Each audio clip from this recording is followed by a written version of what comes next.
imagine 70 billion people right now on the planet like you. We end the suffering already. Where are we going? And everybody just in peace. If imagine price is your life field. Not real. Why we're even existing? Why we're even breathing? We should just kill ourselves, right? You know, someone understood the truth. Nobody is here. No one is here. This is a power. This is a power. Mind is a power. Yeah. It's useless. Yeah. We're not doing anything. We lost our drive of going forward. And it's just very confusing for me. No, excuse me. Excuse me, madam. It's okay. I explained to you. So this is huge stories here to explain, but it's okay. I explained little bit. So everything is your thoughts. Galaxy is your thinking. Otherwise, everything. But you know, the baby don't know death or birth. Someone telling death and birth. The baby thinking death and birth. Baby don't know death and birth. So after you are thinking, yeah, one day I'm die. Yeah. So that is thoughts. Thoughts given you suffering. So this now, this present moment, you are thinking you are dead, you are in suffering. But you are not thinking the death, you are not in the sad. Why? You are not thinking. But these thoughts are given you to sad and suffering. That is why everything is thoughts. You are thinking. So for human as well. If we end all suffering, we end all the meaning of life as well. Yeah, it's okay. It's okay. First, you won't cool down. It's okay, madam. Sorry for this.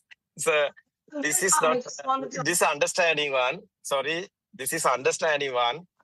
This Dhamma is understanding. First is you can experience. Okay. I'm not confirmation. I'm just very curious about where. No, it's okay. I explain.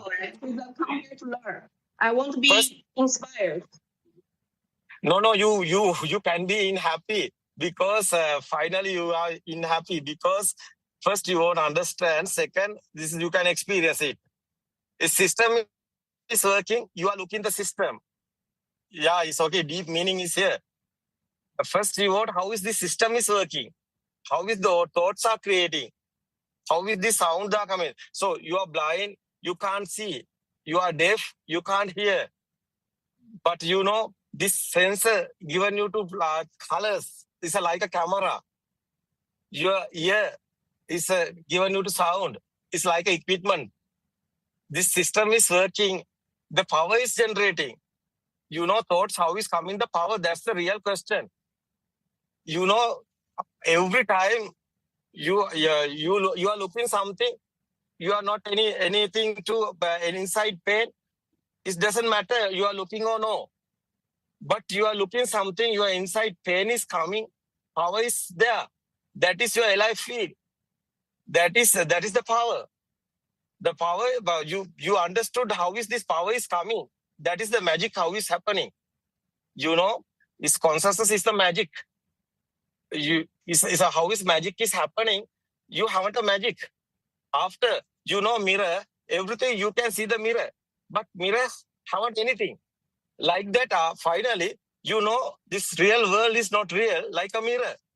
So after you understand why, it's okay, no problem. Your senses are working. Something spicy you eat is okay. It's coming hot. No problem. It's okay. Your smell is taste. It's a jasmine. It's okay. Nice. It's everything normal you can experience. But your inside, nobody is here, you know. It's okay. System is working. Very nice life is finally coming. Because nobody is here worry. Nobody is have suffering. Nobody has sad here. Because nobody is here. Everything. So you know, these 6 senses, eye, ear, nose, mouth, your body and the mind. These 6 senses working naturally is natural phenomena. Nobody is doing this system. It's okay. Otherwise, especially the mind sense are also working. You are not doing. You know, concentration meditation. Sometimes you are try. It's okay. You don't want thoughts. You are in let cross sitting. and you have brief, it's okay, it's happening, exhale and inhale, but you don't want thought, but thoughts are coming because you are not thought. Mind is not you. That is why thoughts systematically coming. You understood the thoughts, how is coming. What is this thoughts? I don't know thoughts. That is why you know thought is not anybody. So finally, you know these 6 senses, not anybody. This you know this experience, you can experience it. Is here, system is working, senses are working, nobody is doing, nobody is here. But you understand. What do you think of love? Love is okay because love is nice experience. His mind sensor given this. Is you can feel otherwise inside. So this feel is very important. This normally this you finally you know everything. You know how nobody is here. Yeah, it's okay. Yeah, love is also is okay. Love is coming this sensor. It's mind sensor. Yeah, mind sensor coming this love because something you are looking again and again and again. System is coming automatically. After his power is generating, you want it. That is loving. It's okay. Otherwise, you have inside feel because that's the power is there. The love has a power. Yeah. Love is also suffering for you. So if love perspective is actually a suffering, can you explain it a bit? When answer the self-love without the self. So yes. What is the question, Sudharma? Asking whether love is a suffering for you. Love is also a suffering. Because this system very important to understand. It's okay. What is really loving? Is really loving. You want loving. You are talking about the girls and boys is doing this loving. It's okay. The moms, babies doing the loving. It's okay. Everywhere, so love is there. It's okay. What is this love? It's very nice experience. It's very nice feeling. How is this love is happening? So you know, before you are loving, you are in normal. You know, there is no loving. But you know, this sensor is attached system is working. When you are a baby, you are in the pot also. So system is attached, system is sensor, system is attached system. Everything is attaching is happening. It's okay. When you are becoming kindergarten time, this how is this sound and form together is combined. This attached power is there. Every senses is creating attached power. This attached power is normally, that is why sound and form together coming, that thoughts are coming otherwise. This attached power. So after you like red color, sometimes yellow, because again and again these colors are coming, is what your style of fashion, your experience. Are you hear me? Yes. Thank you for your time. I appreciate your really generously time with us, your thought. I have no question. No, madam. Give me 1 minute, please, because it's okay. It's okay. I will tell you, this system given you to loving is systematically happening. It's okay because this system is working. Sensor system is working. This sensors is creating, is attached, is automatically is there. After you know what you like, baby, when you are baby, it's a kindergarten time. You like bottles, you like pencils. So that's the time of kindergarten babies. It's a loving. There's a teddy bears, flowers. What's there is a loving. After becoming younger, is a hormones. Otherwise, the body physically is coming. Grow up. Your body feel is coming. After attach also coming. So that's your attach everywhere. Colors, sounds, smell, taste. Not only that, it's a body also. That's why it's your loving also coming younger. It's also hormones also supporting. But this system is working. That's why it's loving also coming others, girls and boys like that. After it's a again and again, and it's a coming. This is a powerful loving is coming. It's not everybody. What's your type of experience? That's I think it's a suit. It's a matching. The wave. You are inside. There's a wave. It's your life is tied. What is that same wave? Others guys. That's your like it. That's why it's a love is coming. It's a divine love. It systematically is coming. Nobody is doing. Children? I ask. Yes. Yes. Oh wow! Congratulations! I'm happy for you. Divine loving I'm talking about is the same waves. What is your like it? Is your partner also like that? Is your same feel is there? That's a divine loving. One thing I don't understand. So you feel, what do you love? Sorry. So you feel unconditional love, or you feel love, or? Yes, Sudharma, what's the question? Yes. So he's asking whether it's unconditional. Like, no, I'm not heard. I not heard that. I think it's good. Ask again. Yeah. So you were asking beginning about the experience of fully awakened one. So how do you experience life and so on? So now what he asked was your definition for love is unconditional love. How do you experience? Yeah, how do you define love? No, how do you experience? How do you experience love? How you feel? How you feel about love? I'm not heard your voice.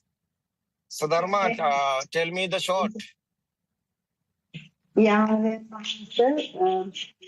How do you feel about if it's directed to one person? No, it is selfless love or unconditional love. Normally, people expect in return the other person to love me. If I love someone, we expect the other to love me as well. So, as a fully awakened person, do you define the love in the same way? Yeah. Or is it unconditional love? Do you have any conditions? Yeah. I think your question is not clear. I think Sudharma says talking more. Yeah. I think you asking is good. I think Sudharma talking more there. Yes. I want a direct question. How you feel unconditional love? So what is your principle? Kokila, do you know? Do you heard that? Yeah. He's asking an answer. How you feel love now at the moment? I think that is the question. Oh yes. It's okay. It's a nice question. You know, somebody have this experience is very nice because he know what happened here. How is the systems also working? But it's okay, no problem, because our senses also working. We know these are hormones. How is hormones actions?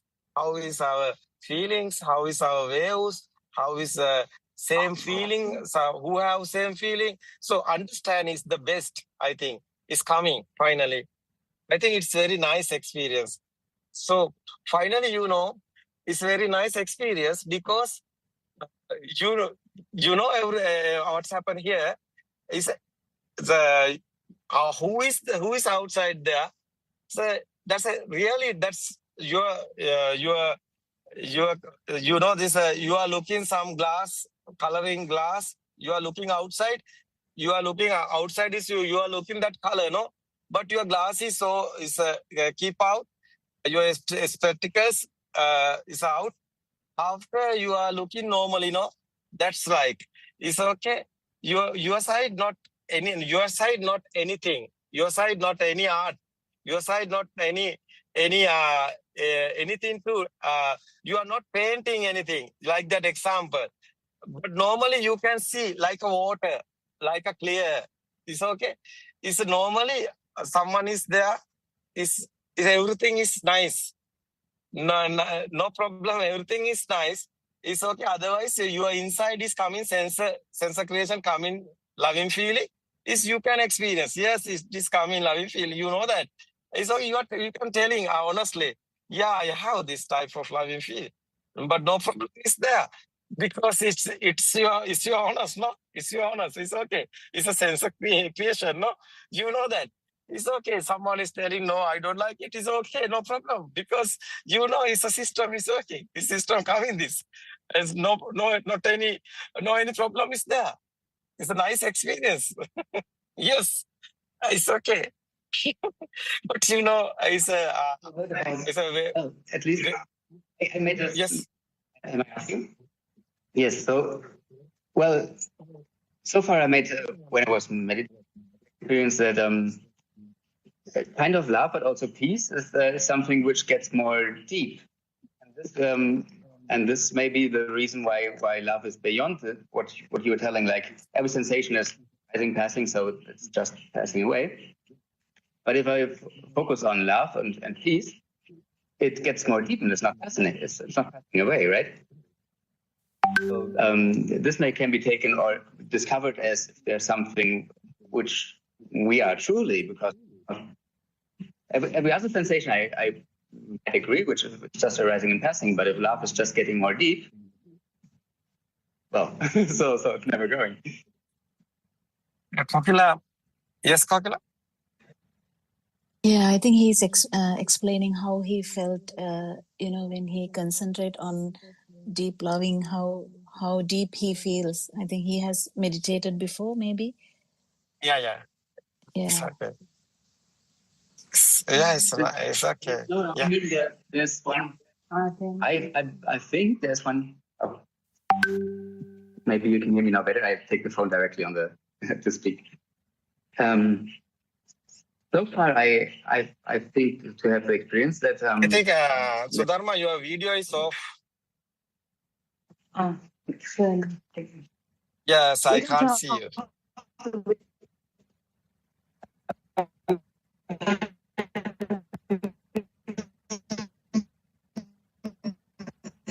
Internet connection is not that good.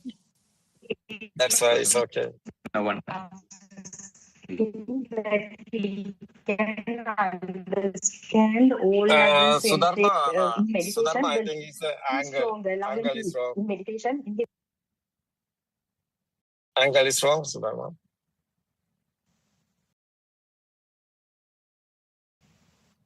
So you won't do down. Camera is up.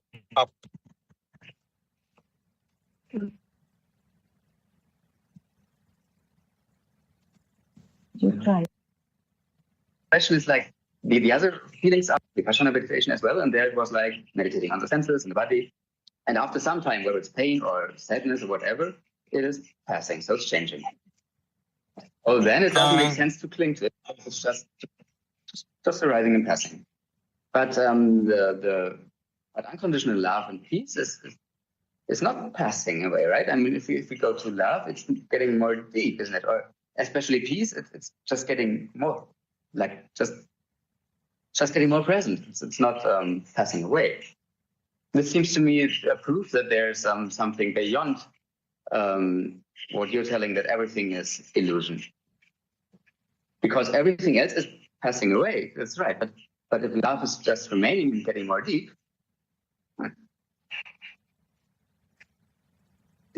do you understand what I mean? Yeah, Kokila, what's the thing? I don't know that clearly. Again, I think Aaron answer again. His question is really good. What he's asking is when he's asking about his meditative experiences. So when we do meditation, the love, the deep love is getting deeper and deeper. So he's questioning that whether that is the final outcome, or whether we can say everything is an illusion if the deep loving feeling is there. So he's questioning about, I think, his meditative experiences, I think, if I'm correct. I try to. I meditate since 8 years, so something in between. Yeah, so he's talking about his meditation experiences, Aranans. Oh, yeah. Meditation experience is it's a concentration meditation, I think. Yes. Yes, So you might have to meditation. talk in that line as well. Yeah. Concentration meditation is experience. Yeah, it's okay. It's coming samadhi, no? We are talking about non-vibration. This is a samadhi, no? We are talking about the samadhi. So what is this love? This comparing, what is the Kokila? What you think about the loving? Is talking about what's that? I think unconditional loving is okay, no condition, because mind is the given the condition, but mind is not value is coming, not conditional loving is coming. The mind is we are living the mind, we are in the world, but we are not in the world, we are not in living the mind. It's okay. We understand the mind value is not coming. Finally, you are the feel is okay. You know everything. You can feel. No, you have feel. So mind not coming to value is okay, but because the final effort, what is the effort is mind is normally working, but you are not getting the decision with the mind. Because you are liberation of mind is the freedom of mind. Is the feel is coming the power. Feel is, you know what happened here. So what is talking? No problem. What is talking? And so what's happened is here. That's you can feel it. It's okay. Someone is telling you, I'm not love. I'm not. I don't like you. Someone is telling, but you know the feel he like you. But talking is I don't like you. But feel is there's a meaning is he is very loving, he's more like you. But that's the feel. It's okay. That's the feel is going. You are in the feel. You are not in the mind. It's okay. That's the every question is not coming to attack or anything. It's not disadvantage. It's not happen. Yeah, it's okay. Actually, he's talking about the feel. So he's talking about the feel in the concentration meditation. So what he's talking about is his meditative experiences when he feels a deeper loving experience. I think he is talking about so much. It's a feel. That is a real loving. That is what he is talking about in concentration meditation. Concentration meditation is okay, but it's okay. Inside meditation also is coming that way, because the inside meditation is understanding everything. It's okay. Concentration meditation also feeling can understand. So feel is so he know the feel. It's okay. Feel is okay coming, because mind concentration meditation also going. What is that path is mind is. So you know this samadhi is we are talking the final stage is the samadhi. No, the samadhi mind he know the feel, he know the mind. The concentration meditation finally he know the mind, he know the feel. He is coming to feel is okay. Mind can't do anything because feel he in the feel. So that is very important. That is okay, no problem. Concentration meditation also going that way. So inside meditation is understand the mind is definitely happening. Mind not coming the power. That is why feel is happening everything. It's okay. It's very nice. I agree with you. Can I add something, Aranans? Yes. Directly to him, I would say your meditative experiences are fantastic, and you know that you felt the loving kindness The main importance of the insight meditation is you will not have the craving for that loving kindness even. That is the beauty of this Dhamma. So if you actually, because now you are actually someone who has meditated for 8 years, so you kind of feel, you feel something. You know that there's like good feeling. So you are seeking for that. You look for that. You like that. You feel that it is the most beautiful thing in the world. That is correct. But the thing here, if you actually get to know this insight meditation, what are we actually trying to say is this beautiful experience will be there, but the craving for that even is not there. That is the beauty of this insight meditation. Yes, because how is stopping the crave? Because you like there, like that, the crave is there.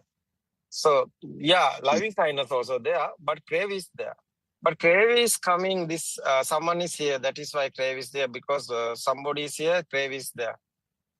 So that is that's otherwise it's not still, it's not still permanent.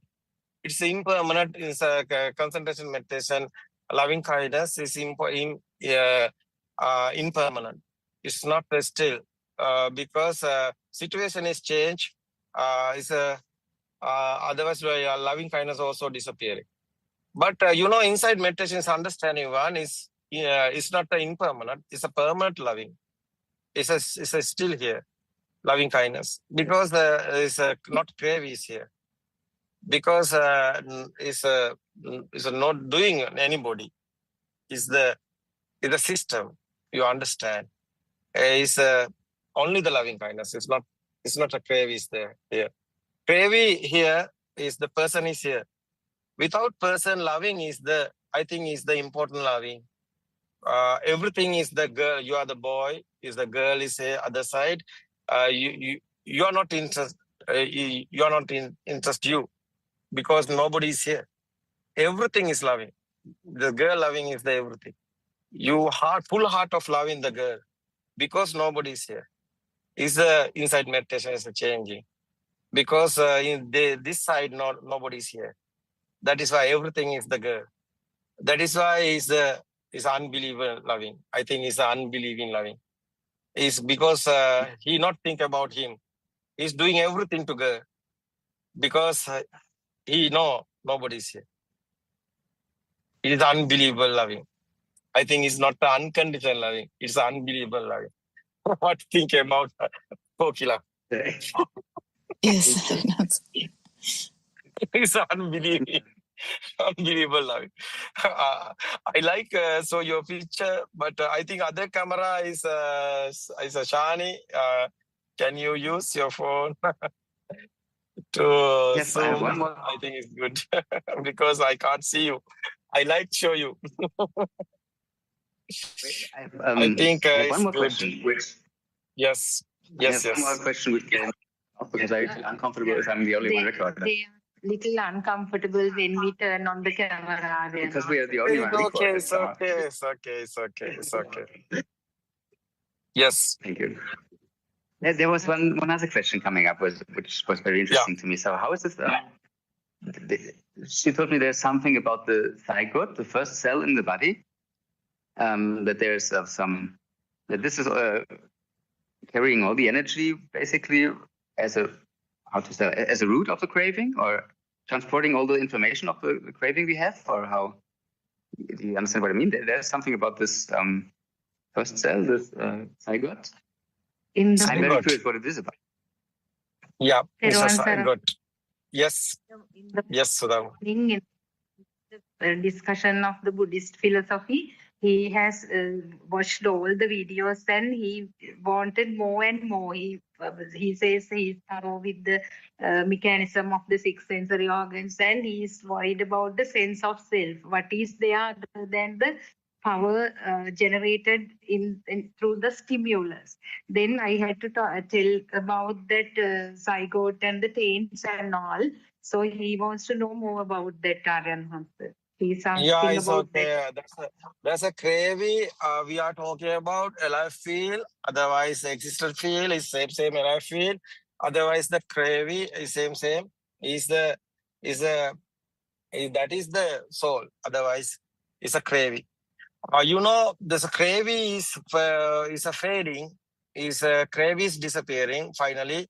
The truth. First, important is you won't know the truth. Everything is sense creation. Nobody says system is working. Systematically coming in the life field. This a craving also is a power. It's okay. Life field also power. How is power is coming? These sensors like a solar power. As an example is a solar power like that. Nobody is doing systematically coming this power. Is okay.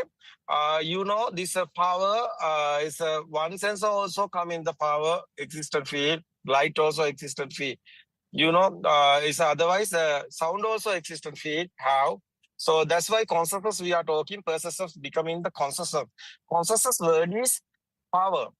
That's why we are not talking about the trees. It's a living. It's a living being. So we are talking about the what's this living being is a consciousness field. It's a consciousness. How is coming? It's a power. Yeah, it's a field. It's a life field. Yeah, it's a soul. Otherwise, it's the crave. Everything is same. It's a field. It's a craving and the alive field and the existent field. Also, everything is a one power. We can experience this. It's a one power. It's a power. Every stimulus is this power is automatically, systematically is happening. This this zygote time is a telepathy we are talking. Is a tuning fork example. Same tuning forks. One you can touch. Is the tuning fork is vibrating. Other tuning fork also vibrating. Same system. So you normally you have power. This last briefing is happening to this present moment is a death. It's okay. Power is there. It's where's the place? That's your ego. That's your ego is the power. What's that ego? Ego is the power. That's why. Ego is how much how ego like a monkey. Zygote is there. It's a vibrate is there. It's a power is there. So more ego you have, you are not a monkey. You are like a dog. That's a dog. Zygote is there. It's a vibration is like a same tuning fork example. It's a vibration is same. That is why. So you're connecting. That's a Buddha's explain. Zygote. Yeah. Yeah. It's your ego, it's your craving is given this power. This power is disappearing. This rare, this human life. Otherwise, rare. This understand the Buddha's word. It's a rare. This understand. There's a rare. This is a human life. Otherwise, you can understand. After power is disappearing, the circle of birth is over. It's not happening again. That is why crave is over, everything is over. Crave is over, your power is over. That is why. How is no power is there? How is vibrating the zygote? It's not happening. You are not again a birth happening. So that's your last birth is today. That's your so this is what you experienced? Yep. Yep. What's that question? Yeah. Yeah, interesting. Yes, interesting. Very interesting. Yes. That's the only thing Aryan he was interested in, and he was asking more and more about that. Yeah, I know. Unlimited questions. Yes. Thank you so much. Thank you, everybody. Yeah. Glad to meet again. Sometimes I'm coming there, so this time I'm not there. It's okay. Next time we can meet. Mm-hmm. Yes, my friends, it's okay. Thank you. Happy to meet you. Happy to this discussion is going on. What do you think about Kokila? Yeah, it is so lovely, and we invite him Yeah, and her coming again. to come Yes. again, and also you can Yeah. join the Zoom Well, discussion very at good. any time. Yes, yes. You can discuss, and so you can join our Zoom discussion anytime, every He day. also asked another question. Yes. Open this Zoom discussion. Your country, German guys, also coming. It's okay. No problem. You come and discuss our friends, our Kokila and the Suranga and the more guys is here. I think it's Saroja also UK is here. No, Saroja? Saroja, are you there? Yeah, I am here. Saroja, what do you think about you are in UK? What do you think Yeah, about these German friends? Yes. Yeah, it is Saroja? very, very important that he is talking about the concentration, meditation, what he has experienced. There is more Yes. love, and he produced more metta to the others, to external Yes. world. But there Yes. is existing world for his mind. That is the problem. That's what he needs to understand through internal insight meditation, through vidarshana meditation. So if we do the concentration meditation, if we have more metta or more love for others, that there is self-existing him and the external world. Both sides there are both sides. That is the entangled point that he need to understand. So Yes. in Vidarshana meditation, he can see inside meditation, he can see clearly whether this body has existing I or me or mind things. And once he understands these five senses, he realizes that there is no existing world. He experiencing as on five senses that at the end he might experience. That is very important to understand, to get out of this cage. We are in a cage, we are in a dream. He might realize at some point if he continue this insight meditation. I think he I think he understood what I say. I think it's good. Yeah, it's Suranka, you heard that. Yeah, I think it's very nice. Yeah, Saroja. Thank you. Yeah, thank you so much. Did he say Yes. that he has another question, Sudharma? Oh, You said you have No, more related to. No, it's okay. It's okay. This time is over. I think we now. are running out of time too. Yeah, that is Okay. why it's okay. He can join again and our Zoom discussion and join and discuss Yeah. again. Yeah, it's good, I think. Yeah, Suranka, are you there? Yeah. Yes, Ranma, Thiruvan Sarnai. It was a very beautiful discussion. What you think about? Yeah, very beautiful. Very discussion. beautiful Yes, discussion. Theo and Angie, I think you asked very thought-provoking questions. And Yes. our noble teacher gave a wonderful explanation for each of those. And Theo, I think for your last question about the zygote, which you were really inquisitive and curious, you have to have a very curious mind as you approach the Dhamma. And you do have that. You have done your own research, and that is really wonderful, because when you bring your experiences, you understand the truth from where our noble teacher is explaining, and you will be able to really deeply reflect on the truth that he has been explaining to us in the last 1 hour. So we hope you continue your search at the International Center, as well as please join us in our daily Zoom discussions.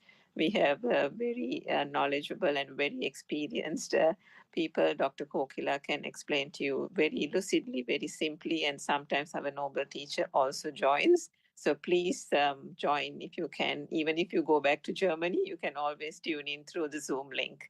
Thiruvan Sarnai. Yes, Terwasana Suranka. Terwasana Kokila also, Terwasana Saroja, Terwasana everybody, Terwasana Sudharma. Yes, yes, Terwasana. Just also there. It's okay. Terwasana. Thank you, Aryan sir. Thank you so much. Thank you so much. Otherwise, I like your voice. I like your sound. I like both of them.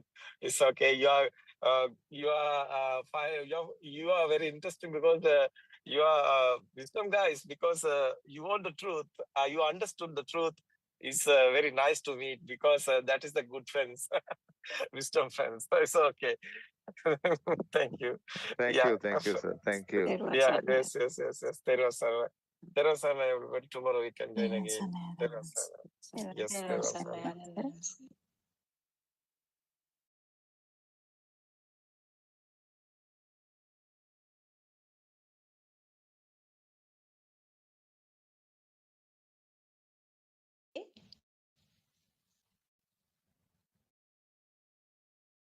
I don't think so. Yeah. We can start then. Yes, of course, you can start. Okay. Teruvan Saranai, may Triple Gem bless all of you. We worship Aryan Mahansi at his feet.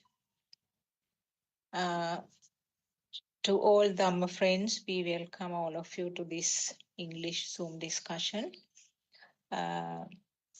May all of you be blessed by Triple Gem.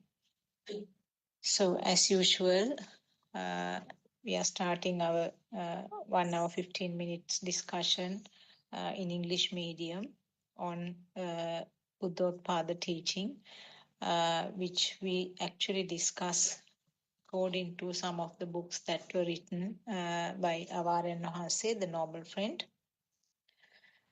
We have been discussing very basic facts over the last few days, how the thoughts are formed, what is meant by mind, and how the thoughts are formed. The fact that it is a series of thoughts, the mind means a series, a fast-flowing series of thoughts, and how the thoughts are formed. It's actually the collective action or merging of the 5 sensor functions. So this is basically what we were discussing, and we also discussed the fact that the little baby who has the so-called radiant mind, who has only the sensor function where the ability to see, hear, and feel, but eventually there is these sensor functions turn into a combined different type of function which we call a thought. And now at this stage there is no way of going back to the initial sensor function. What we end up is having a thought straight away. So everything that is experienced is a thought. That means some form of naming and description occurs in relation to the sensor function. And it's as a thought, the different names are given to different products. Now, one of the examples given was when there's a particular shape, we call it a car, and a different shape, we call it a lorry, and yet another different shape, we call it a bicycle. For a person who has no idea about this English language that I'm talking right now, the word bicycle is just a sound, but there is no meaning or no naming because there is no previous experience. And also, it's the world or this world of thoughts is created as a result of the sensor functions. So our world is actually limited to the ability to create something by these 6 sensors. So different animals will have those similar restrictions and have their own worlds created by the sensors. So this is what is described in Pali as Salayatana Loko. So we are in the process of understanding this process, the formation of this world, and formation of the world means the sensor function, which is again a creation at the sensor level due to the fast happening, and then there's creation of the thought, and there is a rapid flow of thought which we call living, or we feel we have this alive feeling or the feeling of existence because of this rapid flow of thoughts. So I think I will stop from there because we have run out. We are we are behind the schedule. I invite Dr. Kokila to initiate the discussion. Teruvan Sarnai, Dr. Kokila, and Teruvan Sarnai, all Dhamma friends. Teruvan Sarnai. We worship our Manse. We'll start the discussion. Anyone can bring up a question which will help the flow of the discussion. Because Shani didn't read the book today, we can jump into the discussion anyway. Is there anything we can bring up today? Yeah. Yes, sir. Doctor, I have 3 questions, but I think all are related to one. Uh-huh. One is we follow this or we feel it as this the truth. So in this society, when we are true and walking according to the truth, and when there's injustice and we stand on the justice side and we get blackguarded or scolded, as according to Dhamma, how are we to see it out of our mind? When injustice is happening to the justice person, how is that person going to react if he knows the Dhamma properly? Secondly, some relatives and some people say the same advices. It certainly irritates sometimes. How can we overcome that? Thirdly, is that because of people's comments and all those things and this injustice happening in our lives, I don't feel like going out of my house. How can I come out of my mind, as Aryan Mansi said, and how can I face this? Thank you. Yeah.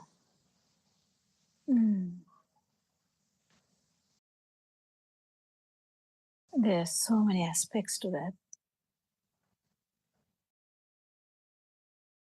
So one is, I'll try to catch one end to it because the basic thing would be if we take the justice or injustice, we have common sense. We, as you know, the injustice is actually in the mind. We have discussed a lot with Joel about how this mind is formed. Mind is formed from the sensory organs as well. And the one stimuli is, if you take it as justice, another stimuli is injustice. It's a thought. We get that. So when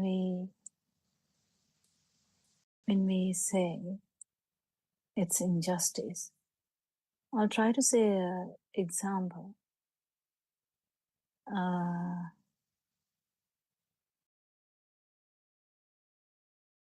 Injustice in this country is not injustice in other countries. Injustice in animal world is not injustice in another world. So, just for an example,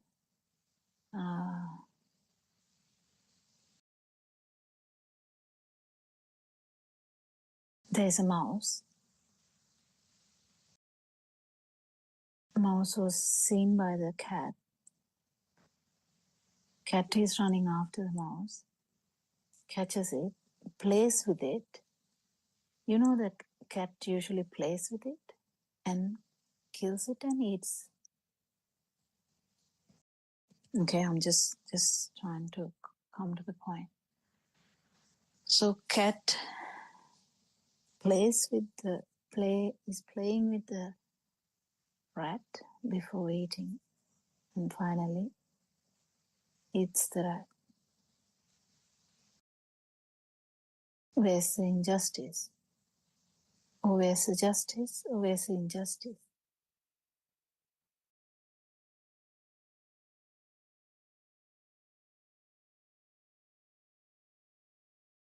There's a, if there's a tribe, and the tribe believes some sort of, pattern to give away the daughters to a man. That's what they know. And it involves so many unnecessary rituals. And in their eyes, there's injustice and justice. From other eyes, we can.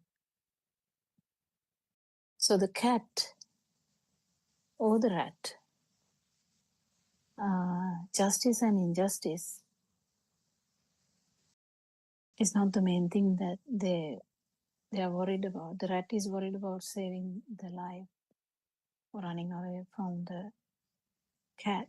It's just the instinct. There's no big mind in the rat. Cat, again, there's no much big mind. They have just a sensory organ function. But there's a perception. Perception is the hunger. Or even that the perception could be this is food. Small moving object. And the smell and all that. They're very, very good in this. And that's all they have. So there's the justice or the injustice. So what I'm trying to come to is justice or the injustice is in your mind. The meaning is actually it is in the subject. It's a subjective thing, if I would say.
In the dark of the dreaming mind, a bell of truth is calling near. Through the smoke of fear and time, a single word makes the path appear.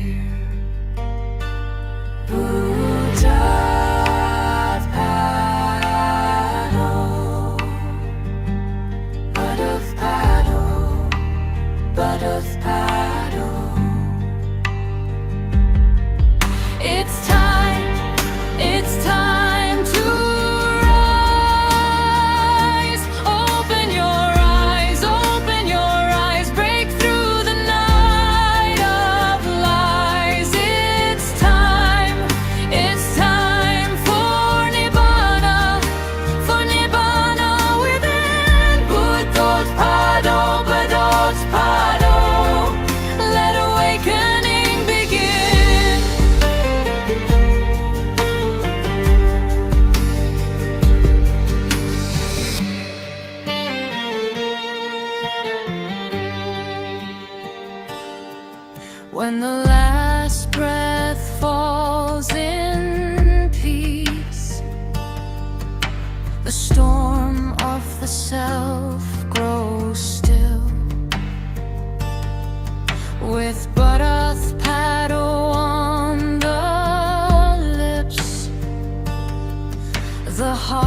returns to silence and will.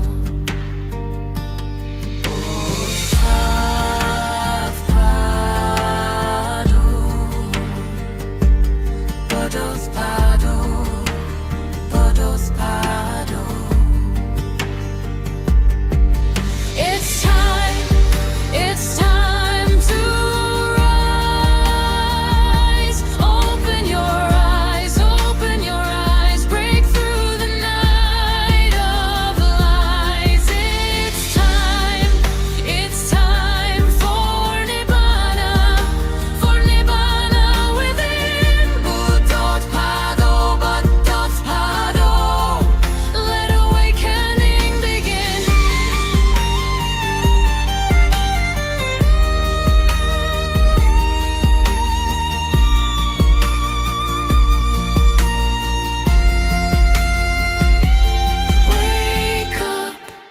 Wake up to the truth.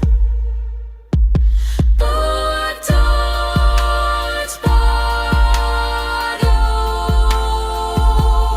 Awake, humans, be awakened humans.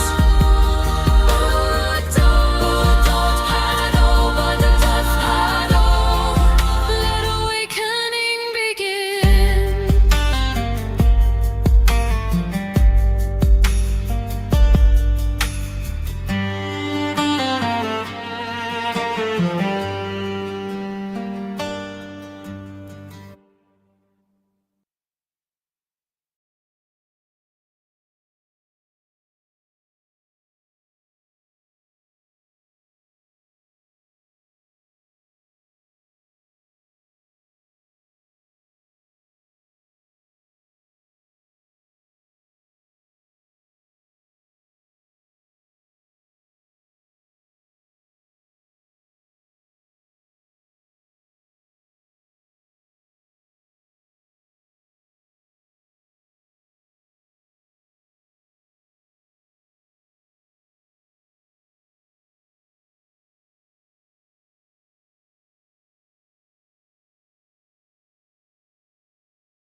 May the Noble Triple Gem bless you all.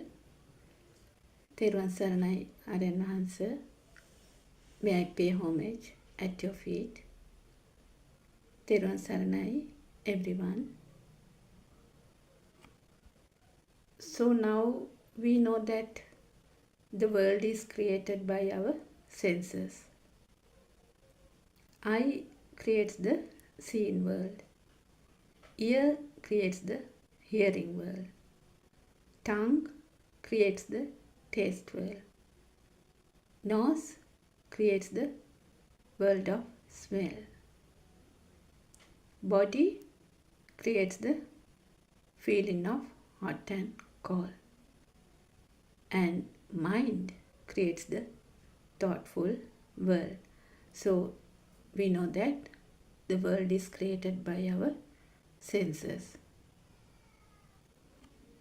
Lord Buddha said, I is your world.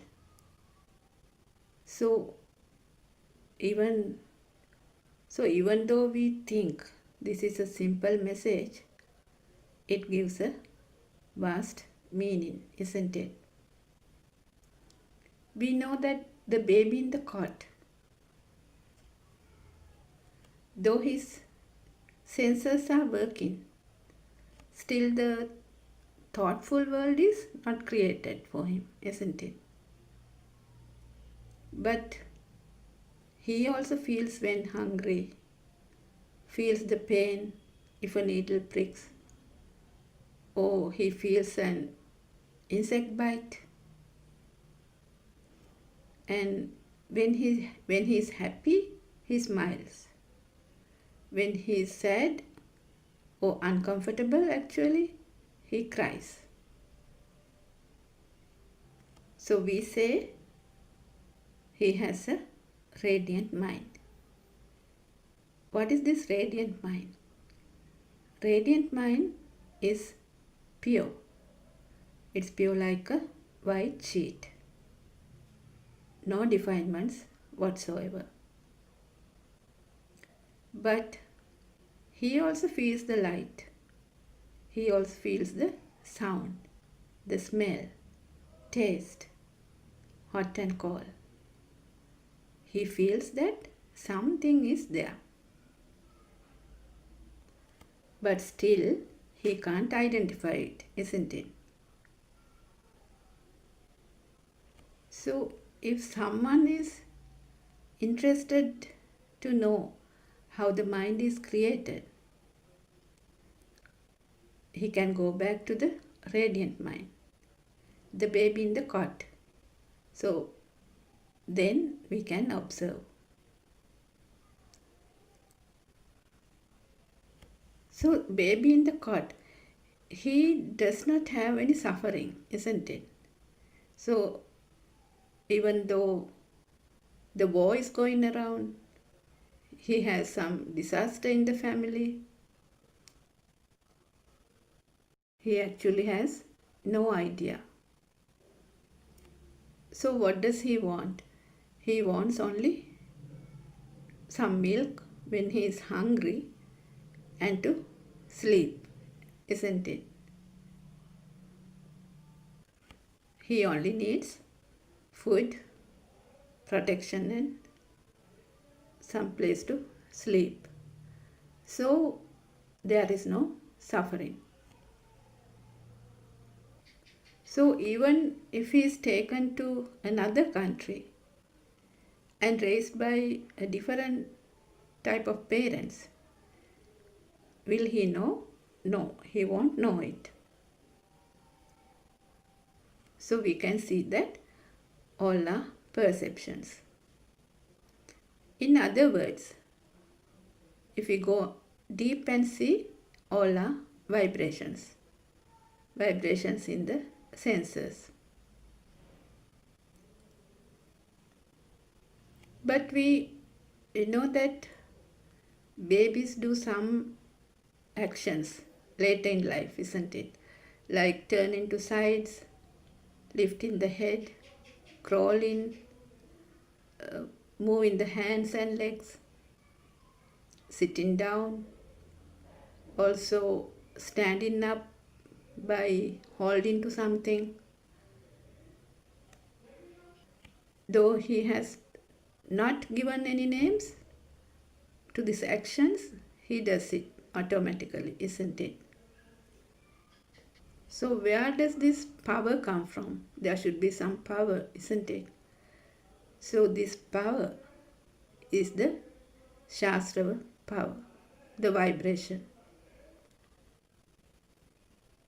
So now we can see that for the baby, we can't actually implement a world. So Lord Buddha said, the birth of your eye is your birth. So how does this happen? So this means the child has to identify the things to implement a world for him. For example, say we keep a phone near a baby in the cot. He will not even look at it, isn't it? But if we give it to his hands, what will happen? He will obviously grab it with both hands. He will turn it around, put it in his mouth. So if there's a music, he will listen to it. And once you try to take it back, he will definitely hold into it tightly, isn't it? And he might even cry. So that is the Shastrava Swabhavaya, or the glue for the attachment. But he does not give any value to it. And he does not know what is it. He does not know what is it at all, isn't it? So say the phone is given to a 1-year-old child. He now knows something about this. He knows actually what about toys. So he might think it is a toy.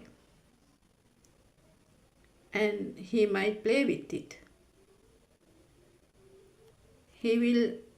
Sometimes he might try to talk to it. So he also will cry when someone tries to take it back. But still, he does not give any value to it, isn't it? So he might even hit it on the ground and break it. So what will happen? The father or the mother will be very angry because they have given a value to the phone. But the child, he does not have any value. But if we take an older child, he knows that this phone, he knows this is a phone, isn't it?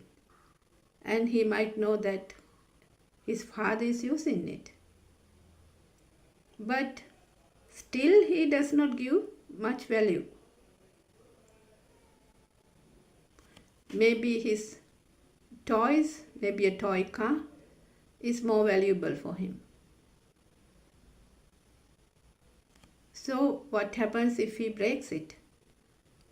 The father or the mother will shout at him and say, "Don't break it, it is very valuable." So now the child knows it is something valuable and must protect it. So what happens at the Montessori level? At the Montessori age, he is introduced to colors and sounds and shapes. So the colorful world is created. So the color vibration, sound vibration, and also smell, taste, feel, all the vibrations merges into make a new vibration, a thought. Likewise, the thoughtful world is created. So more and more repeated thoughts makes a powerful self. Self who sees, hears, smells, tastes, feel and think. I see, I hear, I smell, I talk, I feel, I think, I taste. So the self is created. So here we can see that the world and me are created at the same moment. Moment to moment, this world is created by one of the senses.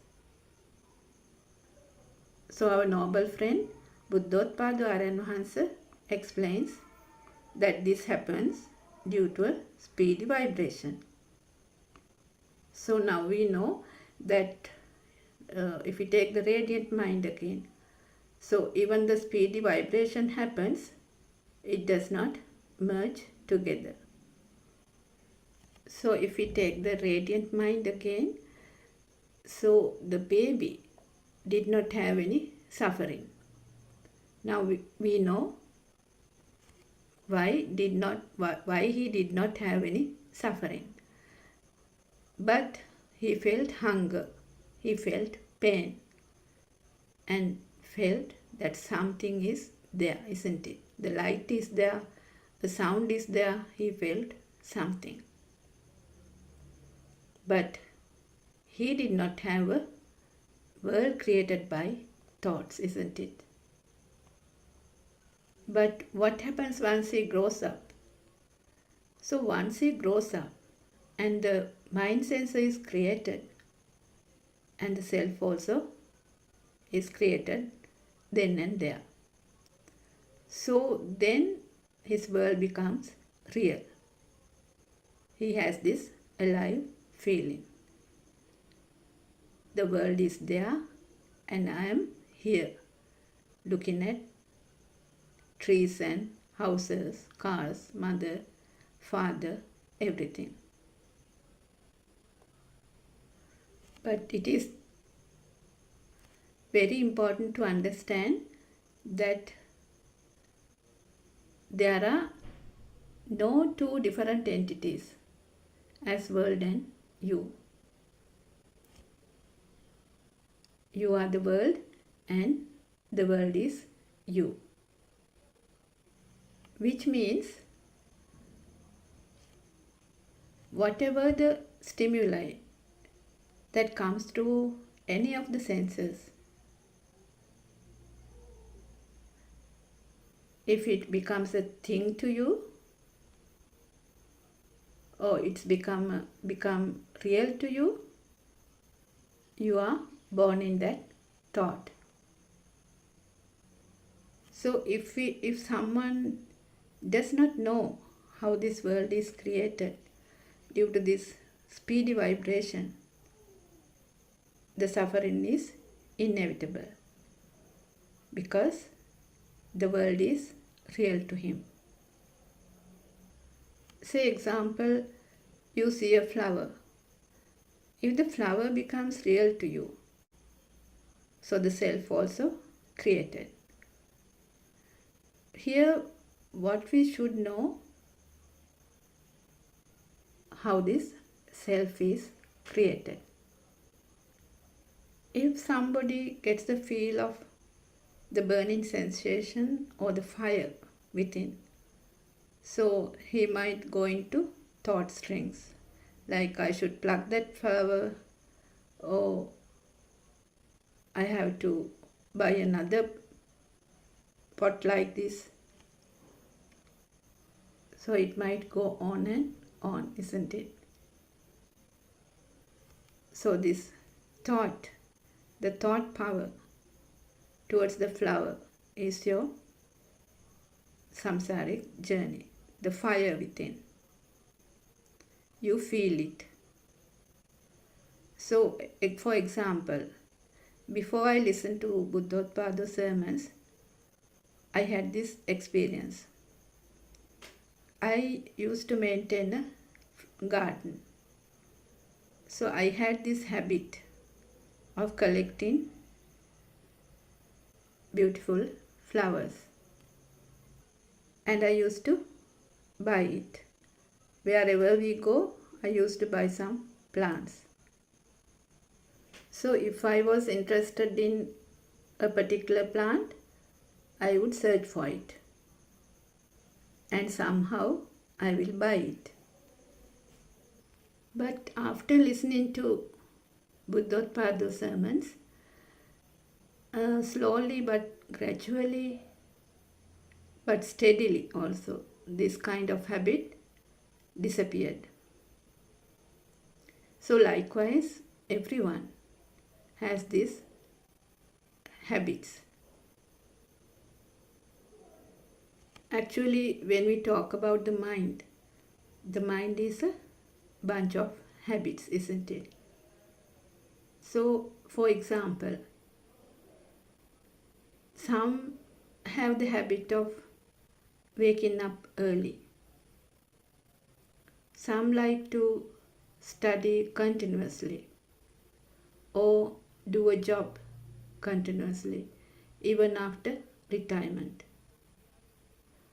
Some have the habit of reading. So you must have seen in other countries, usually in the train or the metro, they usually read a book or a paper or a magazine.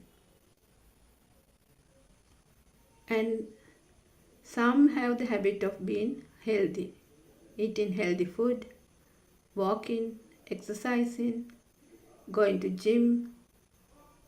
Likewise, some work to a timetable. So it is like a routine for them. Without this routine, they won't do anything.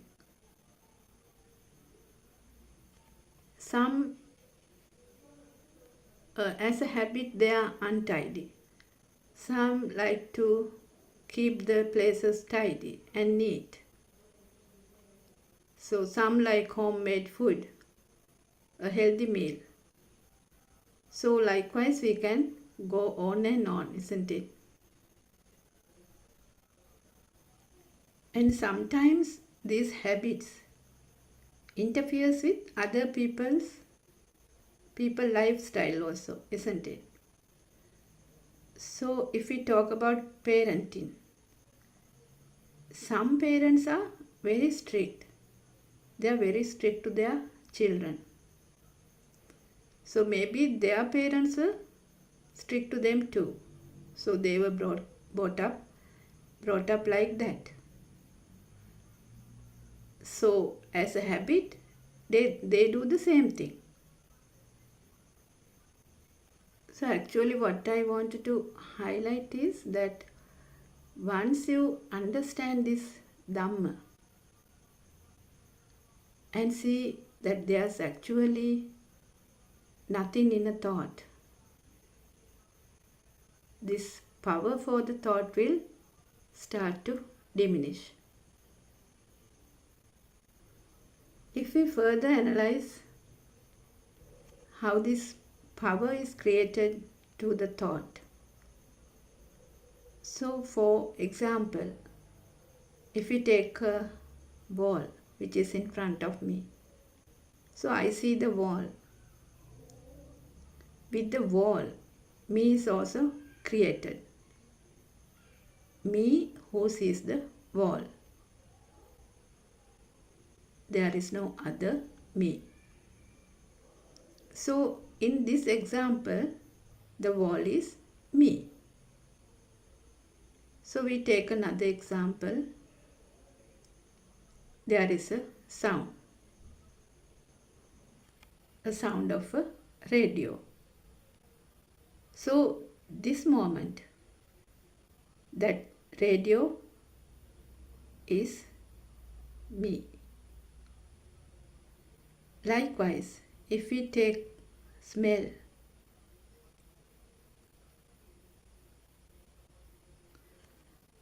I get the smell of jasmine flower.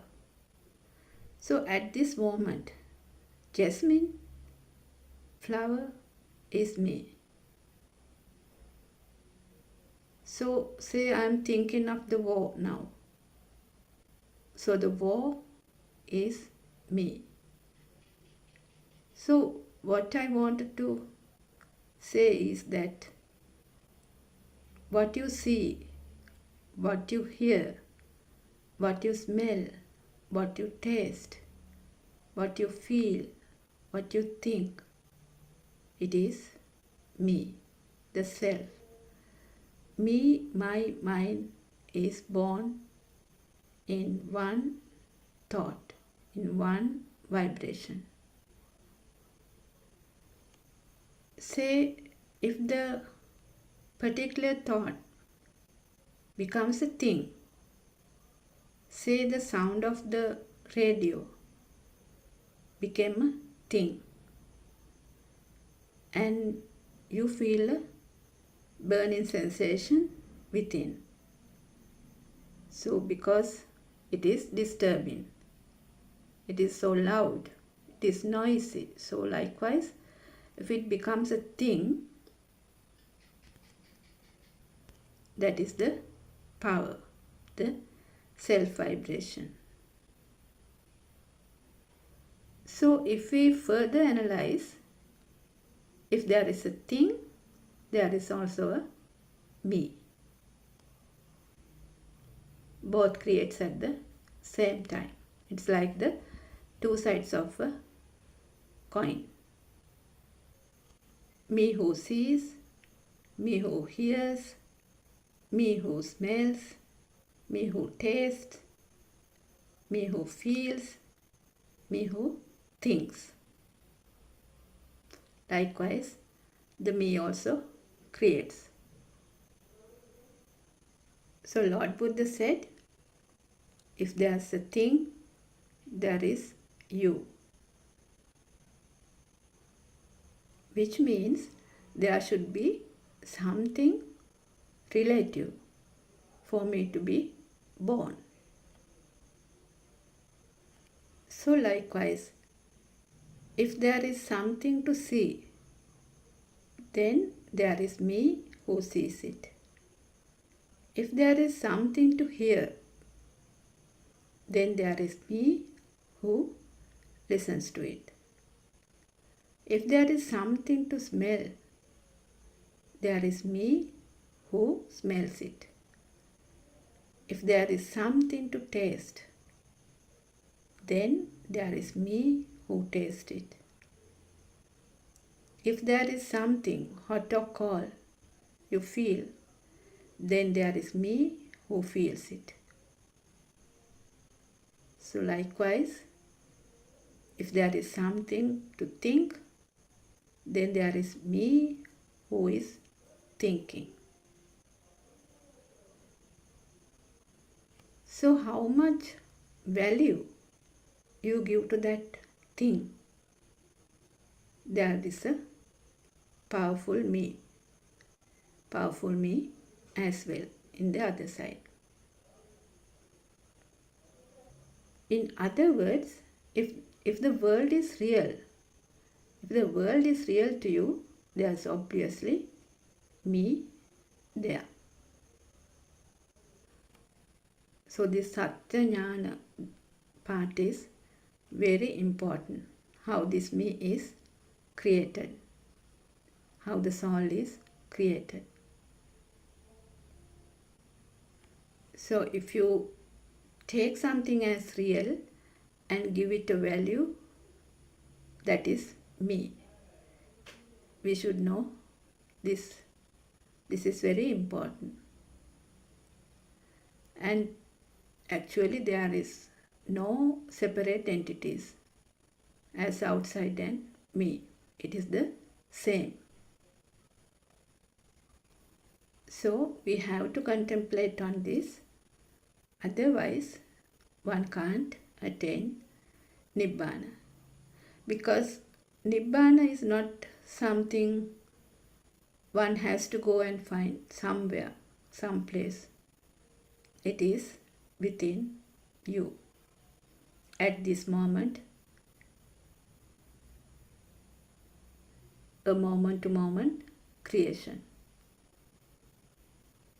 So if there is an outside world, there is a duality always. So the tree is there, I am here. There is always two sides. If there is two sides, there is no Nibbana. Etang mama in Pali, which means I am there. So for example, if we take the tree, we know that the tree is created with sound and colors. And if we analyze further, sound vibration, color vibration, taste, smell, feel, everything merges to create this thought of tree. And the same moment, the me is also created. So what I wanted to highlight is that the world is a thoughtful world, which means whatever you see, hear, smell, taste, feel, or think, it is the world. So the mind consciousness is such that it always creates this duality. It is the illusion. So to see through this illusion, one needs wisdom, because this mind consciousness creates this duality always. So our noble friend Buddothpado Aryan Mahansa explains that as long as there is a duality, there is a current, which in other words, it's the power. So in every vibration, there is a power. So if there is no fire, no burning to a particular vibration, me also not born in that particular vibration either. So we have to contemplate on how this me is created, isn't it? How the alive feel is created, and why we don't imply a soul to a tree. Say if we plant a mango seed, for after some time it will grow into a tall mango tree, isn't it? So it happens naturally. It also needs food and water. It gets water from the roots, food by photosynthesis. Old leaves falls down, new leaves comes up, flowers blooms. It also bears mango fruits. If we see, all this happens naturally, isn't it? It's a natural phenomena. So even if we pluck the mango fruits, or even if we cut the mango tree, nothing will happen, no? It does not have a mind consciousness. It does not have a soul. But in humans, we know how the mind is created through senses, how the power is created. So as we know, the vibrations of the senses merge into create the new vibration called the mind sensor, which means the mind power. So the me or the soul is created. We have the alive feeling because of these speedy vibrations. So this power gives the feeling of liveliness. So there is a living me. There is like a current. So this feeling that I am living, it is the current which runs underneath. So that's why we feel that everything is existing. So how this power gains? So when we were small, we didn't have a child, husband or anything, isn't it? But now we have a child, a husband or a wife. So when it repeatedly comes, it gains more and more power. So we want to keep it. That is the power of the soul. Actually, all this creates naturally. It's a natural phenomena.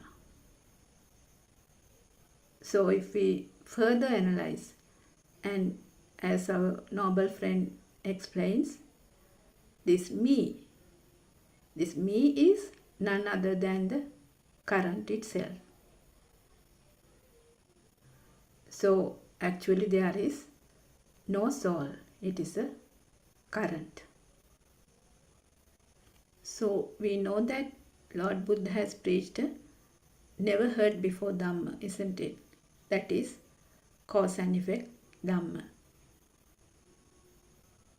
So if the things we see, hear, smell, taste, feel or think becomes real, becomes a thing, it means that moment to moment the cause and effect Dhamma is creating. Cause is the thing, effect is the bhava or becoming. In other words, if it becomes a thing, automatically the samsaric circle is creating then and there. In other words, as long as the current, the power is there, the circle of birth creates. So it happens naturally and no one is doing it. And also no one can stop it. So the Sabbha Sankara, all the volitional formations created by words, actions or thoughts creates this power. So what can we do? We can only understand this process. How this mind is created due to speedy vibrations, how the power is created, how the soul is created. It is only a creation. Actually, there's nothing called me. It is a moment to moment creation, a current. It is the soul. So we feel like we are living due to this power, which happens due to the speed. So every vibration has this power. So we feel that the light, sound, smell, taste, feel, all are existing. So we feel like the trees, houses, mother, father, children, husband, books, cars, sun, moon, all are existing. Imagine you are in a deep sleep or you were given general anesthesia. So all your senses are numb, isn't it? Senses are, you can say, sleeping. So does the world exist then? The world does not exist to you. So where is this me? There is no me. Imagine somebody meets with an accident and was unconscious for a long time. If he wakes up, sometimes he forgets everything, isn't it? Including his name, his immediate family, Even he forgets the time, anything, his name, everything he forgets. So what happens? He has to learn from the beginning, just like a child in the Montessori, with colors and sounds. Say he is a soldier who was found in another country, say in China, so he has to learn the Chinese language, isn't it? He will be given a new name, a Chinese name. So can we find a me there? No, we can't find a me. So just like the child, he has to learn everything from the beginning. So something very important that our noble friend Buddothpado Aryan Maharaj highlights is that how the light and sound is creating. So light and sound also creates due to this speedy vibration, then and there. No one is doing this. So nahidan attakatam bimbam, nahidam parakatam agam, hetum paticca sambhuta, hetubhanga nirujjati. If there is a cause, things get created. And if there is no cause, there won't be a creation. No one is doing it. It is a natural phenomena. So like the creation of 4 seasons, creation of action and effect, creation of a germination of a seed, and the creation of the mind is a natural phenomena. It is a system, a process. So when we contemplate on this, we can feel that there is nothing called soul, but it is only a current or a power. Because of this current, we feel that things are existing and we are living. It is the self-vibration. It is a natural phenomena. So this me is a current. So once you deeply concentrate and see through insight meditation, you will know, like everything else, the wall, the tree, the book, the phone, dog, animal, anything. Me is also a creation, a current, which creates moment to moment. Actually, there is nothing called me. If there is a thing, then the me is also there. So what we have to understand is that there is no separate me.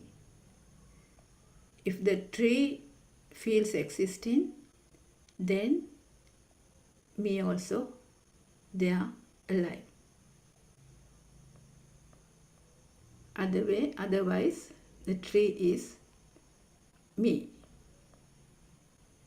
So when we talk about the senses again, the eye sensor sees, the ear sensor hears, the nose sensor smells, the tongue sensor tastes, the body sensor feels hot and cold, the mind sensor thinks.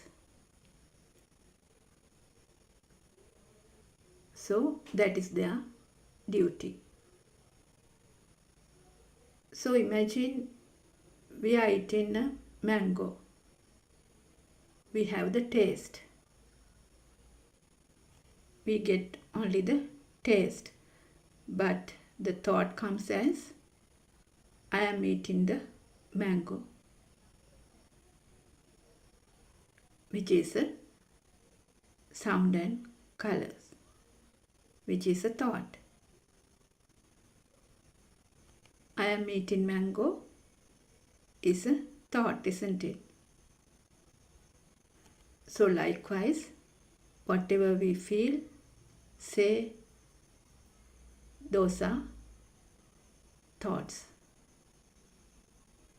So to any thought, we tie this me as well, which becomes I see, I hear, I taste, I smell, I feel, and I think.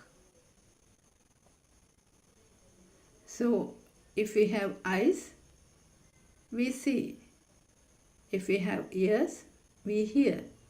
If we have nose, we smell. If we have a tongue, we taste. Likewise, if we have a mind, we think. So it all are natural phenomena and a system working. So imagine one is blind. He can't see. So he does not have the world created by the eyes. Say someone is deaf. He can't hear. So the world created by ears is not there. So imagine if someone's nose is blocked. So the world created by the nose is not there. If someone's tongue is burned, he can't taste. So the taste world is not there. Likewise, if someone is unconscious, the world created by thoughts also not there. All the senses are not working. So this also shows if there are no senses, the world is not created. And also a me also not created. In other words, as long as the senses are working, only that current, the power, is generating to function, isn't it? So where is this me? There is actually no me, isn't it? So one has to understand this through wisdom, that there is no self at all. So what happens once somebody sees that there is no self? So then the power which was created by the senses, through the senses, it will start to dissolve. And once you truly understand this, the illusion, the thoughtful world begins to break down. But actually it happens slowly. The power becomes less and less. And the wrong visions that everything is existing also breaks down. Also, the thought of wanting to keep things also diminishes.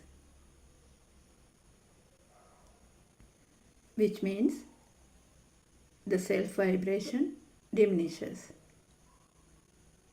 In other words, the me, my, mine, or the soul also diminishes. The mind power becomes less and less. So we know that to have a power, there should be two different ends, isn't it? So once the wrong vision of self is identified, then one becomes a stream enterer, which means he no longer has the thought of existent field. But yeah, this is not easy. So the example Lord Buddha has given is that one can find a needle in a pile of soil. But it also could happen, but then this is not easy to see the non-soul angle, to feel that there's no one existing. So this is very subtle, isn't it? So how do we identify this practically? So how to identify this practically? The excitement which was created by the senses starts to diminish. So for example, the things which you did repeatedly to enjoy life, or to keep you alive, or keep you going, that fades away. The habits, we talked about habits, the art you had, that also fades away. Maybe you were very strict about some things, or very particular about things. Maybe you were overthinking about things, or you had inside talking or vitakka. Maybe you used to call friends often. Maybe you were restless, nervous, depressed, irritable, angry, jealous of things, jealous of other people. These things begins to diminish, and you feel it. The thought strings which was created for one thought also gets diminished. So as I said, the desires, ill will, hatred, jealousy, the defilements starts to fade away, and you feel free of thoughts. But thoughts comes as usual, but there's no one to get attached or disattached to that particular thought. Also, the fire, the burning sensation you had also disappears gradually, but it happens gradually. So these are the things. So once you are in the path, and with that internal transformation, especially you feel that the burning within is fading away. So what we have to know is that all these are happening naturally, not done by anybody. It is a system. What one has to do is to show the truth to the system. So you feel the power of the soul is getting less and less. So in the mundane world, it is actually the other way around. There are desires, ill will, hatred, jealousy, because the world is real to them. There is a powerful me. So the vibration is so powerful, the ego is so powerful, to keep them satisfied, they might even kill people, start wars, destroy everything. But if somebody understands this wonderful Dhamma, that there is no self there to stimulate, all will be peaceful, isn't it? Now we know that with concentration meditation, one cannot practically experience this Dhamma.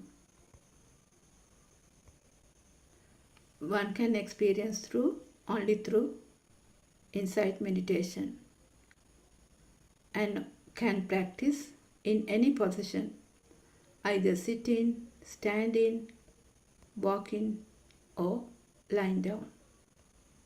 So this is insight meditation.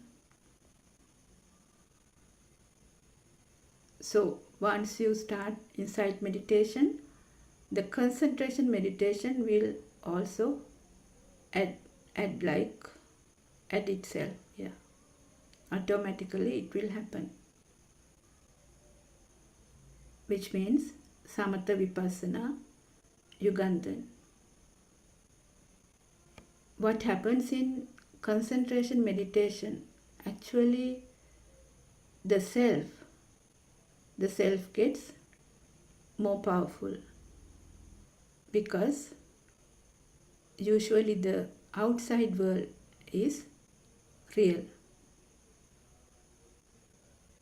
But inside meditation, it builds up with the knowing of the dependent origination Dhamma, with Four Noble Truths, which means it shows that the outside world is a thought, and that thought also not real. So first, you have to know how these thoughts are created. First, you apply this to one thought.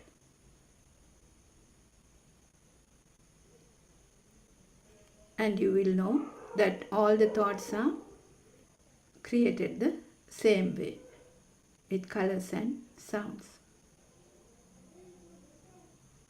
The example our noble friend Buddothpado gives is the mango's fruit.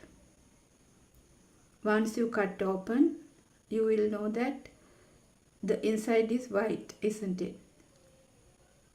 And after that, you don't have to cut all the mango's fruits.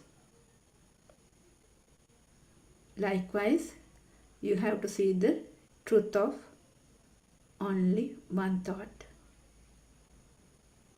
Then you will know that all the thoughts are created the same way.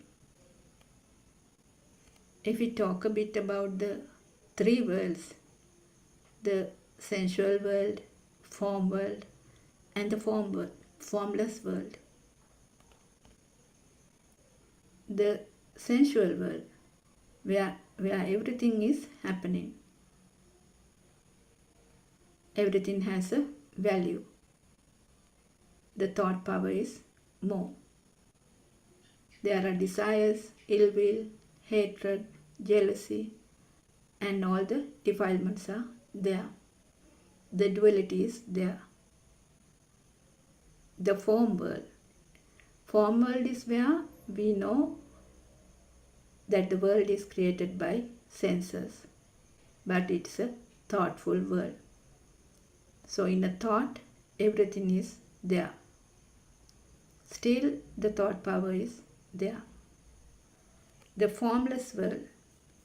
So Aryan Mahansa these days explains a lot about the formless world, where the Shastra power is underneath. In other words, the power of defilements. Shasrava, Ashrava, Shinasrava, Anashrava. Anashrava is when the power is becoming zero.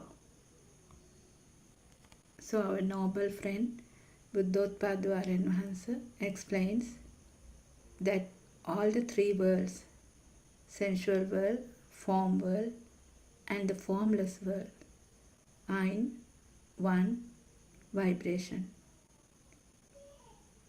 So what we have to know is that as long as there is a vibration, there is a suffering. Actually, there is no self to suffer. So as usual, we invite you all to come and listen to Buddothpado sermons and endure samsaric journey, endure suffering. There are about 12,000 sermons in the YouTube. We also have 24 hours BTV and PeoTV English. Also many Zoom discussions where you can join and ask questions. So we are very grateful to you, Aryan Mahansa, for giving this wonderful Dhamma to this world. Therwan Saranai, Aryan Mahansa, may I pay homage at your feet. Therwan Saranai, everyone.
the sorrow of mankind, lost in darkness, confused and blind.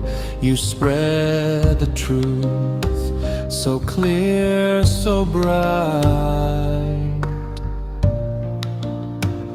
The Dharma's flame, the guiding light. You reawaken Buddha's way. The sasana shining day by day. Through your compassion, calm and deep, you soothe the wound that makes us weak. Buddothpado, you show the path through gentle words and sermons fast.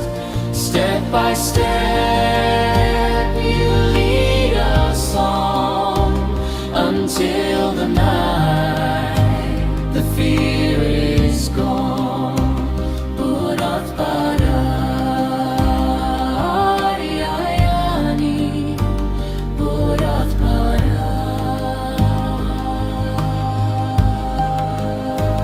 Nibbana now is not a dream. It flows within like a peaceful stream. Oh Ariyayani, may you live long. Our hearts forever sing your song. May you live long, oh noble guide. In gratitude we stand with pride. Buddothpado, bright as the sun. May your holy work never be done. Buddothpado, you show the path through gentle words and sermons fast.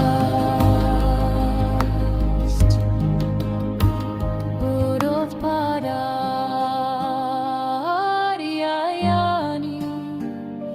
loving and kind.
I was trying to be someone who could finally feel okay. Working hard to hold it together, just to get through every day. Smiles came and they would leave me, like the sun between the rain.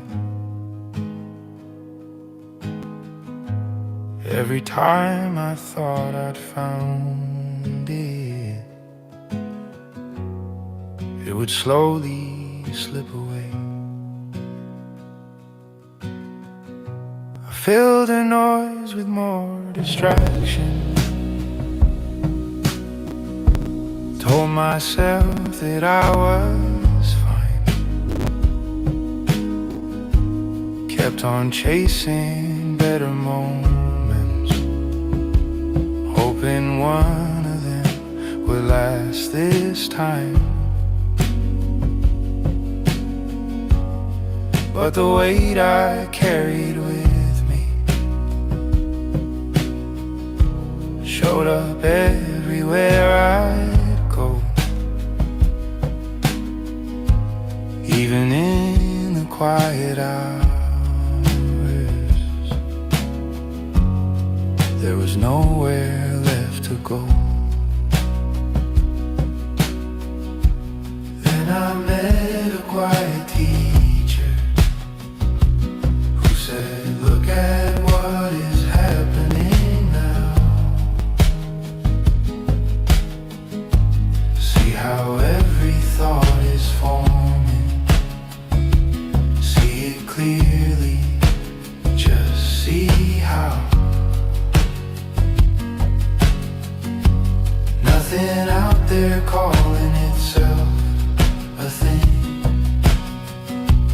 No one here that must defend. Just a quiet seeing of it. And the struggle began to fade away. Buddothpado, showed me what I could not see, not by faith and not by belief, but by looking quietly. Buddothpado, change the way this life is known. Nothing added, nothing taken. It was truth we'd never seen.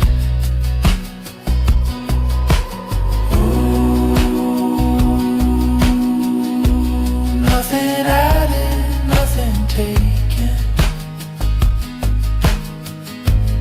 It was truth we'd never seen. Nothing added, nothing taken. It was truth we'd never seen. Buddothpado, showed the way by asking, see. When the search at last grew silent, there was space to simply be.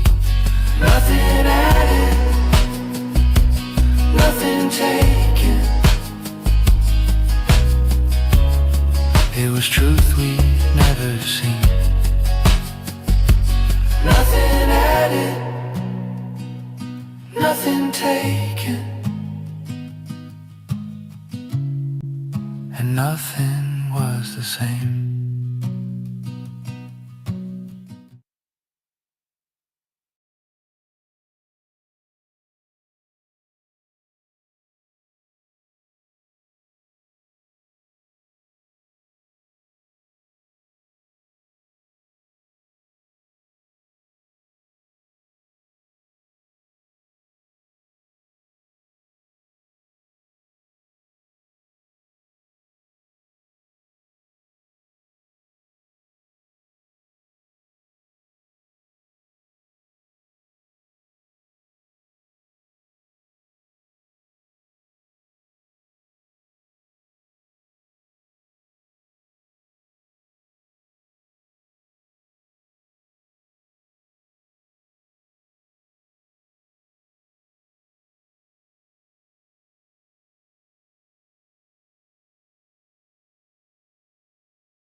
that fills the earth, timeless heart of sacred birth, wisdom of Asia,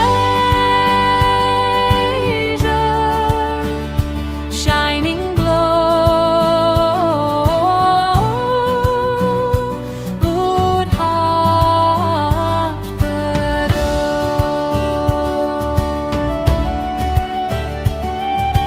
Liberation from all birth, liberative from mind's deep thirst, liberation from fear and death, freedom carried on each breath, wisdom of Asia, ever glow.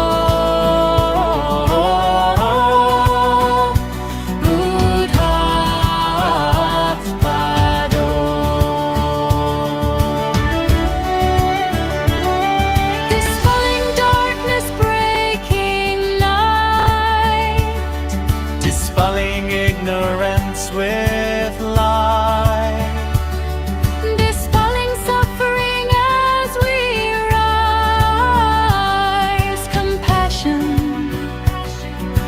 opening all eyes,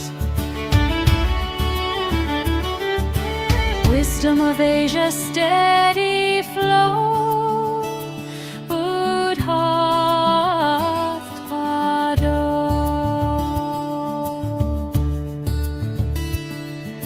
truth of life and truth of mind, truth no time can leave behind, truth of birth and death made clear, the path of peace is always near, wisdom of Asia, ever we go.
Buddothpado,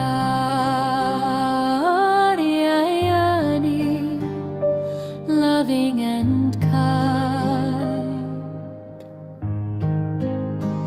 You came like light to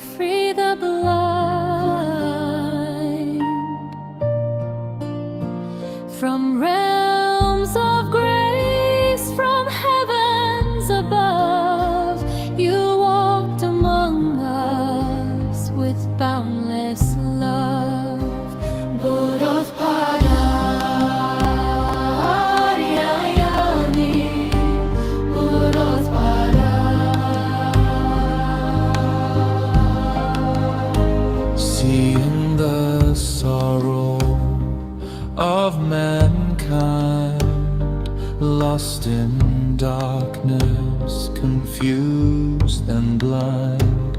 You spread the truth, so clear, so bright. The Dharma's flame, the guiding light. You reawaken Buddha's way. The sasana shining day by day.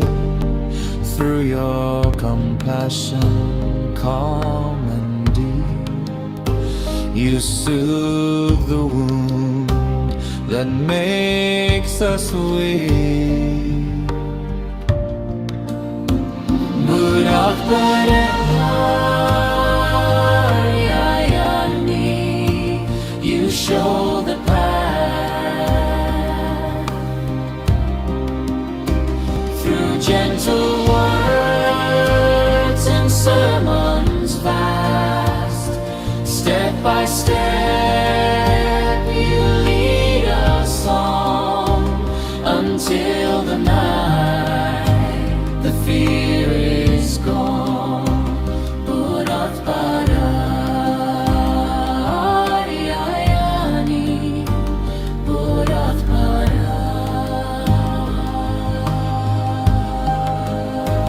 Nibbana now is not a dream.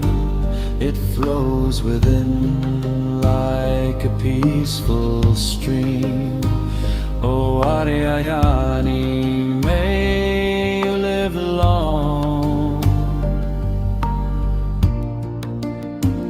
Our hearts forever sing your song.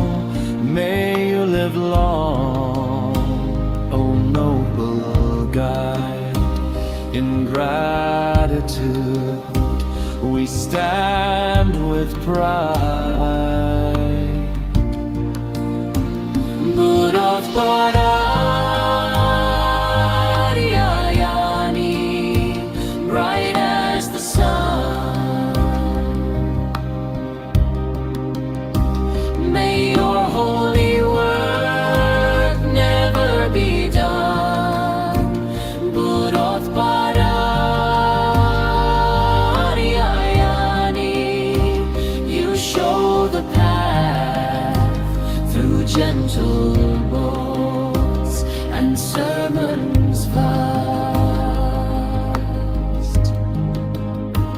Buddothpado,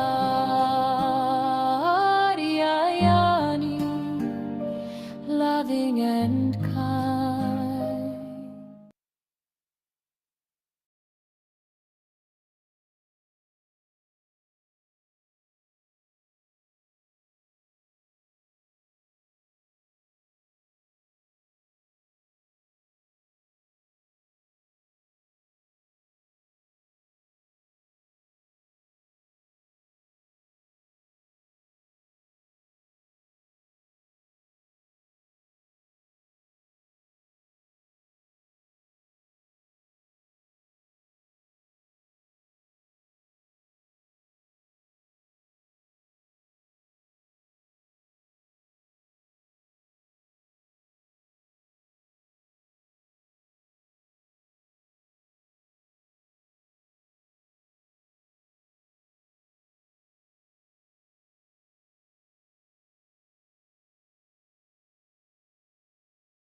awakening in silence deep.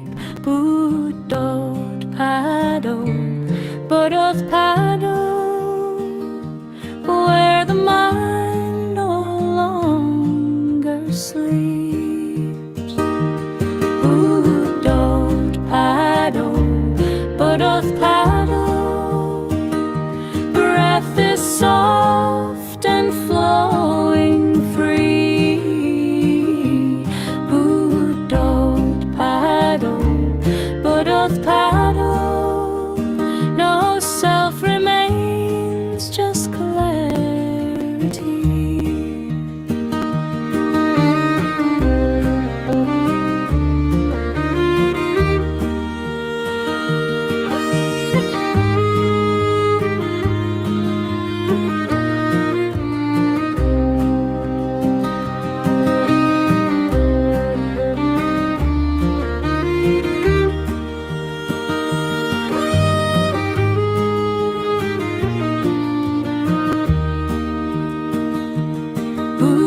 Buddothpado, Buddothpado, stillness shines like morning light. Buddothpado, Buddothpado, truth appears beyond sight. Buddothpado, Buddothpado, Buddothpado, Buddothpado, awakening, awakening, Buddothpado.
In the dark of the dreaming mind, a bell of truth is calling near. Through the smoke of fear and time, a single word makes the path appear.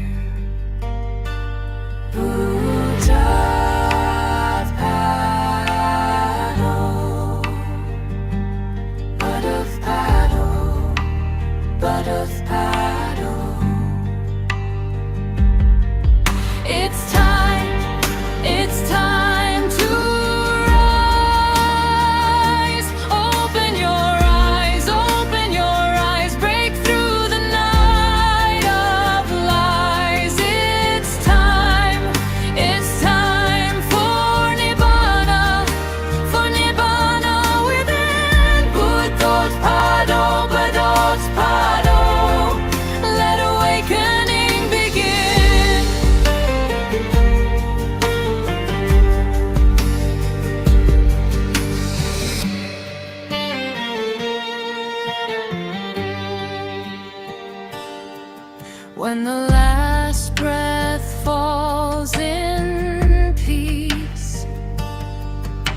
the storm of the self grows still.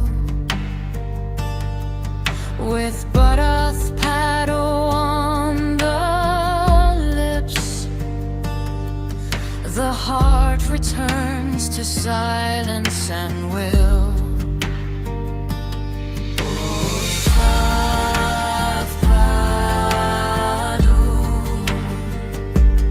Buddothpado, Buddothpado.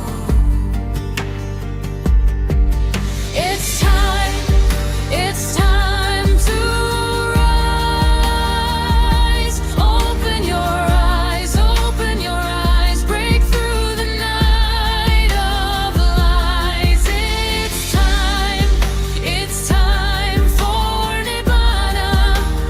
Nibbana within. Buddothpado, Buddothpado. Let awakening begin.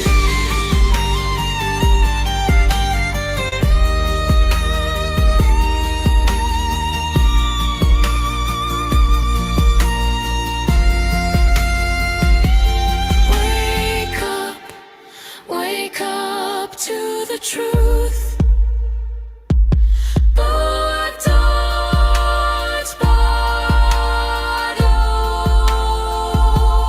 Awake, humans, be awakened humans. Buddothpado, Buddothpado. Let awakening begin.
I was trying to be someone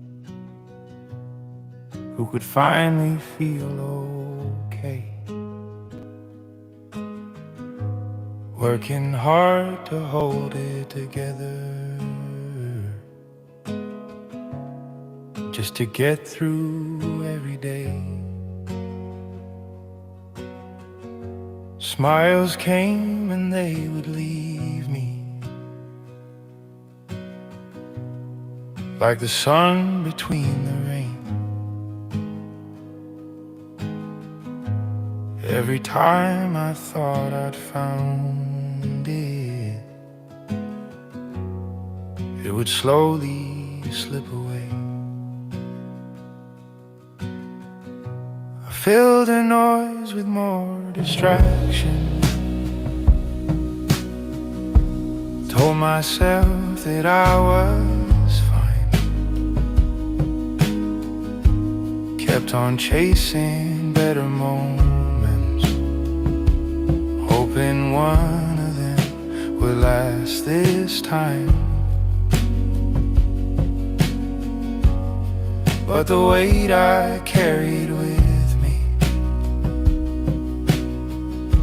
showed up everywhere I'd go,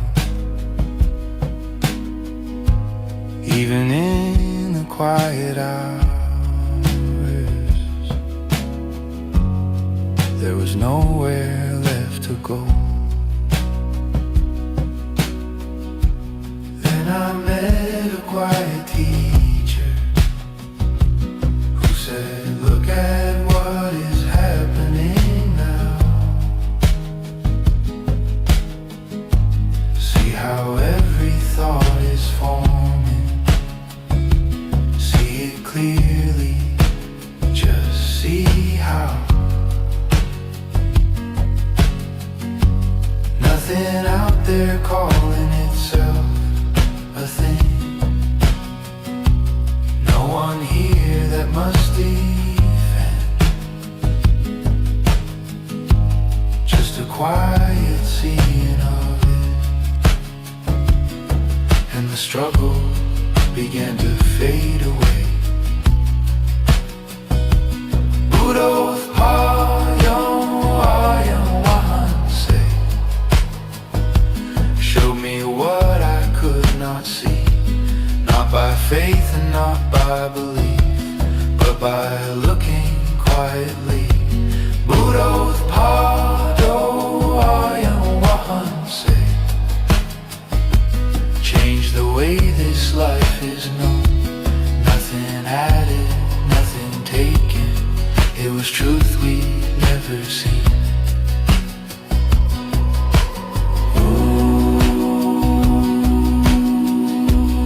Nothing added, nothing taken. It was truth we'd never seen. Nothing added, nothing taken. It was truth we'd never seen.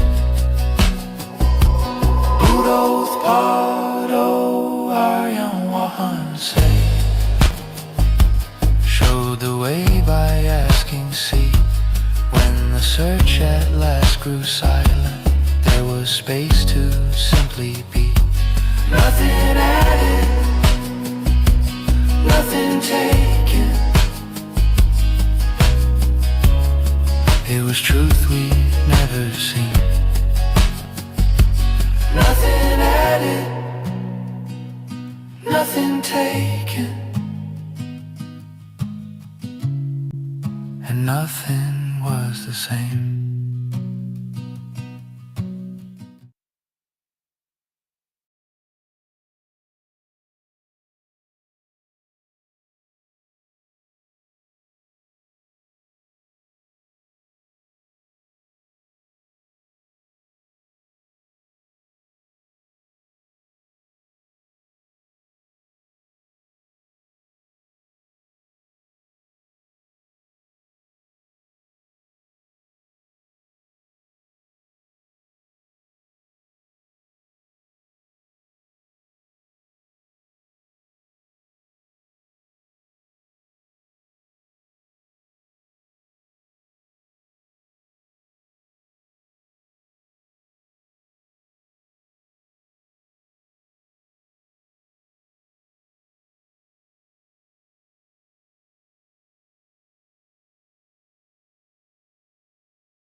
This lights also coming. How is this sound also coming?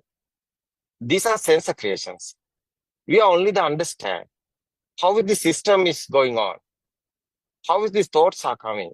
Before kindergarten time, the baby on the cot, baby in the cot, the baby don't know anything. Baby haven't defilements otherwise. Baby don't know death or birth or girl or woman or anything. That's a radiant mind. That's our beginning. After what happened to us? How is coming this world? It's our sensor creations. Our eye creation, our eye creating this lightful world, colorful world, this picture world.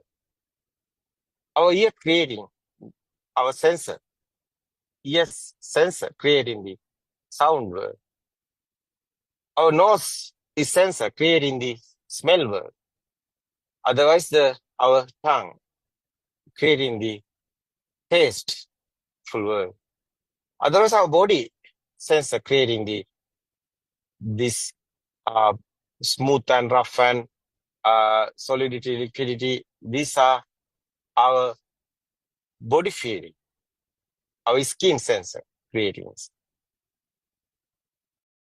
This sensor creating is not real. Various of living beings have various of senses. Example is the buffalo looking the red color, otherwise the horse looking the blue color. Otherwise, the various of living beings have various of type of senses. This sensor given them the world. World is not real. This sensor nobody is doing. It's a system. It's the dharmata. It's a process. Nobody is doing. No one is doing. You also not doing. Systematically is happening. This is the nature. We understand the nature. We understand our sensor creations. Kindergarten time, what happened there? That you can realize, you can experience it. Yes, red, yellow, blue. These are sounds. Sri Lankan not talking about like this English words. Ratu part, nil part, ka part. What is this sound? Indians are talking other one. Chinese are talking other one. What is this language? Only the sounds, no? Sound and the picture. Kindergarten, you see that picture given the eye and given the sound. Sound and picture together coming. That's the thoughts. Simply you can experience. What are these thoughts? Thoughts is not real. This thinking world is not real world. How you are drinking pineapple? How you are eating the pineapple? Your tongue making this taste. But taste, what is the pineapple? Pineapple have a picture, pineapple have a sound. Are you eating pineapple? Picture and sound? No. It's the thoughts. You are eating the thoughts. You are smelling the thoughts, jasmine. What is this smell? You are talking about jasmine. Jasmine have picture and sound. It's the thoughts. What is your word? It's a thinking word. It's not real. It's a simulation word like that. It's a programming. It's nobody's saying. This is understanding. You see, this is understanding only. Normally you are living, your lifestyle normally going. This is understand. Finally, you know what happened here. Death or birth, everything is thoughts. Nothing happened. This thought is not real. But normally you are living. It's normally, everything is normally happening. You can't stop that. System also normally is going on. No problem. No problem. It's a system. You only understand. So someone not understood what happened here. He's getting this real. He's in suffering and sadness. But someone know this. Someone talking about my child is dying. How is this child is coming? Before you are married, where's the child? Where's the husband? You are in happy now. How is coming husband and how is these are coming? You see, kindergarten time, nothing there anything, no? After what happened? Red, yellow, blue. And everything coming, the thoughts. Mothers of thoughts. Everything is thoughts. Your children also, you're thinking. This is the real. But normally, life is normally going. Life is normally going. This only the understand. Your inside is suffering and sadness. What is your inside is vibration, pain. That pain is disappeared. That's the power is disappearing. That's the ego is disappearing. That's a fade in your defilements. That's a path of tranquility, peaceful mind.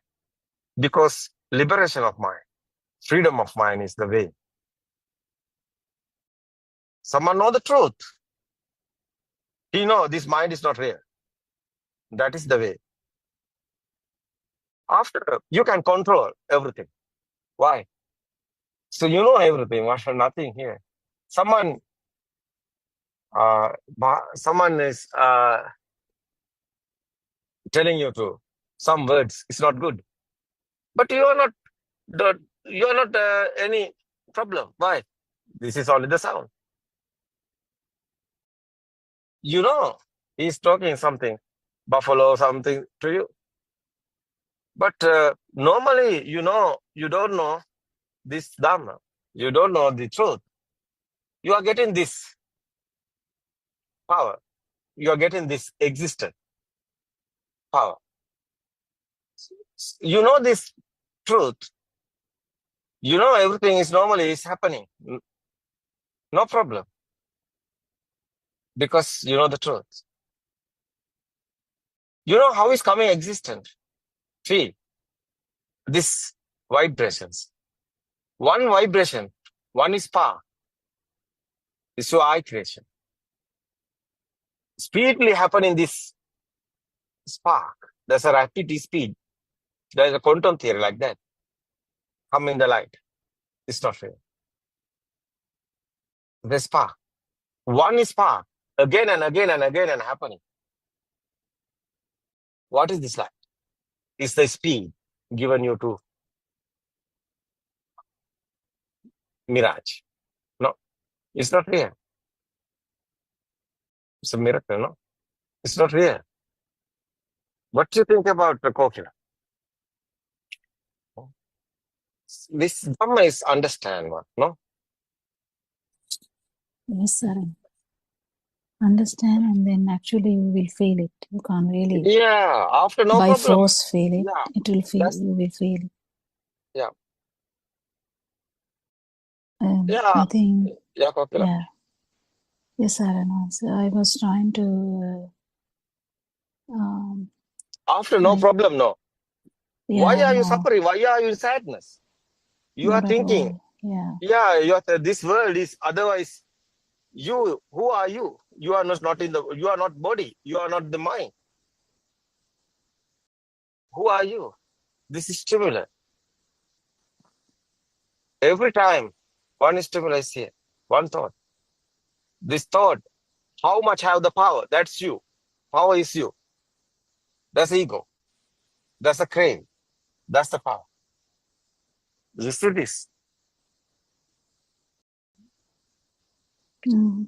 Finally, why we are talking about endless happiness here?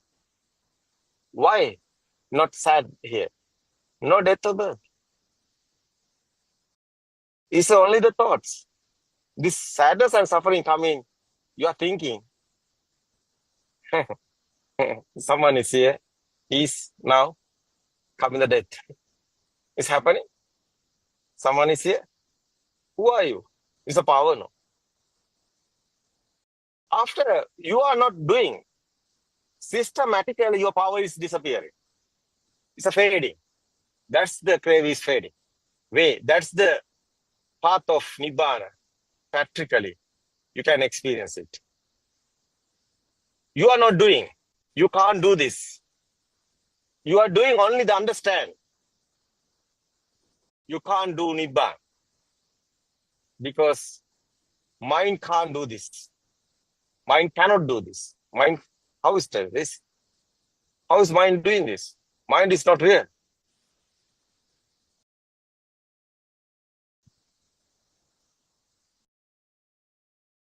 What do you think about Suranka? Yes. Answer yes, exactly. That is ultimately what has to be understood is that there is no one doing it. I think Aryan Mansa explained it day before yesterday also, this whole process. When one understands that it is just a process, just a mechanism, then there is no ownership to that. The stimulus is just a stimulus. It's one after the other. The thoughts are just freely flowing in the mind. And that is also a combination of the picture, the sound, as Aryan Mahansa explained. And that is also no one's doing due to the speed of vibration, because we have these sense faculties, these are being constructed. But if we take an animal or different species, the world that gets constructed to that animal, whether it's a horse, a bat, an owl, the world that they get and they perceive is quite different. So then which world is true? What world are we thinking is real that is causing us suffering? Is there a world to cause suffering? And if there is no world, is there a perceiver? Is there a person experiencing it here? No, isn't it? So I think ultimately, Joel, try to see through by understanding the sense faculties. And I think we talked about ownership of the stimulus. Is there anything that can be even owned? Right at the beginning, there was an explanation about the chair and about the stimulus and the objects. Are those actually real, or are those just perceived to be there? So if one understands that process, yes, Aryan Mahansa, it becomes real. It's not easy at the beginning, but gradually over time, when one understands how this whole thing works, the importance that is given to those, the value that is attached to it, even to get fed up of life, there has to be something called life. What is life? Is that a concept that has been made? Is that a thought? Now, if you say you're fed up, say somebody else who is saying that, no, everything is great for me. I like my life. Somebody will say. And then another person will say, I'm feeling sad. Some person will say, no, I'm okay. There's good and bad and all that. So how can different people have different notions about it? Isn't that finally resting in the way that the thinking pattern is going? And as Aryan Mahansa explained, this is all a thought-driven world, depending on the stimulus. And through ignorance, if one believes that the stimulus is true, that is where the suffering arises. If there is no thing, then how can there be suffering? How can there be even a concept called suffering? It's not easy to understand, but gradually, I think over time, one can see through it, because there's nothing really to get fed up about. Yes, Aryan Mahansa. Yeah, the Suranka, we are using the mind to understand this. Mind is not real. We are using the mind to understand this. Yes. You see, we are not getting that mind is true. Mind is not true. Mind is not real. someone understood how is this mind created. This is very important. That's the freedom of mind is coming. Liberation of mind is that way. People won't understand their mind. How is created? How is this mind is becoming? How is this thoughts? Mind is thoughts. No? Chittena niyati loko, chittena parikasate is a Buddha's word. You see, where are you? It's a chittena niyati loko. What is this mindful word? It's not clear. It's a sounds and firm. Sound and firm together. And that's the mind. It's a simple. It's after you know this. You see, it's a knowledge. It's mind. But mind can't do anything. Why? Mind is not there. But you know, but you see, what is inside is the feel. What is this feel? Feel is, this word is real, is a feel. It's a feel. You know, finally, the existent feel. What is this existent feel? Your mind, these thoughts. Is this thought is real? No. But people is, what's people idea? This thoughts is real. That's the misconception. That's the misconception. Thought is not real. This is very important. So light also not real. Sound also not real. These are vibrations. These are waves. This is huge science here. That is science. This science is very important.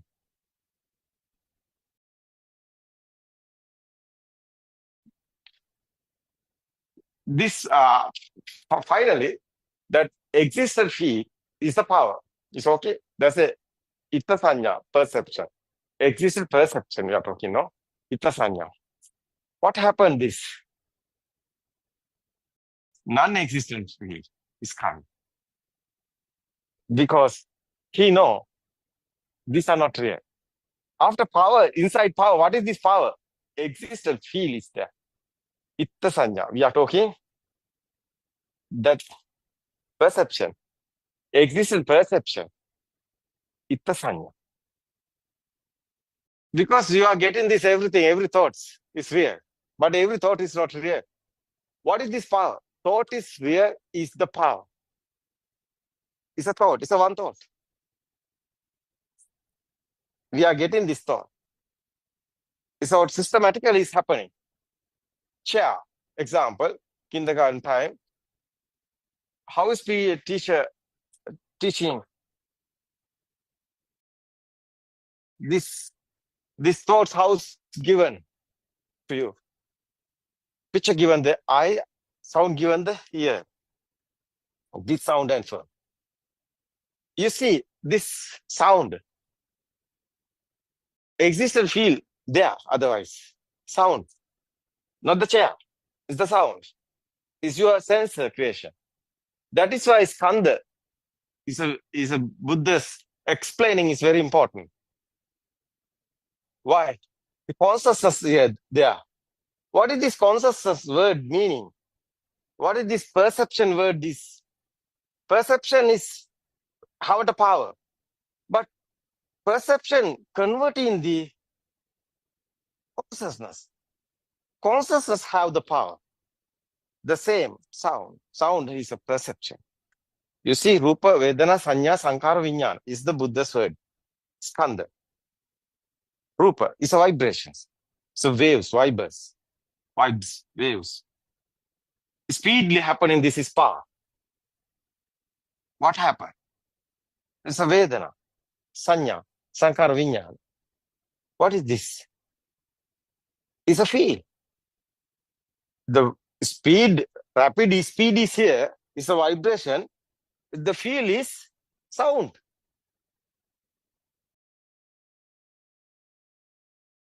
How's can you explain this, Suranka? This consciousness is very important. How is coming consciousness? Consciousness have the power. Because one is spark, have the power. That's the secret. Madhya Sutra is there. It's very important one. Very important one is the one is spark, have the power. That's your Sasva power. That's your cycle of birth power. That's your craving. That's your defilements. That's your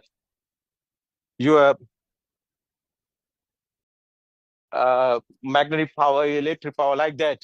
Your mindful mind power. What is word is suitable? It's a power. This power is your circle of birth. It's a waves, like the Sirasa, like a radio waves, like that. Your phone number, like that. It's a waves. Every wave have the power. It's vibes. You see it here. What happened here? It's a spark only. That's why Madhya Sutra, Buddha talking about different in somewhere, there is the power. No different in no power is there. That's Madhya Sutra's meaning. One spark have the power. And again, and this spark is happening. That's power also combining, coming the more power. That's the perception converting the consciousness. What do you think about Suranga? Consciousness word is very important, no? That's the existent field converting the alive field. Place is there. Why? Existent field is consciousness.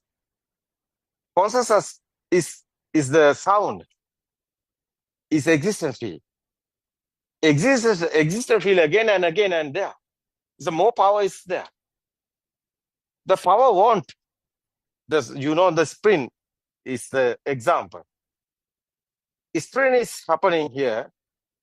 The automatically spring getting the power. How is the spring getting the power? This systematically no. That is the alive field.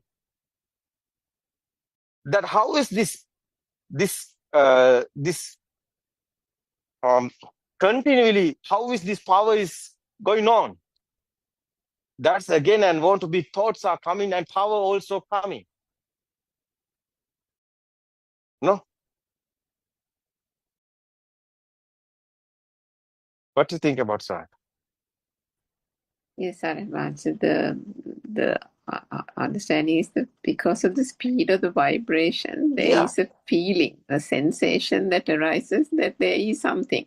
And this light is felt, the sound is felt, but this is all happening at speed, which is where the perception comes. So the feeling, the perception is the sound, perception is the light. And because it is speedily happening, that is what we call formations, mental formations. Due to the speed of that perceptions occurring, there is a feeling that this is existing. It is the consciousness which we call the feeling of existence, that these things are there. We get this notion purely due to the manifestation in the senses that the light is there. The sound is there. There is something called sound. There is such a thing called light. There is such a thing called smell. Actually, there isn't, but it is because of the speed, the sheer speed of the vibration, due to the sense faculties, the feeling comes that there is those things exist. Otherwise, Suranga, these five senses together come in. That's why Tinna Sangati Passo is the dependent origination is here. Why? Yes, these together come in, these five senses together come in, one spark is there. That's the thought, is have the power. That's why red have the power, otherwise apple have the power. That's why apple existent feel is there. That's the living being. The power is the living being. Yeah. Because there's the death and birth. What is the birth? Your eye is the birth. That's the Buddha's word. I is the world. I is the birth, not the mother, not the story of this one. Mother's, the baby's time. This is your senses creating the birth. It's your world. It's your eye. Something you are looking.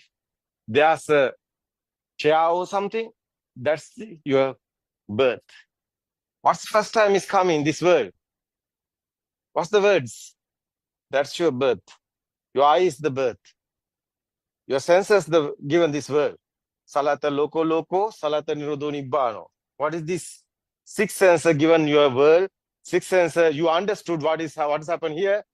That's your world is disappeared. This world is not real. That's right. That's right. No problem, because this is understanding. What happened? Someone know this Dhamma. Someone know what happened here. Someone know this. What happened after that? You are inside your power. Well, who are you? You are the power. Why? This world is you. What is the world? Chair, table, sun and moon, everything. Is that real? Yeah, real is the feel is existent, is the power, is you. Side by side. World is other side, you are here. You have the world. But world is not real. That world, what is this world? Is the inside power is there. Existent feel is there. Because light and sound, no, coming together, sound and form coming together, that's five senses. One spark is here, no? That's thought. Thought is existent feel. Is the world, no? Every thought is like a programming, like a data updating system. But you know, you see, this not only the thought, the power is inside. That's why existent feel is there. That feel is you, otherwise. More feel, no, but feel is there. But how is feel continuing? How is this power continuing? That's more power want you. That's why again and again your thought, your mind is working. Mind automatically, systematically is creating. They're like a circle, spring. That's right. Like a spring, example. No. Yeah. A spring, how is getting the power system? That's your Atmiya Aropana. We are talking about the power. It's your ego. That's you. That's your word. Someone know this. How is getting the how is creating this power? He know this is thoughts. Thoughts given you to power. Who are you? You are the power. But this thought is not real. Power is disappearing. You are getting this thought is real. Power is more coming. But you are getting this thought is not real. Power is disappearing. That's the fading defilements. That's the way Ragakyo, Desakyo, Mohakyo, Nibbana. That's your defilements are fading. That's your ego also fading. More ego, someone have more ego, he's going away. Someone no more ego, he's going heaven. That's the Buddha's word. That's Sankarupati Sutras there. That's why Buddha's talking about Maniya Makkato Atimani Kokoro. How much power you have, that perception is thick. This perception is smooth. It's the heaven. Perception is a power. We are talking about the power is thick. That's the down world. We are talking about the heaven. So this present moment, everything is happening. This present moment, one thought is creating. This time, you are not, your body is okay. You are talking about the human body. But your mind, what is that? Your mind is heaven or heaven. It's your ego. Something happened to you, that Viber is telepathy. You can't do. What you are doing, you can't do anything. It's system. It's happening like a nature. Like a radio waves like that. That's magnetic wave like that. Electric waves like that. Mind waves is creating. It's a power. Your defilements is the power otherwise. Your ego is same. These different words we are using. It's a power. You can't do anything. So someone know this finally. So how nice feeling, because nobody is here. System is working. You can decide your mind what you want to do. Be a doctor, be an engineer. What you want to do. That's now you can. It's producing the film. It's your film. Yeah. You are not stuck anywhere. Because this sensor, you understood these sensors. Finally, you can control everything. Why? Nobody is here. System, you can control the system, because who is controlling the system? We are talking about the jnana, is the nuana. What is the English word? It's your feel. It's a real feel.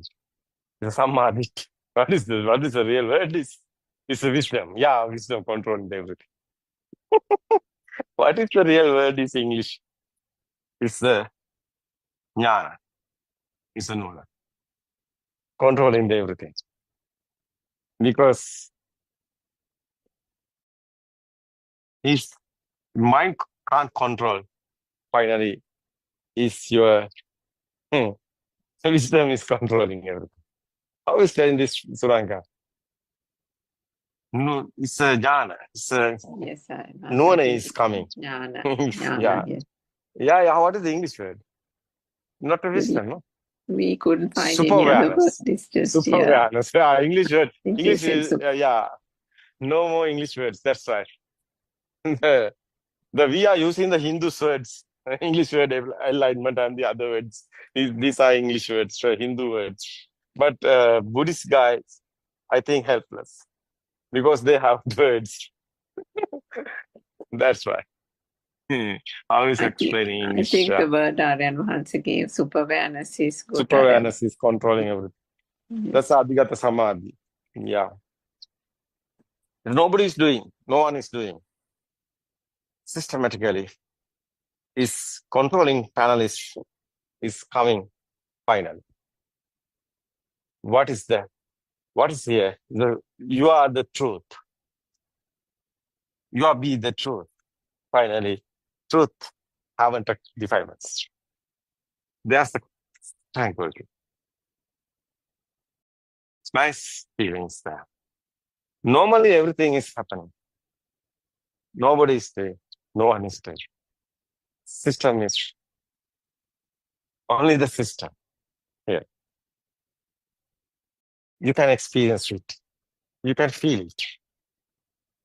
This Dhamma is not a thinking. This Dhamma is not a believing. This Dhamma is not a trust. This Dhamma is this current moment.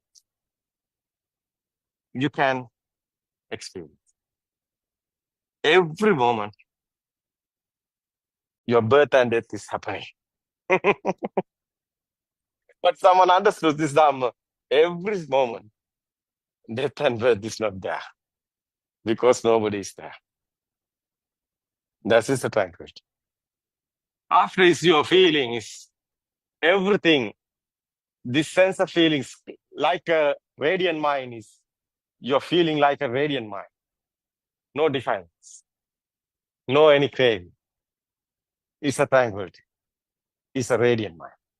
Finally, is the Arahat, our monks. We are talking Arahat stage is there. Nobody is there. No one is there. It's the experience is very important. But everything is happening. You can study, you can do the job, you can do the business. So you can do everything. Otherwise, Gatikara also is Gatikara is doing what is Gatikara doing? He's One who makes factory. clay pots. Yeah, Yes. making the clay pots factory. No, he's a businessman like that. No, but Yes. he have the blind mom and dad. Yes. He's going on, cool down, no problem. No ego is here. That's right. It's nice feeling. Yeah, system is working like a mirror, no? And you can see like a mirror. Nobody see, but everything is there. But you're inside, not getting any, and not happening any pain or anything. No, not happen any pain.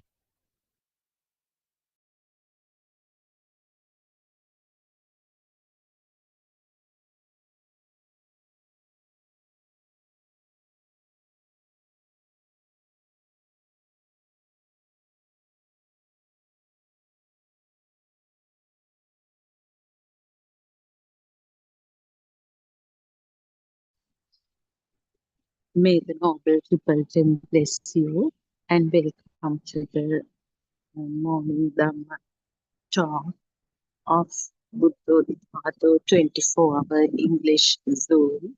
So this is the newest venture of our spiritual teacher Buddothpado Aryan Manse.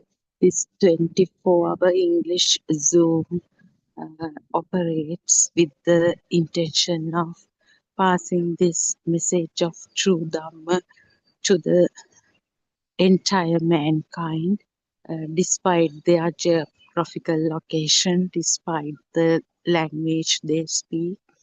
Everybody has the right to end the sufferings by listening to the truth of life. So the people today live in such a dynamic world which changes every minute or every second. And there are numerous challenges as we remind every day the war and violence or climatic change that happen due to environmental pollution as a basic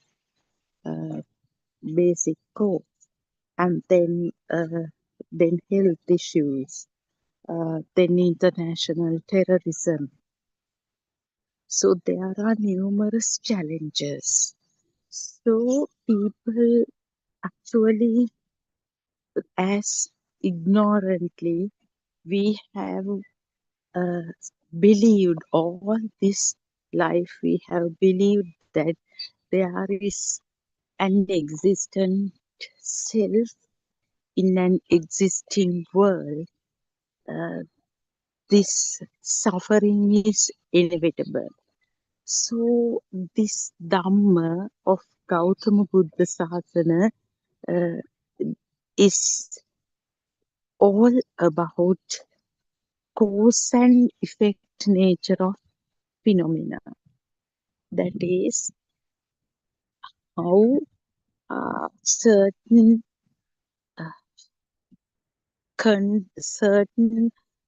effects or certain experiences or sense faculty experiences arise when certain causes and conditions are present. So that is, in other words, that is what meant by dependent origination. Depending always, it's like a chain. One cause results in another effect, then that effect becomes the cause for the next effect, then always this effect becomes the cause for the next thing to happen. So this unending chain unending journey, actually unending rising of phenomena which is misinterpreted due to the ignorance as existing self experiencing an existing world is actually that is our plight, that is our nature. So it is important to understand first uh, why do we need to talk about this truth of life? Why can't we go ahead? I mean, as we used to believe, we need to get the maximum use of everything available and every minute because the time is so precious. The time, there are a lot of sayings about time. The time flies. The time wasted can never be uh, regained. And the sayings like time and tide wait for no man. So, but yet, why do some people talk about the uh, truth, ultimate truth, and why do they try to discover who they are or who this, like who the self is and what is this life? Because mostly, I mean, if you think about the people, even who existed in the past, great thinkers, philosophers, and even currently who talk about renunciation, who talk about truth of life, are mostly people who have achieved the maximum of certain things. Maybe uh, when they when they look what actually from the so-called birth in the mundane world, what everybody does is uh, trying to be better, because at the radiant mind level, the child, I mean, at that level, of course, they do not have a world around them. It is just pure sense faculty experiences. But after the child gets mature enough to understand, actually become a part of this ignorant world, maybe at the age of going to school, this competition happens. One need to be better than the other person, because even at home it happens. When if there are two kids of let's say 3 years of age, even one may seek more affection from the parents. The self always seeks a better place, be better. That is what in this Dhamma, our spiritual teacher always mentions the mind. That is the nature of mind. Once the mind gets formed, mind always needs the next one to be happy. Now, the actually what I was trying to tell before, uh, people who have achieved, I mean, the wealthiest people. So because they needed more and more, one house in, let's say, England, another in Scotland, another in Wales, another in Ireland. So if we take another country, so America, uh, a house in every county. So if you take Australia, they needed a house in New South Wales, Queensland, South So it's some other South Australia, um, in all counties they want property. So that way, I mean, then if it comes to education, just not one PhD. They want that expertise in that qualification in several fields. So that, but ultimately, uh, with all that, having worked so hard to achieve those financial goals, educational goals, let's say social recognition, maybe a lot of recognition as a maybe power now. Uh, Actually, if we think about uh, leaders, like even the most powerful leaders in the so-called world, like Vladimir Putin and Donald Trump, people like that, can we can't you see the burning that they experience? By looking at their facial expressions, we can assume how much burning is there, because the world is so real to them. World is so real to them. They need to own, I mean, as much land as possible. Their mind shows them non-existing challenges. Now Iran will be a challenge for me. Iran thinks Israel is a challenge for me. Israel thinks the other country, Iran is a challenge. Then Russia thinks NATO is a challenge. NATO and Ukraine thinks Russia is a challenge. So what a web, vicious web that is we are entangled in as humans. So is this life for that? Are we born as humans the with this mind that which can be utilized to realize deep concepts, to fight over lands and accumulate those wealth or the qualifications or social recognition? Are we able to identify the burning surrounded by us? Because actually, if we feel as external things exist, that we can't say there's no burning. The moment that is the pure truth disclosed to the mankind by uh, the greatest scientist ever, Lord Buddha. This is not just a religion, extremist religion that uh, we are trying to actually rather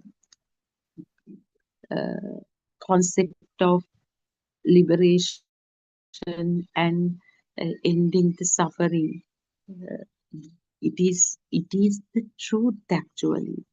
The although due to the ignorance and due to the long term beliefs, long term misconception of existing phenomena, we are unable to identify that burning, that suffering that Lord Buddha talked about.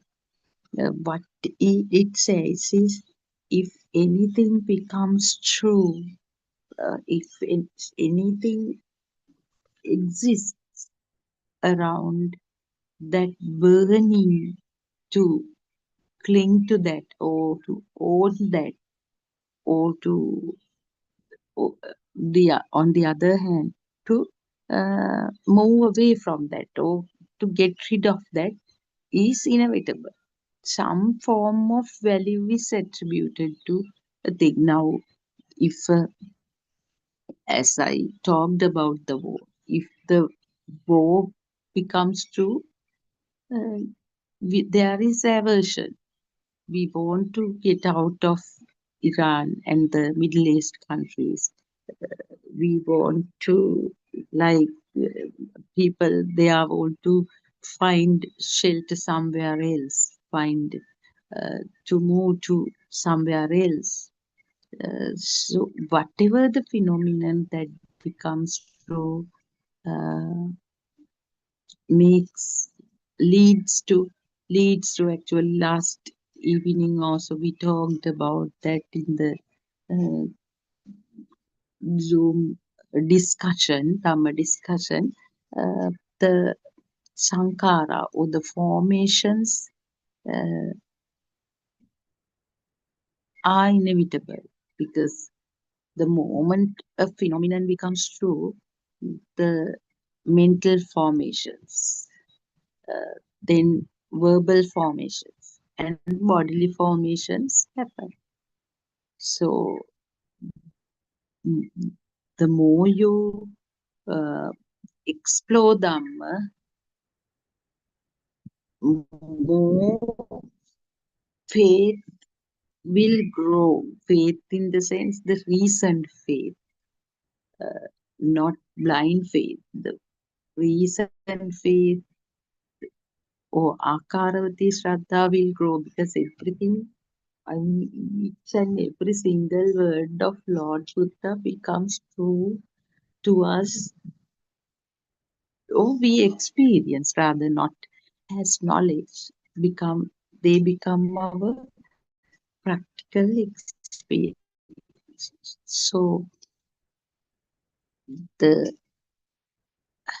what I am trying to uh, bring to light is uh, how does this nature of existing phenomena matter us? Why can't we happily live in this existing world? Because that happy definition is also mundane definition. That's what we have been doing, celebrating festival after festival. Now Easter, then another culture, they are in Sri Lankan culture, Sinhala New Year, then the Vesak festival.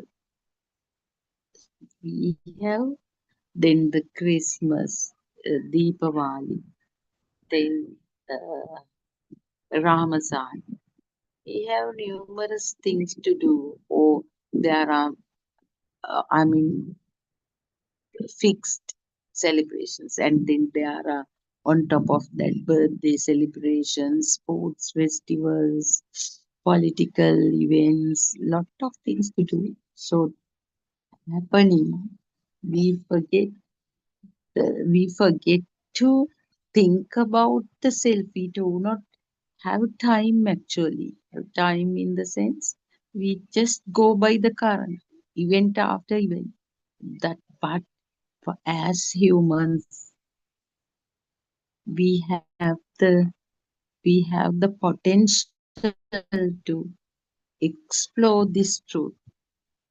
Don't all of us have the question that why were we born to the world, and why we die one day, and what happens after death?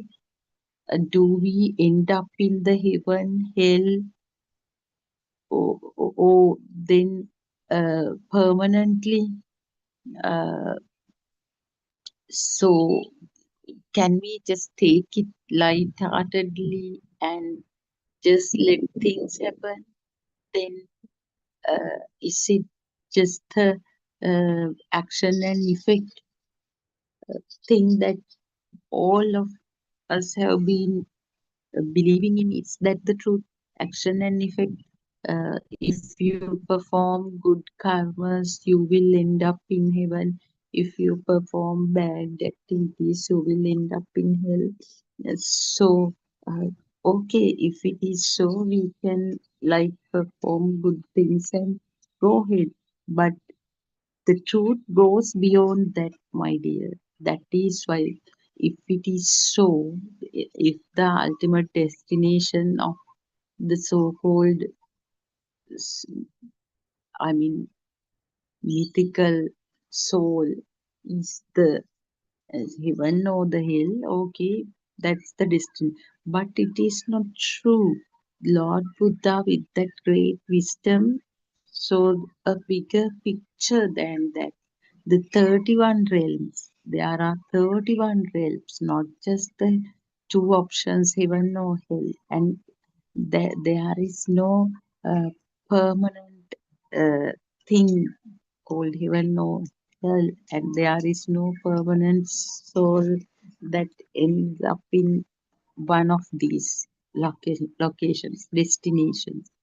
The 31 realms, uh, the highest realms like non-form Brahma realm, then form Brahma realm, Rupavachara Brahmaloka, the top Arupavachara Brahmaloka, then the human realm, sorry, the heavens, where they have these very, very fine, subtle bodies, just not thick bodies like humans. And so, starting with formless Arupavachara Brahmaloka, then uh, form world, form Brahma realms, that is Rupavachara Brahmaloka, then heavens, Divyaloka, then the human realm, Manushaloka, then comes actually should be hungry ghost realms, Petaloka, then animal realm. That is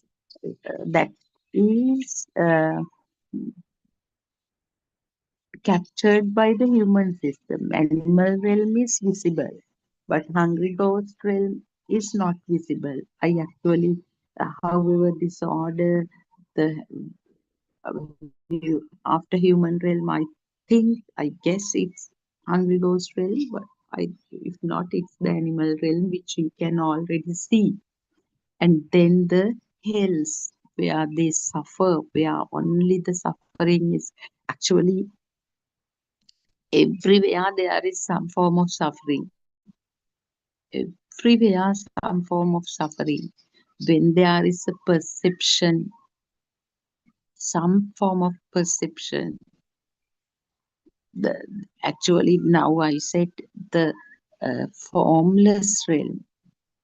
Formless realm also, although there is no such a perception, the knowing that something is there is there. Knowing that something. So some subtle, subtle level of suffering is there. That's why it's not uh, nibbana, or no, not the perfect tranquility. So it is beautifully lined up, beautifully explained in this Dhamma. It is worth paying attention to.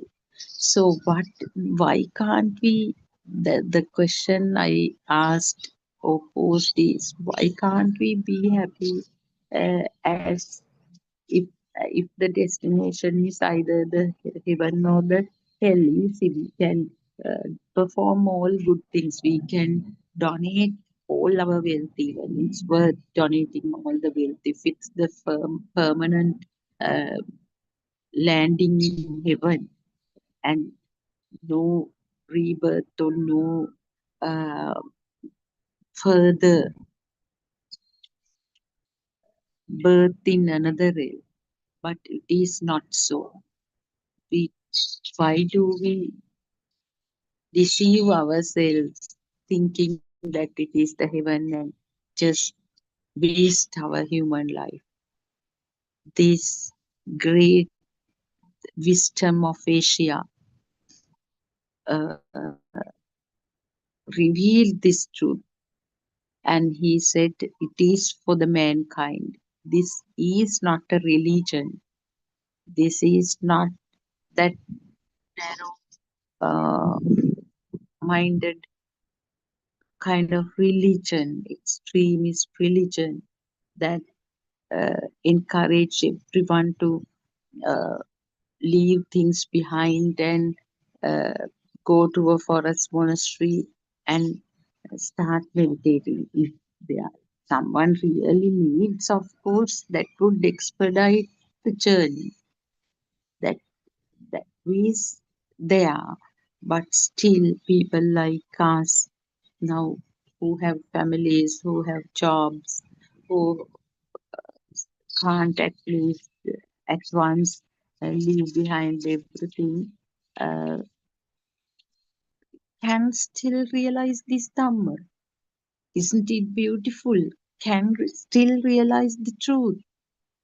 And this letting go is not just leaving behind your property, your house, your husband, your lover, your children, your parents, elderly parents, and leaving behind everything and going to a monastery and wearing a yellow robe and staying at one place and practicing concentration meditation. What we emphasize is the penetrative insight, seeing the truth of all phenomena that we experience, this human system experience. So to see the truth of the phenomena that the human system experiences, we don't have to go to a forest monastery. We don't have to go to a secluded place.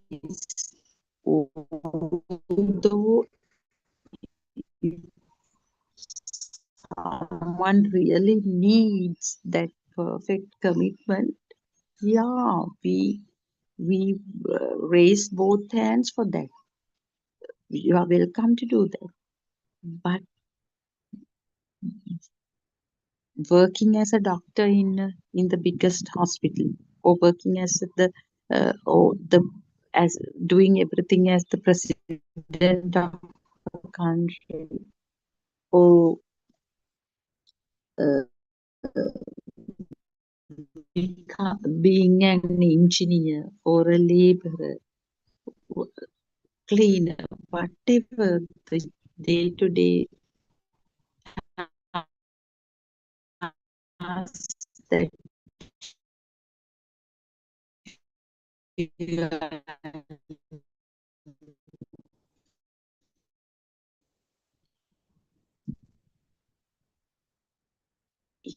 you still can realize this down. Isn't it beautiful? By looking after your family, looking after your kids,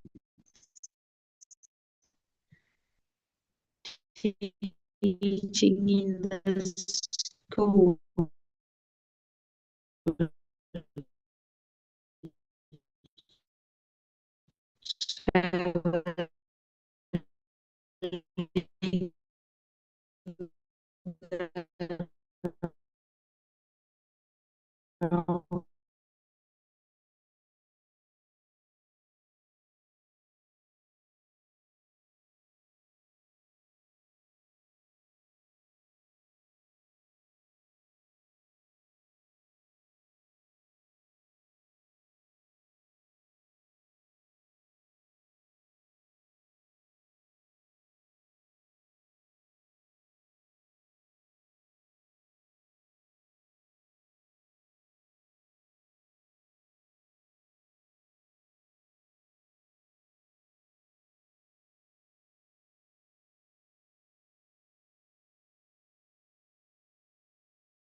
Everyone,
Saranai.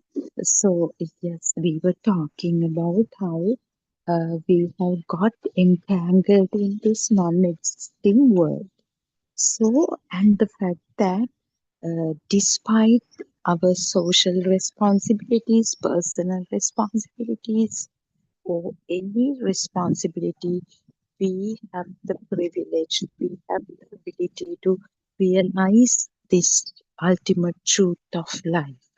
So let's not waste this precious human life.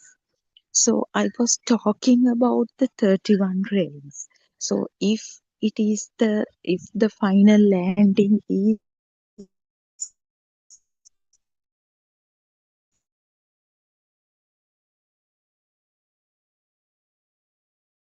either the heaven or the hell, or perform good things and incarnation. No, the truth is the rebirth, the cycle of uh, life and death is not a natural phenomenon. The cycle of life and death. No one is doing that. It is nature. It is a natural phenomenon. So even if we gain birth in the highest realm according to action and effect ground, if you are a believer of action and effect ground, a karma bhumi, that is, if you perform good things, there will be good results. It's simple. It's as simple as that. It is true, but it is true if you believe so. It is true only if you believe so. So, if you believe so, if you are a member of the karma bhumi, you are accepting the unending journey of samsara. Okay, so you will have certain you have performed certain good karmas, its effect will be there for a certain period because time becomes valid, the life becomes valid, everything becomes valid in the action and effect ground. So you will spend some time. It's like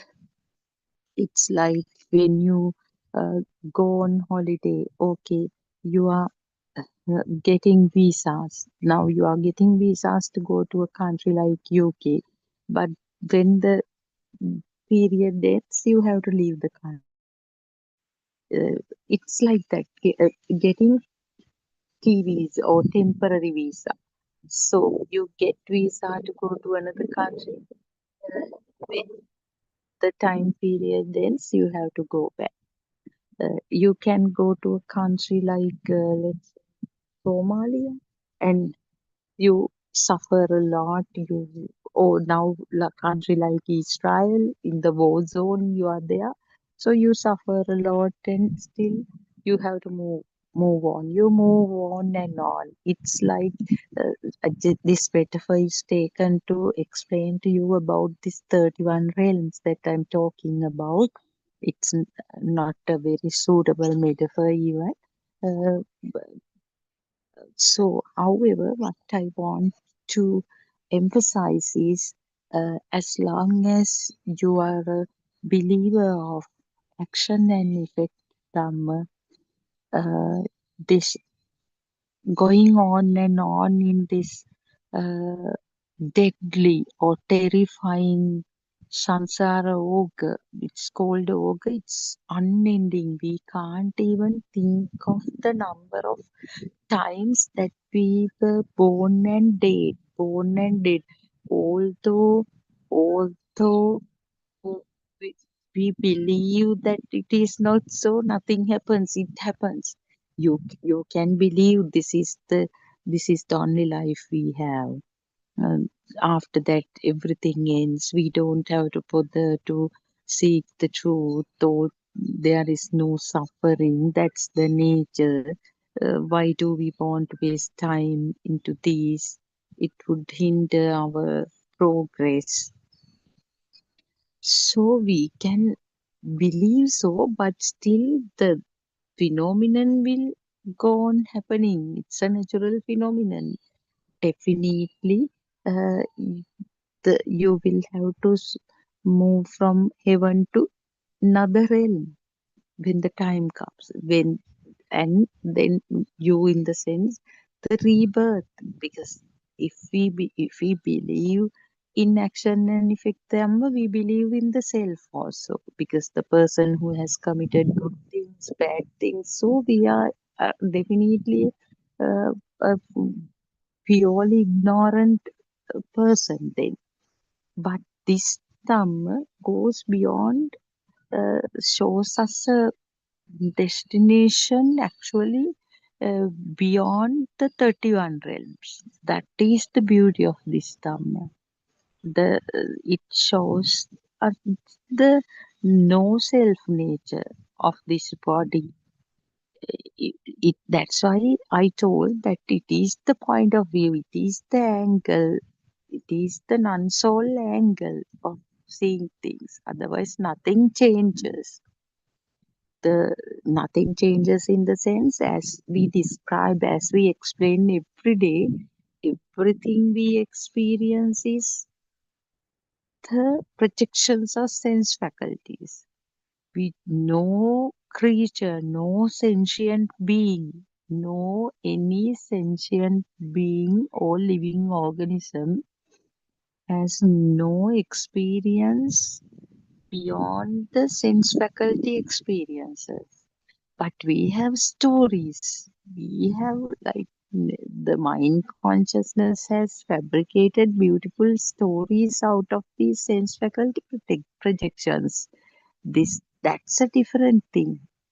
But they are mere instantaneous projections of sense faculties. So if someone is clever enough, skilled enough, mature enough to understand, initially to understand this and then to realize it fully, that such a person makes use of this human life productively or fruitfully. Because now when I showed you the lineup of the 31 realms, there are several heavens.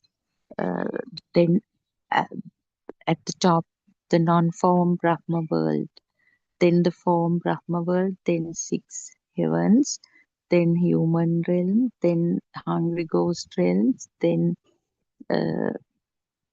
animal realm, and then the hells, number of hells depending on the level of suffering. So that is the made up of this 31 realm story.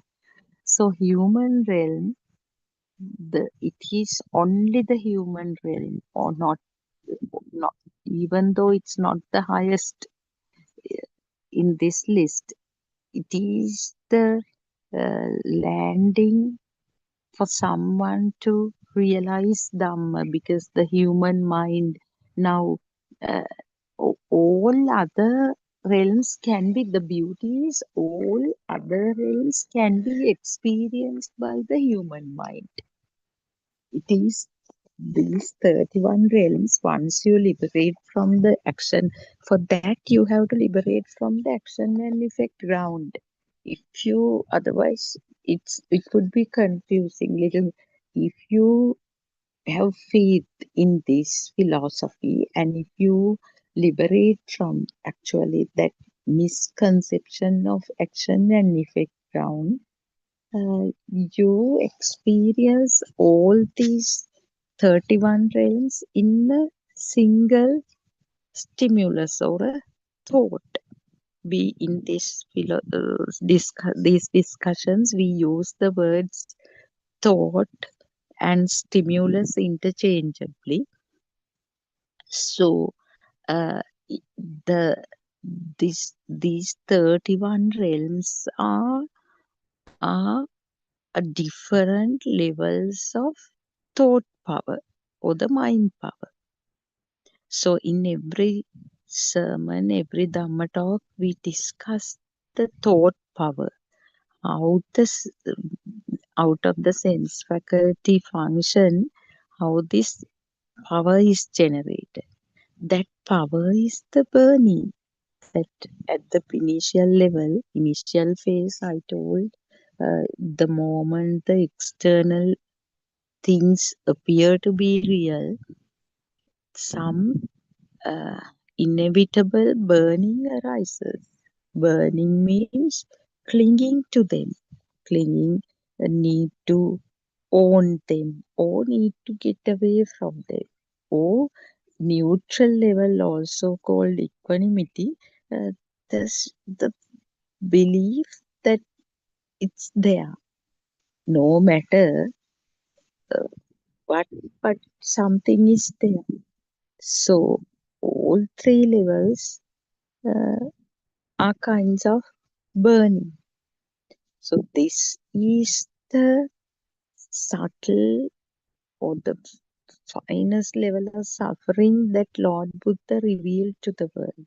It is not the suffering one obviously experiences, like being hit by a missile, or being affected by lack of fuel, or being affected by lack of food, or death of a loved one.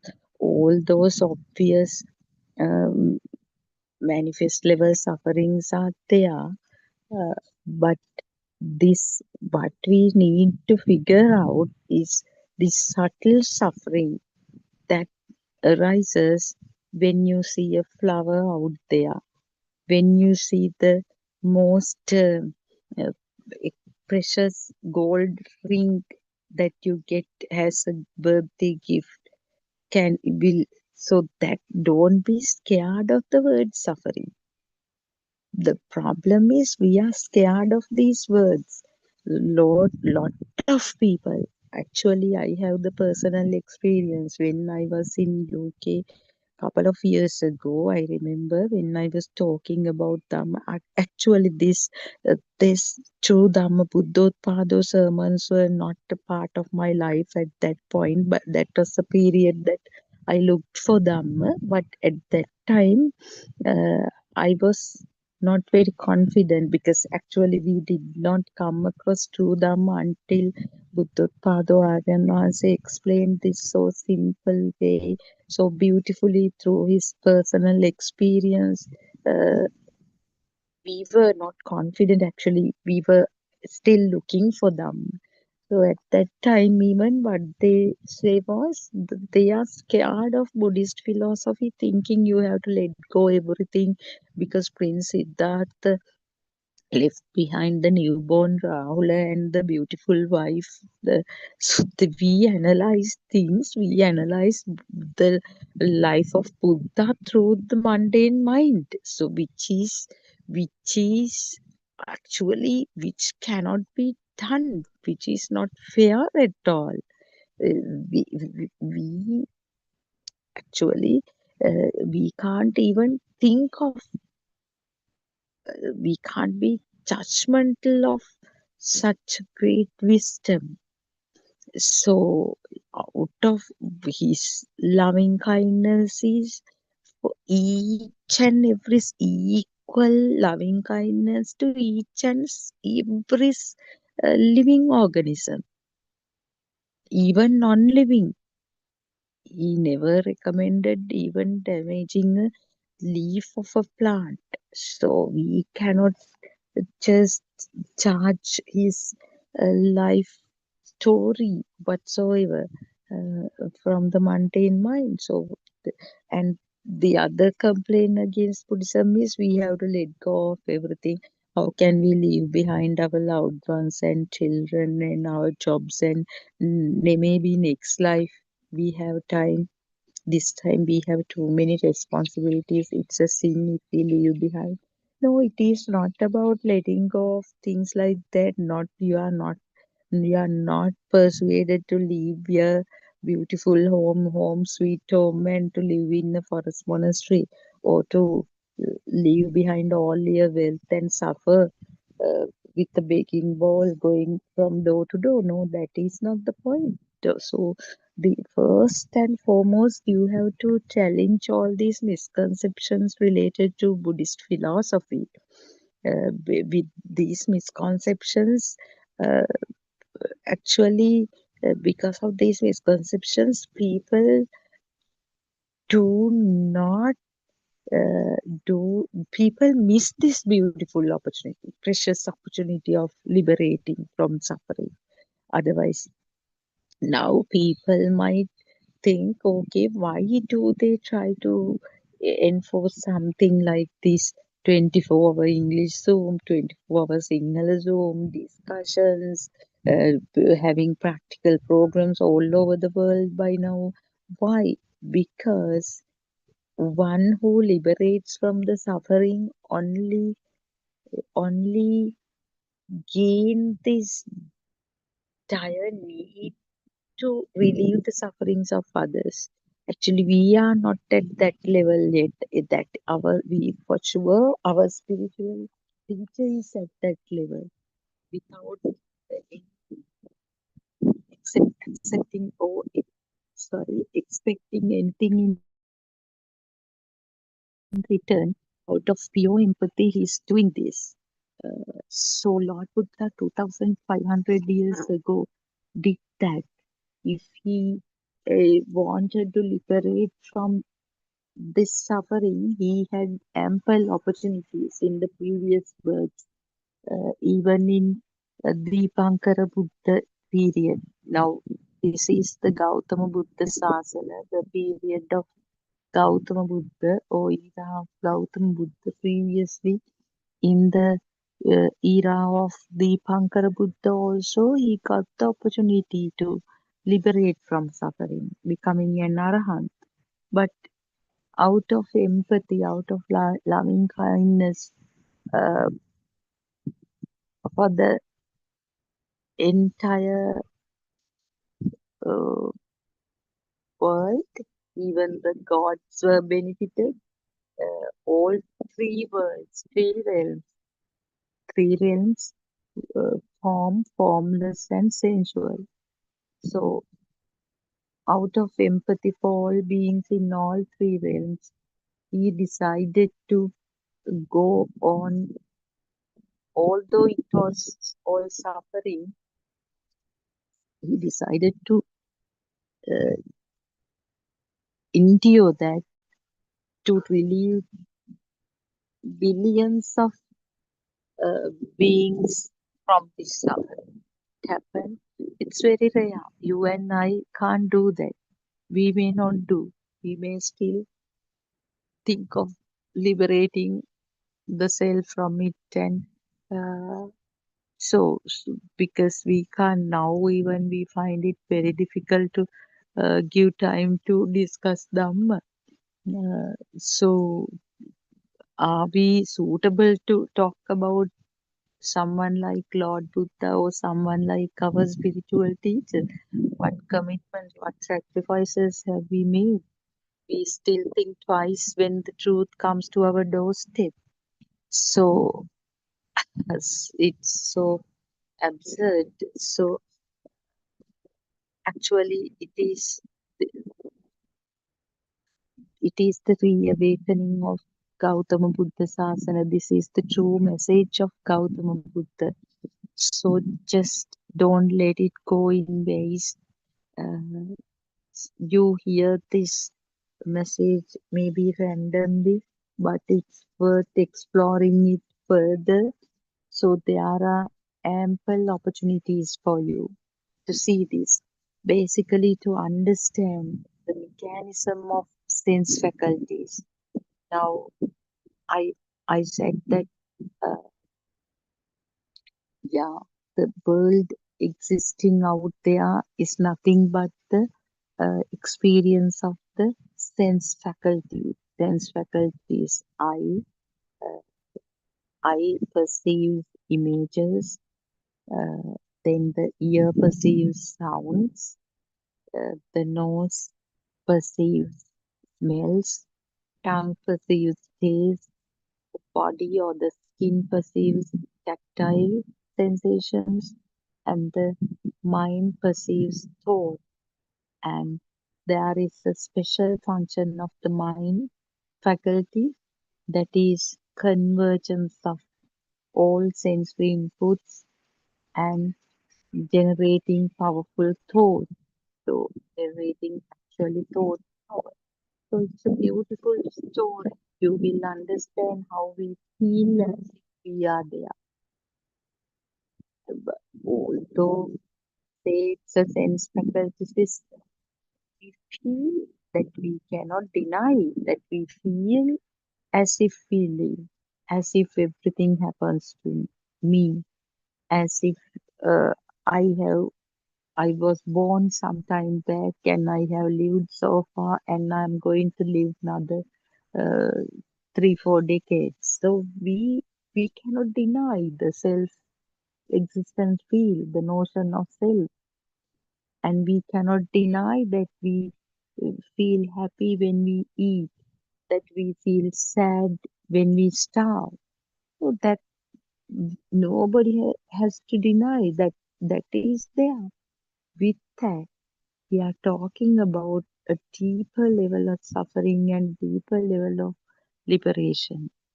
So that is why a spiritual teacher always says that even though you come to full realization, uh, things will remain the same. The trees, houses, people, sky, aeroplanes, everything, flowers, whatever, chairs, tables, mother, evening, but only that burning will be zero. It is the bliss. It is the perfect bliss that everyone talk about. Perfect relaxation, perfect peace. Now in Christianity also we wish them rest in peace after this. Buddhism also when they pass away say may you attain Nibbana. Somebody say may his soul rest in peace. This is about resting in peace, being alive, attaining Nibbana, being alive, attaining Nibbana in each and every stimulus. So that is the truth. So let's uh, strive together to realize this fully, because all requisites are there by now. The role of the role of the spiritual friend, Kalyana Mitra, availability of Kalyana Mitra, and the opportunity for you to listen to them. So if you have effort, if you have willingness, if you have the need to investigate or explore it, if you have the um, proper mind to uh, understand, listen and understand the concepts, all requisites are there.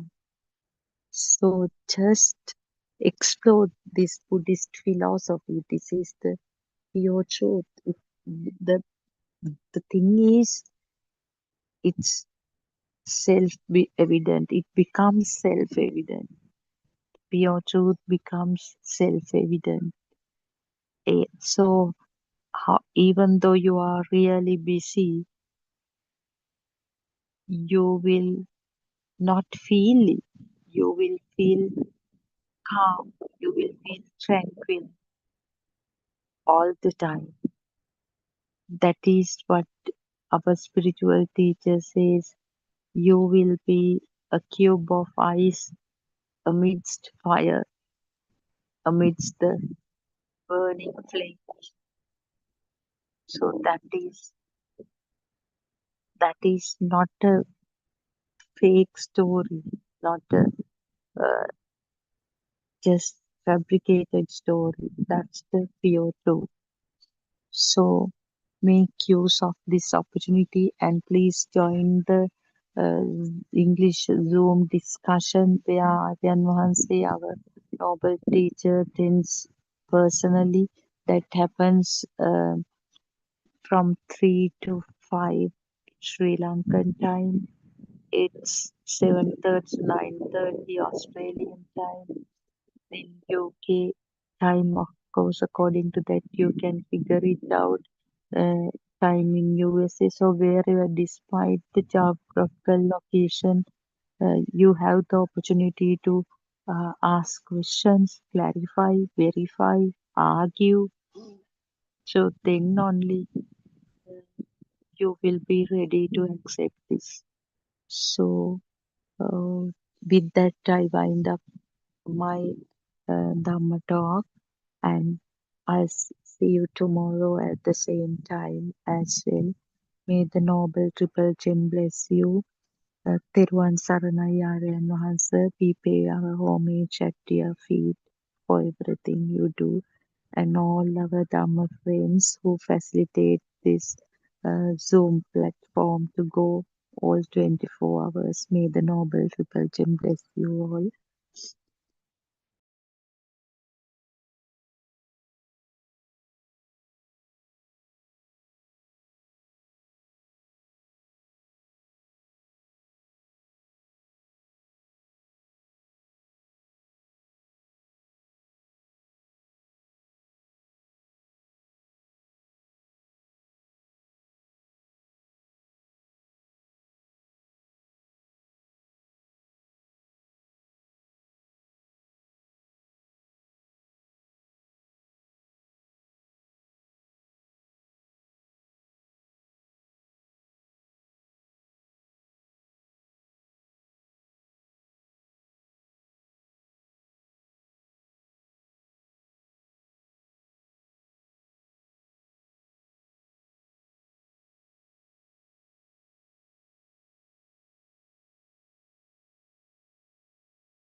I don't.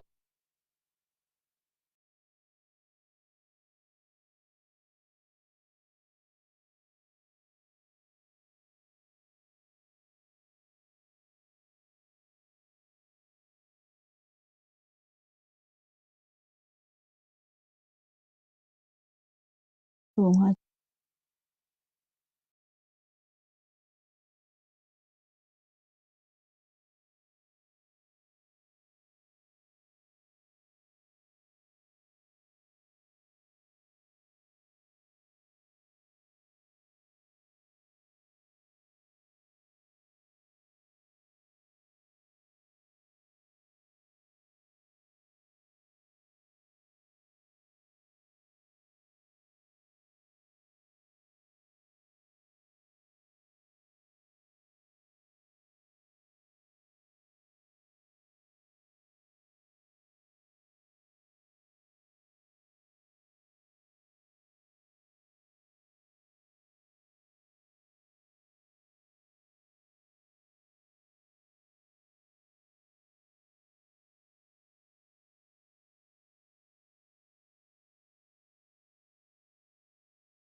Good afternoon, everybody. Terun Sana sir. Terun Sana, everybody. Let's continue with the book reading. The True Dhamma Has Awakened, Volume 2, page number 84, second paragraph. As you continue to practice seeing the truth in each thought, the Pancha Indriya Dharma becomes Bala Dharma. This means that all these qualities of Satta, Virya, Sati, Samadhi, Prajna begin to develop automatically without any effort. Now you don't think. As soon as you receive a thought, you automatically see the truth in it. This means that a spiritual development has started taking place within you. This spiritual development is known as the 7 factors of awakening, Satta Bojjhanga. The 7 factors of awakening are: first, mindfulness, Sati; second, investigation, Dhamma-vichaya; third, effort, Virya; fourth, joy, Priti; fifth, tranquility, Passaddhi; sixth, concentration, Samadhi; seventh, equanimity, without craving or aversion, Upekkha. This spiritual development of the Satta Bojjhanga cannot be stopped by anyone. Just like how a chili plant would grow, the awakening process automatically works within you, and you will realize the pure truth. The realization of the pure truth is called Sambodhi Parayana. This means that you will never be born in bad worlds or hells. Once you realize the pure truth, you would attain the first stage of awakening on the supramundane plane known as Sotapanna. And thereafter, nothing can stop your spiritual advancement. you will always move forward within the supramundane plane of the Patisotaya. You will automatically begin to move forward on the path to Nirvana. Once you realize the pure truth, you will never be born in unfortunate worlds as hells or animal worlds. Theron San, everybody. Therwan Sarna Shani, thank you for reading the 2 pages for us and starting the session. Therwan Sarnai Aryan Hansa, we worship at your feet. Therwan Sarnai, all Dhamma friends who have joined the Zoom discussion. This is the English Zoom discussion, 2:45 p.m. to 4 p.m. from Sri Lankan time, to describe Dhamma pathway by Buddothpado Aryan Wahanse, our noble friend, our guide, and our teacher. So we have been discussing about the nature of the thought, how the thoughts are formed. If I just summarize what is mentioned, excluding the Pali terms which were mentioned in the 2 pages that Shani read, actually you should have the willingness to find out this pathway or understand. So your willingness is very important. And also you have to make an effort to understand this and concentrate on the facts that is described in these discussions and the sermons. So concentrate, and then little by little with the concentration, there will be some tranquil feeling in the mind. And also when you understand the nature of the mind and how the thoughts are formed, the mechanism, eventually every thought which comes up is automatically analyzed in that way. Right at the beginning, you have to use your own thoughts to understand the mind. So thoughts are used as a tool to understand the mind. That is how it is when you start. But gradually, the system will feel that the detailed thinking is not necessary. With a little bit of concentration and little bit of thinking, can realize what is happening.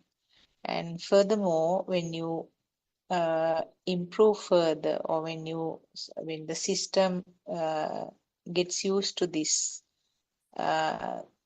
mechanism, automatically it will come as a feel. Actually, you don't need to think, but as a feel, when the thoughts are coming, it is realized that there is no value, or this is something, some construct of the mind, and that also is not something lasting.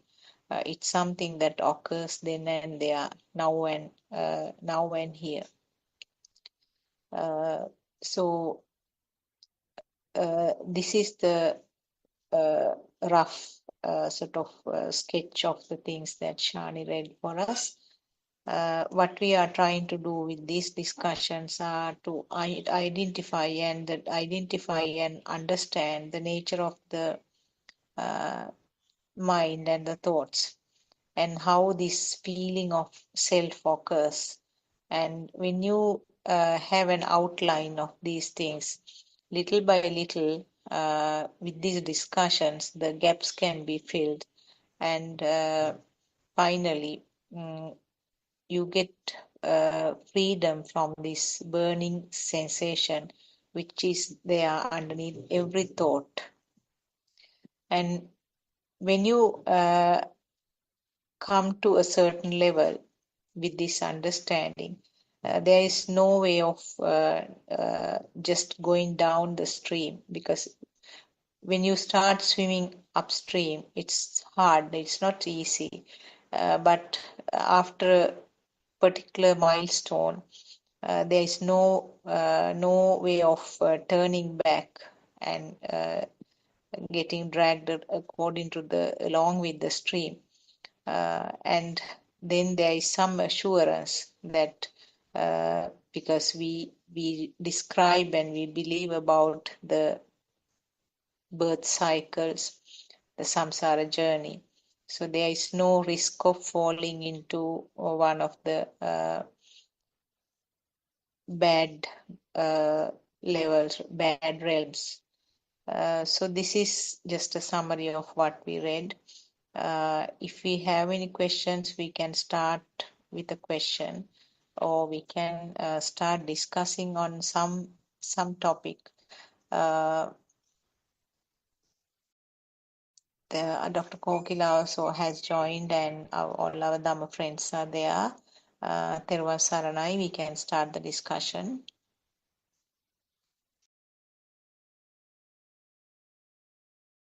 I think Therwan Aryan Wansi Saranai. also has joined. Therwan Saranai, Aryan Wansi. Therwan Saranai. We'll start some discussion, and yeah, if as Johnny said, the implicitly the interest in finding truth is needed. It's actually it can come from various aspects. It can come from someone feeling the sadness, or it can come from when someone has attained everything and has life-wise, and try to think what's happening now. If someone needs anything, it can happen in any way. But then if you incline towards the finding truth, or finding, is there a liberation, or is there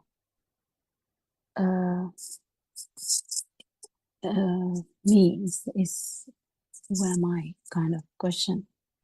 So the main thing is the interest, then, as Dr. Sakutala said, the keenness to follow and understand truth, and the effort, and the investigation. Investigation here is actually trying to find who you are, and trying to find who you are faces challenges. So challenges are like, because the mind plays a lot of tricks. Mind, it's not that mind is willfully doing that. It's just mind is like that because it's like a mirage anyway, and it gives a dream, and you tend to think in a way that we are existing, I'm existing, kind of outside is existing, I'm also existing kind of attitude. So we never knew anything else. The whole world is actually investigating on this, like true investigators. There are people who are really interested in science as well as the spiritual side of it. Whether there's a spirit, there are so many aspects of it they investigate. Even though they take Lord Buddha's view sideways, they don't really talk about it because it's not how they look at it, but they don't declare it basically that it is actually Lord Buddha saying that there's no self, but the vibratory nature of the sensory organs bringing about a feel of life. And that is all what it is, and how this cycle of birth is ongoing. And even if we say circle of birth is ongoing, people tend to think it in a way that, okay, I am born somewhere, something like that. But actually it is not in that way. It is a kind of a way that can't be explained in that way. Because if you feel, I'm going to die and I'm going to go somewhere, it is not what happens. It's the vibratory nature of this. If there is an additional vibration, which is the power of thinking, or additional power of that existing thinking, which synchronized to any vibration elsewhere. It doesn't work like according to your wishes or anything. So it's very interesting to find out who you are, to try and locate who you are, and at the end, what we really understand is what Lord Buddha told us. Well, there is a stimulus, or there is a thought, there is a feel, but all this is just a function of the sensory organ and the speed. So anyone can, and they are the kind of in simple words for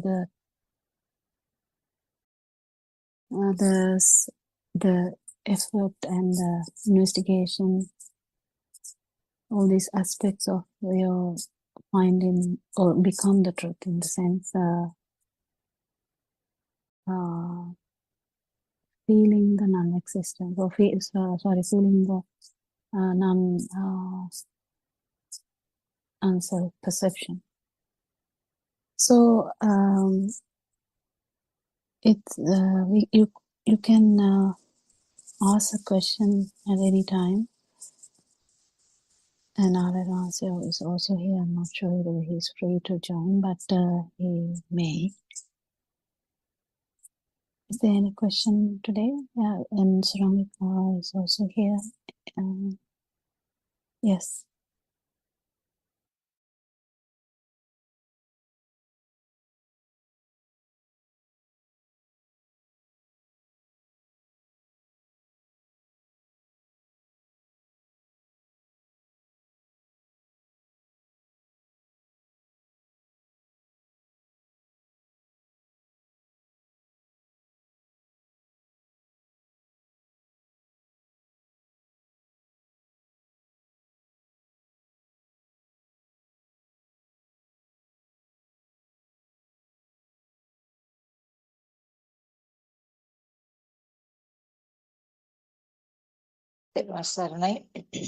I will add few things as I felt.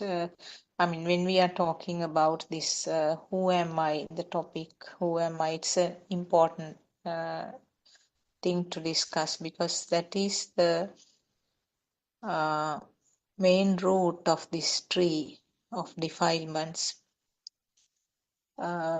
Feeling the self, or the self-existence or self-perception. We use it to describe it at different levels. Initially, it's felt that self is there, self-vibration is there, and then it becomes stronger, and it's reinforced by thoughts.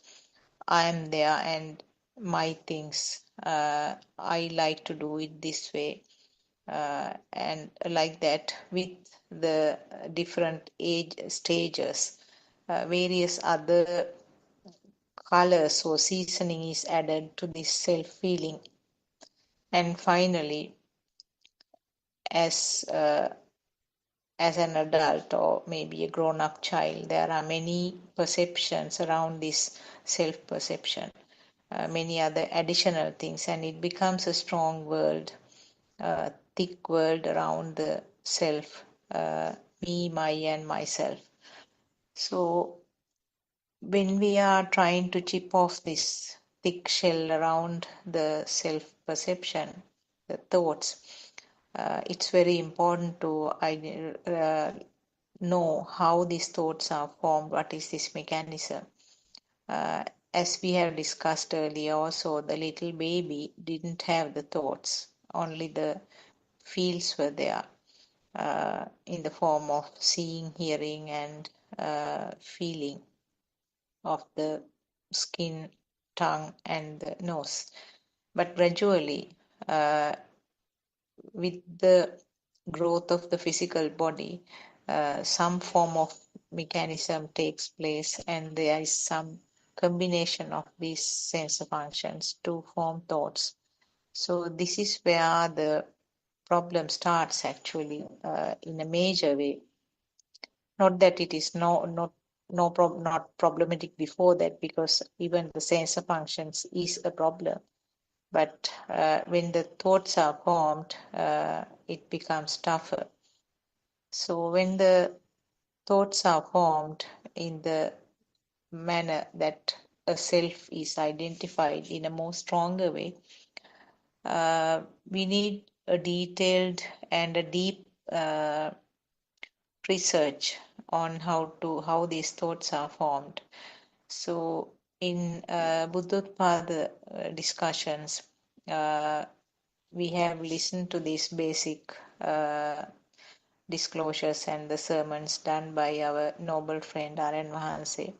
Right at the beginning, in the main website, that is www.buddothpadodhamma.com. That is the main website.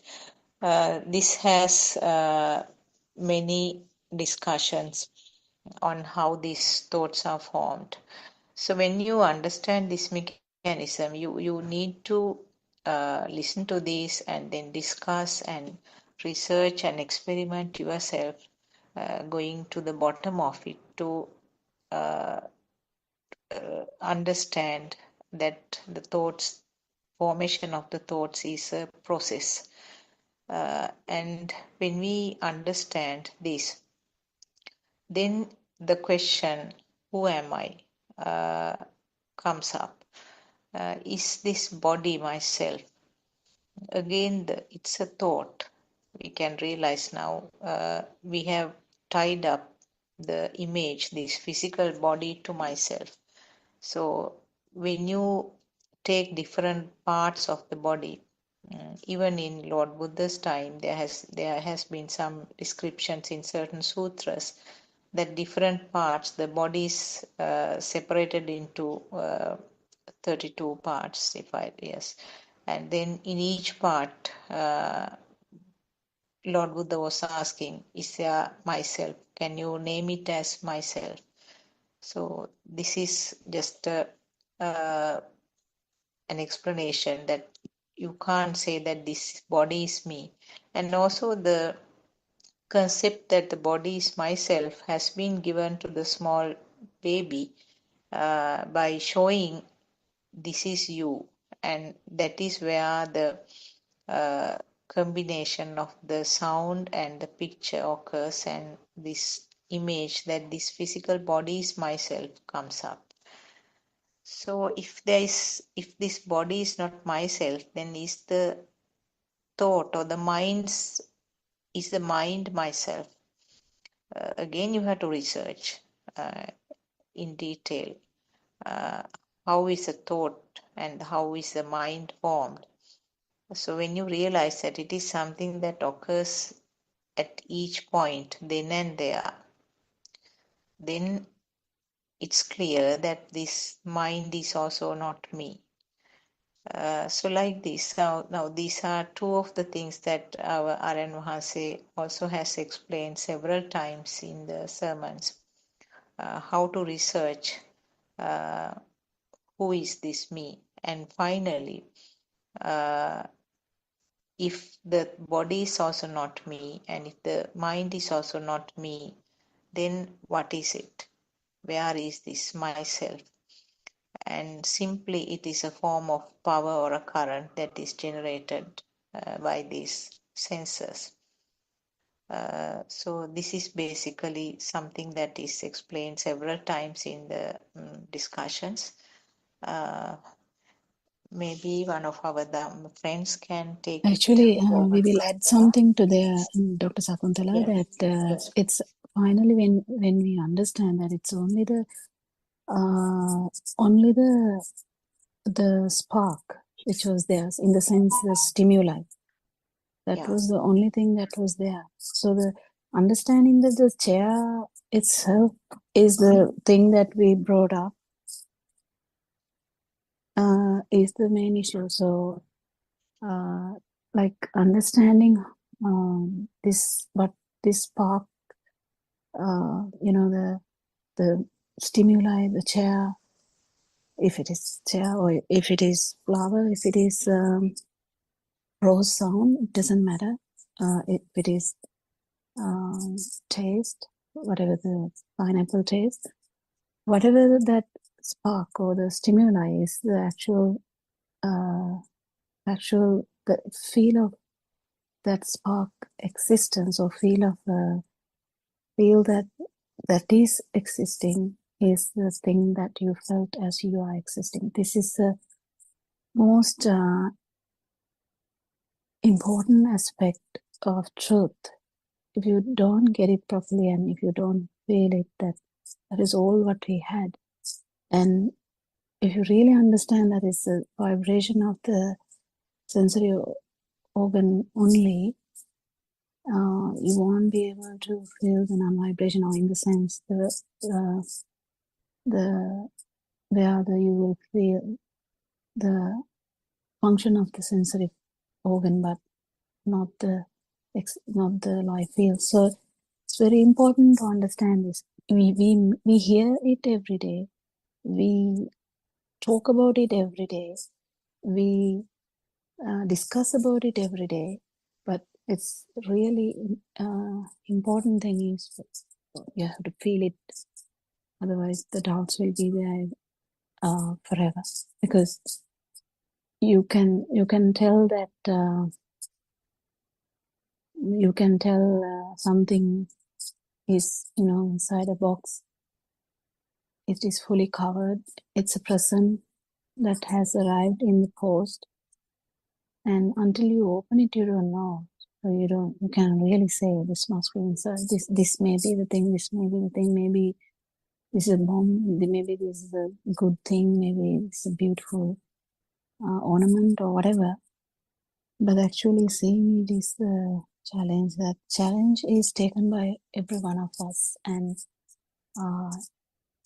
even that, the humans take challenge usually in a thinking pattern. So we take challenges like, okay, so someone tells you, you have to have money, you have to have money. So store as much as money you can. Just imagine this as a scenario. So we find ways and means to store money or store something that you like. So in that context, we try to do things in that context, but here is trying and understanding that the stimuli is actually is a mirage. That itself is a challenge, because we don't like that. The mind doesn't like it. Mind is there for kind of existence. It's made up in that way. But the more important aspects of understanding the truth itself is understanding that there was no self at all, even before, at any time. But there was a pattern. There was a spark, like stimuli. But this happens so fast the thoughts happen so far. We feel like in the mind, we feel the time, we feel the past, we feel the future, we project, we can do anything. And the human mind is a fabulous function. It's a fabulous way of, it's all good. But understanding this is quite different thing, because we know how to handle that. If we are kept in an area where the survival is the mode, then we think about the survival. If we are thinking about that there's no survival issues, then we are thinking about maybe finding light or finding the computer, finding things to improve the world. So our mind can be projected everywhere. Mind can be directed towards something. But when mind is directed towards finding the truth of the mind, it does a lot of tricks. So we just can get caught up with that, but doesn't matter really. Doesn't really matter. So when someone feels sad, it's a function of the mind, like mind sensor, because the sadness, the baby, when it is exposed to severe cold weather, as soon as the babies are born, they are used to the temperature inside the uterus. So when they're exposed to the normal cold air, they cry. They don't cry because there is a cell, because they have a plan. Oh my God, I can't exist in this cold. Can you call me up? They are not like angry. They are just crying because they feel the feel of uncomfortable feel is there.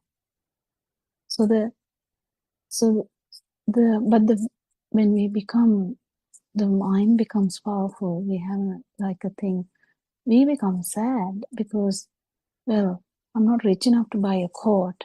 I should be able to find something to cover myself. Why did this happen to me? Why the winter came?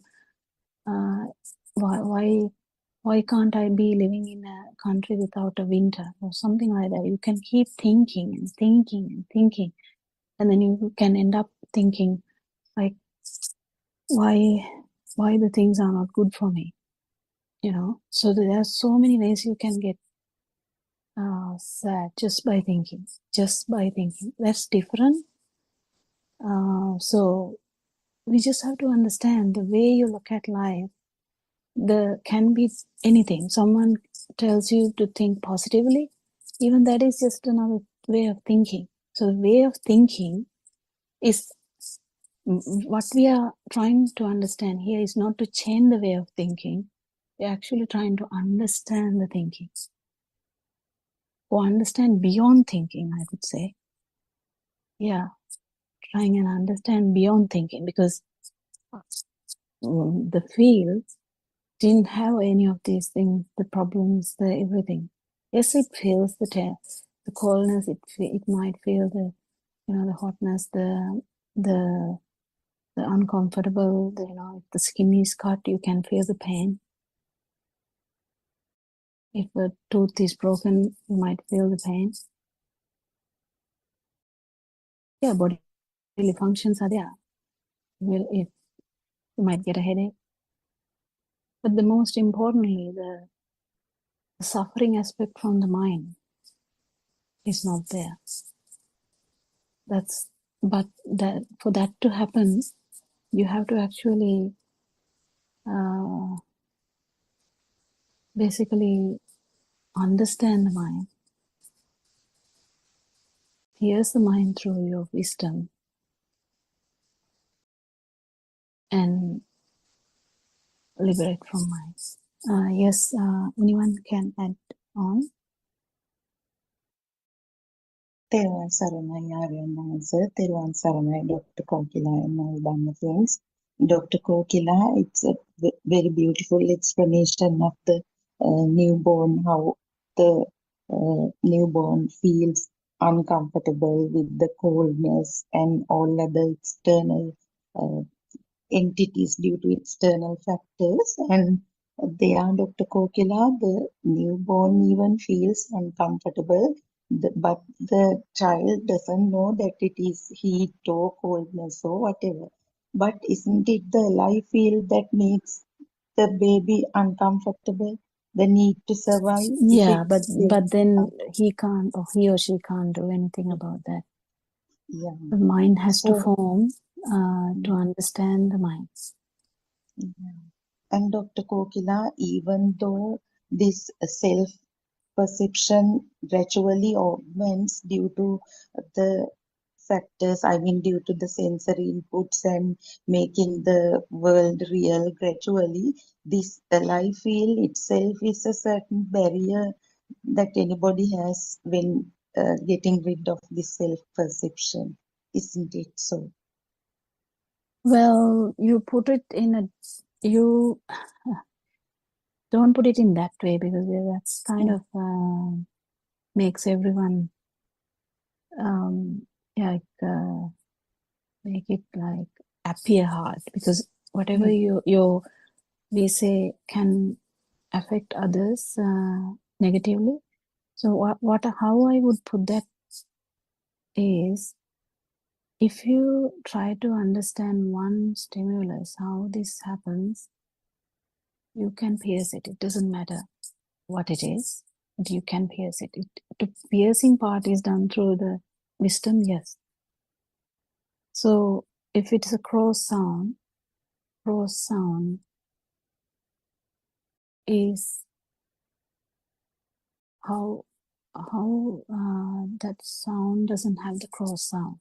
So one day, if you really understand that, one day it will just come like that, without that direct. There would be the sound, but the thickness of the cross sound line will not be there. You may have pierced it, and then there's the vibratory effect that you feel. And if you already have practiced enough that it is only the vibration of the ear, then of course you can feel the non-vibration. There's nothing to say that you can't. It's just that the piercing part of the mind is the difficult part, because it's thick. It's so strong. The stimuli is always which comes to us. It doesn't come as a vision or the function of the eye. The sound, it always is a horn of a car or mother calling you. You don't have to think about it. It's just mother calling you, or dog barking in your house. So directly, it's that which comes. But one particular stimuli, if you feel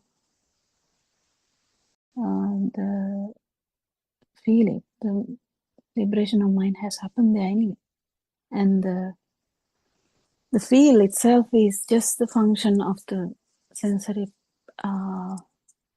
organ speed. That's what we need to understand. It's all it's all in the Satyanama, the truth part.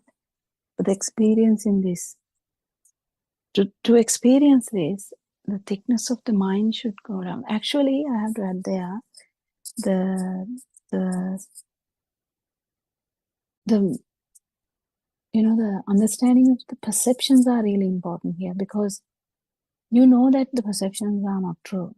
Basically, we all kind of have grabbed that thing, because you don't really get shaken like before. All of us, probably all of us, we don't get shaken as before. But as Joel said that day, Joel really beautifully said that there comes a thought. There comes a thought, and you don't know what to do with that thought.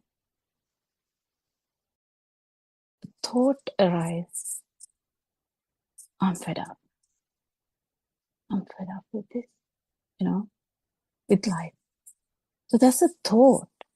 So we actually spoke about everything, but the perception, this mind sensor works different aspects. So the mind sensor works as a sensory organ itself. There comes, suddenly, the thought comes, you know,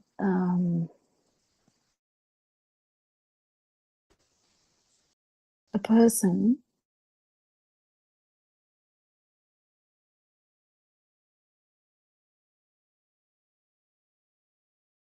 a scientist get idea, this whole world is in dark. Suddenly it comes to his mind, the world is in darkness. I should find a way of light without making fire, like without making a fire lamp.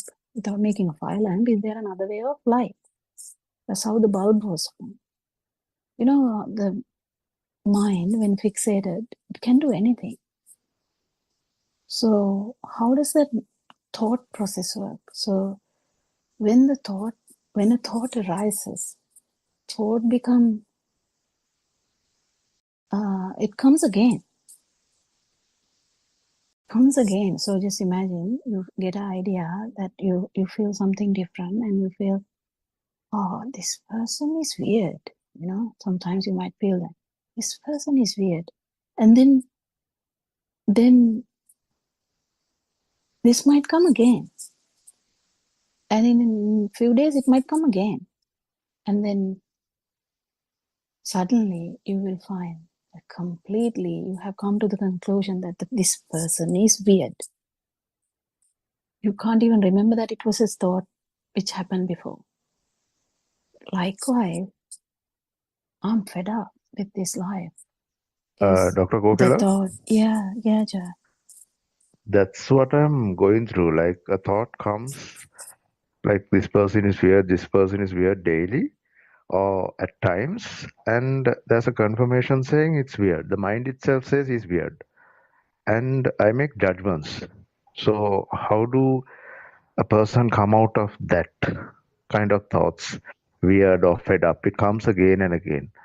How do I replace it with something good? So I have nailed it, isn't it?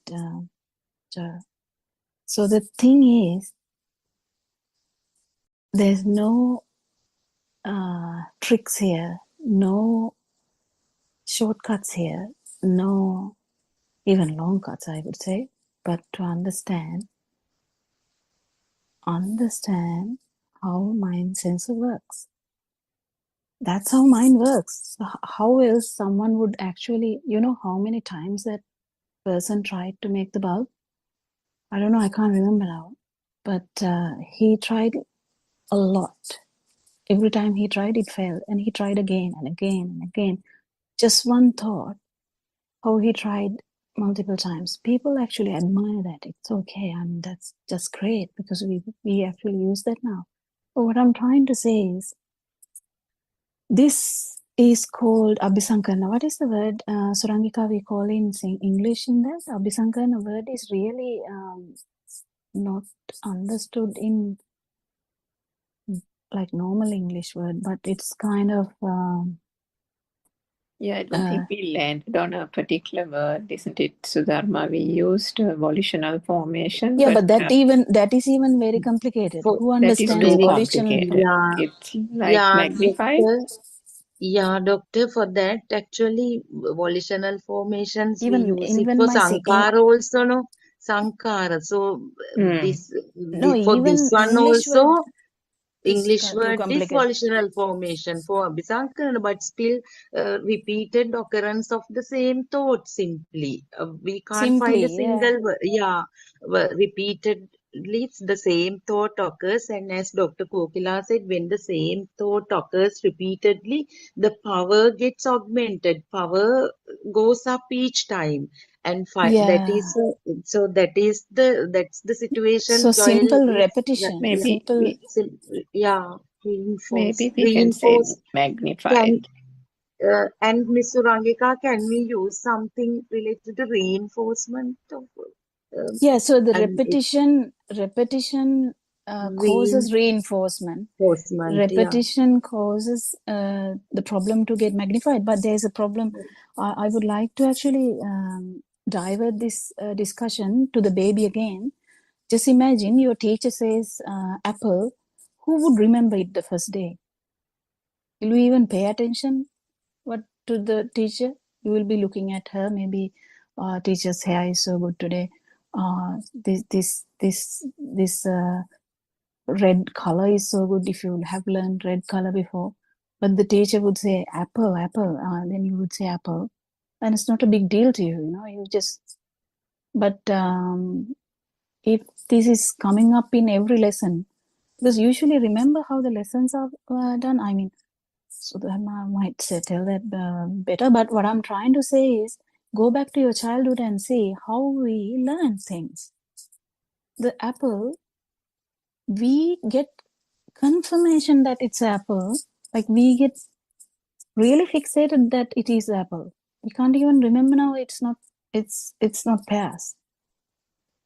Like it's not apple. Dr. Kokila Teruwan Saranai, I have a beautiful explanation for that, which I have mentioned before also. When you said, when we teach, I mean, especially in the beginner's class, when we introduce a certain vocabulary item, first we go with the picture, the flash card, and then the word card. Then we show it several times and get the kids to repeat in chorus, individually, so on and so forth.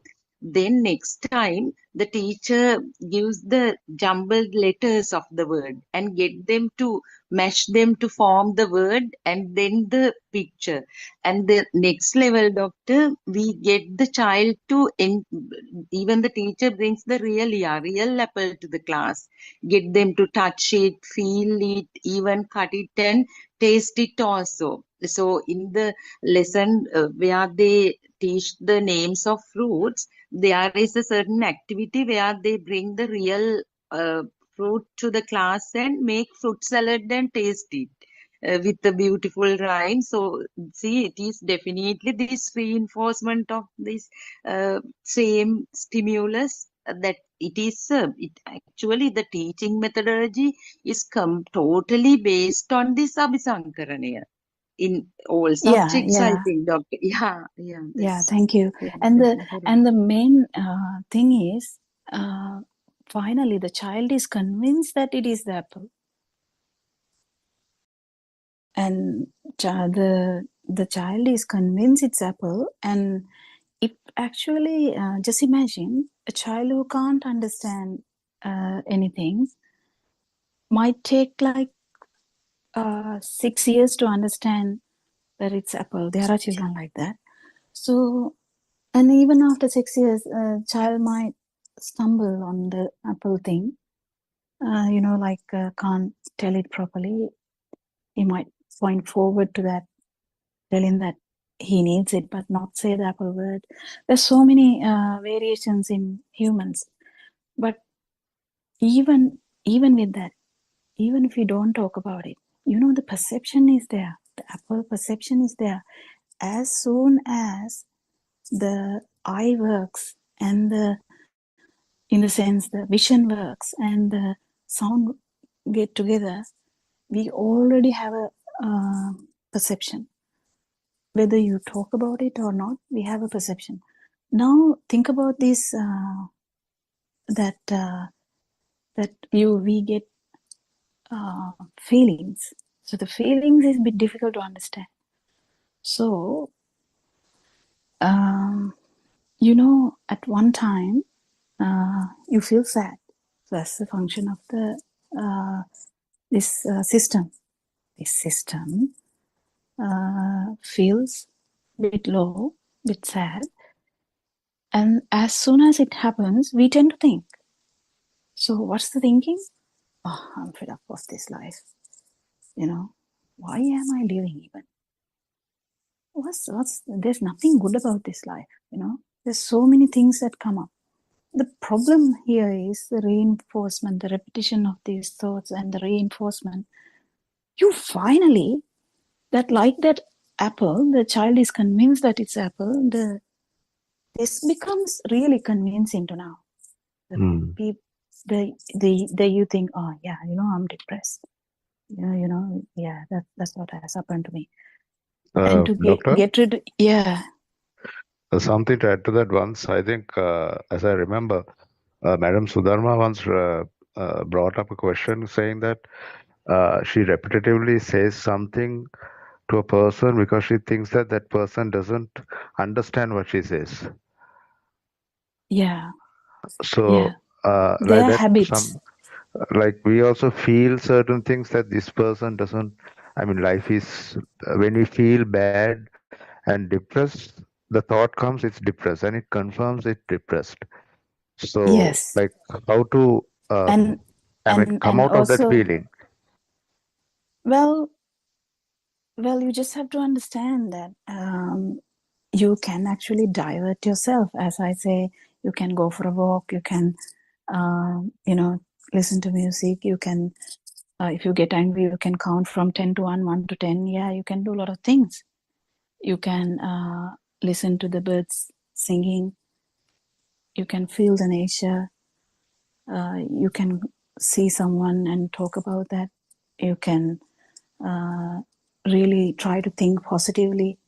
But I would say, as a Dhamma friend, I can say, most importantly, understanding this physiology or the truth is the most beautiful thing I can say, because all the patchwork, all the things that I told were patchwork. So you go for a walk and you feel better, and you come home, you're like, oh wow, that's good. That walk made me better. And that thought itself is reinforcing now the better side. So you go for a walk and you are convinced that you will feel better after the walk, and you feel better. That's how it works.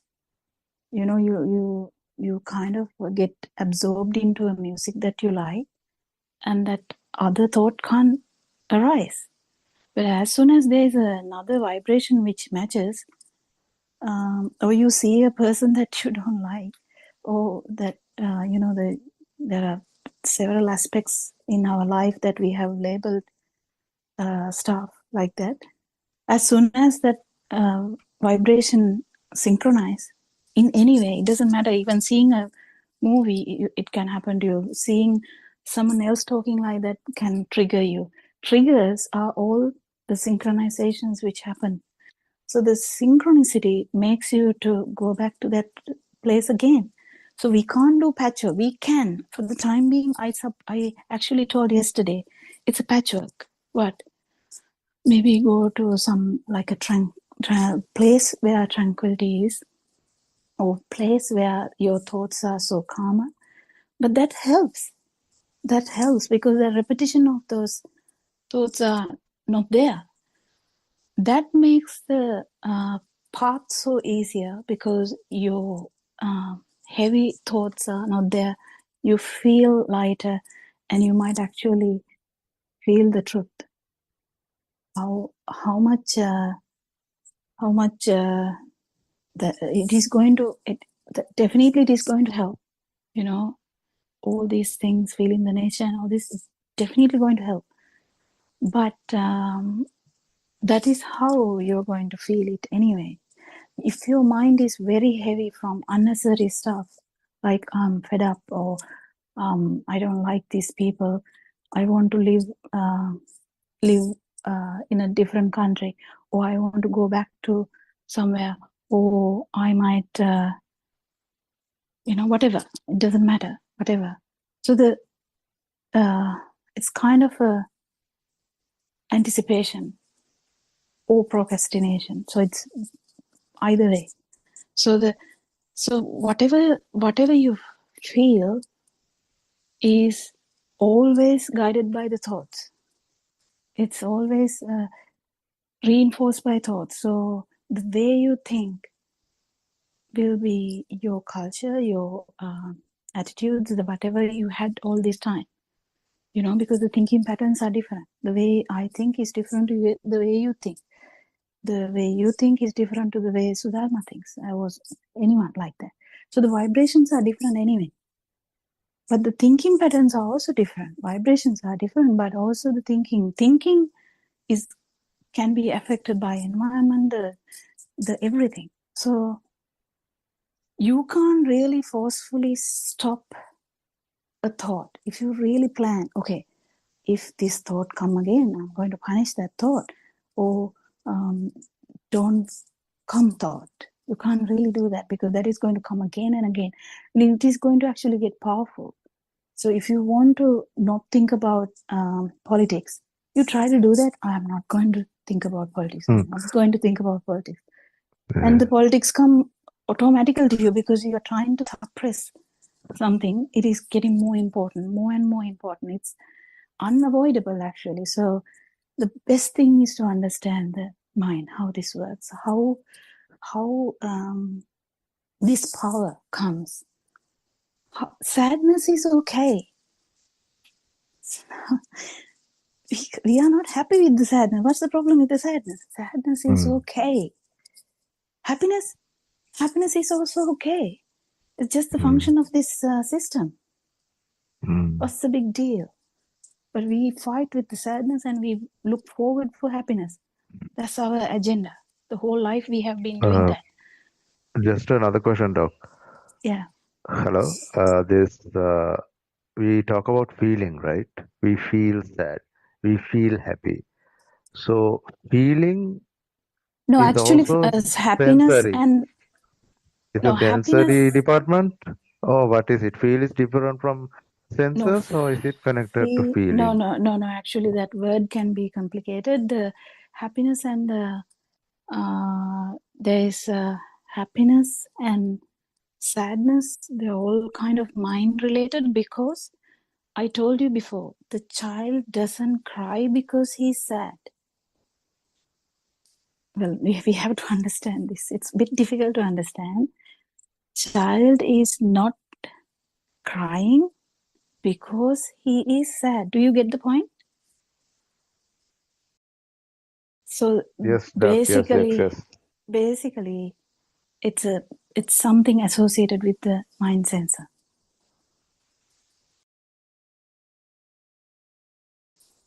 If you think I'm sad, it's a mind sensor. But the child in the sense, not the small child. I'm talking about the baby. Baby felt something, and the vibration can't be handled, and the cry comes out. We think, oh, baby is hungry, but we don't really think baby is sad or baby is depressed. We never even look at that way, do we? We never tell a baby is depressed. We never tell that. We know if the baby is crying, definitely it may be tummy, it may be that he has passed urine and is wet, or passed feces and is wet in that side, or he feels something uncomfortable, or he's hungry, or he's needing something, some comfortable feel. So that's different. So we need to get this correct. Am I clear? Is that clear? Yes, Doctor. Yeah, it's Everyone, because, Saranai, yeah. Yes, Sudham.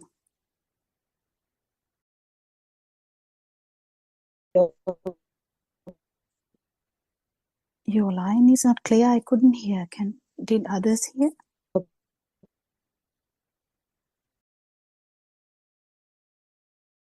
Sudharma, I can't hear you, but can others hear? Surangi, can you hear Sudharma? No, we can't hear. Yeah. It's very interesting the way you explained it, and Kokila is telling is that really I know Doctor no, then maybe Sorry. Miss Surangika can talk. Yeah, I have a problem with the connection. No, finally I heard you, but you can't hear me. Now I can hear. There is some problem today. I can hear you now. Joel, what Dr. Kokila says is thoughts are thoughts. Thoughts, in other words, all these stimulus sensory experiences are more or less the same. Their composition is same in the sense there is no substance in these thoughts. So when the thought occurs, I am fed up, I am sick and tired of this life, it's also a natural phenomenon. You are not doing it. It naturally occurs. That is the nature of the mind sensor. But now you, after, listening to these sermons and through your own research, through your own research with regard to your own mind sensor, you know that it is a thought. So when you realize that it is a thought, it itself reduces its power. So you referred to my experience that day. I realized that I have the problem of talking the same thing over and over again or repeating to the level that listeners feel uncomfortable.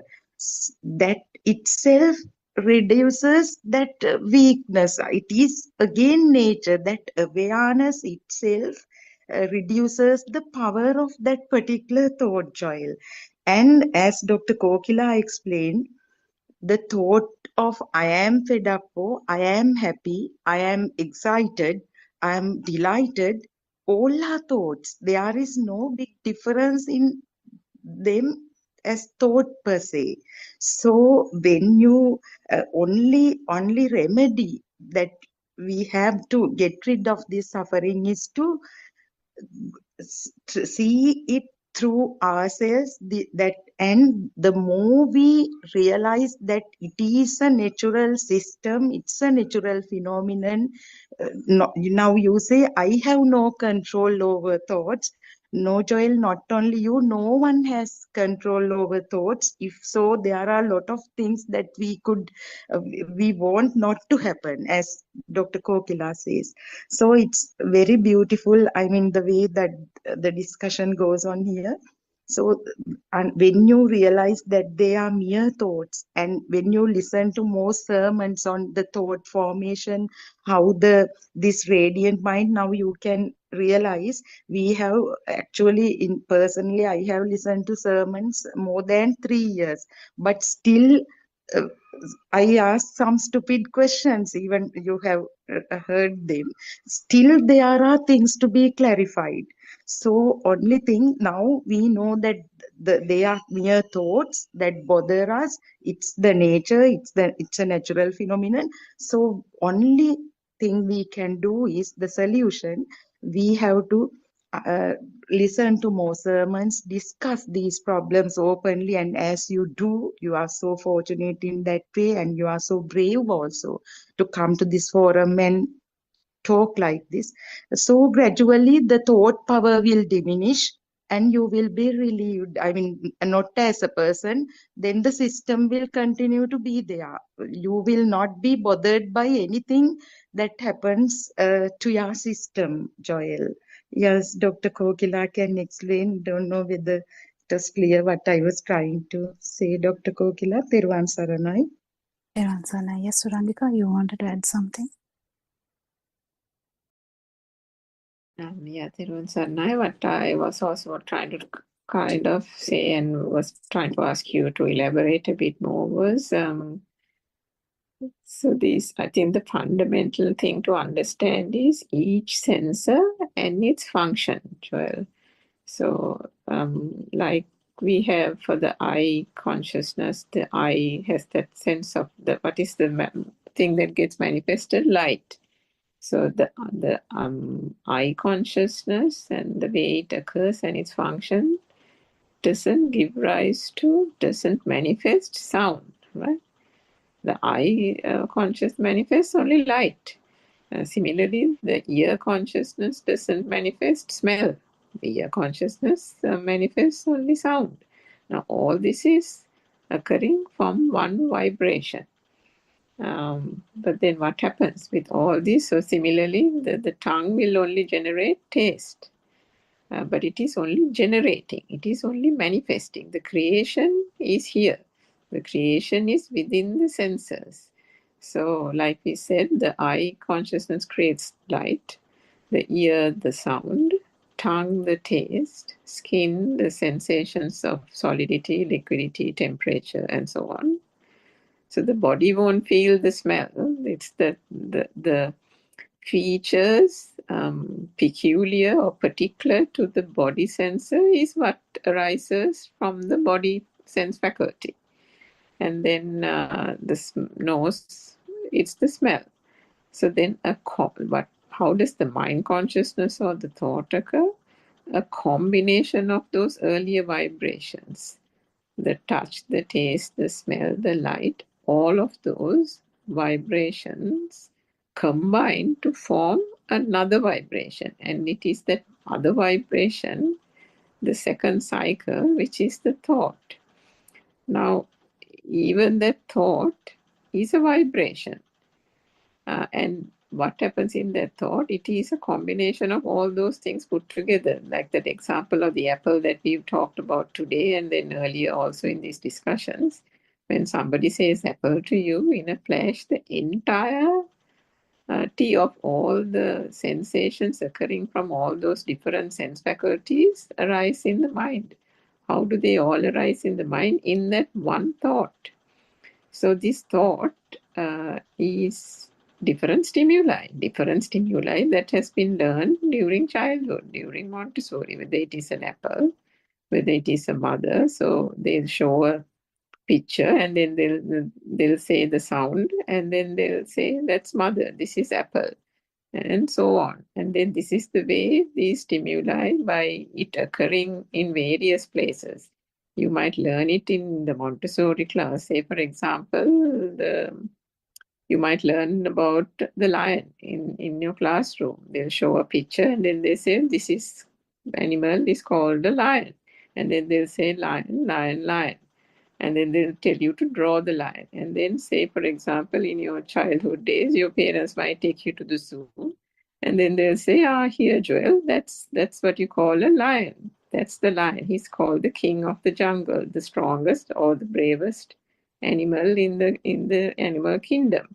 So then suddenly, so then what happens? The stimuli and the vibration, the perception that occurred in the classroom by the reinforcement by the teacher of the picture and the sound of lion continues to get reinforced when that arises with the sight of the lion. Again, the same perception through the synchronicity or the telepathization occurs in that moment when the lion is seen, or you think you see the lion again.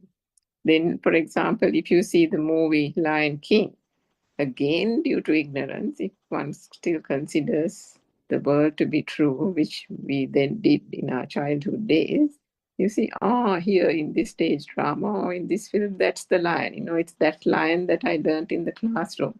It's that lion that I saw in the zoo. So this is the way the stimuli get reinforced and magnified. Madam Surangika or Dr. Kokila, anyone can answer this. When you say about thoughts, be aware, is it kind of you recognize the thought? Yeah. Do you want me to tell Suranga? Yeah, sure. Go ahead.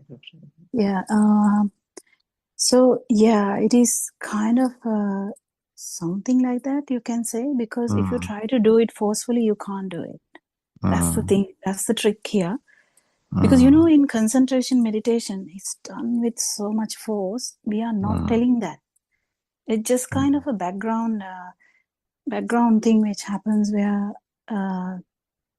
that thought has come. But to tell you, Joel, is very interesting to understand. I mean, needed to understand is if someone actually feel the truth about this thought, that thought can be, there is a liberation from thought, then we don't have to keep repeating or even keep looking at the thoughts. That's where the actual freedom is. When we talk about freedom, we are not actually keeping track about the thoughts. Then the freedom is gone because you are keeping track about the thoughts. The freedom is you're not tracking the thoughts. You're not even doing that. But that's And also, like, I just almost like felt, the later yeah, period. Yeah. I just felt like, we are just formed with vibrations and stimulus, and we are just made out of it. And it doesn't stop. The day it stops is when we stop breathing. And Actually, it's even yeah. if it's an arahant, it stops from there. Otherwise, this vibration, self vibration, where we took it everything as real, that because this thought, the I thought, about me, mine, I, that one, the self perception is actually a formulated one. Can't you see? We only had chair. No one said about I. Did anyone teach you about I there? It's only chair that arise. But how did this duality come? The chair is there, I am here. That's the additional perception. It's additional perception. That's additional vibration, that additional perception, that additional thought is there for Tarzan too. Even no one has taught Tarzan. Tarzan is going around the trees, with the monkeys. Monkey mother didn't teach anything to the Tarzan boy, but the Tarzan also knows if the monkey mom is there or whatever he feels about the monkey mom. I'm here. That duality is always there. When the duality is there, the story is there, and it will go on and on because this is something additional. So that vibration is the power that we have. That power, the burning, that additional power is the force that is going to synchronize to another zygote or any vibration out there. It doesn't matter whether it's a zygote or not, but any vibration out there. So that's the thing. This additional self-vibration or additional self-perception has nothing to do with this system. If the system only had chair, bed, the windows, the walls, the light, the fan, it's okay.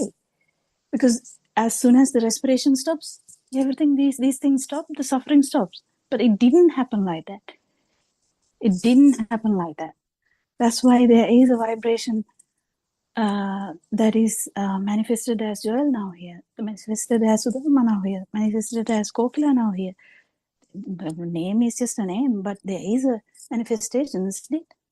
There's 5 sensory organs, and then there's a mind sensor, which tells so many things. Yeah, definitely there is a manifestation. We are not denying that. We are in that. Yes, that's fine. But what we are trying to understand is what's the power behind this? What is the driving force behind this?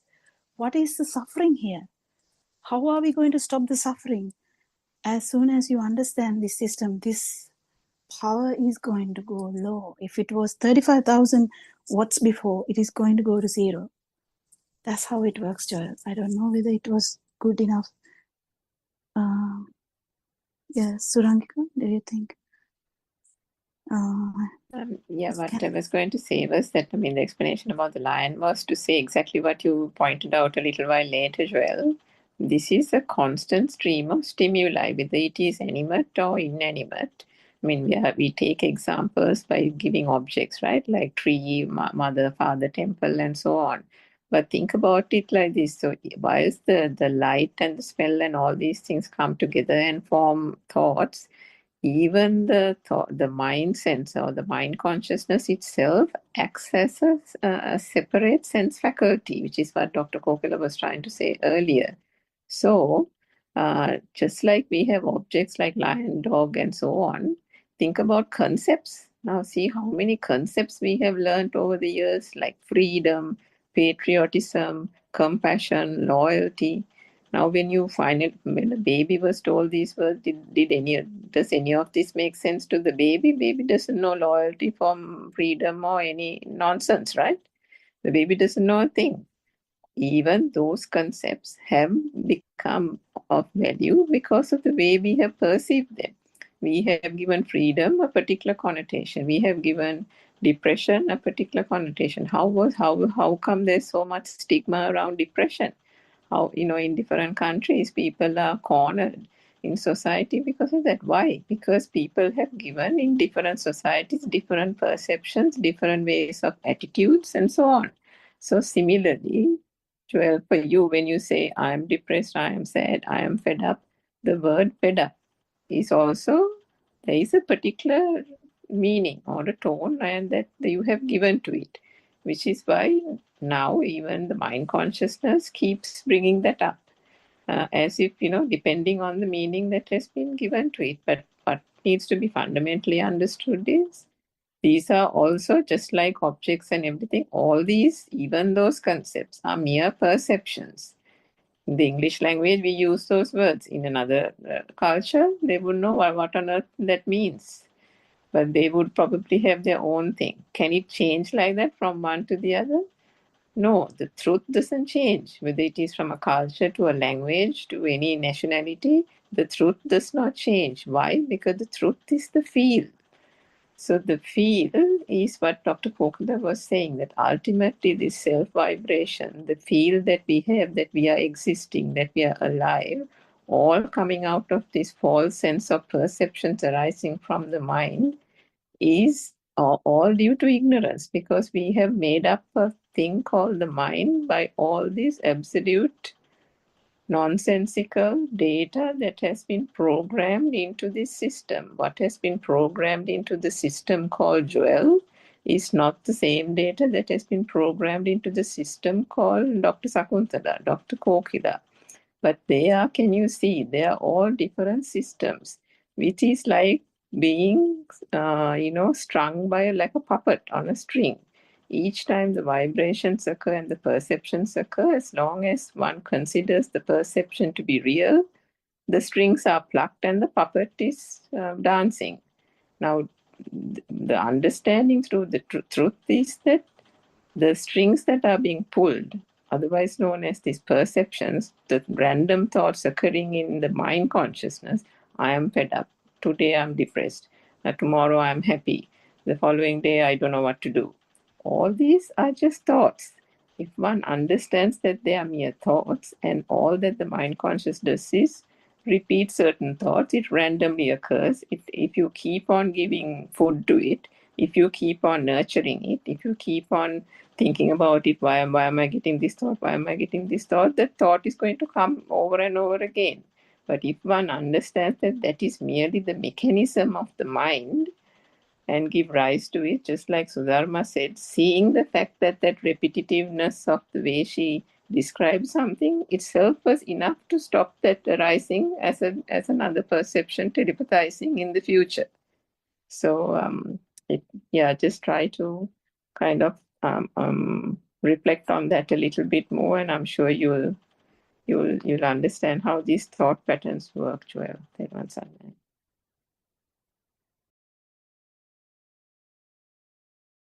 Yeah, I think we are running into the 4 o'clock soon, so maybe we might have to hand over the Zoom discussion to them. So we'll discuss from tomorrow, Joel, and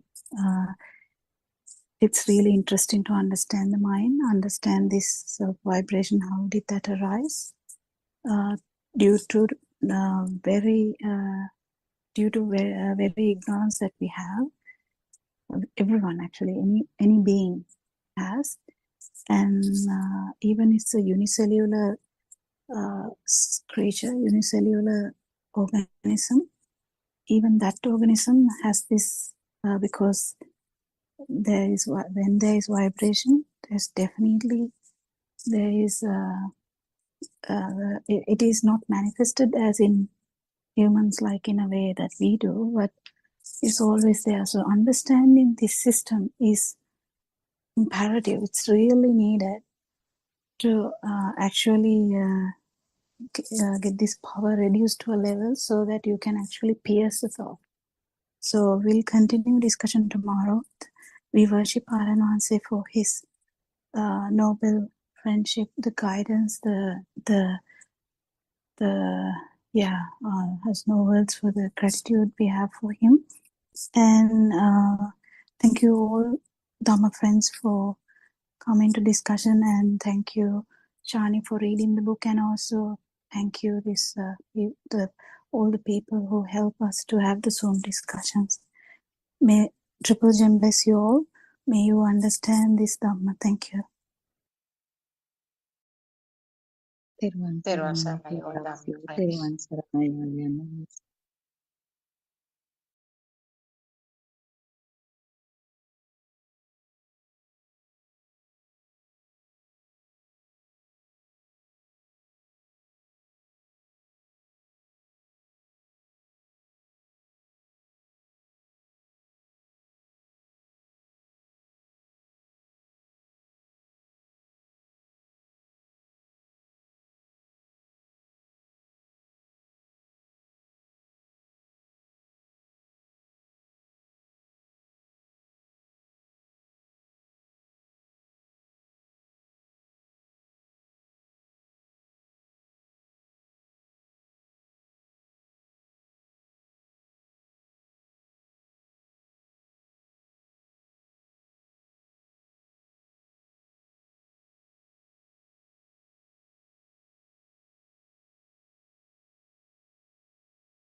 Buddothpado, Buddothpado, awakening in silence deep. Buddothpado, Buddothpado, where the mind no longer sleeps. Buddothpado, Buddothpado, breath is soft and flowing free. Buddothpado, Buddothpado, no self remains, just clarity.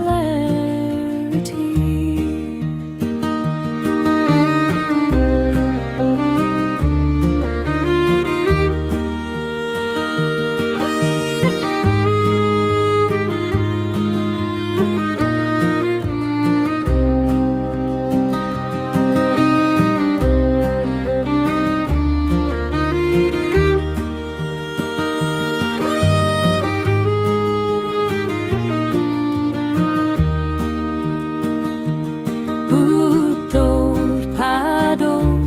Buddothpado, stillness shines like morning light.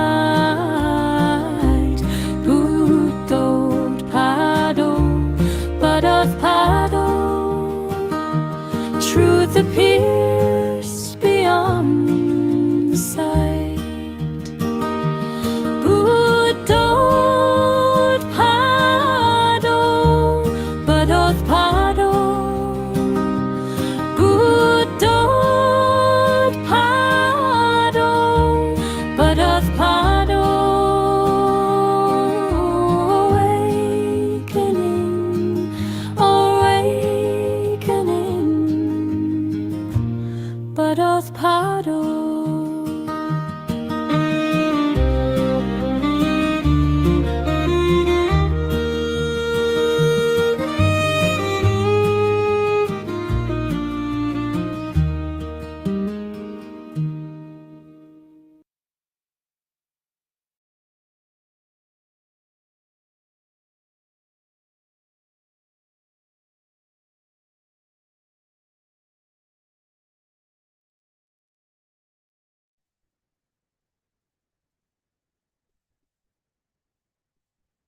Therun Saranai, everyone. Therun Saranai, Aryan Mahansa.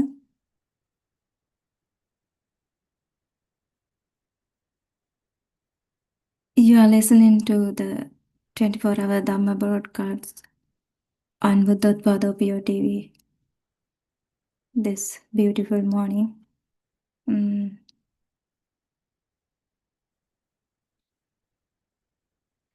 Yeah, it is. I think it is time to wake up and to hear Dhamma.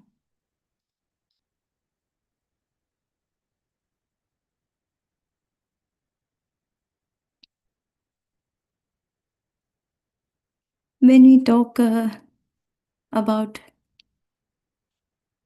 this message, this pure message with some people, and when we listen to those comments about this pure message, sometimes they say they cannot understand what we are talking about through this Buddothpado Dhamma sermons. And some people say sometimes they can't understand Buddothpado Dhamma sermons. It is very deep. They say like that way. So I realize, I understand how it is very rare and how it is very difficult to understand without practicing Vidarsana meditation, without exploring your six senses, your system within yourself. Without those experiences, yes, it is really hard to understand.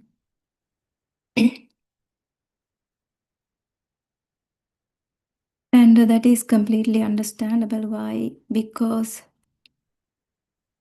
you have never heard the true Dhamma before. You are hoping the same message.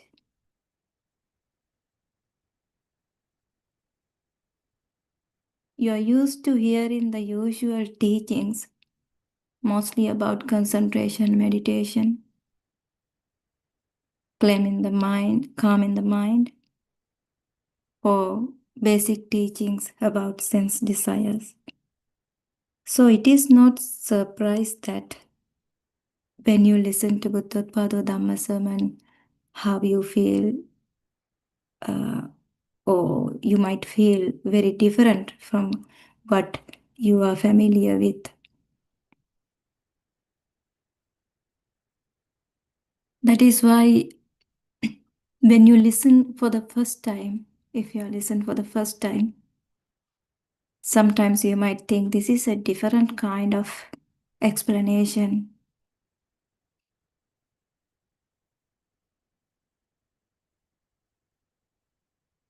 Than the usual way you heard.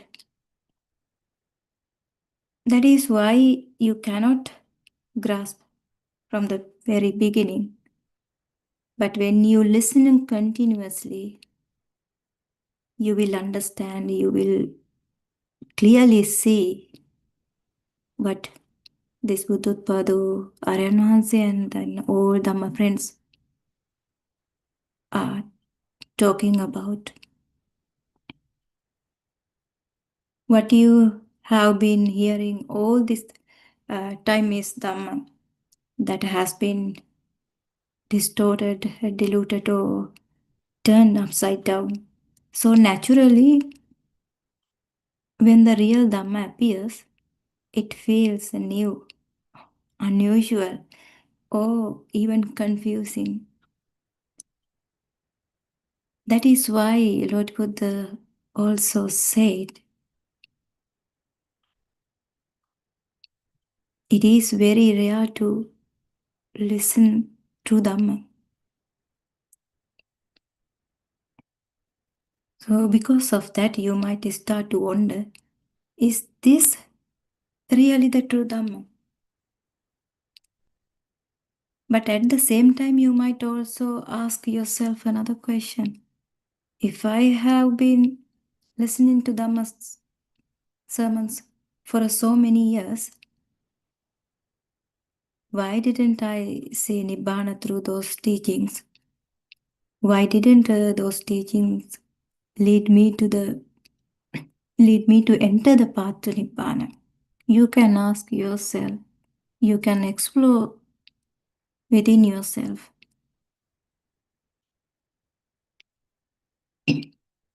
And that question itself shows the differences between what you heard before and what you are hearing now through Buddothpado Dhammasana.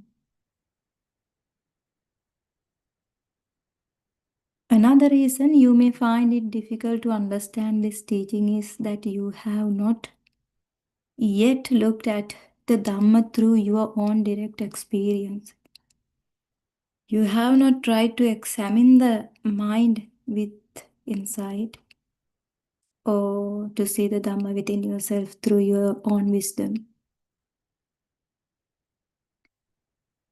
If someone has already walked far on this path of insight, or if they have practiced Vidarshana meditation, if they have truly looked into their own mind and seen the Dhamma directly, or who can understand that the suffering arises because of this mind, then these Dhamma sermons or these Buddothpado Dhamma sermons becomes clear to them very quickly, because they are very close to understand the Dhamma. They are very close to understand what is Sammaditya, what is the right view.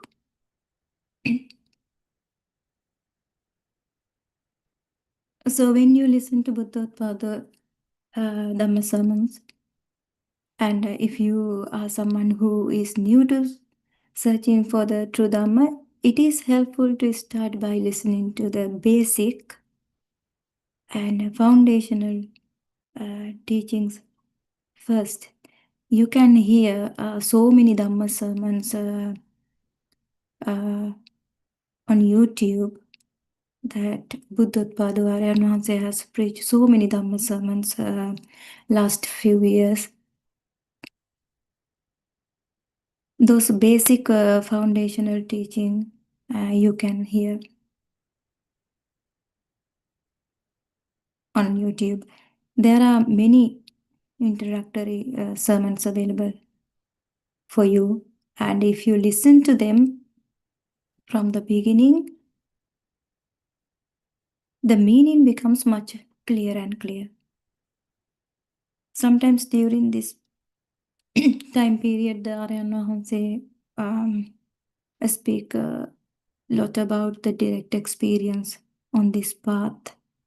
For someone who is hearing this teaching for the first time, or someone who has not yet aligned themselves with this path, if you haven't start to see your mind, or if you haven't started yet to explore about these six senses,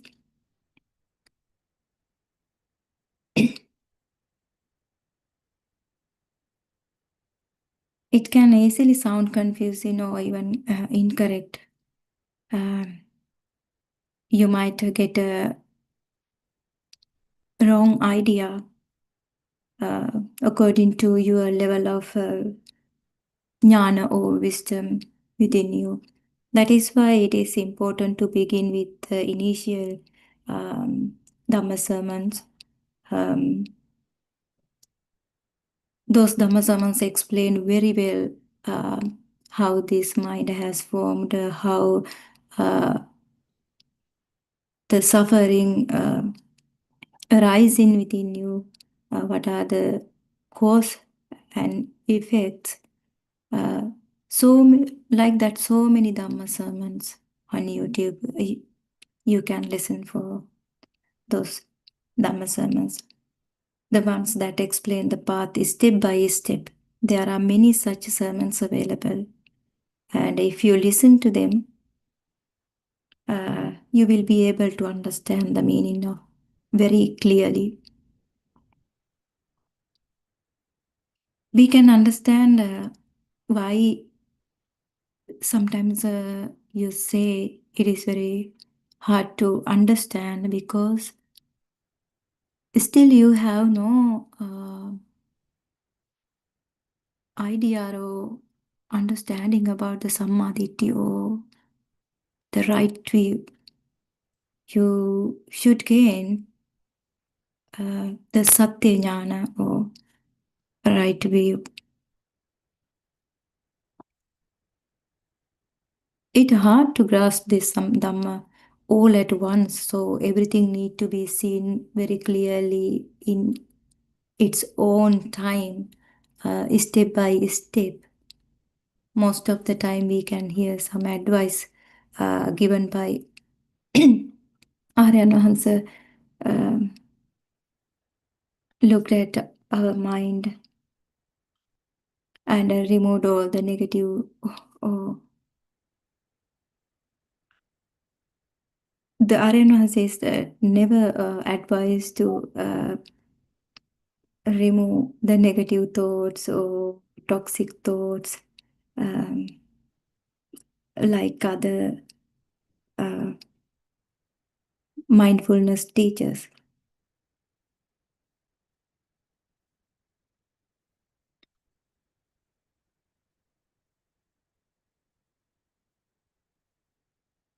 So some advice given by some mindfulness teachers, look at your mind and remove all the negative or toxic thoughts, just as the Buddhist monk advised in those days. But we never realize that we have to follow the Satipatthana. That means a long discourse about the way attending mindfulness or Paticcasamuppada Dhamma. Paticcasamuppada Dhamma means a dependent origination. We couldn't hear those things in the past, but you can hear always in through so many Dhamma sermons nowadays. They are talking about what is the dependent origination, what is the Paticcasamuppada Dhamma, or what is Satara Satipatthana means. So Paticcasamuppada express the principle that nothing exists independently. This principle is central to understanding dukkha or suffering and the process of rebirth because it shows how suffering is not created by a single cause but by a chain of independent factors. If anyone is seeking true Dhamma, they should study it and explore it by applying it to their own experience and understanding and seeing the real truth behind this blissful Dhamma that the Lord Buddha taught to this world.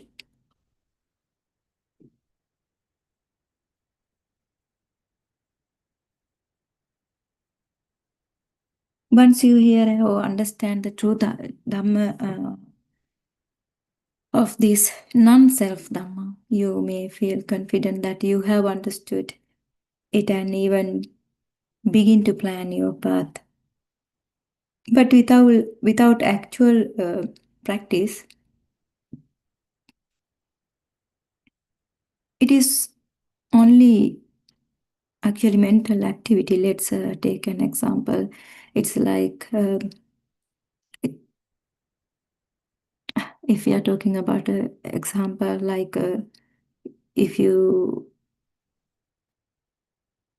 study about a forest from outside and make in detail and plan to clear the forest layer by layer, but never without entering the forest to do the work. Just you are planning only, but you never enter the forest and you never seen the inside. Or you have no idea how it is hard to carry out the cleaning the forest. In the same way, knowing the Dhamma intellectually is not enough. Only direct practice reveals the truth. If you hear so many Dhamma sermons, you never can enter to this path to Nibbana. You have to apply those knowledge in a practical way within you when you are working, when you are doing anything in day-to-day life.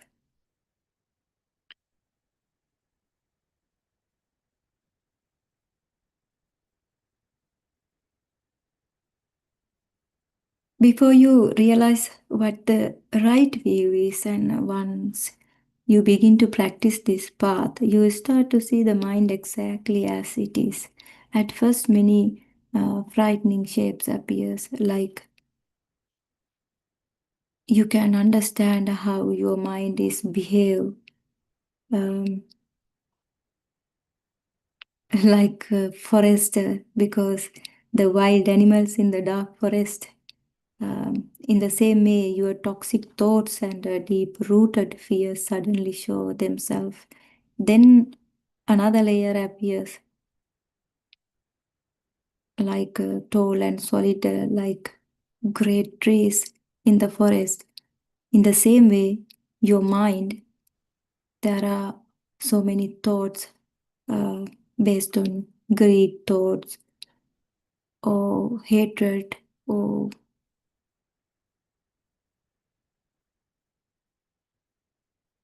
so many defilements you can see within yourself. So after that, you will see the next layer of your mind, like the forest, thick and tangled like bushes that you must clear with patience and steady effort, with steady awareness. When those layers are removed, the ground becomes visible, and you will notice the small plants scattered everywhere. After clear the forest, like that way, you have to see your mind step by step, layer by layer, to understand how your mind is behaving. The subtle habits, the quiet tendencies, the hidden pattern of the craving and aversion in your mind, then you can see very clearly. But from the very beginning, you can't see everything very clearly. You should practice step by step. You need to see it layer by layer. So after that, you come to the next layer of the mind, and thick, tangled, and difficult to move through, just like dense bushes in the forest. So, and because of that, you have to clear this layer very slowly with patience and a steady effort. Then, once those heavy layers are finally removed, something important happens. You can see very clearly the ground with the light. Like that way, you can see your minds very clearly.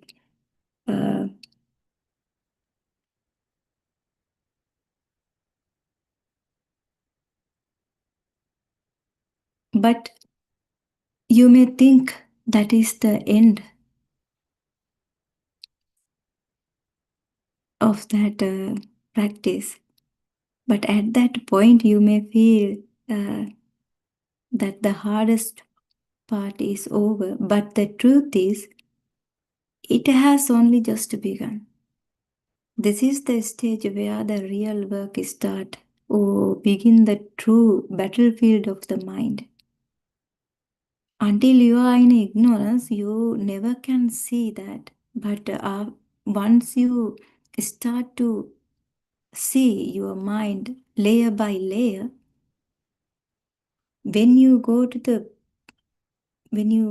see in depth your mind, so you will see more defilements arising within yourself, within you. Because when you keep awareness to see your mind,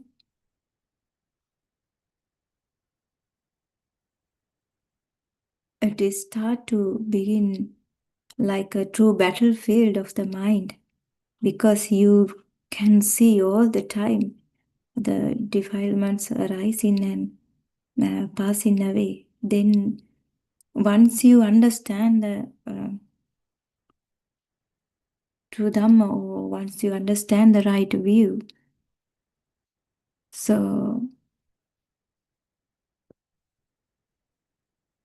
then mindfulness, wisdom, and everything arising within you. Then you start to see more and more defilements arising within you. Then the beginning of the true battlefield of the mind. So once the ground is cleared, you begin to see the tiny, like blades of grasses everywhere. Like that way, you will see very small, subtle habits and hidden tendencies that were always there, but were covered by the thick layers. These little, almost visible moments of the mind now appear very clearly and are ready to be understood and realize the Dhamma. So as wisdom grows gradually through samadhi or the right view and present moment mindfulness, everything becomes clearer than before. You will realize everything, you will see very clearly than before. When you were in ignorance, you simply could not see this subtle formation. When awareness awakens in this very moment, you also notice how quickly the mind can cling to a single object.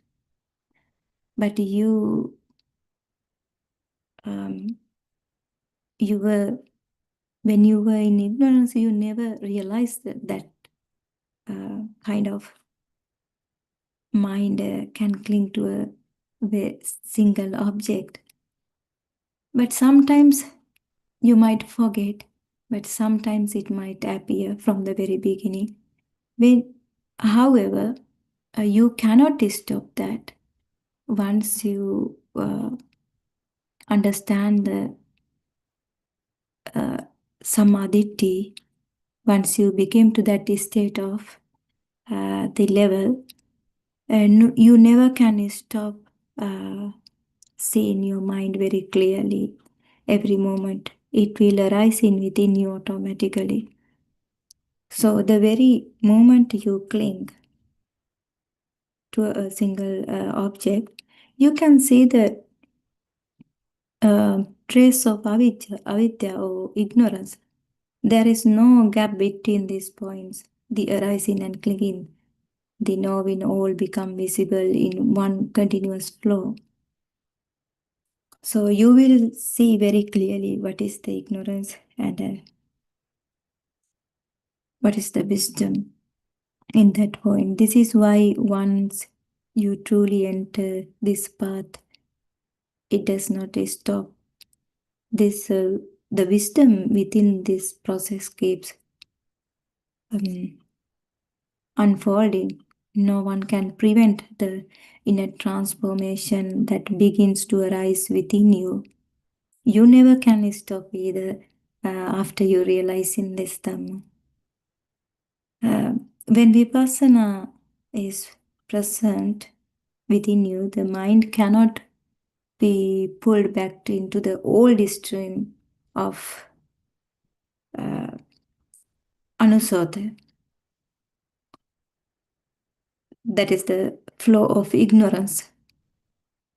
This is why the Lord Buddha has explained that once a person genuinely enters this path to Nibbana, noble path, they cannot stop moving towards a release from this cycle. The Dhamma itself carries them forward. Then Dhamma becomes your teacher. The wisdom always arising within you, and then it shows, it guides you when you are clinging to something, or when you are in ignorance.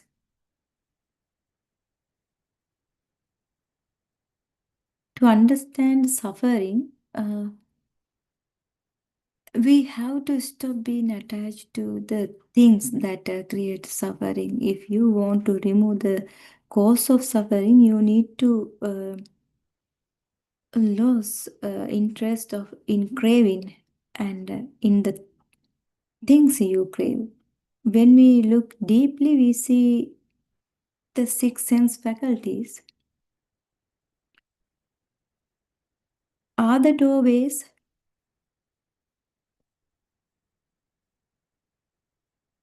which all experiences arises in our mind. Because everything we cling to comes through these six doors. They become the starting point for suffering.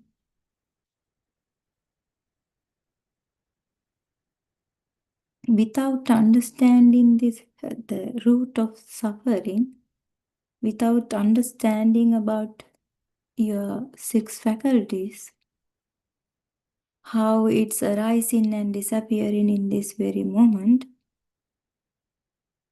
you never can come out of that suffering or cycle of samsara.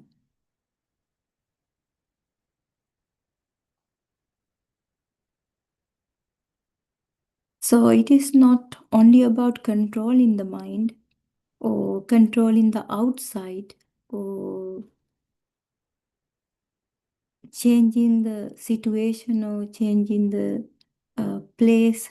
You never can come out of that suffering without understanding what is right view or samadhi.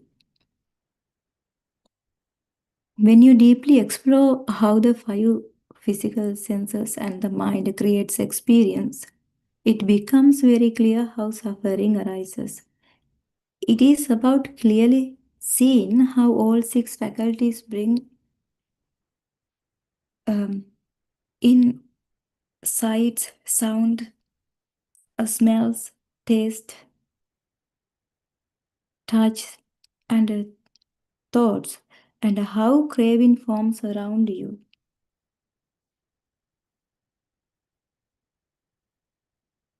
When this is understood, attachment naturally becomes weak and suffering begins to fade. The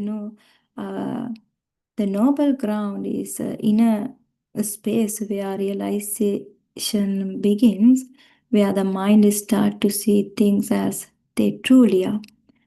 When the noble eightfold path comes alive within this system, that is the beginning of the noble eightfold path. It starts from right view. Without samadhi, without understanding about this, how this mind has formed, or without understanding about the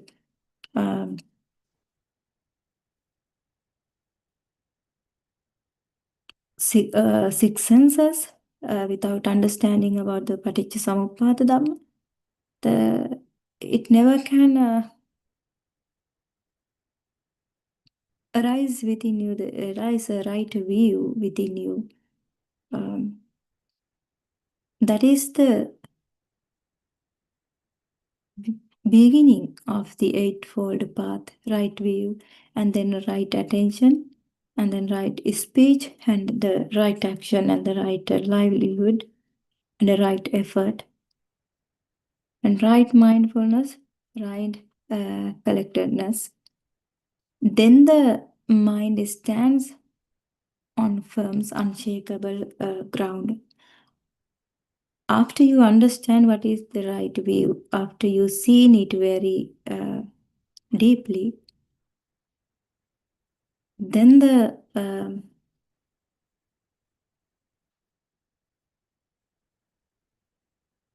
mind stands on firm and unshakable ground. Only from this noble ground can wisdom grow within you.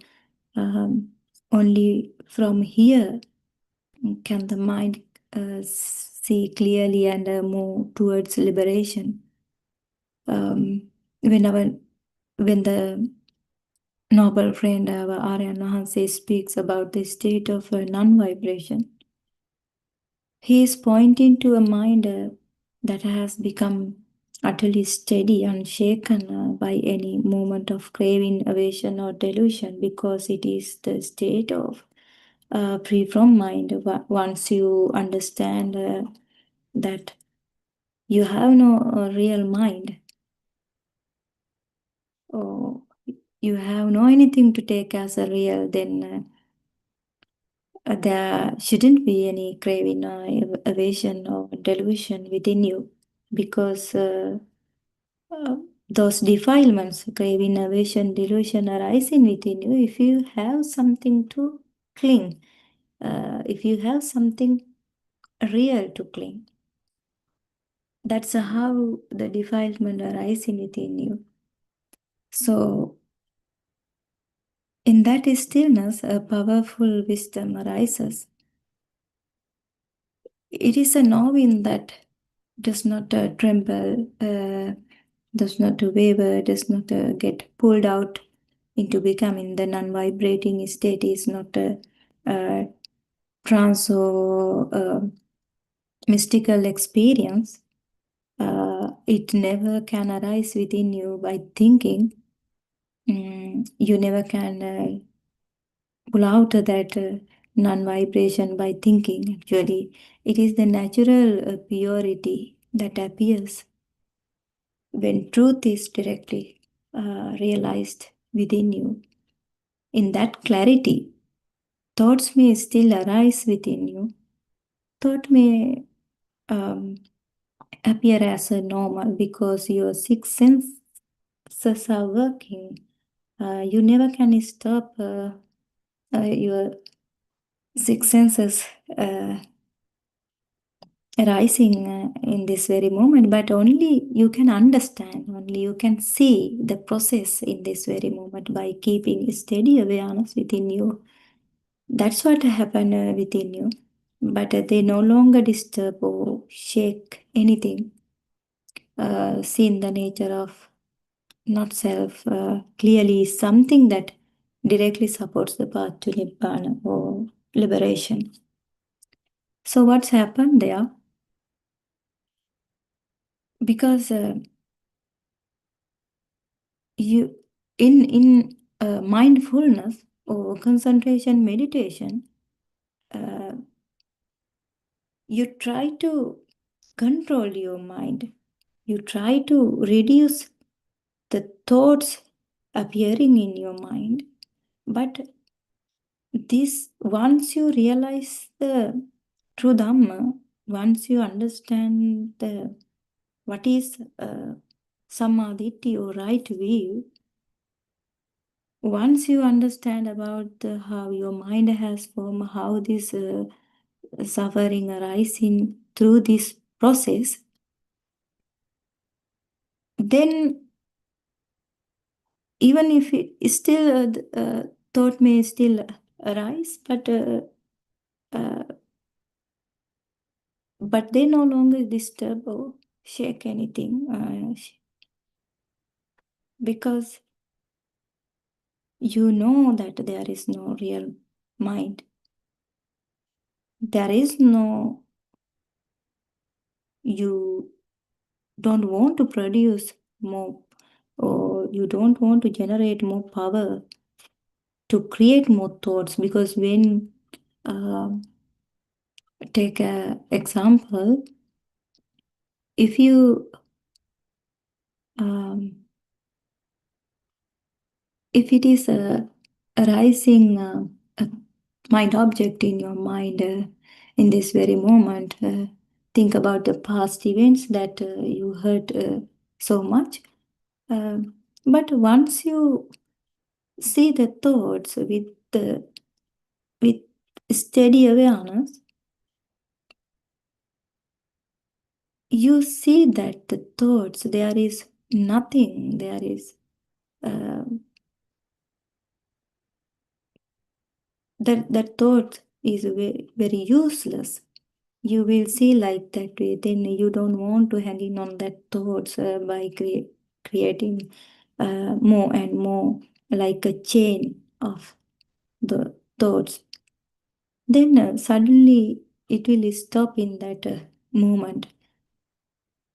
So that's what happened. Then you don't want to control your mind by focusing on one mind object by meditating, doing meditating to control your mind. It's naturally arising within you, that naturally the that samadhi or arising within you when you see your mind object, it's arising in this very moment, and it's ceasing in this very moment.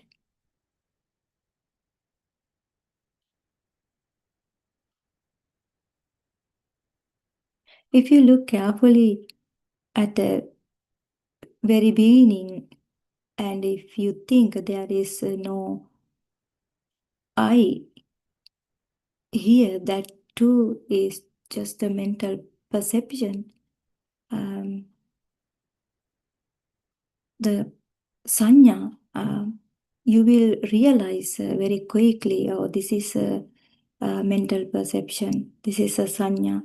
So I don't want to hang in on it anymore like that way.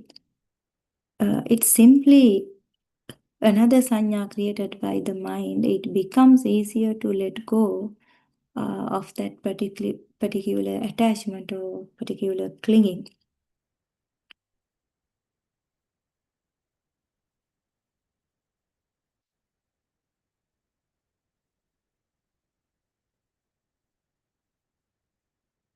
The first noble truth explains suffering as the 5 aggregates that we cling to. This cling and the aggregates themselves are both kinds of karma. These 5 aggregates are form, feeling, and perception, and a mental formation, and consciousness. Each one is an activity happening in the present, shaping our experience moment by moment. Actually, we never can divide it into 5 layers. If we say that 5 aggregates, it's occurring very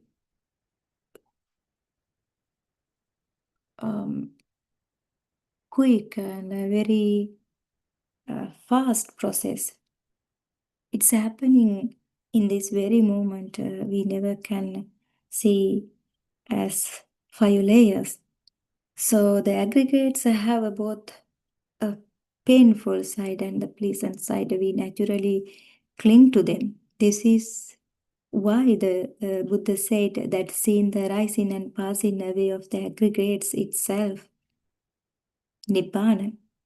These mental objects simply arise on their own thoughts, these 5 doors, through these 5 doors. When this true Dhamma is realized directly, The entire structures of 31 realm collapses as something created in your mind because you can see very clearly there is no place to see as a real, or there is no person to go anywhere, because that is a thought. You might realize it. Even though we never truly see the real world or the real object as something outside of us, then whole 31 realms collapse within you. When we walk this path correctly, we realize that there is no solid independent object at all.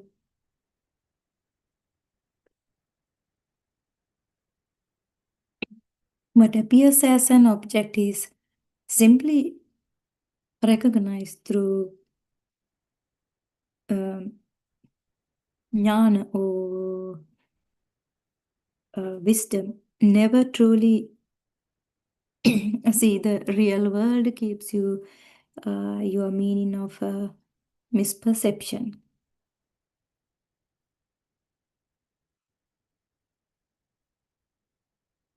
If you believe there is a real solid object existing outside, then delusion or ignorance arises without us even noticing it. If something appears as truly existing in that way, wisdom is not present to see it. The mindfulness is not present to recognize it. This mindfulness or the awareness and the wisdom, these all things arising together. When the wisdom arising within you, on the other hand, there is no ignorance, and that is the kusala, that is the wholesome present in that very moment.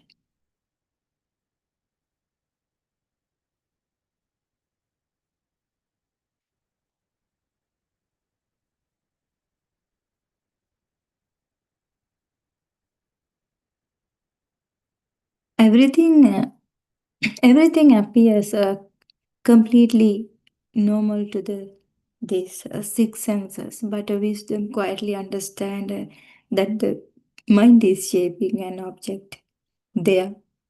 This subtle illusion is present moment after moment, and it becomes visible only when mindfulness is steady.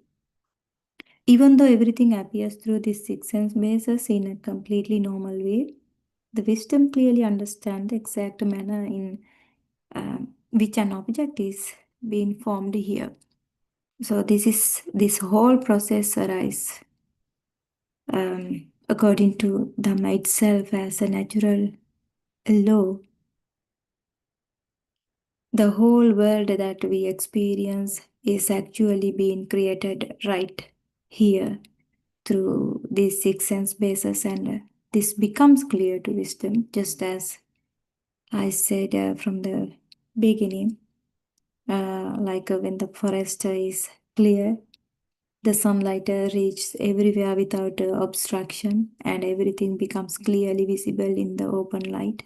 In the same way, when the Dhamma eye open within you, all of this becomes completely clear, and the Dhamma will guide you. Then you cannot hide anything from yourself. That is the hardest part, because sometimes you never can hide anything from yourself, because I cannot say that yourself there, because there is wisdom arising within you. Wisdom can see every point that you are hiding. If you hide yourself, the wisdom can see everything. Then that is the pure state in this path. That is the pure state within yourself when you practice. Keep any steady awareness, and you cannot keep anything secretly without noticing it. Everything noticed by wisdom. That's what happened within you. You never can pause to see hidden subtle points or defilements within you, but when it's arising within you, it's noticing very clearly by the wisdom. That means any defilements that arises here is clearly recognized in its true nature. There is nothing that can continue or grow in the old way. Once the Dhamma is awakened, what operates in every moment is a purified nature. I can say like that, a purified nature rising within you.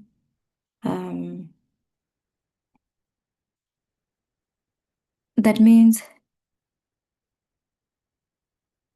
we have to honest ourselves, not to show the outside or to the world, because once you realize Dhamma, you will understand that there is no world to show anything or nothing. Then, yeah, that's what happened within you. So then, no need to hide anything from yourself. Once you realize the Dhamma, you will be honest for yourself. Because if you are not honest to yourself, you cannot reach to the liberation.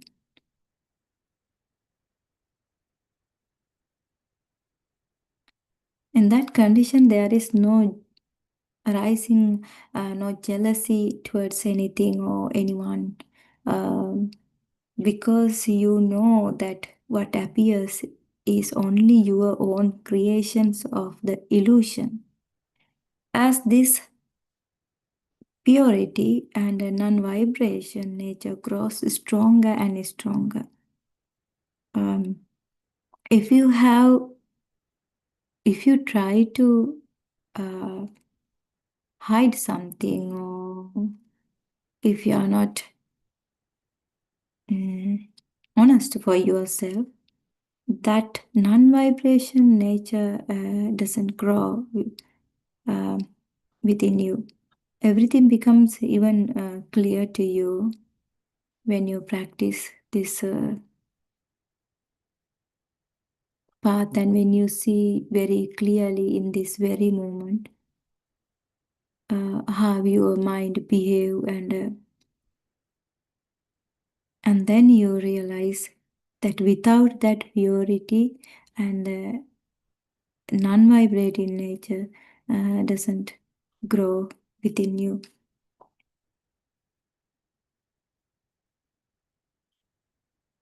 So in this pure nature, no unwholesome intention can arise.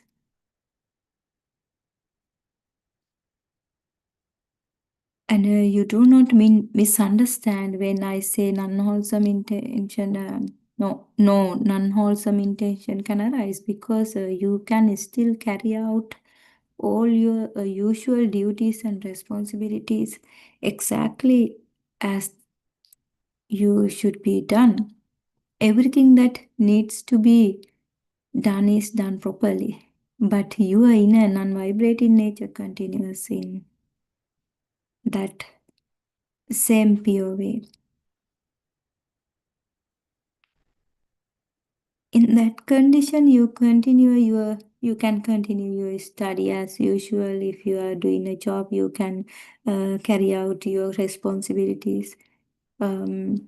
Everything you can carry out everything properly, just as it should be done. The only thing that changes is this nothing is taken as truly existing, and ignorance is clearly seen for what it is. Without any stress, everything happened clearly and naturally, because when you are working in your office, if there is nothing real for you, even though when you keep a steady awareness to see your mind, then you see the mind object also. It's not the real one. So then you don't want to be stressed in your life when you are working or when you are studying. You can experience within yourself.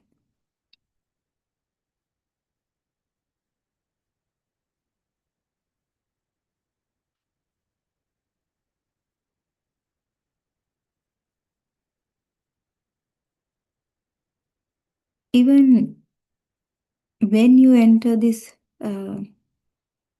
pure nature, nothing in your outer routine change. Everything in your daily life continues in the same way, and you can carry out all your responsibilities properly. But inside, in this non-vibrating nature, nothing is done with grasping or reaction. Action happens, but the mind does not take hold of anything. You can, if you need, think that you have to clarify something by arguing or to prove something in your workplace, you have to do that. But you know from your inside, you know that you are not clinging to your mind.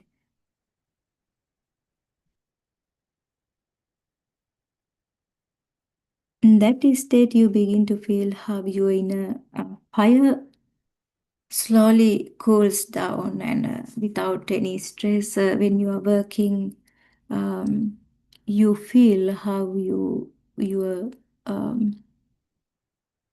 defilements and have your fire fading away gradually within you.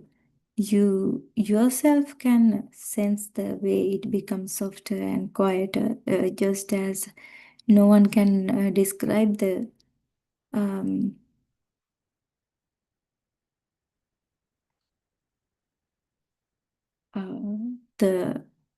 state of that mind, because without realizing, no one can understand that state.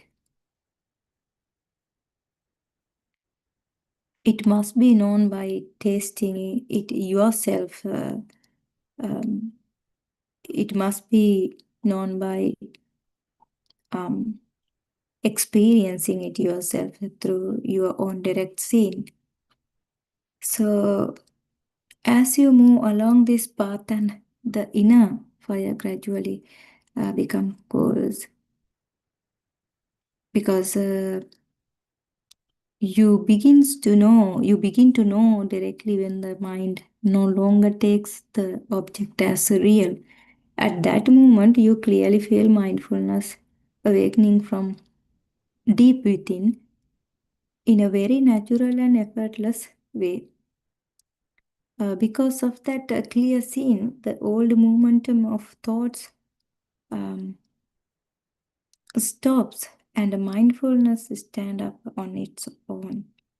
Because you don't want to generate more thoughts, because you know those thoughts are not real, and then there is no power, and then the useless thoughts, you don't want to create more and more. Then the mindfulness stand up on its own steadily. That's what happened. Then you don't want to go for a class to do mindfulness meditation or anything. You can the mindfulness arising within you all the time when you keep a steady awareness with great effort from the very beginning until you so all the time. So there is no need to sit and practice meditation by forcing your attention into the breath. Because even though once you understand, once you realize this Dhamma, even if you try to do the meditation and by keep focusing on your breath, you will see your nose and the breath also that is also not the real thing. That's what happened when you can't focus on your breath as well because you see that mind object also not real at that very moment. So then you realize the wisdom arising within you, and then the wisdom can recognize those very, very little, very subtle points. Within this system, mindfulness begins to arise automatically. When the awareness becomes immediate and effortless and continuous, the mind is awake right here in this very moment. And the movements of thoughts are seen the instant they arise.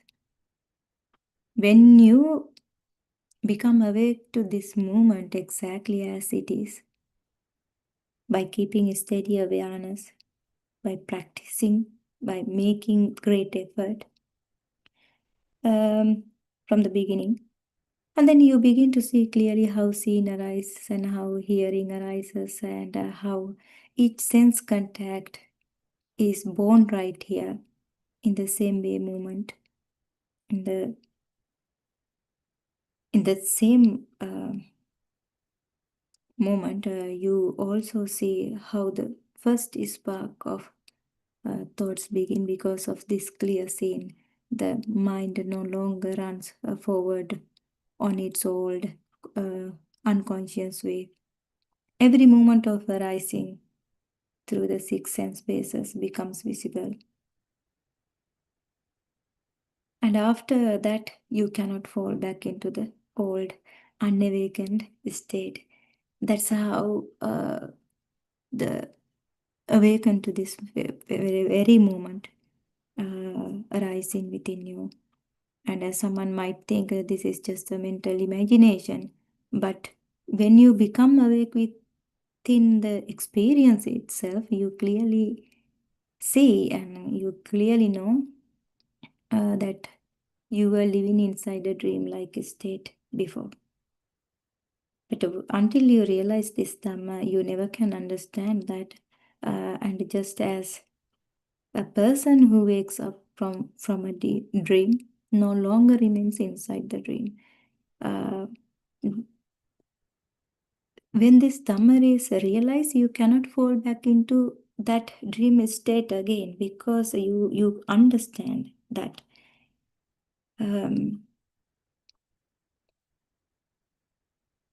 But from the very beginning, you might think what we are talking about, but try to understand about six faculties, how it's working, explore within yourself very carefully, and try to awaken to this very moment, but without practicing or without controlling the mind, by seeing the arising and passing away this mind object, and by understanding the name and forms how the mind has created, by examining whether there is a real mind object within you. Through understanding this process, you will realize the Dhamma step by step. gradually it will arise in the wisdom within you. So hope this would be helpful to understand something about Dhamma, or it will help. I hope this will help you to enter to this path to Nibbana. So as time is passing now, I will stop here and continue tomorrow. So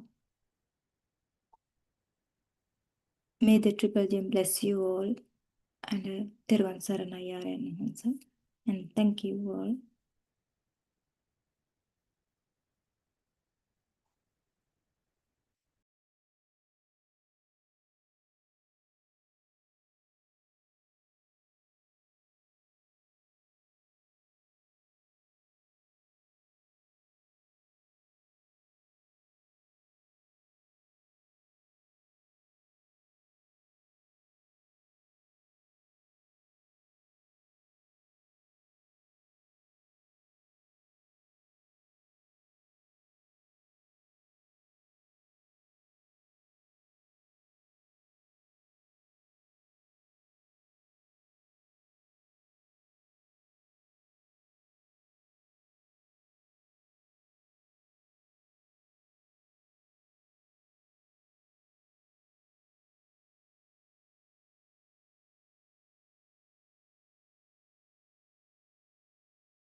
In the dark of the dreaming mind, a bell of truth is calling near. Through the smoke of fear and time, a single word makes the path appear.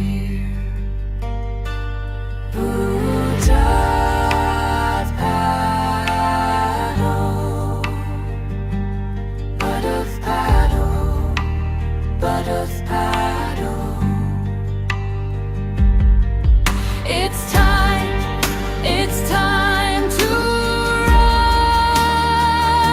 Open your eyes, break through the night of lies.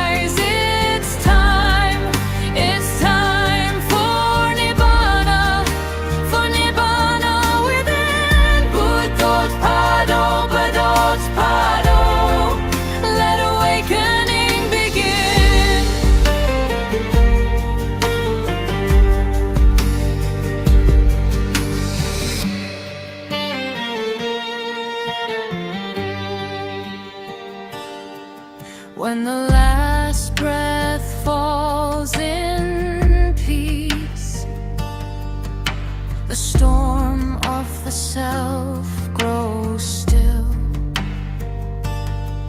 With Buddothpado on the lips, the heart returns to silence and will.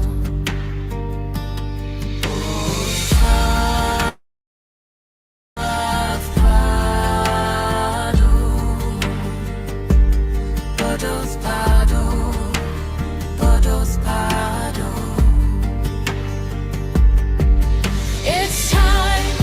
It's time to rise. Open your eyes, break through the night of lies. It's time for Nibbana within. Buddothpado, Buddothpado, let awakening begin.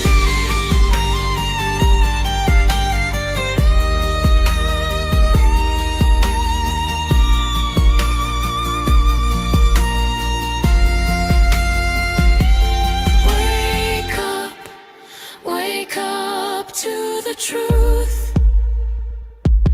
Buddothpado.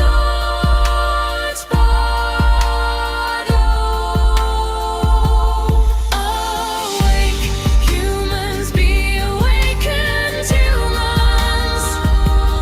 Buddothpado, Buddothpado, let awakening begin.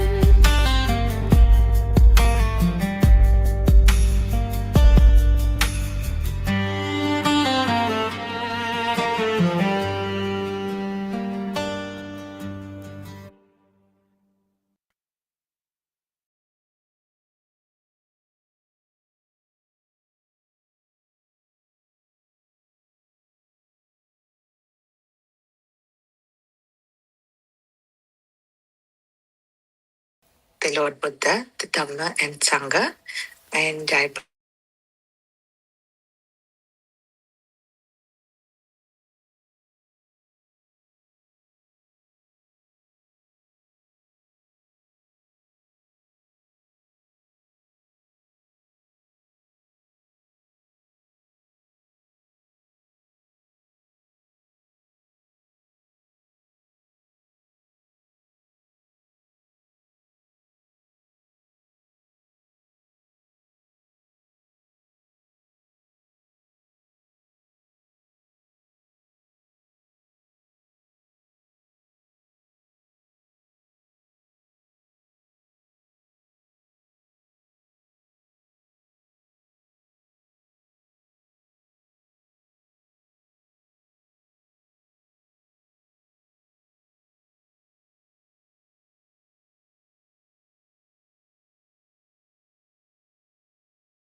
Everyone, Saranai, everyone. First of all, I pay homage to the Lord Buddha, the Dhamma, and Sangha. And I bow down to our Kalyanamitta Buddothpado Aranhanse for his noble guidance. And to continue with the summarizing the Zoom discussions, what Aranhanse had during his discussions.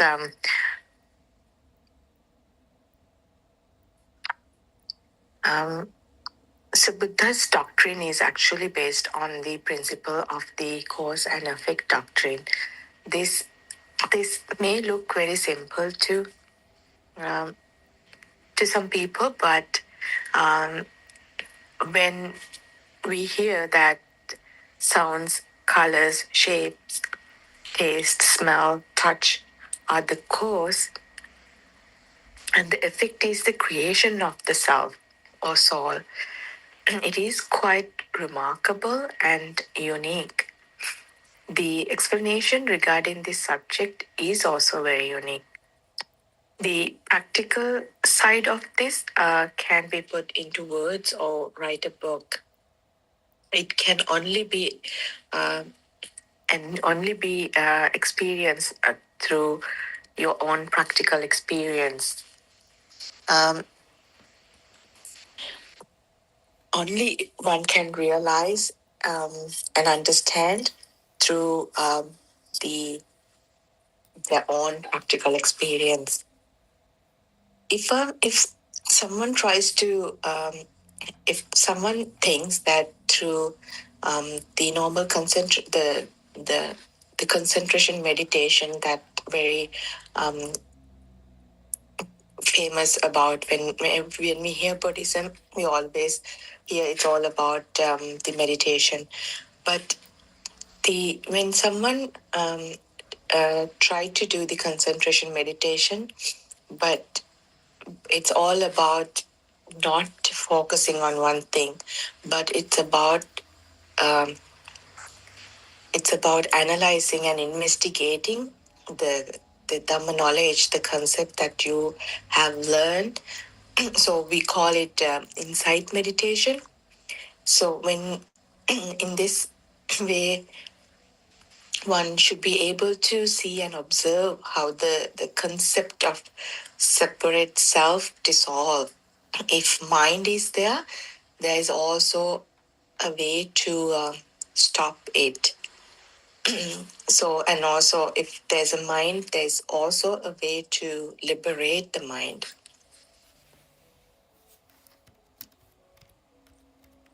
So if we hear a lot about Aryan's explaining the currents and energy. So if you look at that,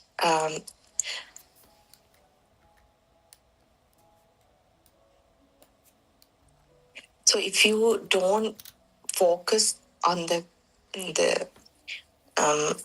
if you have to focus on the self, you should be able to see the true nature of the subject or thought that appears in the present moment. Actually, there's no truth that can be found in how fast these thoughts are appearing and disappearing. If the object becomes real in your mind, then there is also a self or soul who for whom that object became real. So those are the two ends that we hear as Achat and Bahitta. So when a chair become real to you, you have a name and rupa, which is the name and form. So the concept of I, me, mine is also born at the same time. You can see this through mindfulness. When you're mindful about your thought process, like how that thought appears as there is something external. You can only catch that through the mindfulness. This image of the chair was created by the vibrations. We hear that a lot about, and once it talks about vibrations, sparks. So this image of the chair actually is created by the vibrations and sparks and the sensory stimulation created by those sparks in the senses. The question is, how did these sparks turn into a chair, wall, or a tree, a color, red color, green color? How did these sparks turn into something that is, you feel like there is something outside? How did you get that notion at the same time as it is me who see it? It is mine. It's my house, my child. All these including that they are all caught in the mind only through mindfulness. Mindfulness is related to every normal thought that occurs in the mind. However, when you have that special awareness which is connected with the supreme wisdom, which is the knowledge of this Dhamma, the concepts, the Buddhist doctrine, then only you can understand the illusions, how these illusions are created by the mind consciousness. So for you to see that how these illusionary things like your senses are creating this illusion which is in the mind consciousness. So you need that super wisdom or also the knowledge of the Buddha's doctrine, like the Jnana Darshana, we call it. Like you need to listen and understand these concepts.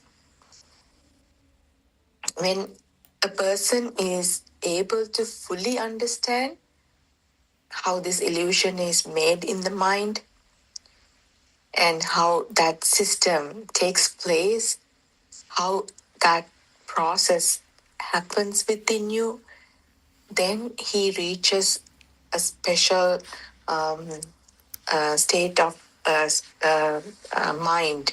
It is called the Adhikata Samadhi. That is a special state of spiritual concentration gained through your insight.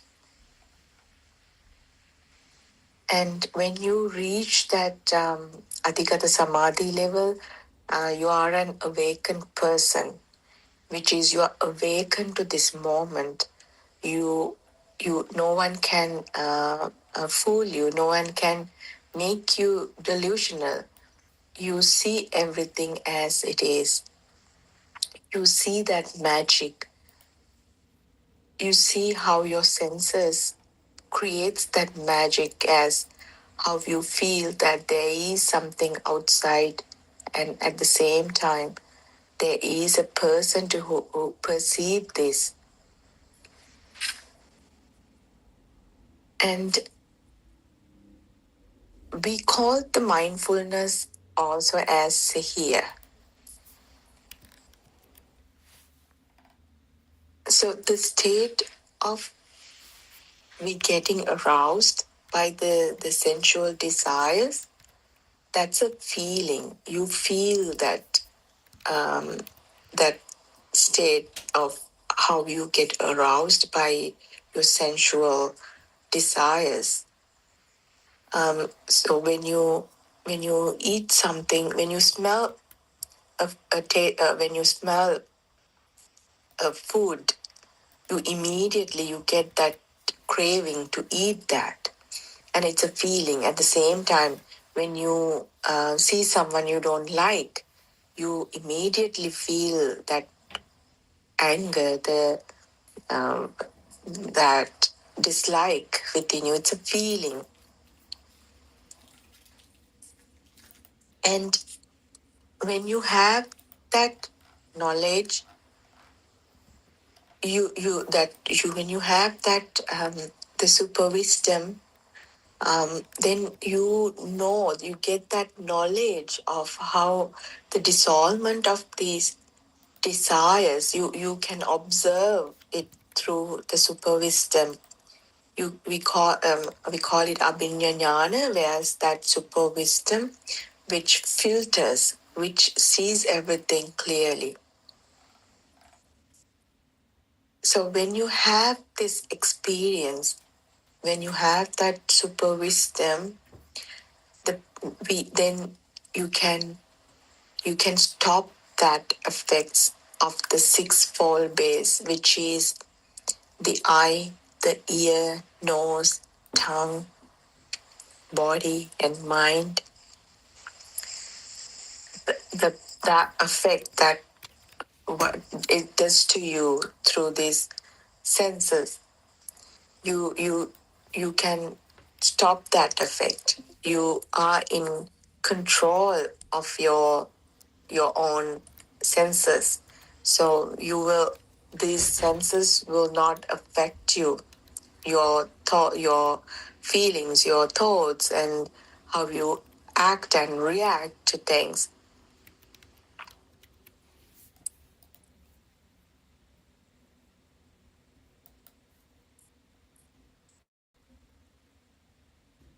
So when a person when the name, the nama, which is when you see that inside of the mind that deals with your feelings, the perceptions, and also at the same time those volitional formations, which is how everything is formed, how mind conscious or the mind is formed. If you don't know, if you don't have that super awareness, that inside meditation, the concentration, so you don't know what's happening then, and the knowledge how to understand this. So if you know if you have that, if you have the super wisdom, that knowledge, then you can know the origin, how these the mind conscious, the mind is formed. And also at the same time, you will see that cessation of the mind conscious. So you cannot experience the cessation of. And then when you don't know that, when you don't have it, actually, you don't know the origin and also the mind consciousness and how the cessation of it. And then you suffer with that.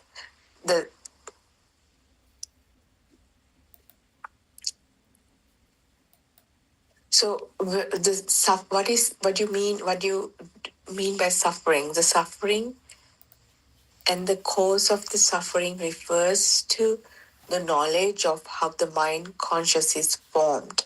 If you know this fact, you could experience how it disappears as well. So then you won't be clinging to the material world, because you see that how everything is created and how the suffering is created and the cause of the suffering, and how the mind is formed. Then you could experience how it disappears. then the clinging to the material world stops because you see that magic. Then you will not cling to the material world. And this is the true knowledge. So objects become the value of or the value you give to the objects, they become not valuable anymore. They don't, and then those objects will not exist in the mind after you experience this. That then you know that there's no reality.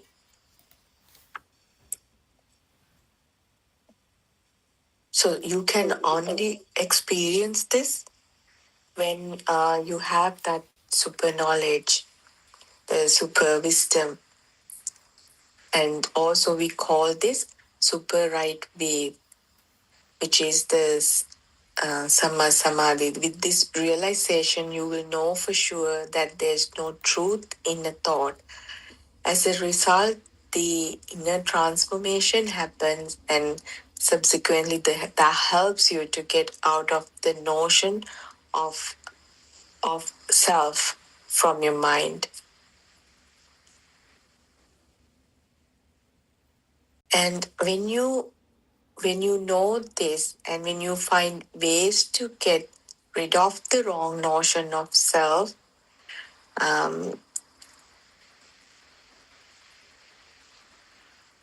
so no one can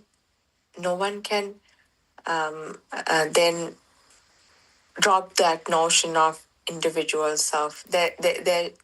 And when that happens, it happens in a very gradual process. And then when you experience that, when that process happen gradually, then the value that you give it to the outside world is gonna diminish, and then those things that you value before, thinking that you have beautiful clothes, you have a luxury vehicle, and everything that you valued materialistically, they all become you lose that the feeling of importance. And then it's easy that way that for you to lead your life with the simplicity, the necessities. And then you're not gonna stimulate and indulge in pleasure in related to the worldly objects, because then you know that there's nothing exists. Everything is created momentarily and constructed due to the cause. And when the cause vanish, these things vanish too. And the Buddhist stanza that explain this is Hetu Paticca Sambhuta Hetu Bhanga Niruchyati. This stanza explains the importance of getting rid of sensual pleasure and also the spiritual process. This is because there's if there is even a slightest clinging to the process, some people they understand, they get that knowledge and they cling to that knowledge and the process, then it makes it harder or impossible for you to reach the akampita, the nibbana. This, when objects disappear, there is no existing individual self, because only when you have something that is that object, then there is a perceiver who has that object. So you lose the both. The only thing that happens in the sensual occurrences, it's just you realize that it's just an sensual occurrences. Only actions of the senses happen without the idea of me or mine. You have to analyze in this manner. It's just a system that happens, that a process that happens without that the idea of me or mine. Just imagine when you have that, when you lose that me or mine feeling, how easy your life will be. There's no person that you center everything. There's no person you have to. There's nothing for you to maintain. You, how beautiful your life will be. How easier your life will be. And right now we are all in a rat race, trying to achieve things to individual self, and when these objects, material things, they all become so real, and when you realize this, the individual self are gone, you see the reality of the material world. And in order to practice that 4 foundations of mindfulness, you have to know there's no existing world. And R.N. Vanse explains these the knowledge very beautifully in all the discussions. And there are 2 parts to the principle, what is the first half is called the Purvabhaga Patipada, and the second half is called the Apparabhaga Patipada. So one we have heard that, I know a lot of people think that the meditation is the first what you have to do, but Lord Buddha had clearly declared that without accomplishing the Dhamma, Nibbana is not possible. Some people see this without an understanding of the true Dhamma. And at the same time, actually the true knowledge, just the knowledge will also not take you towards this path.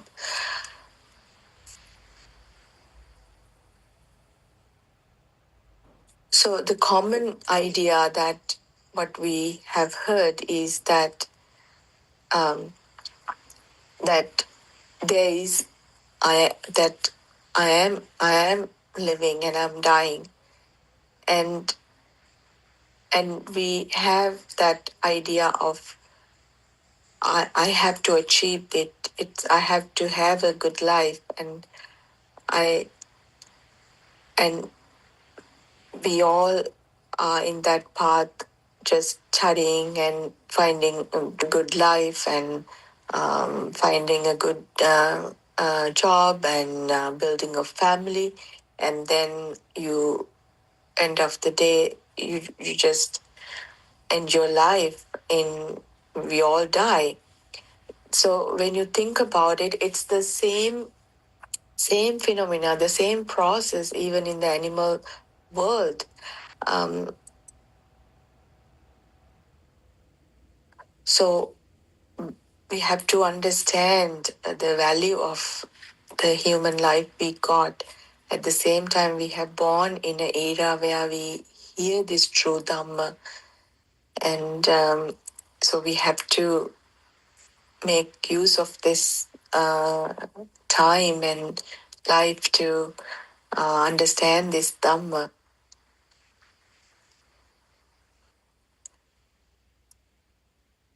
In reality, when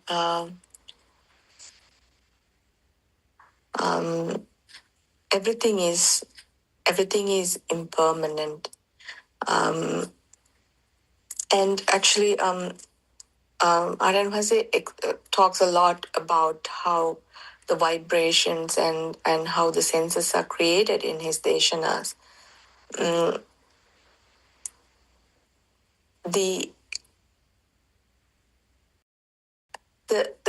senses actually are the main source which creates the mind consciousness. So it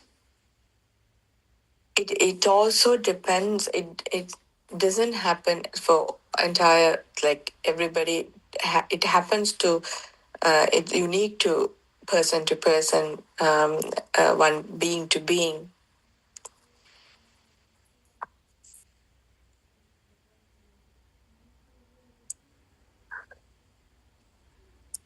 So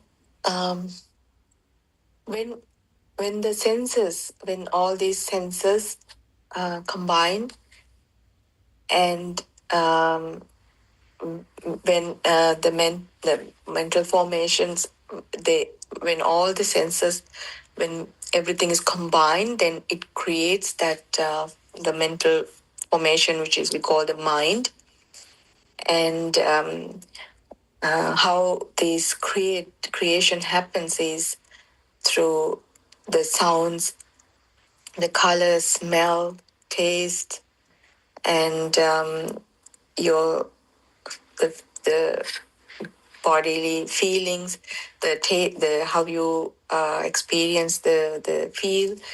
And when they are all combined due to contact, and then a feeling such as the existence of individual being created, this process occurs continuously and at very high speed.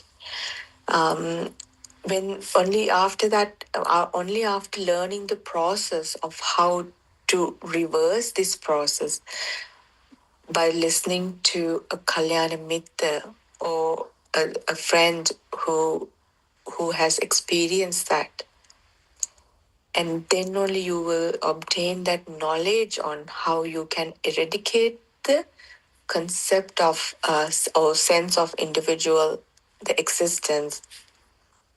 So Sakkaya Ditthi is the center of everything. So when you understand this, the process, how this is created,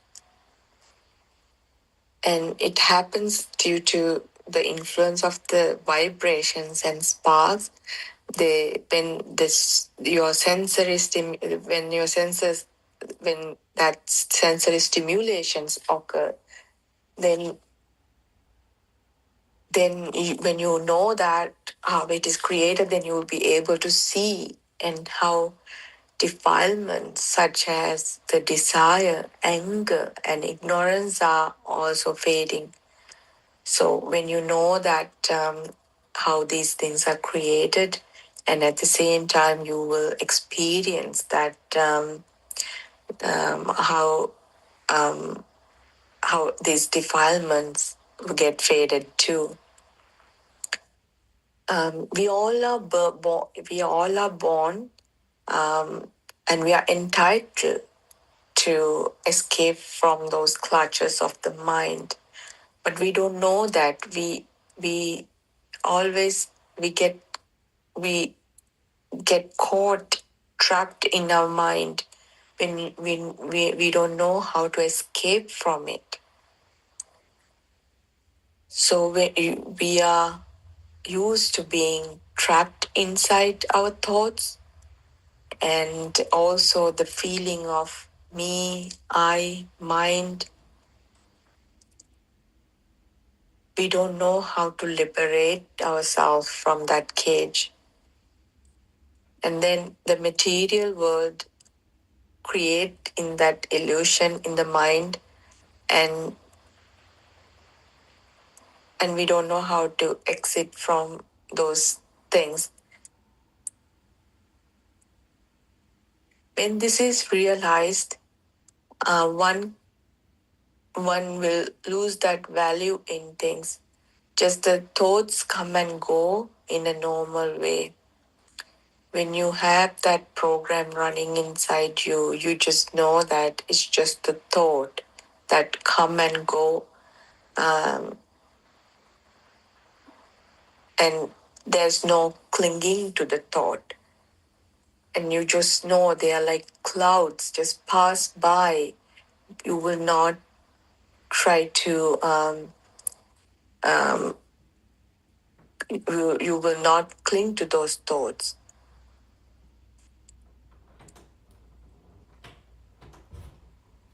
Then we should be able to observe that there's nothing valuable in sounds or colors. So when we reach that level, we know that the outside world, everything that we refers, are all made out of the elements, and also those elements are changing, and they're conditional, and they change. And when you have that understanding, you just lead your life as how you are, but it becomes just an action without me or mine. And you see your children, you see everything around you, your family, your colleagues, your friends, your neighbors, and like you do everything, but you know that it's just a process, a system. It's not that someone who's doing or who's in that system, who it just happens.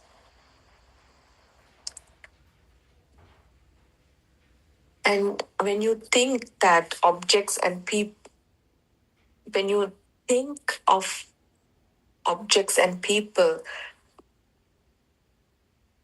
and we can just see them as just nama and rupa. So it's just a name and a shape or color. At times, then you feel the value also. There's no value to this.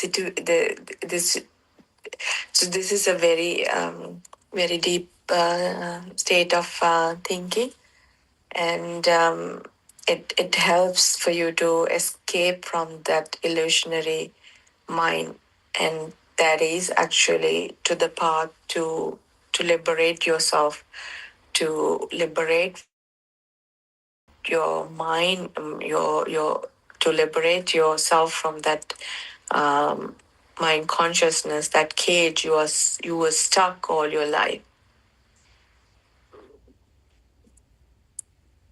So as long as someone has those stains and defilements, that person can escape the birth and death.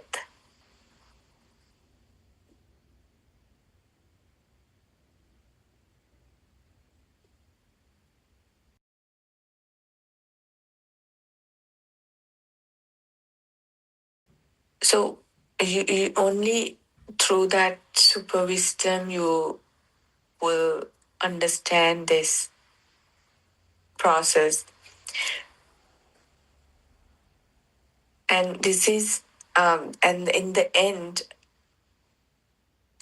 when the experience of that liberation is we call it's been called the Vimukti Sara state of mind. So right, I mean we all all of us, we live in this live in a very fantasy world, and everything is real to us, and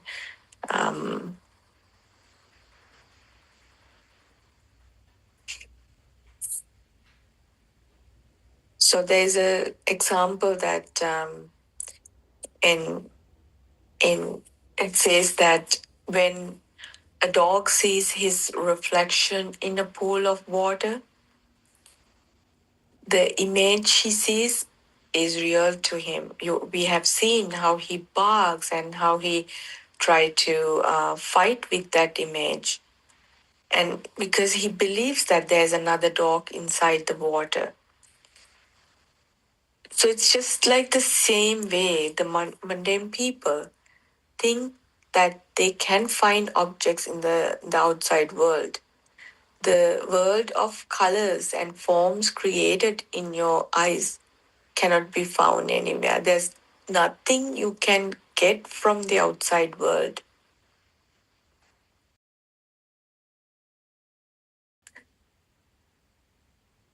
So I'm going to highlight again that you have to realize this truth with that super wisdom, and you need to practice with that the awareness, and it helps actually not the concentration meditation, but through the insight meditation, where you investigate, you analyze, you apply those knowledge within you.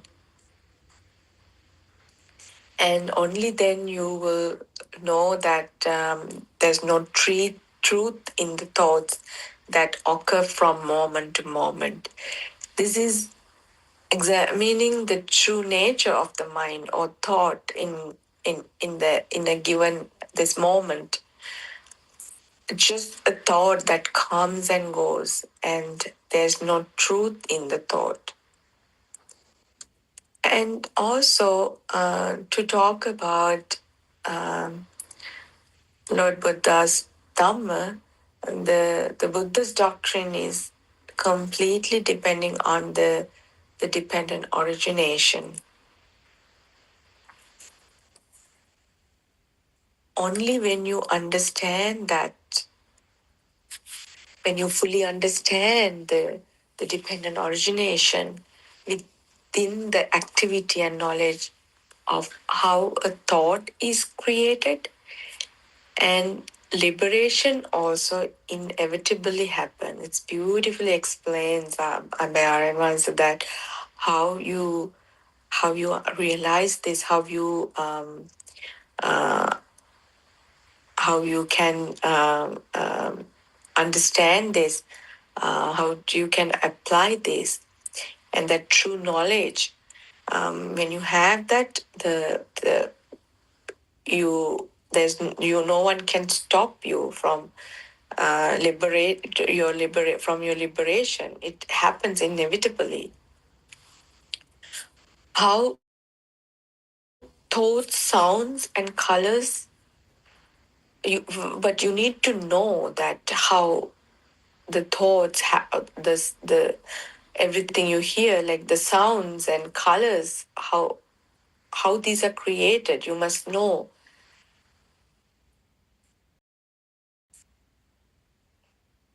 And so we experience this world through our senses.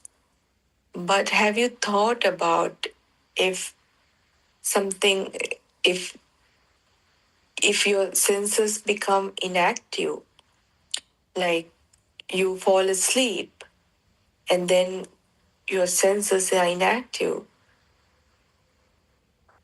how these things are created?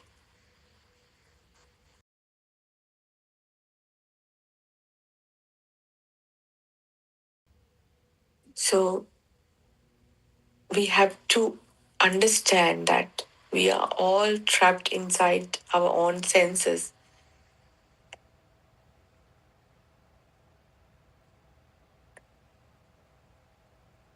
And we have actually stuck ourselves in a cage called ego and self. That is also called that is called the wrong being. So everything becomes self-centered. Everything happens around myself.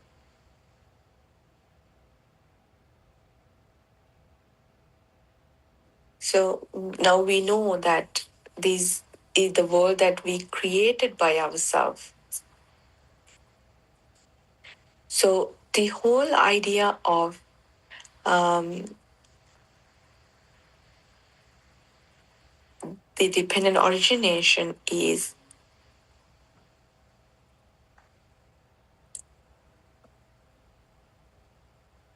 when with conditions things appear, and when conditions cease things disappear.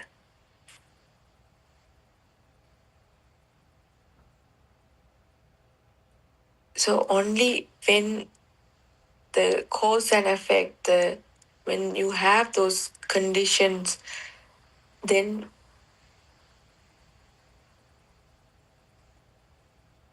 things appear, and when those conditions goes away, and these things will go away as well. So when you were an infant, when you were a baby, we had a very radiant mind. We didn't have those the created objects that we just experience as everything as it is. We only had those feelings. We didn't have the concept of jealousy, anger, hatred. They were not present, but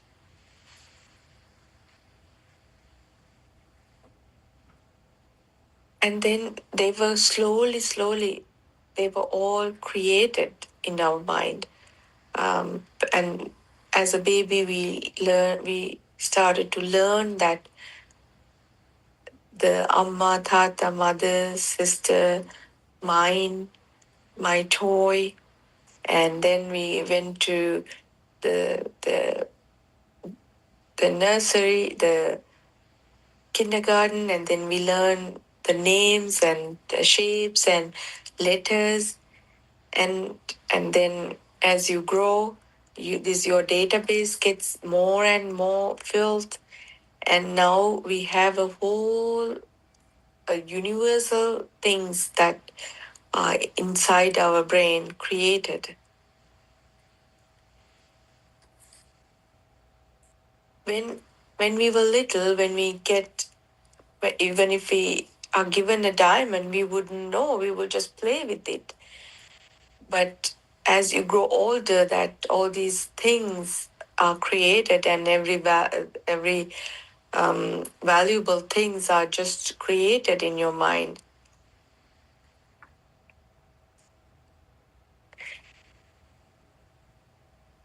And this becomes the suffering.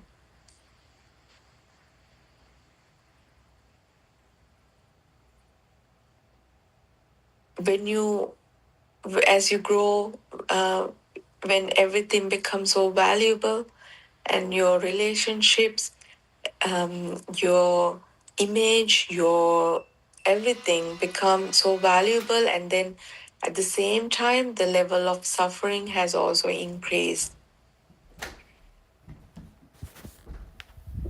That's now we are in a era where we see how everything is happening in the world. We see how people fight with each other. We see how people die with sicknesses. And life has become a competitive race. And we see how everyone is in a rat race. So this is the time to open our eyes and see what we are doing. And this is the time for us to invest that our effort and time to realize and to understand that what Lord Buddha has taught us, and realize these Four Noble Truths, which is the suffering. We all see that suffering a lot, and then we have to know that the cause of the suffering and cessation from the suffering, and then path to the Nibbana. the path, and then path to end the suffering. So this is the time that we see all that clearly in front of our eyes, and we have to give that effort, and we have to keep that mindset to understand this. And I would say that the Four Noble Truth will be, understanding this Four Noble Truth will be your own or only salvation, your only savior.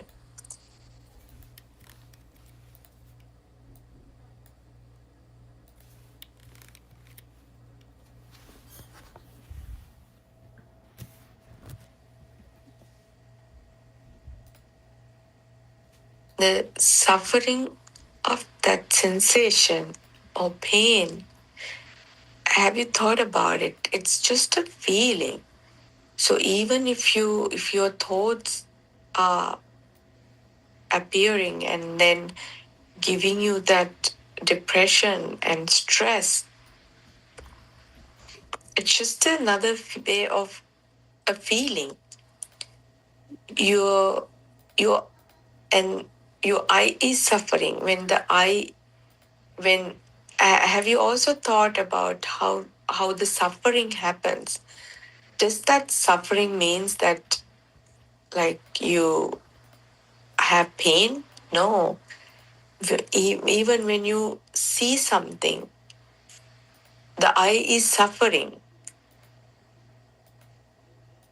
because you get that thought of an object and it becomes real, and you get that feeling of liking it, keeping it, and let that thought running with the material things. So your eye is suffering to see that the the the the picture or the things that you saw as something that gives you pleasure.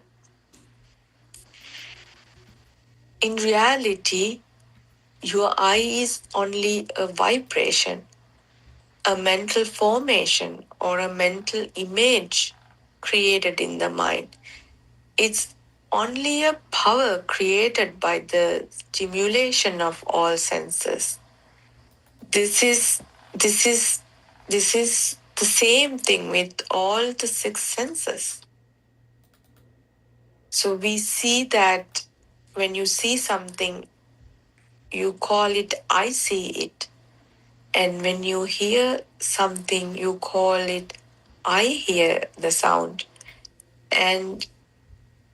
But have you thought about that? Isn't it that those senses just feel that? But isn't it that holding on to it and creating that the liking, the dislike, and attachment, detachment, all that happens through your mind? But in reality, it's just a vibration, a mental formation, or just a mental image. And those things just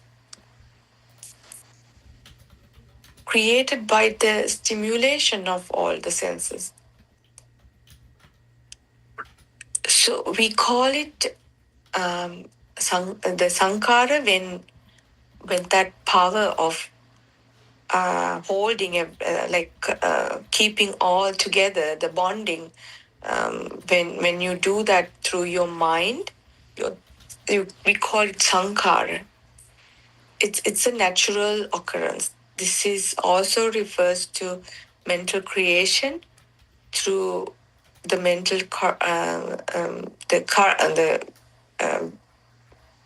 to show that power that is creating through it. It's like a current. These mental currents, they do not exist anywhere. They just come and go with an unimaginable, very high speed.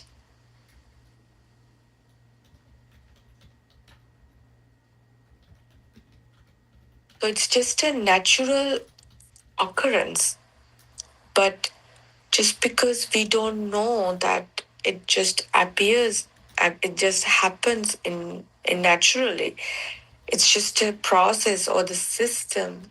We think that,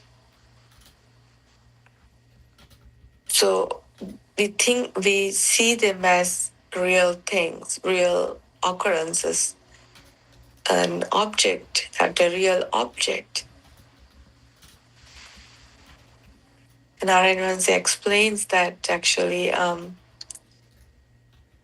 the day that you realize that you have lost yourself in you, you will also realize that you have never met yourself ever.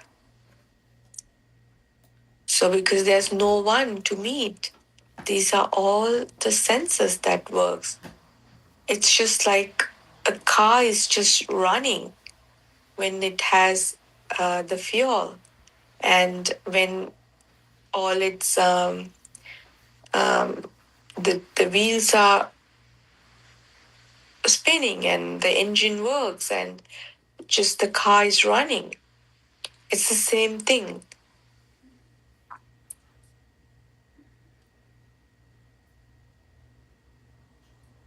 And it's the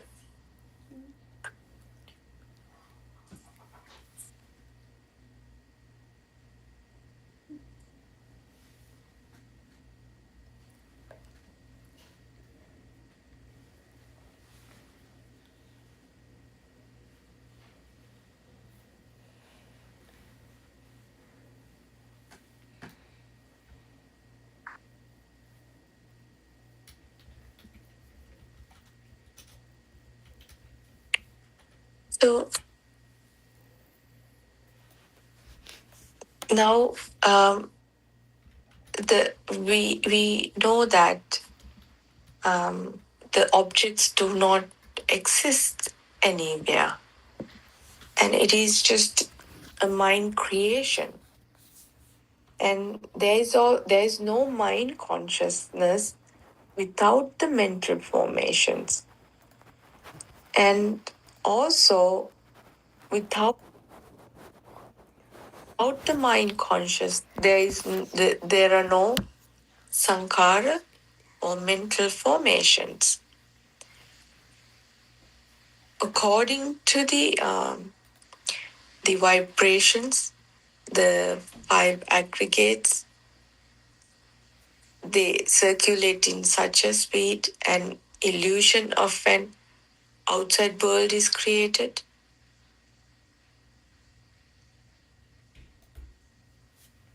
And Tinnang Sangati Passo, that is a very common stanza we hear in most of our enhances Deshanas, and Lord Buddha explained this very beautifully, that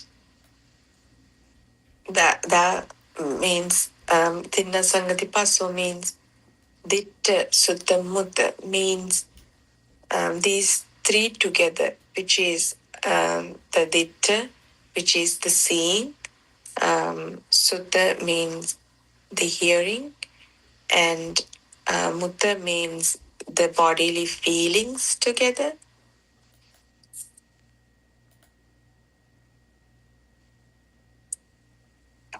So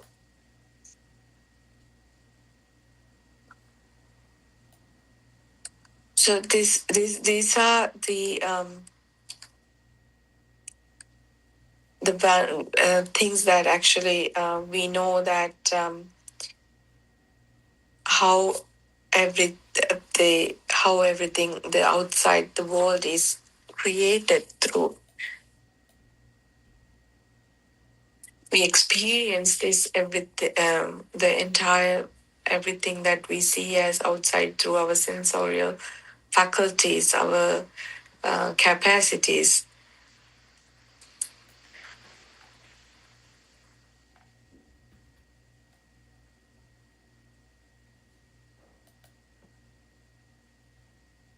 And this is this is a natural formation of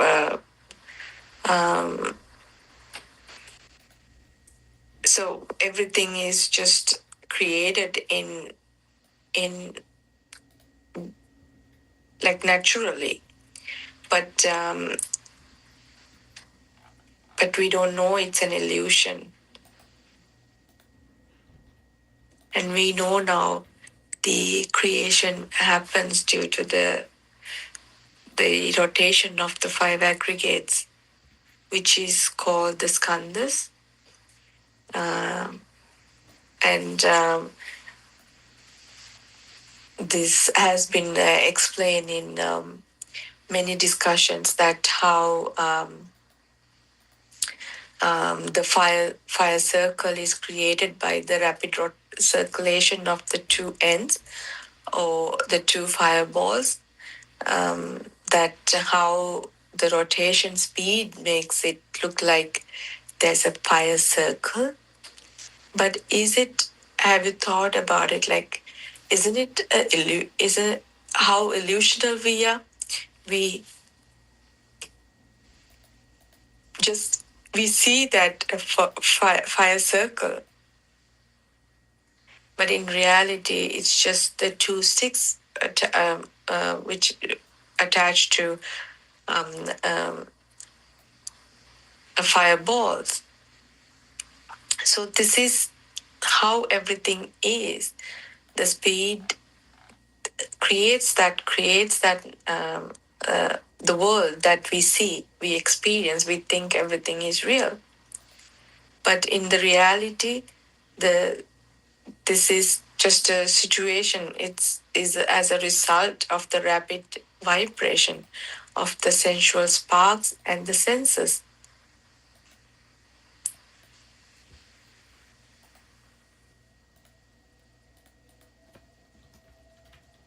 So this is the vibration we experience that is turning into a thought, and that thought comes after the vibration.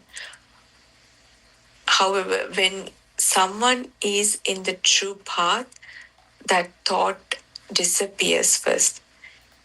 So that means that when that thought disappears, the view of an individual self the way you feel like you existed, it collapses.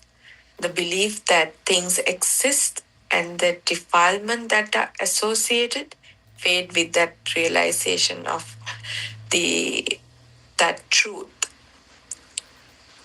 And we call it Share Dhamma and Vaya Dhamma. So it becomes dissolving.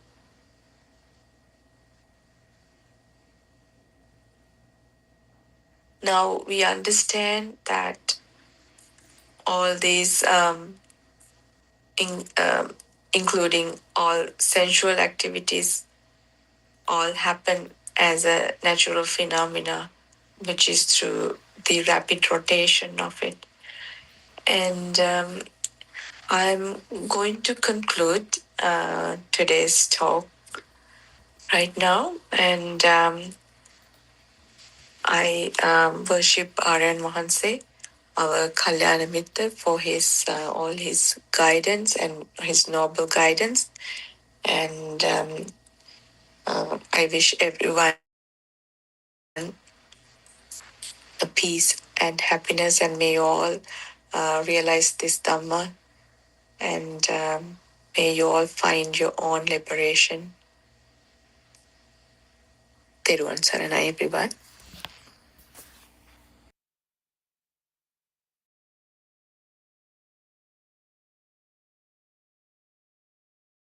No, I didn't notice her there. Okay, maybe we'll start, and if she comes, we can. Yes, So excuse me. Yeah, Doctor. She is unable to come today.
I didn't notice her there.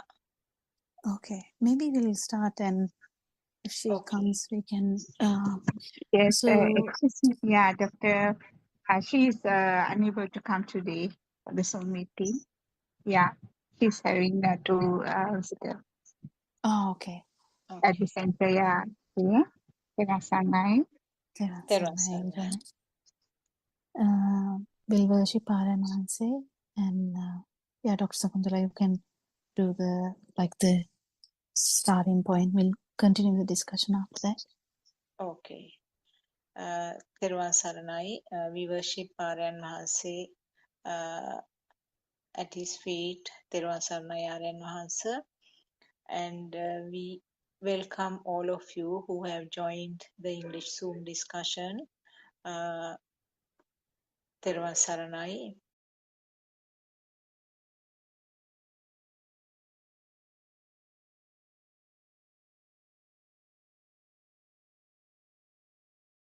Explaining, and we are trying to discuss the true Buddha teachings, which has been disclosed 2,600 years ago, and our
but in the mundane world, or we were under the impression that thought is something solid which is persisting, or which was there in the past and which is there now, and also which is going to last in the future also.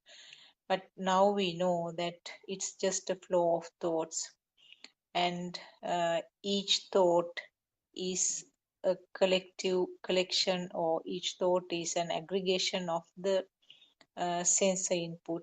The sensors, there are 5 main sensors: the eye, ear, nose, tongue, and the skin. So these sensors are continuously functioning, and there is input, or there is some creations code depending on the sensor. It will be a shape, it will be a sound, a taste, smell, or warm, cold, and hard feeling. So this is what we are trying to understand now. The thoughts are not something controllable, because there is a continuous production of thoughts. So therefore, like what is taught in concentration meditation, we are not trying to suppress the thoughts. We are trying to understand what this thought is and what is this process.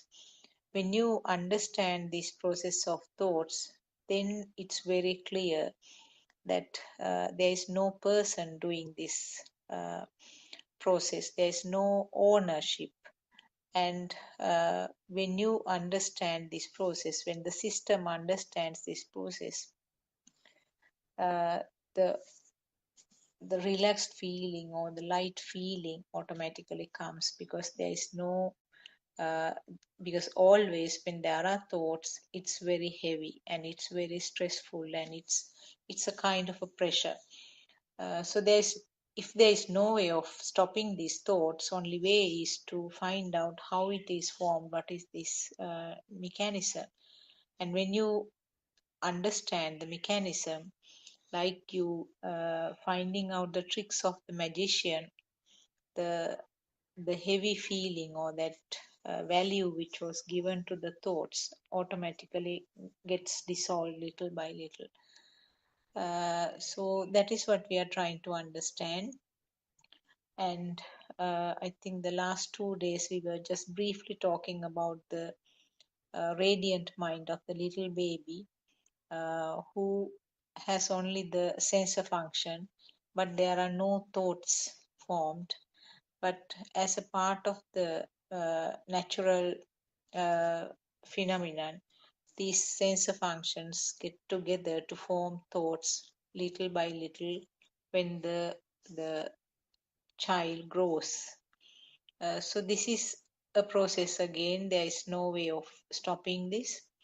And when you understand this mechanism and when you realize that there is no one doing, the label that was attached automatically as myself, me doing, and my things, mine, that label gets off from this system. So that is where you enjoy, actually, the word you enjoy, or experience the life in a very relaxed manner. So when you understand this true Dhamma, there is no change at all in the way that the person is dealing with the rest of the society.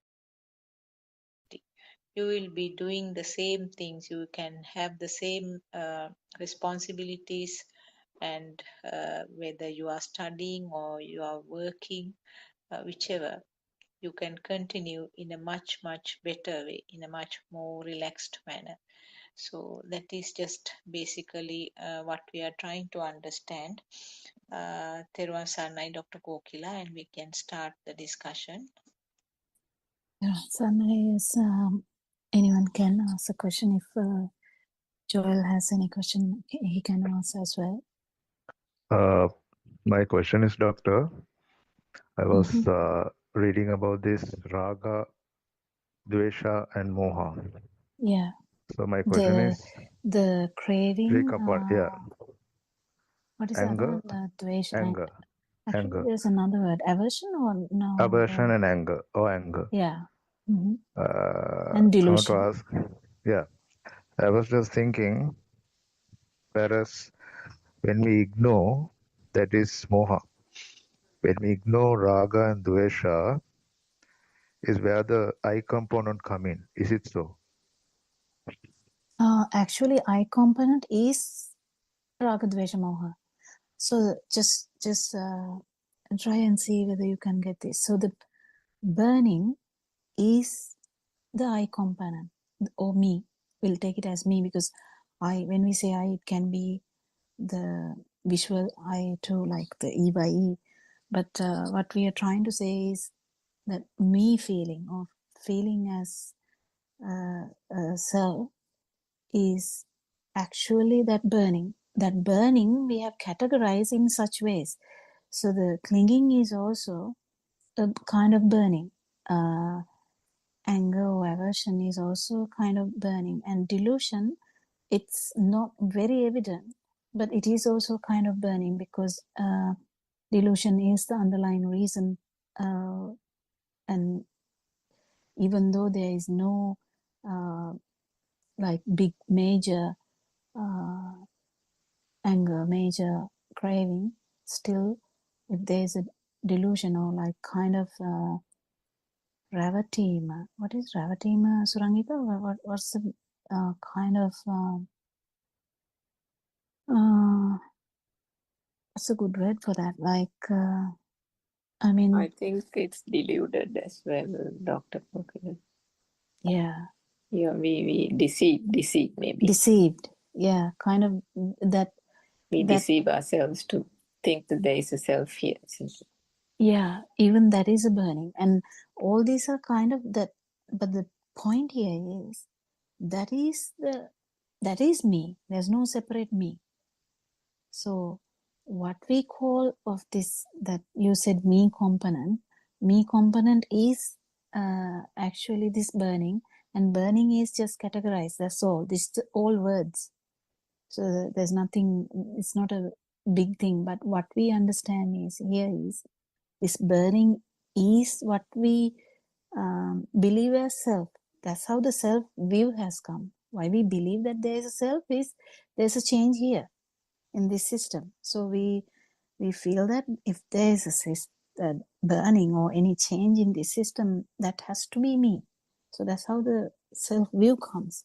But actually, what is happening here is due to the misunderstanding of that this the sensory organs is actually holded so like someone is actually holding the sensory organs. Because of that view that we feel that I am burning. That's actually a misnomer. Like it's not the thing. Actually, this burning is the what we actually started to believe that there is a self is the reason that there is a burning. So this burning collectively we call burning, but we can separate them as craving and anger and delusion. That's how it is, isn't it? Do you have a better like version of Suranka? Do you have anything to add to that? That's fine, Dr. Kokila. I think why we discussed it, maybe Sudharma or somebody asked a question maybe about a week or so ago about equanimity, I think, as well. We linked that to moha and delusion. So even if we say, for example, that, if you go to a forest and say, oh, I'm fine, nothing bothers me, or I don't have a big craving for anything, or, that kind of thing. But you still feel alive. Yeah, You're exactly. fearful of death. That's what actually in the last bit when Narayan Vahanse joined, I think that was like a very strong statement what he made, because if you feel alive, you're fearful of death. That's 100%. So this alive feel is actually alive feel. The extremes are raga and dvesha, which is craving and anger. But actually, the delusion part is always there because we are actually deceived, and that in the feel of, because there's always chance of getting angry or getting craving if there's underlying alive feel. So the alive feel is also something we can actually get rid of. That is the people might feel really, like, oh, really, kind of thing. But it is true, and you can feel it.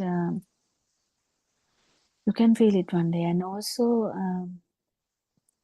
when imagine one stimulus, whatever thought, if it was not a thing, then if you feel the liberation from mind, you can feel the power, and also you can feel the sensation, whatever that sensory organ function without that power.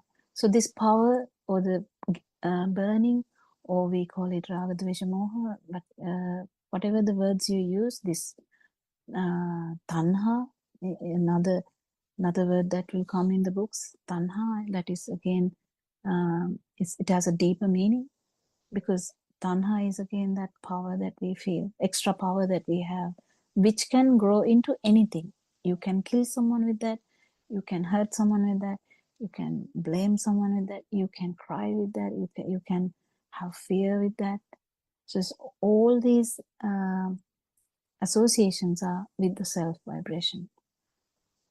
Without the self vibration, that's like another level of it's just another level. Anything else, Joel? Did you kind of get it? Yes, doctor. And you were saying about this vibrations, eye vibration, mind vibration, or fire, or whatever you're saying. No? No, Fire? no. I, in the sense, are you talking about the Senses. asa? As Asa the means, sensor. yeah, that I. Okay, now I have to Yeah. be clear here because word I brings so many complications. So if you are talking about the eye sensor, where when we see the light, that vibration is different. This power is different. So that's what he was trying to say.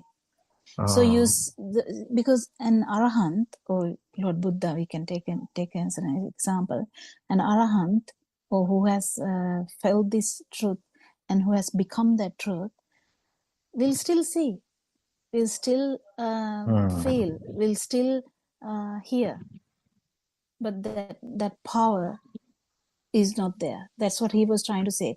So the alive feel is not there, but all the sensory functions are there. Nothing happens to the sensory functions, and until the last breath they will be working as normal as all good, because we all know that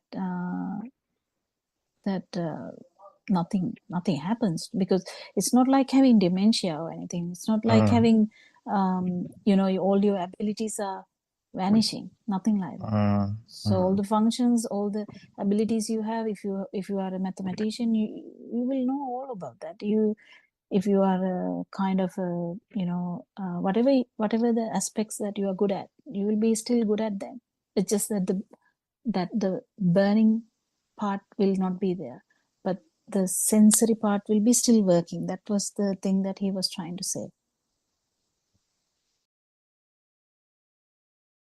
So you still see, you still hear, you still feel the temperature, solidity, liquidity, you still feel them, you still taste really well, you smell really well. Actually, what happens is you are able to feel them as best as ever, rather than without the burning. That's what he was trying to say, that he was trying to actually clarify or bring it up so that we don't mistakenly say anything, because sometimes we can misunderstand. So does an arahant not feel? No, he feels the best. Actually, he feels everyone. So imagine someone comes to the Zoom and talk, you can feel them. Someone comes and sit down in front of you asking for help, you will feel them. That's how it works, because there is no burning here. You feel everything. Do you get it? Another question that I was thinking about yesterday when I started to read the book again. Yeah. I don't know whether this is out of point, but I just want to ask this because this is a question mark I'm having, because people say this kind of vibration and law of attraction, all these things. What is it all about? Are you talking about the Western type of thing, the law of attraction? Yeah, that's a bit confusing. That's why I asked. I don't know whether this question is good for in this forum, but I just wanted to ask, because we are talking about the burning fire and all sensory things. So is it connected or what is it? Yeah. Okay. So, but I have to get clear, because why I listen to a lot of podcasts. So I'm not sure what you meant by the law of attraction. What did you mean by law of attraction? Because there are so many law of attractions. If you listen to like 10 podcasts, people talk so many various things. So which one were you actually referring to? Like one thing I heard is like when you think of a thing, for example, if I say I want a ball, right? Yeah. And if I think that I have it, I will get it. Oh yeah. I mean, it's definitely in the section where we try to achieve something. You keep thinking about something, you will keep doing something to get it. So it's like an underlying thing. Imagine, for an example, if if someone is from a family where there's so many hardships, that child will definitely get an idea, okay, my mother, father is suffering, trying to feed us. Okay, if I grow bigger, I'm going to earn some money and be a rich man. So that's the underlying, the kind of idea that he has taken it as true. It's kind of getting stronger and stronger. Whatever they are going to suffer, if mother can't buy ice cream for him, he will be like, oh, here again, if I have money, I'll buy ice cream. That's how it starts. And then it happens again. Then you want a bicycle, but father can't afford it. Then you will be like, oh, I should do something about it. I will earn money, and I can buy all the bicycles for the whole village, kind of thing. So this whatever the way pattern we keep thinking, it is going to manifest. So it's not a big deal. It's the same thing in such a way, like any manifestation is there, but that is all in the aspect of vibration. This is all vibratory stories. So whatever the plan that comes to mind, that whenever plan comes to mind, you will subconsciously keep doing stuff for that. Definitely it is going to happen. You imagine you want to buy a house. It is in your mind. It's not superficial. It's not coming up, but it's there. It is there. And but you try to save some money. You think about it, but you don't really go ahead and do anything. But you move forward for that. And people say, think about it in the morning, think about it at the night, think about it 10 times a day, whatever. It's just one thought. That's how the even the hatred goes on like that. Imagine you see like the friend in the classroom who bullies you. You keep thinking about that boy, and every day that boy will be like telling something nasty, and this keeps happening. And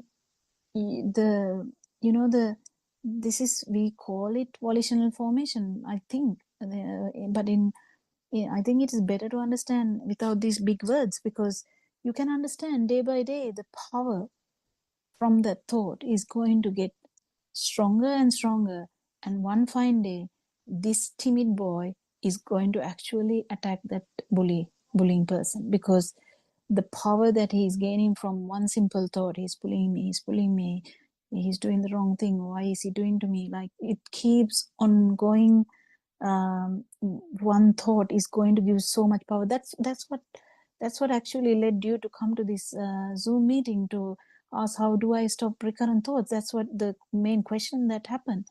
But you took it in a different way, because you wanted to actually stop that. But in a child or in a person who doesn't know what's happening here, and you will get carried away by that.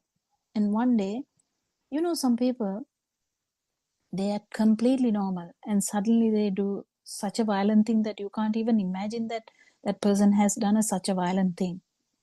But do you know that it was in his system? It was in his system. He didn't voice it out. He might not voice it out. He might not act on it. But that is how the power is getting complicated and again getting added on. That power is actually coming from the thoughts. It can be a hidden thought. It can be a very overt thought. Very overt thoughts are very easy to tackle. Like you will be shouting at them every day. You know that they are angry. But some people are there. They will just keep it like a pressurized pressure cooker, kind of like a pressure cooker. So same thing. It's not quite different to trying to manifest money, trying to manifest whatever, so it's just volitional formation. That is abhisankara. If you find that word in books, it's called abhisankara. So think about it more and more and more and more, and it just starts to manifest. That's how it is. That's how is it John Logie Baird found I think it is him, sorry if I'm wrong, whatever he found, there's so many people who found things. They wanted to keep checking the light, and they wanted to find something to light the evening because it's too dark.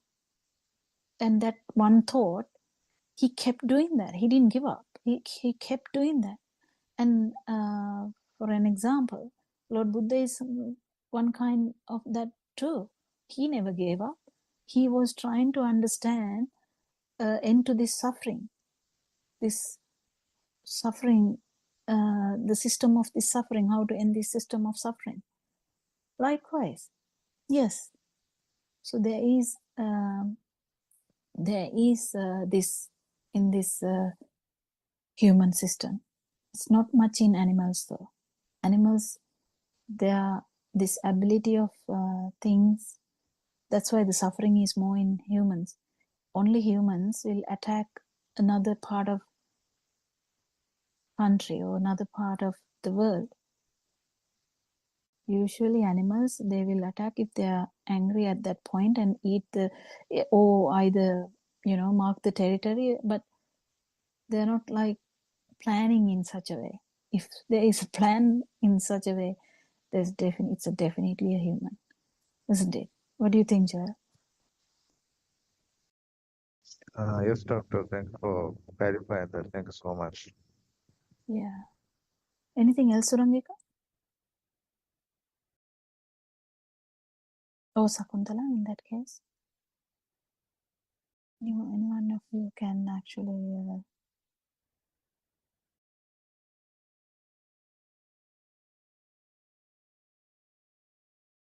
Yeah, Dr. Kokila, even that, the Abhisankarana thing about how it multiplies is also quite apparent in the social media with children, isn't it? The bullying that's happening and how it drives them to suicide. Yeah, anyway, any aspect of anything that's just an extreme example. Yeah. That. Yeah, and I have heard just another bullying kind of person keep telling, you're not worthy, you're suitable for dying. It's such a, I don't know how people come out with these words even. Young children. I don't know actually. I can't comprehend how these things, but I'm telling a truth. I'm telling from my own experience of people come and talk to me, and that child came because she was bullied at school, and I asked how, and then there were ideas that one of the other bullying girl was repeatedly telling that. So someone is repeatedly telling, when Joel asked yesterday,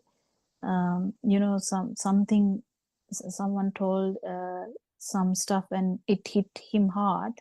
Imagine a 14-year-old girl getting told by someone that you're suitable for dying. Just imagine. Even Joel is struggling. How about a 14-year-old? How can she understand this, all this, how the mind works? Nothing. They just like dumbfounded, and they can't comprehend what is going on, and they finally start believing that word. That's how actually the that power of manifestation, I would say. That's really weird. This suffering is really weird, actually. That law of manifestation or visualization is all part of that law of attraction, but fundamentally what it means is there is still something that they want to, that they're desiring, that is why they're visualizing it so that they get it, isn't it? Yeah, And there it's is all related to the immediately vibration, not the non-vibration. yeah. So they are thinking positive thoughts in order to attract whatever it is which they think is out there somewhere. But because they don't know Mm. that actually if there is no vibration, you get it anyway. Yeah, I actually read an article recently also, just skimmed it, saying that the law of visualization also has broken down. I mean, it was a big thing in the last few It years, will wasn't definitely it? break down. Yeah, so I think whoever it Because is, no one people can have also stop the realized. dying even. Yeah. Just imagine, I will not die, I will not die, I will not die. Where is the law of attraction now? So there are caveats everywhere, isn't it? Mm. Yeah, it's but interesting that volitional formation only bring up your that burning power up. That's all. Mm.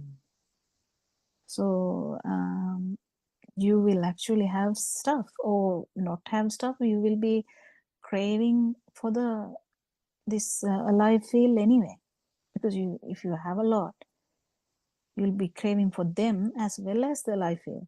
I mean, we can't even understand that we are craving for a life feel, let alone the life feel we are craving for. You know, the milk toffee on the table. Just for an example, we are craving for the milk toffee on the table, but we can't realize that we are actually craving for this alive feel.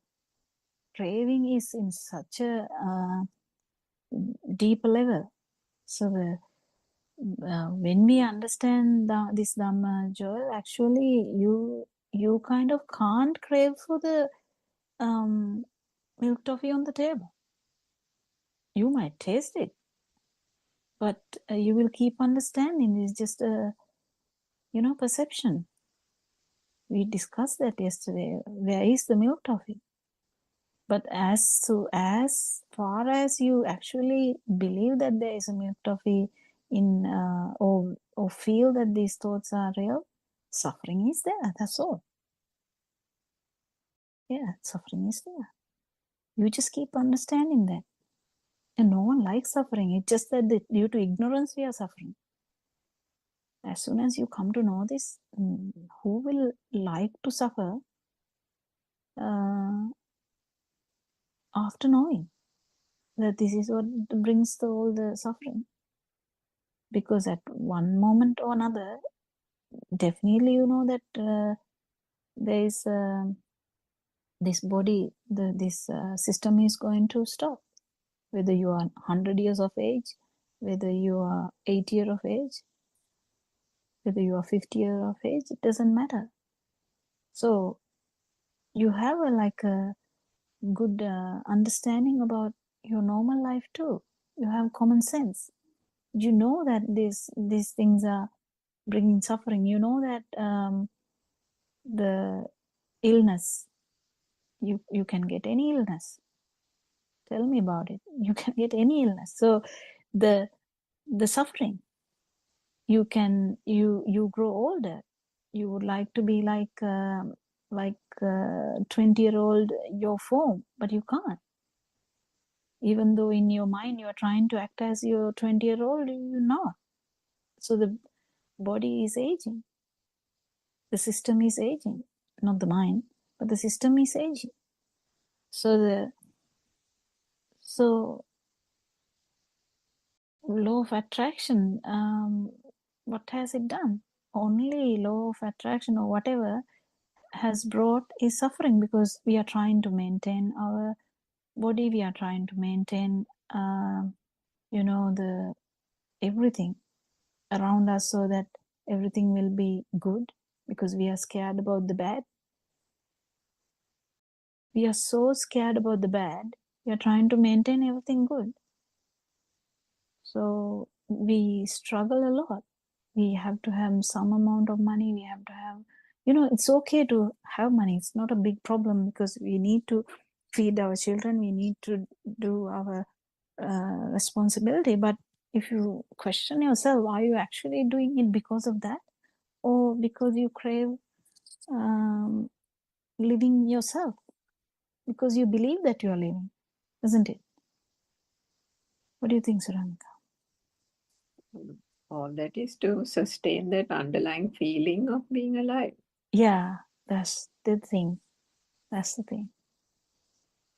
That's the basic thing. You know, I told once that I was thinking that everything is, you know, all my defilements must be around kids. But, you know, it's not true.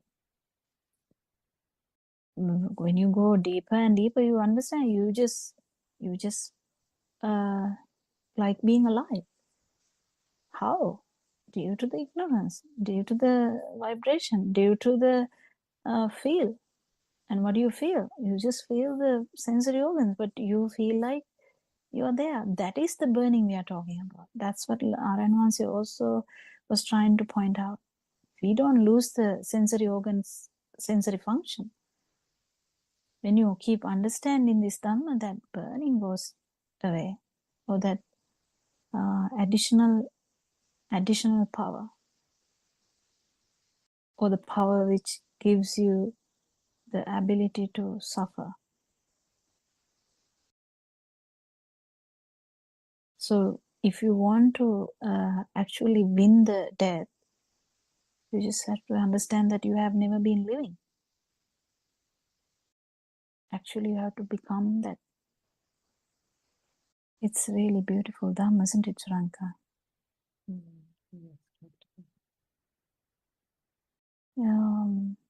Yeah, I think it's very good questions, and because all these are actually naturally happening problems. You know, when people talk about consciousness, because I know a lot of you know, scientists, everyone is moving forward towards that. They think it is the universal thing, but it is kind of a universal thing. But there's a universal thing than that. Actual universal thing is the non-vibration. But what actually difficult to understand is that there's no non-vibration as well, because when there's no power, you can't talk about a vibration, and when there is no vibration, you can't talk about the power, and there's nothing to talk about. In the sense, there's nothing to feel. So then you can't really talk about non-vibration, because it's not a new feeling. That's the thing. It's not a kind of a new feeling. It is, you will keep feeling the sensory function, but there's no another kind of power. It's just absence of power, absence of burning, absence of raga, dvesha, moha, absence of a life fear, so that you will never fear death also. Because we didn't have this, only we were fearful about death, and we were planning to go somewhere after death. We were just imagining stuff, you know. I would like to go here, there, you know. Someone will say, oh, no, I'm going to be born as a human, and I'm going to,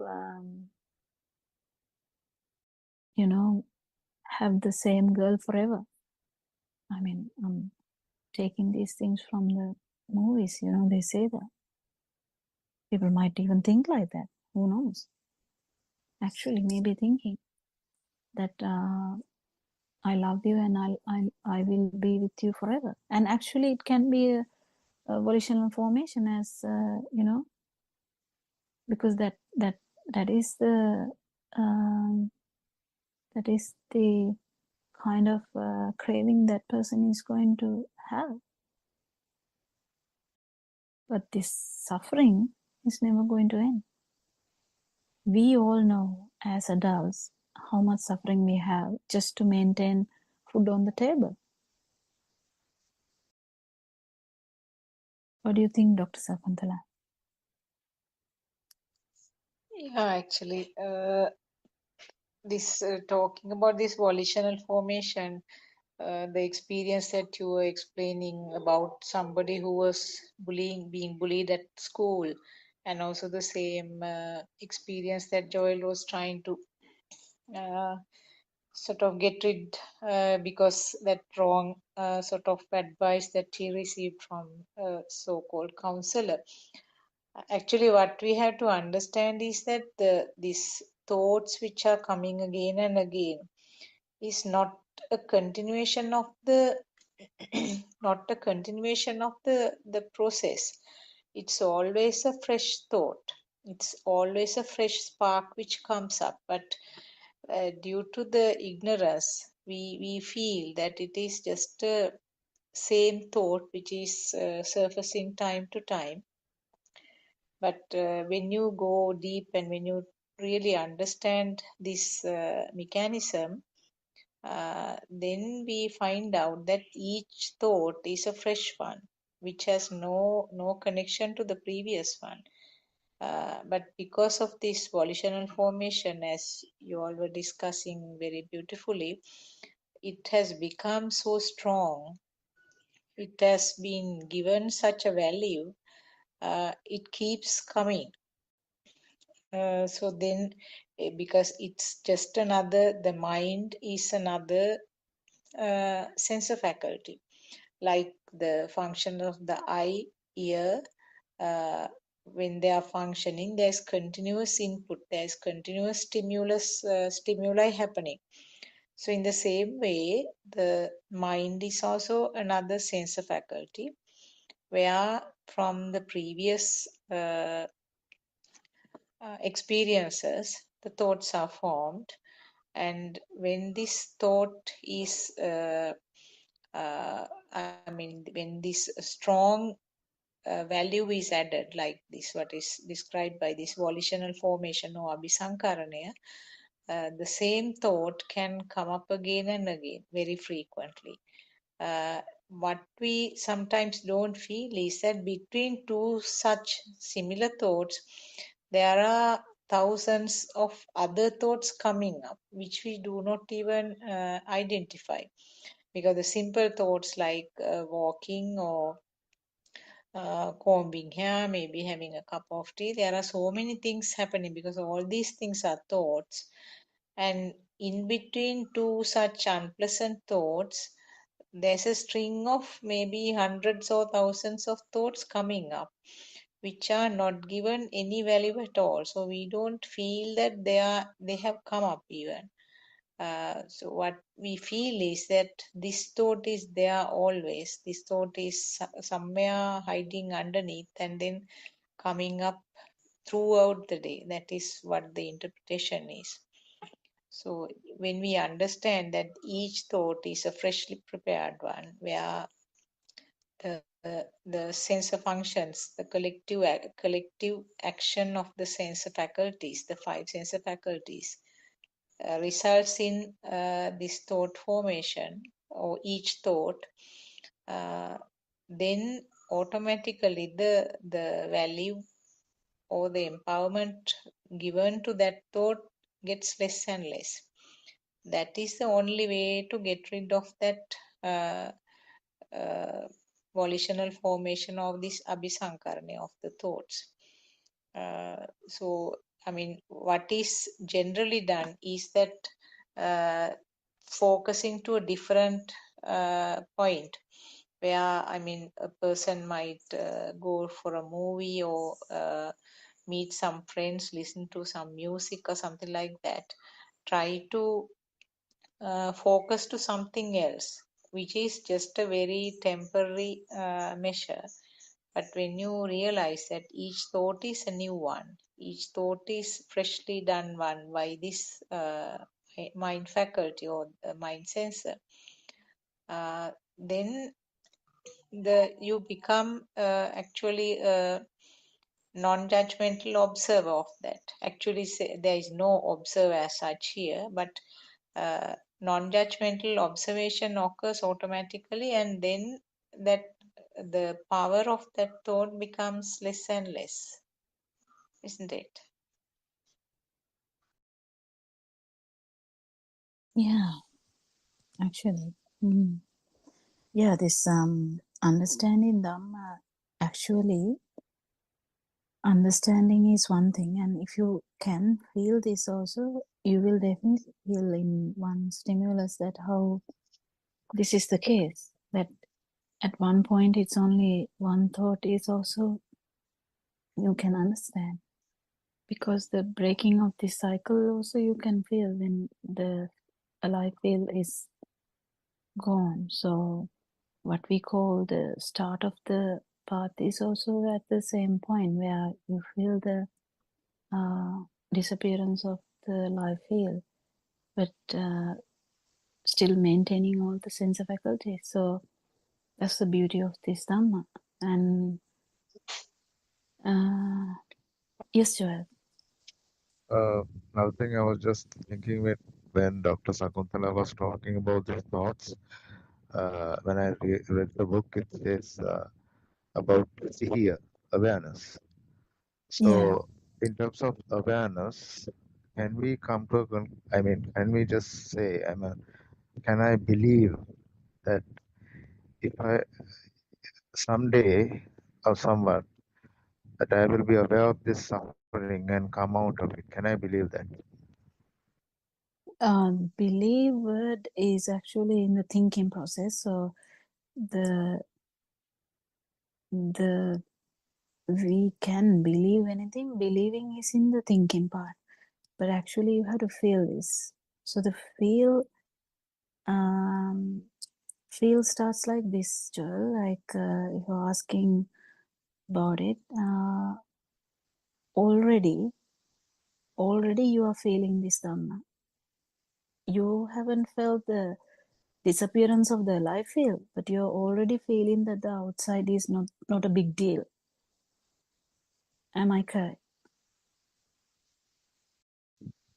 Yes, doctor. Yes. Yeah, that's how you start. So you keep understanding. You keep understanding. It depends on the level of how much you feel this Dhamma. More you feel the Dhamma, more you will feel the the less suffering you have. Like you feel the lightness of that because imagine me having 100 kilograms on our head, and it's like magically like 30 kilos less now, or kind of 50 kilos less now. Because imagine, Joel, imagine you kind of didn't know, and you, until your time is over, you heard about million thoughts from today onwards. If you didn't know Dhamma, if you get to know million thoughts, new thoughts, old thoughts, whatever, if you feel them as true, you know how much suffering it would bring. Because that's how the volitional formation works. Because someone says going to Mars is the most important thing in the world, and they actually try that. And another one says no, there's Titanic ship in the depth of the sea, saying that is the biggest thing in the world. And can you believe that there is some people trying to see Titanic ship in the floor, something like that? I mean, it's weird, isn't it? Whatever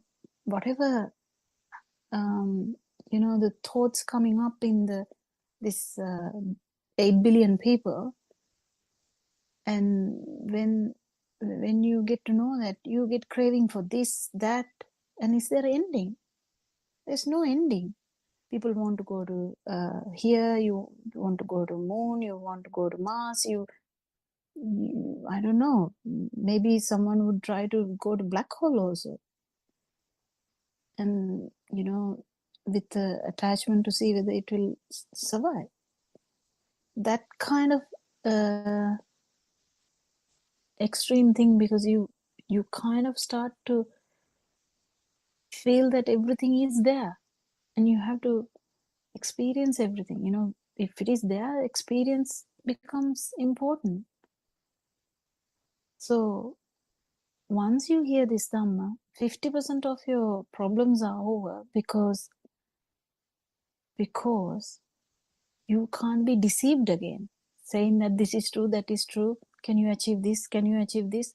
You know, a child who is so light, children are so, they play beautifully. What happened to that Joel who was running around with so much happiness, no trouble at all, doesn't care what he wear, doesn't he care what he is eating, doesn't care, what is in the feet, what type of shoe.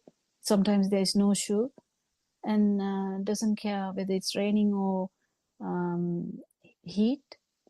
But now, how much heaviness we have. But then, as soon as you kind of feel this Dhamma, the first turning point is that you understand this innumerable, is that the word? Ananta, in the sense, is that the word?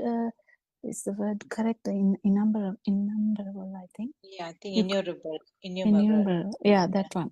So that you can't number them. So there's so much perception that we can have.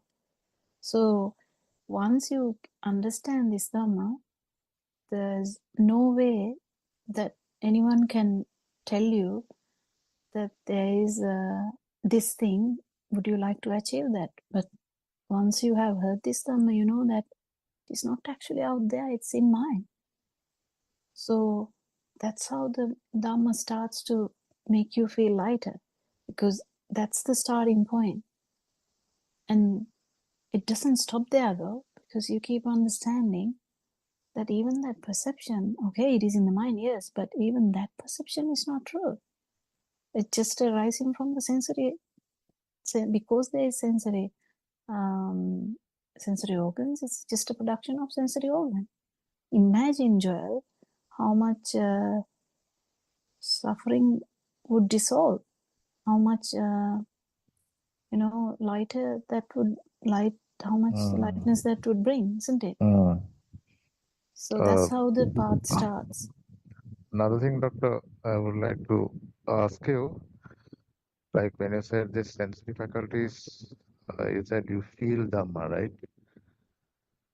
Kind of, Doctor? yeah. Yeah, if you feel Dhamma. So nowadays, like when I go for a walk or when I do something, when I catch something, I know the eye is catching it, and it's an illusion. So I don't believe that. When ear catches something, when I listen to something, I know the sensor is working, and it's the illusion. Like that book says, when eye pulls you to one side, you go to that side. When the ear pulls you to another side, you go to that side. When you want to touch thing, you go to this side. So all these cravings have reduced in my life, and I could recognize all these illusionary things are coming up in the mind. And as you said, 100 kilos of weight has lost to, I think, 10 kilos. Thank you That's so much. good. That's good. That's good. That's good. I love it. And one day I want to be a childlike person without any worries, without any suffering, but just be that childlike person as always, as Yeah, the but book Joel, says. there's a thing now. When you understand Dhamma, there is always someone who is wishing for that. You know, we wish for that beautiful state. We wish for that, but in when you go deeper and deeper, you would understand that wish is also from that burning, and even that will be gone. That is the beauty of this Dhamma. You know that when we crave for something, there is always suffering, and we now crave for the cessation of suffering. That's how it starts. That's fine, but we keep understanding even that is the kind of another form of this self vibration.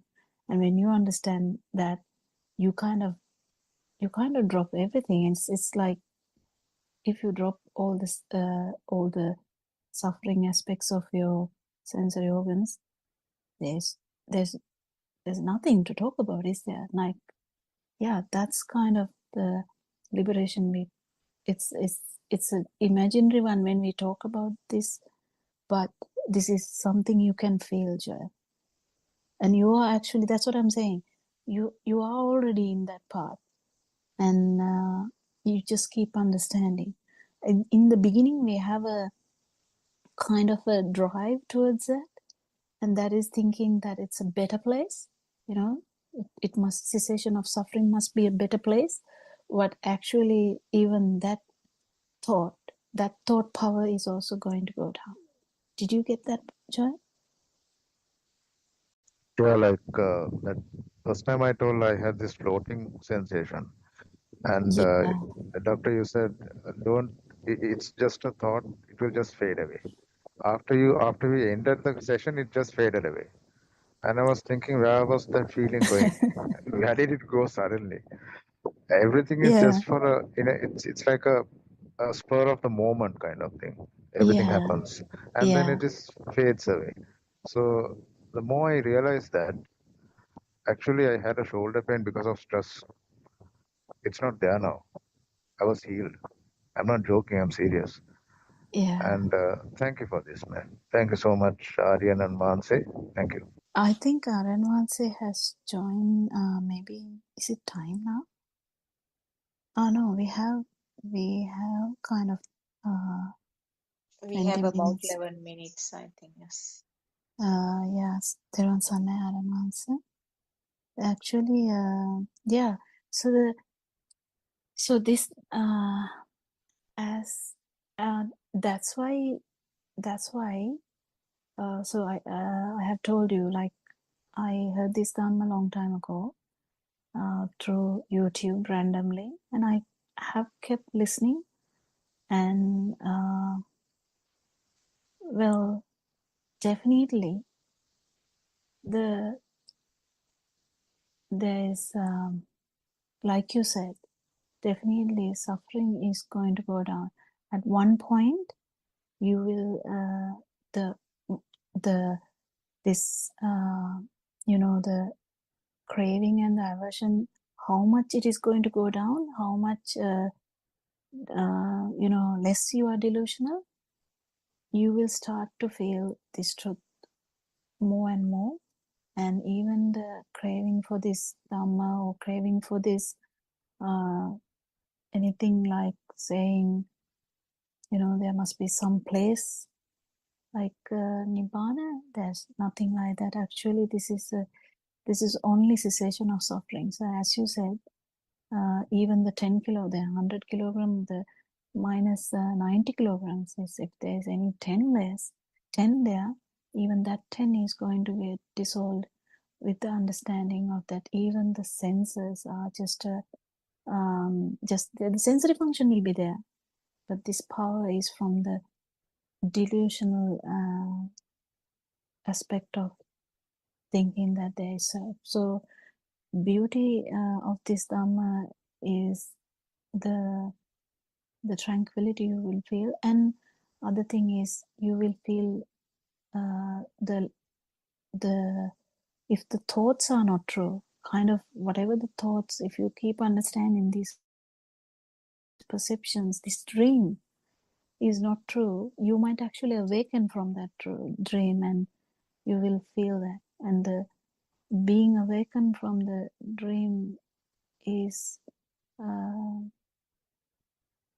as you said, just has to be felt, and it's not that difficult if you can feel them. I'm not sure whether anyone is going to talk, but anyway, it's being very good to understand this Dhamma, the life pattern when Dr. Sakuntala said the responsibilities haven't changed, but the suffering is not there. That is the main important thing. The responsibilities are still there, the suffering is not there. So sensor faculties are working, but suffering is not there. There are few things that you wouldn't attend as normally. There are, the way you talk might be different because you won't indulge in, unnecessary talk because you're not trying to. It will just not naturally come. It's not something that you would stop. So you will naturally not harm anyone because you know that it's a perception. Anyway, you don't feel that because it's not there. When this self vibration is dissolving, whatever associated with that self vibration is going to dwindle less and less as well, because the anger, the fear, the shame, the guilt, the jealousy, what else, whatever the words you have, they are all part and parcel of this self vibration. So when the self vibration is going down, the whatever these words express, because these are the way the words are there to express some feelings. So these are going to not be there. And finally, what you will end up is with the feel, where you will feel every being, everything. So kind of you can help everyone, whatever the way they can, mostly from separating, helping to understand Dhamma.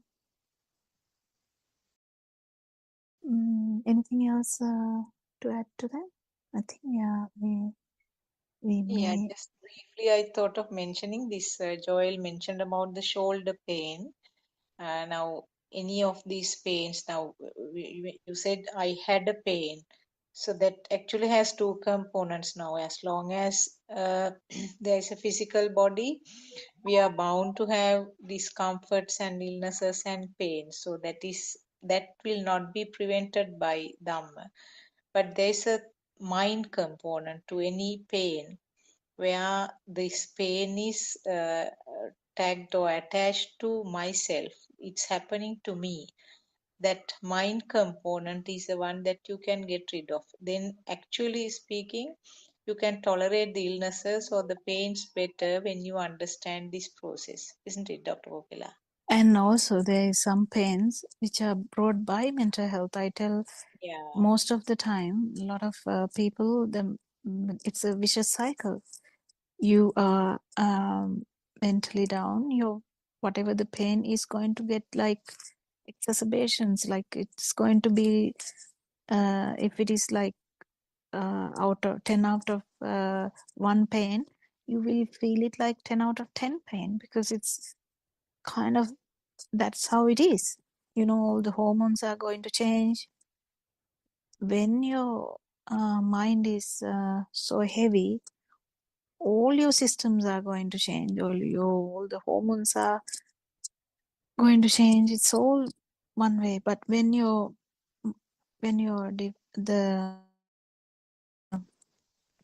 burning is less, we know this all the time. When even temporary burning is less, people love it. That's why they go for hikes, they go for meditation, whatever. People go for them because it's even temporarily that less burning is really good.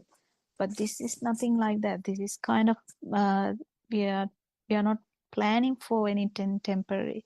We are actually learning the truth so that the burning will anyway go away. And we are not trying to get rid of burning here. That's the beauty of it. We are not trying to do anything at all. We're just learning the truth. The ignorance is going away. That's all what is happening. So we are not putting so much effort into one thing. If you push too much effort, definitely there is suffering. So definitely there is vibration. But here, everyone is just trying to understand Dhamma, yes, but that's all. So this vicious cycle of the sensory organ field feeding the mind and bringing up the suffering is going to stop. So some problems are not a problem anymore. So imagine, one person one day talked about having claustrophobia in a Zoom meeting. So when you have claustrophobia, that person's worry was sitting on a dentist chair and feeling like can't breathe. But imagine you keep understanding them and you understand this a life feel is the problem, and there is a state where there is no life feel as well. It's kind of, you're not scared to die anymore. I mean, it just happens. So okay, you get the feeling like you are going to suffocate because of the fear. Even if you get that fear is not there. You might feel it, but the fear part is not going to be there. That is the thing. So whatever happens, it's like a insurance which we never had before, isn't it? That's kind of an insurance that we never had before. When you say that, it's kind of a bit artificial, but it's just an example.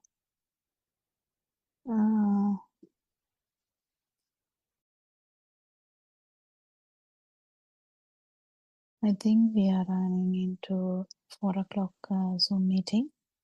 So we worship our Enhancer with so much gratitude for sharing his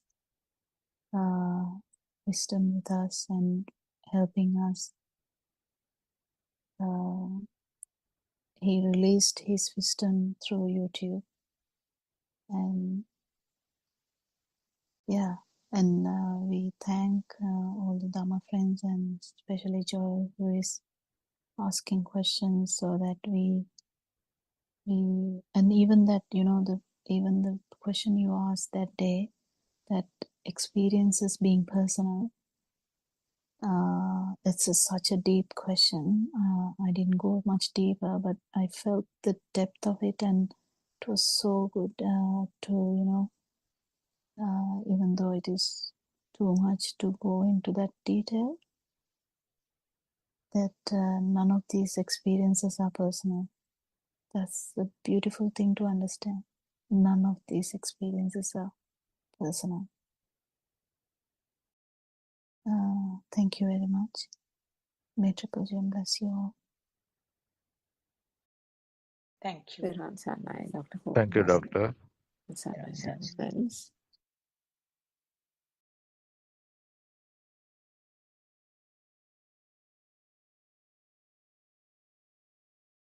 Page number 56.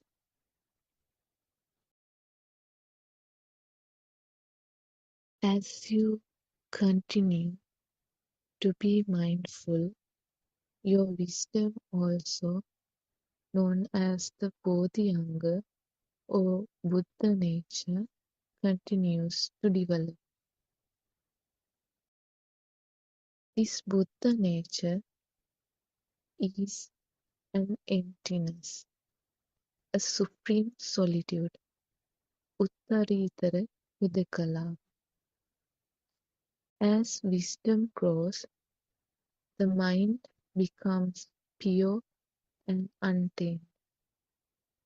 When the ignorance is erased little by little, you begin to see the pure truth in everything. You awaken to a pure and untamed mind, O Prabhashvara Sita. The Prabhashvara Sita that you had when you were born, the Prabhashvara Sita does not have fetters or akusal such as lobha, dvesha, and moha. When you begin to reduce or dissolve your fetters such as lobha, dvesha, and moha, you are known as a Srinaswara Rahatan Vahanse. Being mindful and seeing everything outside according to the Yathabhuta Jnana makes you develop wisdom to enter the first supramundane plane called Sotapanna. At the beginning of the path to Nirvana, you need to practice that all what we see outside are only thoughts. At the beginning of the path, you will learn to see through the images on the screen and be mindful of the pure truth, which is the white screen. This is the first step on the path to Nirvana, and this practice will lead you to attain the first stage of the supramundane plane called Sotapanna. The second stage of being mindful is to develop the wisdom to attain the stage of Anagami. To attain the wisdom of an Anagami, one has to be mindful that there is nothing as thoughts, that thoughts do not exist. How do we learn to see that all what we see are thoughts? For example, the scientists named a virus as corona, and after some time they changed the name to COVID. When they change names like this, you realize that there is no truth to anything. The vehicle production company produces a vehicle according to a certain shape, and they call it a car. Then the same thing they will produce in another shape and call it a jeep. They would continue to change the shape and give it different names. It is we who assign different names to different shapes. Therwan Saranai, everybody. Therwan Saranai Shani, thank you for reading the book and starting the discussion. We all worship Aryan Vahanse, Therwan Saranai Aryan Vahanse, and we warmly welcome all of you to this English Zoom discussion. Therwan Saranai to everybody. And also we are very grateful to our colleagues who are doing the technical side of these Zoom discussions. Therwan Saranai everybody. So as usual, we will discuss briefly what was read from the book and then go for the discussion.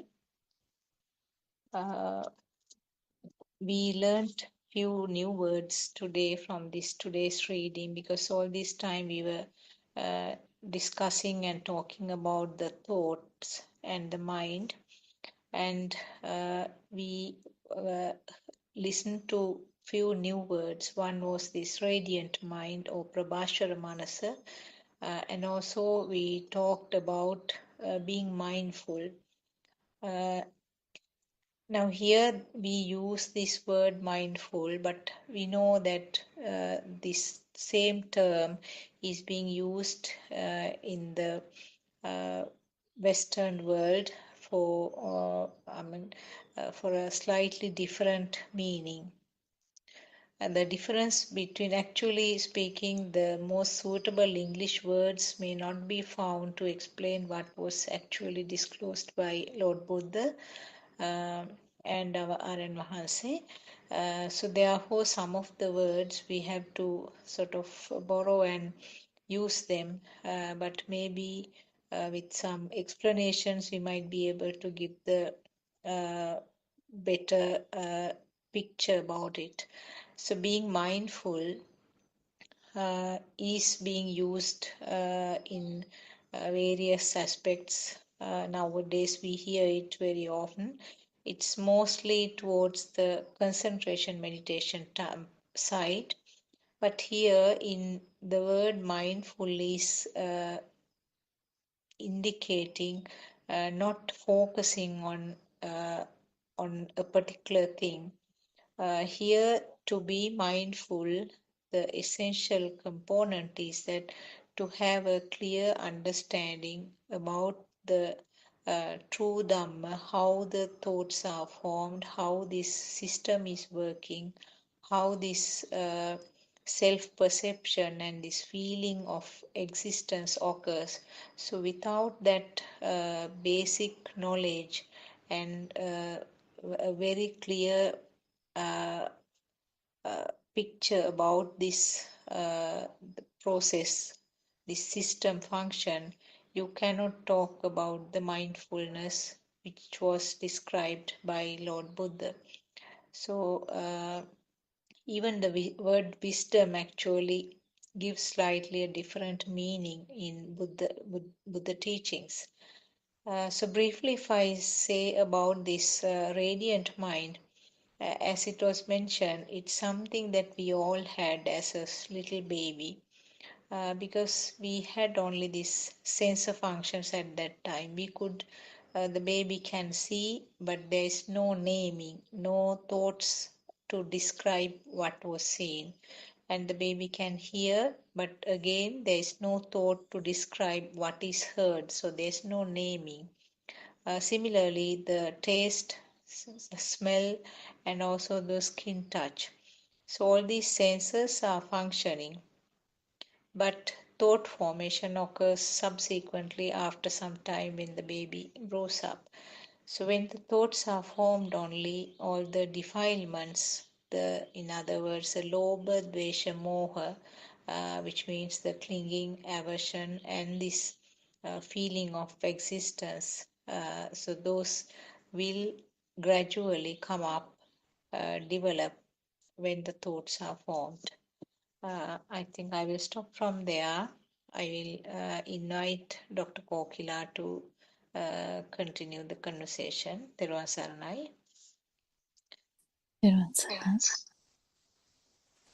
Yeah, we can start the discussion as well. If there's any questions, anyone is able to ask it. Yes. Doctor, I'm Joel here. Yes. I have a question. I mean, these days I'm learning. I respect Aryan Mansa's book a lot. Still, that I component, a thought of I component is still popping up. And how could I catch this thought and pass this thought away? Is there any practical tips that I can do to, when I thought comes or any thought comes, how could I just, how could I reduce that vibration? Is there any practical way or practical exercises that I could do, doctor? Well,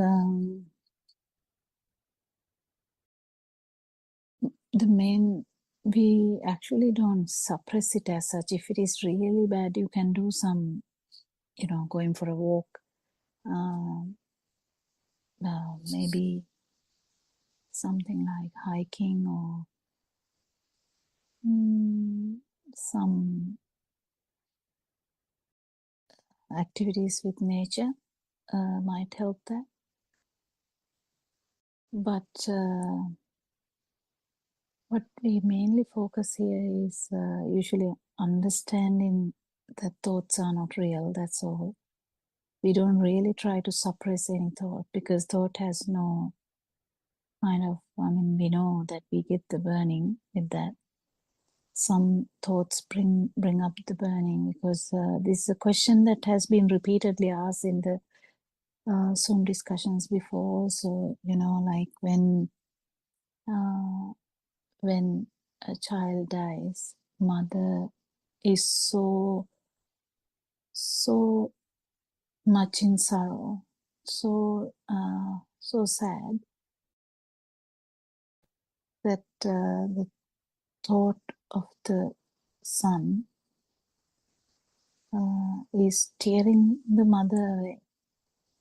So mothers come to the Zoom meeting and may ask Araman, say that how am I going to reduce this burning? Actually, there's we know that if we actually engage in some other activities, this will get suppressed. Thought coming up, but that is not the point we talk about, because while doing that, we can do that. Go for a walk, be with the nature. You can do some breathing techniques. It doesn't necessarily mean anything. It's just changing the subject kind of thing, changing the topic kind of thing, or kind of staying away from the stimulus. But in Dhamma, what we are trying to understand is that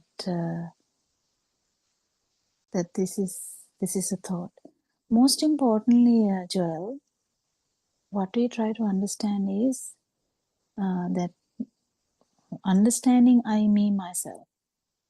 What is I? What is me? What is myself?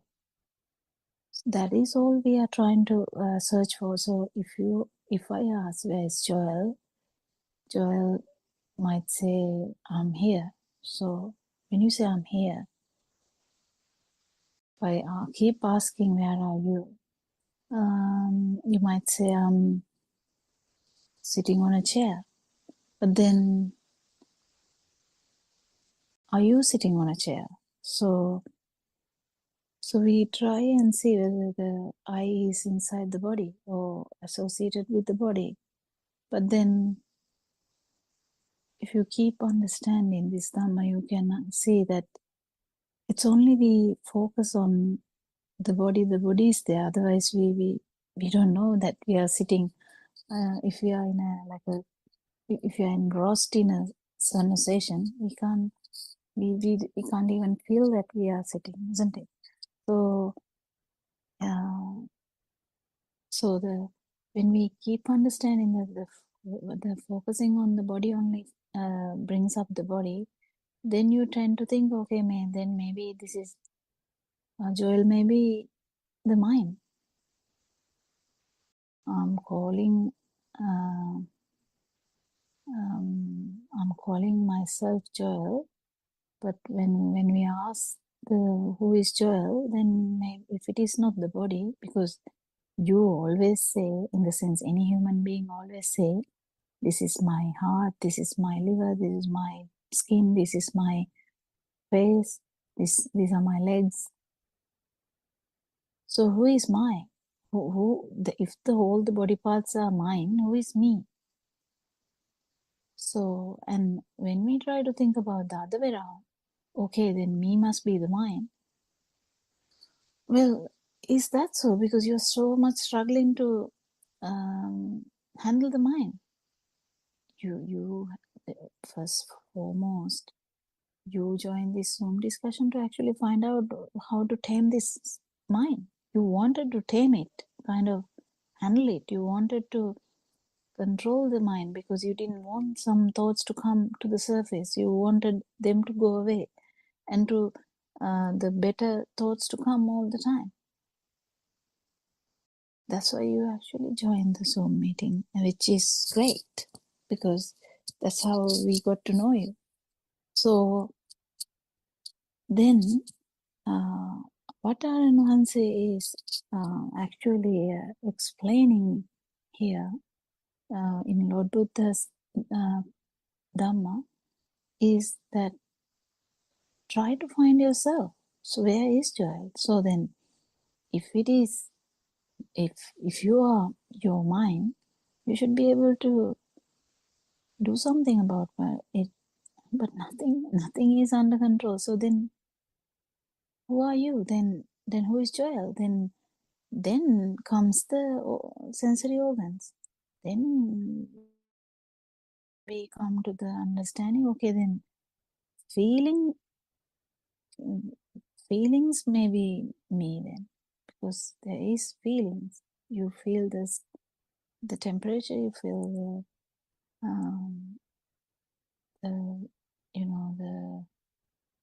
the fluidity, the solidity, you smell, this maybe these functions may be the me.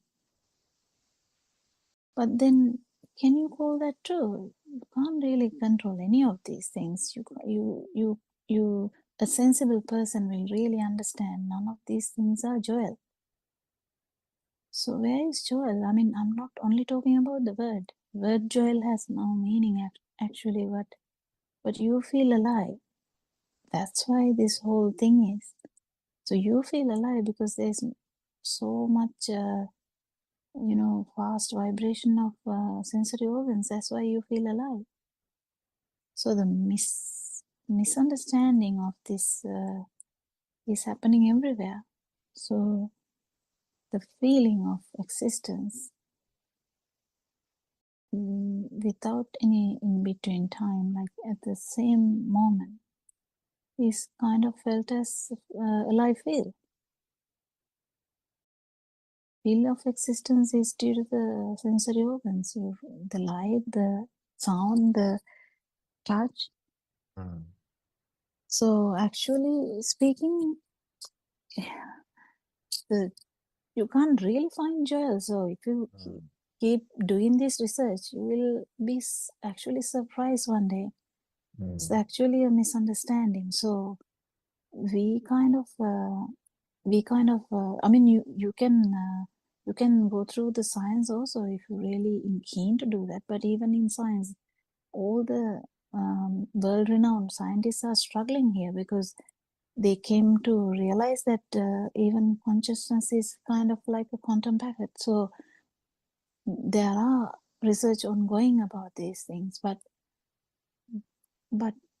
no one is actually pointing out that there is no self. People are like, even people might get, they kind of not out with that yet. Kind of it's very difficult and difficult to prove also. But this is something that you have to feel also, that feel of existence is there when the actual stimulus is felt as a thing. This happens in every level. As we discussed before, when the word job comes up, you felt as so irritated. So that's where we understood that a life feel is there, because that topic was so unpleasant. So likewise, so it's easy if you keep understanding that you can't really pinpoint anything here as joy. And also another question, Doctor. I think today's reading is about mindfulness. According to Dhamma, what is the real definition or deep meaning of being mindfulness? It's actually the super awareness or kind of feeling that the self is not there. That is the deeper meaning. So usually now, imagine, Joel, just imagine this, just go to the imagination here. You are seeing a dream. You must be remembering some of this now. I mean, usually most of us can't remember any dream in the morning, but some will be there. So if you remember whatever the dream, don't you feel that when you are in the dream, that you are actually in the dream? Don't you feel alive in the dream? Kind of don't you feel you are in the dream, kind of thing? Yes, doctor. Yeah. And you wake up, and we are kind of telling, oh, I saw a dream. It was so, so dramatic. I did this and that, I ran away. I got away and I woke up. And then now we never talk about this dream being a dream, but it's the same feel. The feeling of existence or the life feel is something like that. But when you understand Dhamma, in one really small, like even a fraction of a second, you might feel the non-existence when you're having a walk, or when you are going for a sightseeing, when you are listening to maybe music, maybe the natural sounds, whatever the beautiful activities that you all do, you might get this experience that the liberation from mind and the non-vibration kind of thing. So to do that, to happen, I mean, you can't do that, obviously. If there's a door, there's no non-vibration. So if this is to happen, main important thing is to understand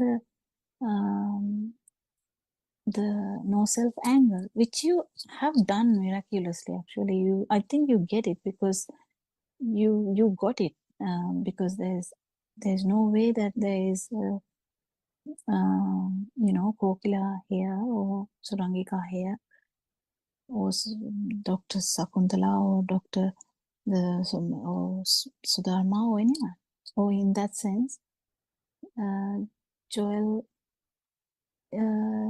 is like something like that, So we have some kind of identity given by the society. That's fine. We go by that. Everyone calls you from that.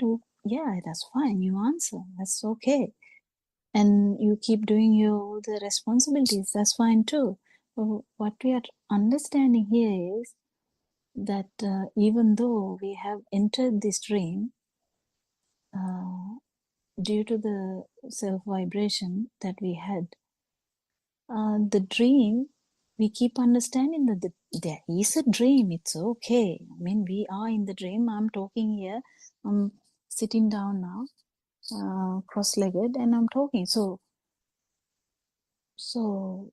what's the big deal about that? There's nothing about that. But what we understand here is that this dream is actually not true, even though it appears like that. That is the whole mirage of it and whole illusion that is there.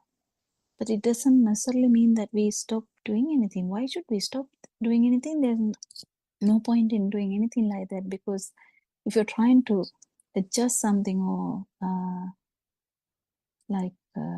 change something forcefully, it kind of has that power. But only thing you can do here is keep understanding Dhamma, keep searching for yourself, and one day you will feel the non-existence, and at that particular moment you will realize, wow, actually this mind bubble is not actually true. And when the the stimulus, whatever it is, it can be a horn of a car, it can be a sound of a bird, it can be a touch of the feet on the floor, it can be breeze in the touching you, like the cold air touching your skin. It can be anything, doesn't matter. Whatever it is, if the thought is not real, you will feel the liberation of mind, and in that point, when you feel that, whatever you feel is also a sensory organ function, and whatever you feel is due to the speed of the sensory organ. If you feel this, the non-vibration is already there, because that is how it is. And that experience will pave you to understand that if the vibration is not a thing, in the sense if the stimuli is not a thing, in the sense it's not taken for granted, this feel of existence is not there. And this understanding helps you for the whole samsaric journey, actually, to understand that that alive feel that we felt throughout the life is actually, because we felt it as continuous. That's why we are scared to die. That's why we feel so much burning, because we feel that everything is happening to me.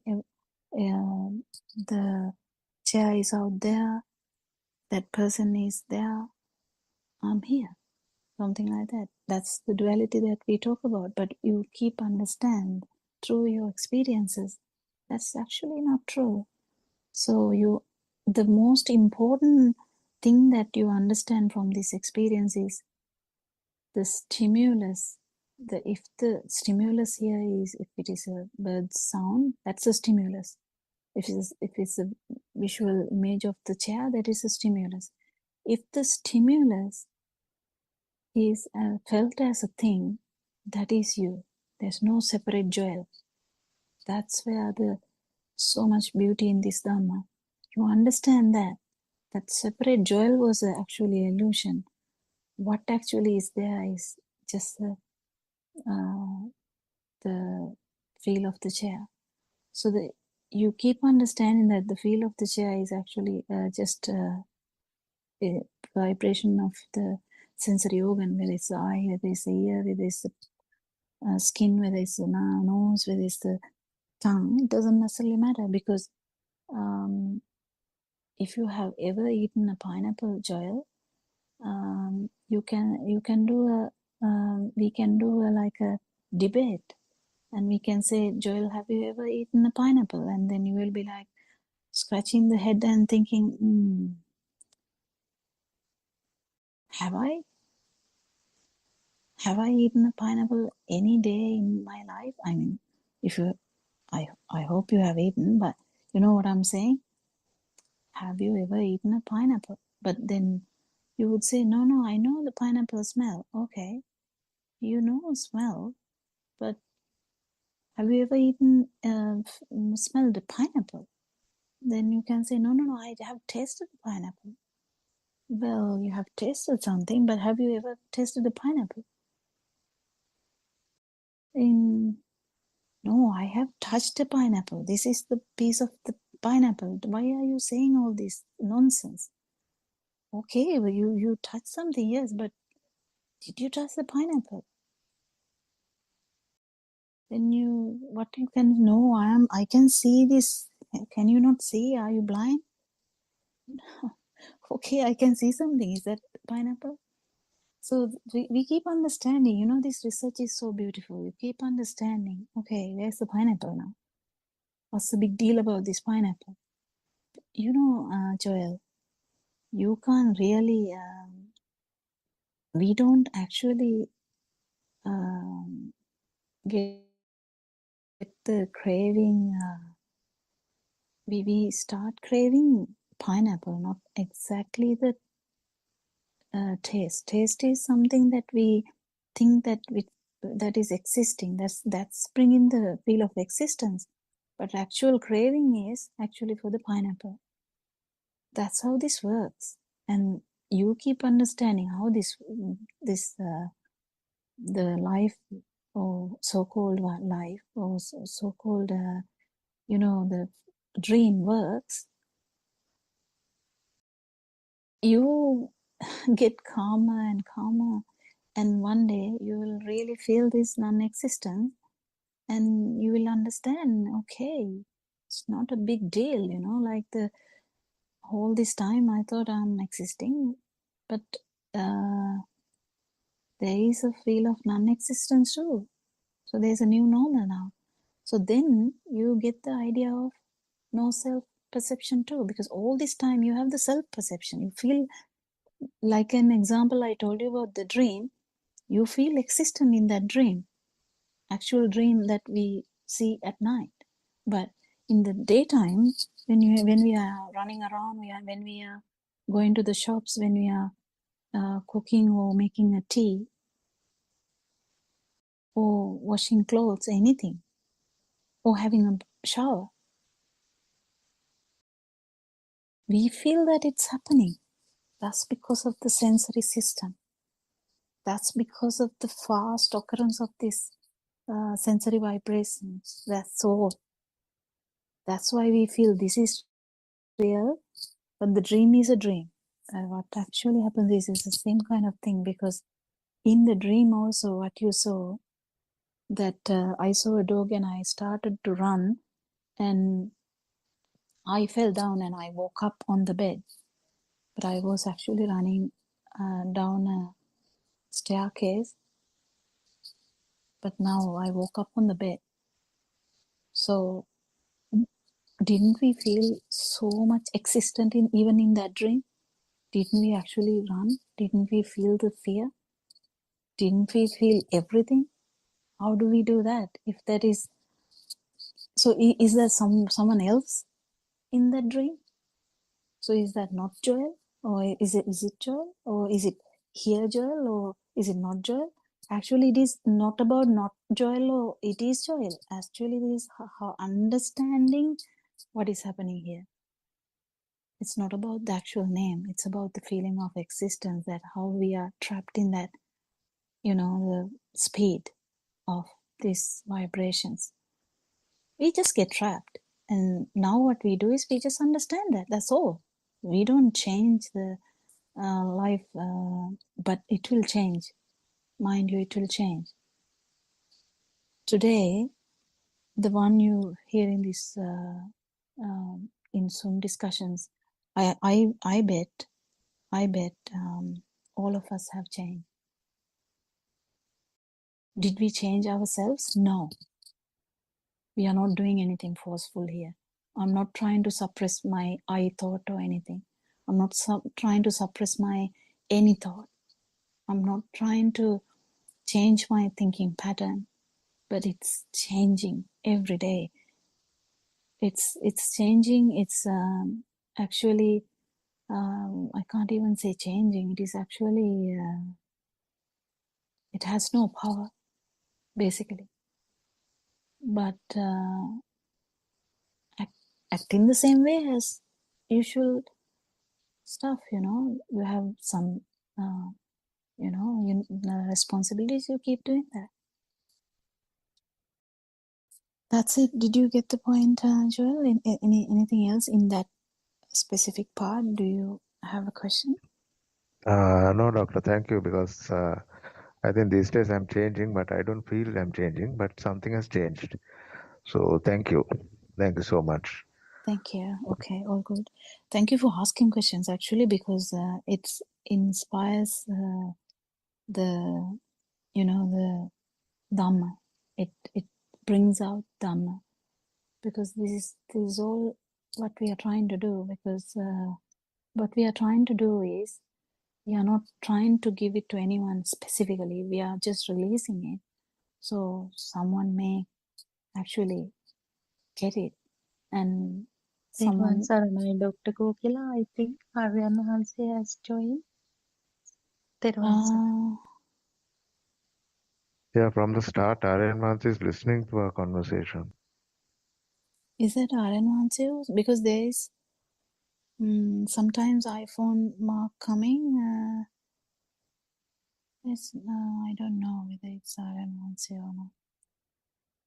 I have seen sometimes the iPhone mark. If it is Aryan Hansi might actually speak. He will join us if he is there, if he is free.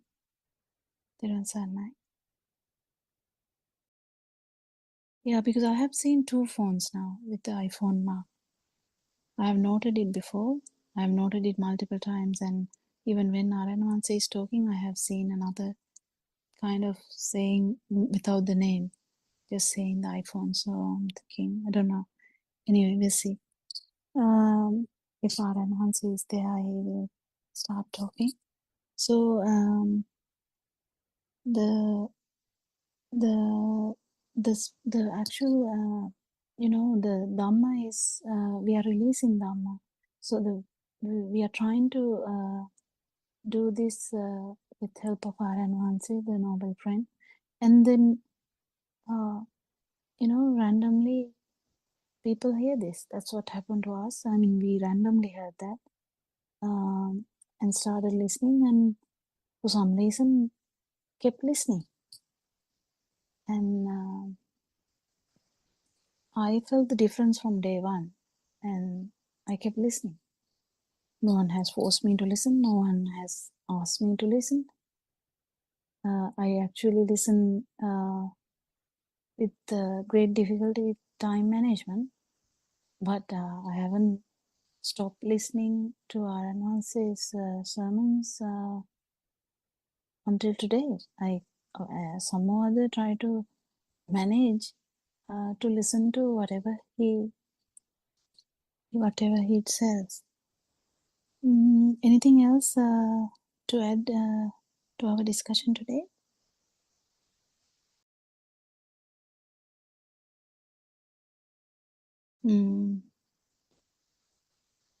Suranka is also here. Sudharma is here. Dr. Sakuntala is also here. Anyone can add something or start the discussion with any point if they would like to.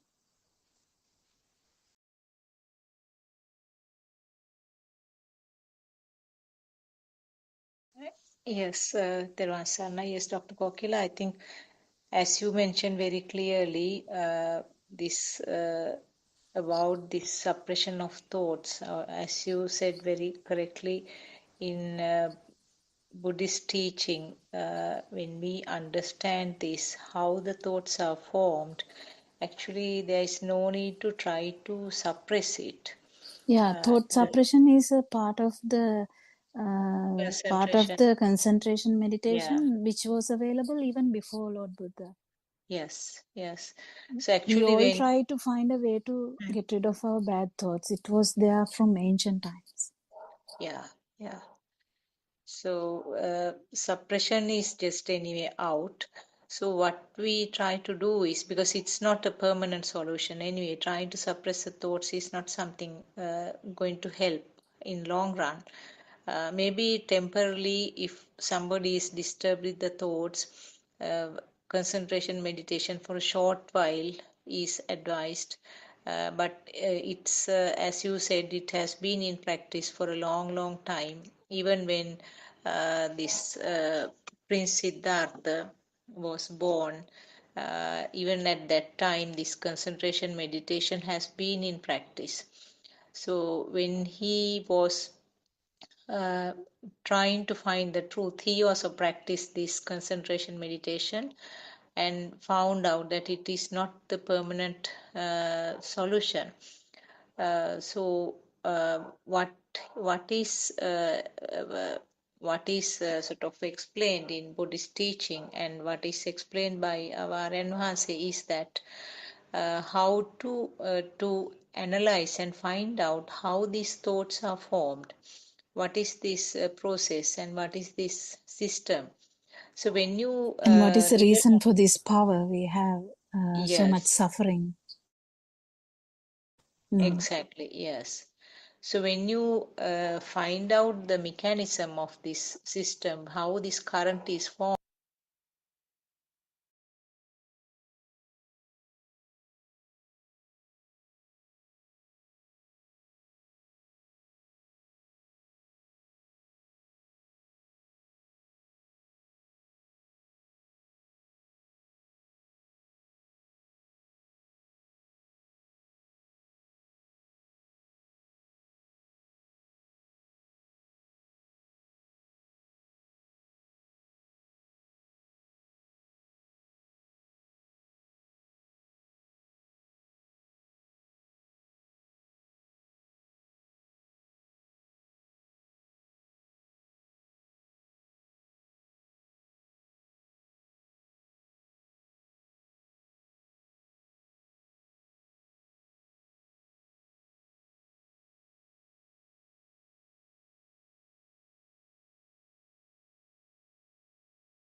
Good morning, everybody.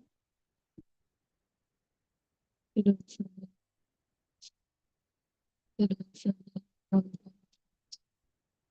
So let's start our morning discourse.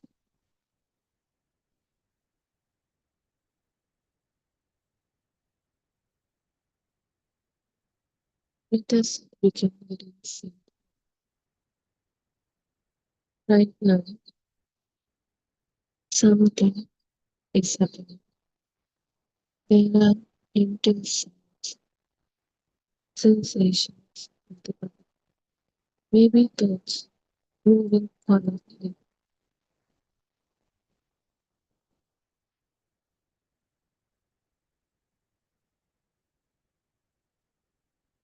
So these are the direct experiences, not ideas, not beliefs, just what is actually real. But we rarely stay here with those experiences, with those current moments, with what actually happens. Because almost instantly, the mind begins to interpret. Mind begins to layer on top of those sense experience, sense contact, to organize, to make sense of what is happening.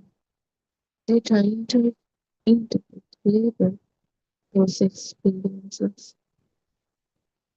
And then within that, a world is made.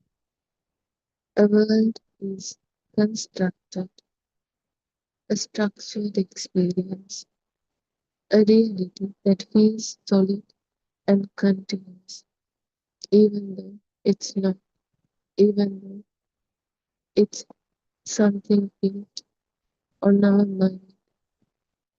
So, how can something that built in a mind from thoughts can be solid and continuous and stable? But today, we look carefully. How is this built? How this illusion, this reality feeling, this alive existence feeling is created, constructed. So let's come to the very beginning. Everything begins with the sense of contact. So we get 5 sense of contact from our nose, mouth, eyes, ear, and our skin. So from those 5 sense of faculties, we get 5 sense of contact: seeing, hearing, touching, smelling, tasting. Apart from that, we have our mind sensor that also gives sense of contact. Thoughts. So thoughts occurring in that mind sensor, same as the eye, same as the ear, same as the nose. There's no control over those sense of contact. They occur. We cannot stop it. So now we go back to the sound. Before anything else, there's just this feeling, a sound vibration, a sound wave.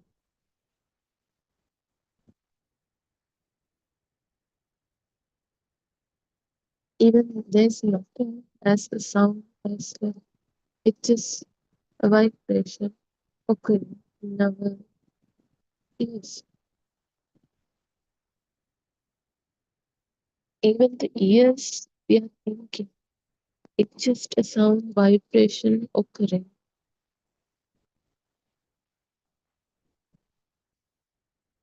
So when this vibration occurs, it's just a vibration, a sound wave. There's no meaning there. But then something is added. There's this recognition. It comes with the thought that was created with bunch of sensor contacts. So when this thought has this similar sound wave that occurred at this moment, it telepathizes to this moment. So now the sound is stoppable. Now it has become a thought. Now it comes as a thought. So we put aside the sound and take the thought. Now from thought we look at that sound, viewpoint of thought. So now there's this recognition. We call it that is a ball, so that is a cup, that is a squirrel.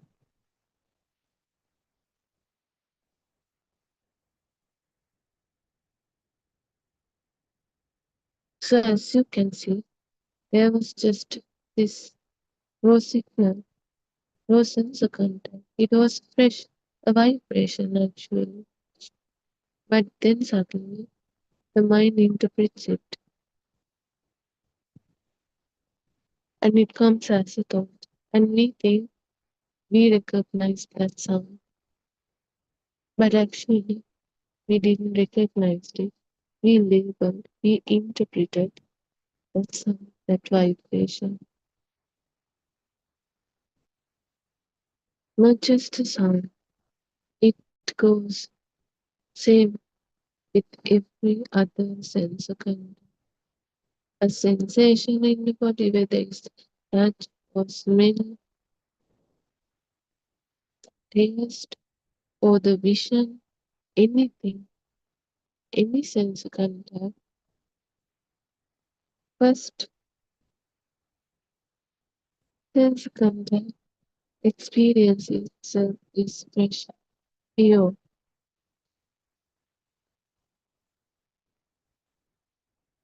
Then comes the thought, and that thought doesn't stop there. It keeps generating more thoughts. So, whether it's a good or bad, we start to react for that.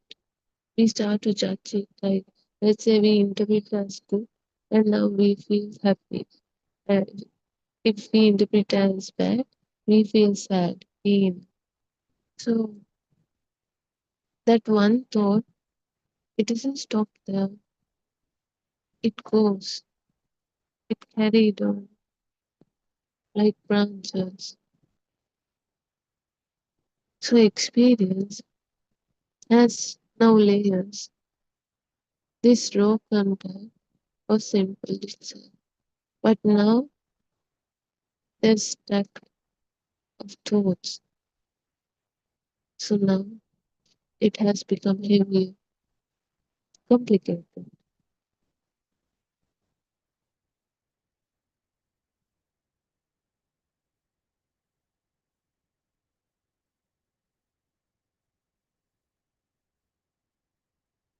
So now with those thoughts, like we said,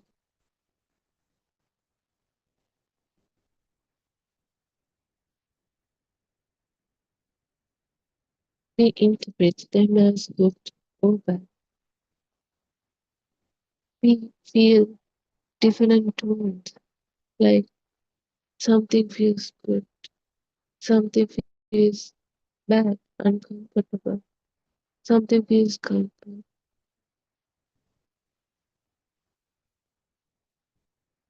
And also something doesn't feel good or bad.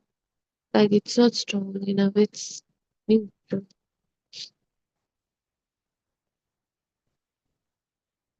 So that also happens automatically.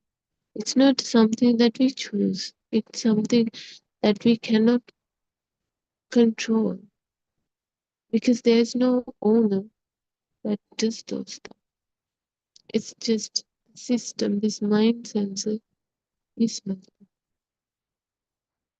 So let's move into an example.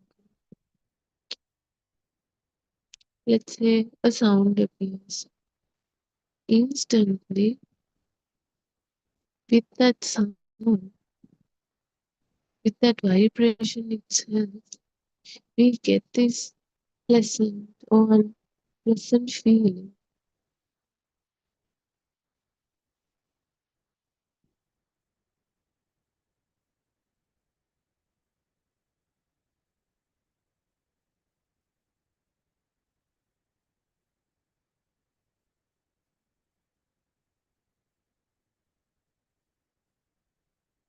It comes with the thought.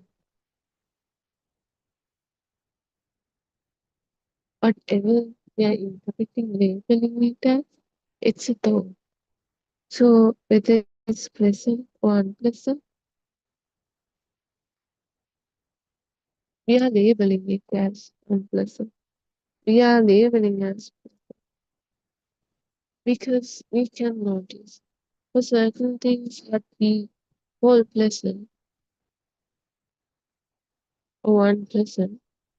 For another person, it can be the total opposite. So whether it's pleasant or unpleasant, that also depends on that person. It differs from person to person.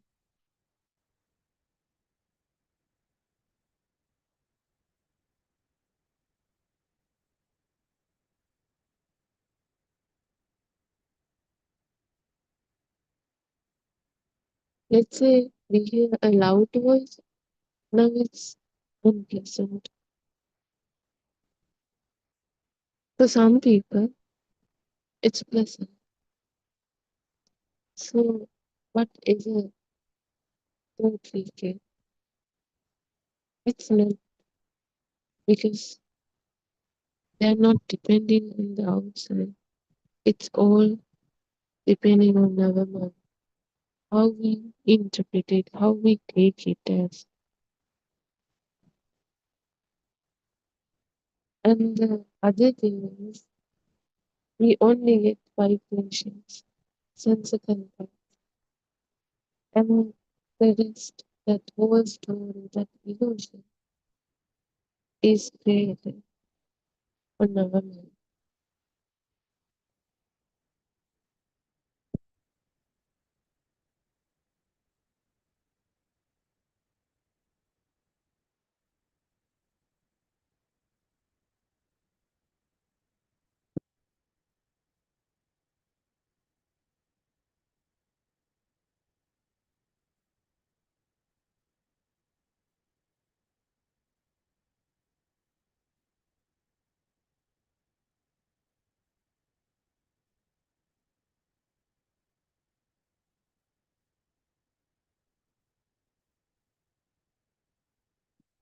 So now, once this mind consciousness labels, interprets, and recognizes those sensor contents, let's say we see some color, and those colors,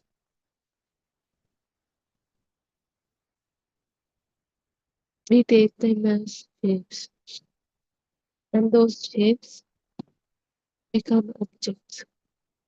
Now, what we perceive, what eyes perceive as colors, becomes things, objects, solid stuff. Likewise, the sound, not just as a sound wave, but as it belongs to someone, a squirrel, a radio, something. It's not taken as a sound vibration. It's taken as something solid, something belong and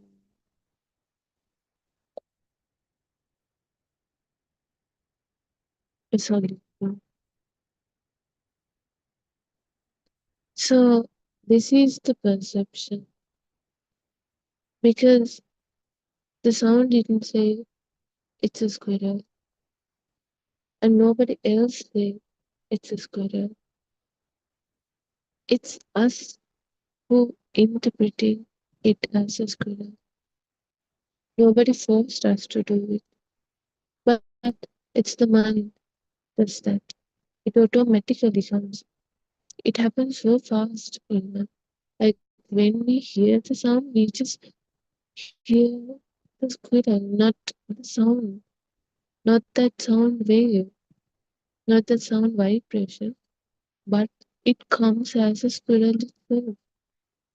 We think like that, but actually what comes is a sound wave, a sound vibration, and that squirrel part is added by our mind consciousness, by us. So this is the perception. It organizes those raw experiences, those sensor contacts, those raw data.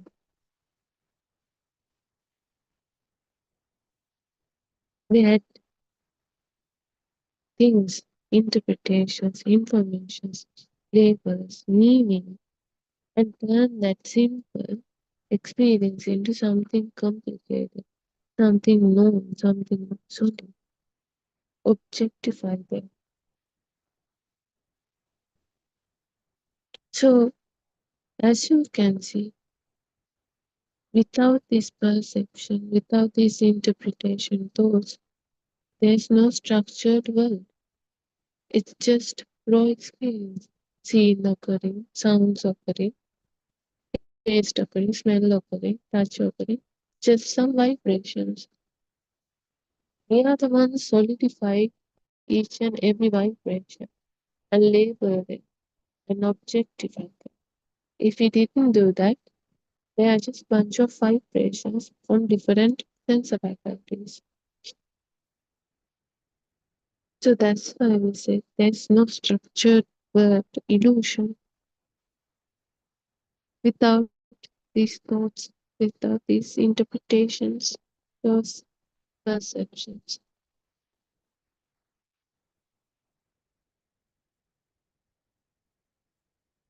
But the thing is,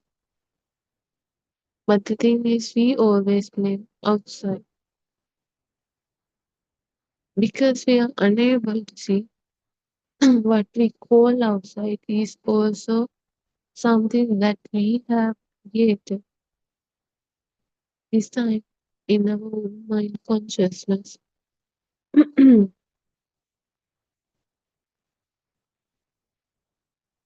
Because there is no structured, solid world out there. What we feel real, what we feel alive, existent, that also comes from the mind itself. There's nothing except some sense of vibrations from the sense of faculties, from our 5, 6 senses. That even that existent feeling also created power throughout years from our mind consciousness.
So now we can see these things. Our mind consciousness in this world. They create this world. Once thoughts enter, it connects everything, links everything, everything that possibly can appear like this. But we think we are thinking about past, future. But actually those are also thoughts that can occur, appear right at this moment.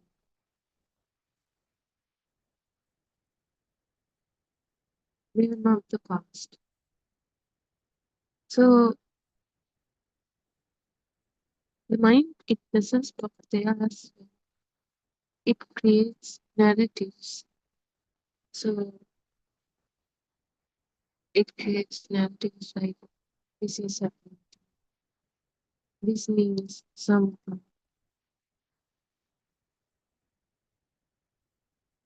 So with that, an identity is formed. Now it's not just a thought or object. It's I am. I am the one experiencing that object, that thing. And the world feels solid because we keep using it. We keep interacting with that mind created world, that illusion. When we keep interacting with that illusion, it becomes solid, it becomes natural, it becomes obvious, feels as real. So now, even if the world was created in our mind, it feels as continuous, solid, real. It comes as natural because now we are trapped in that illusion.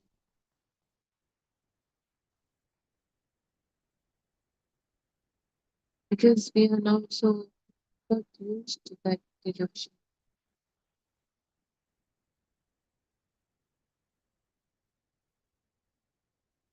So now let's move on to the creation of this self. Now something deeper. This self. This self is actual.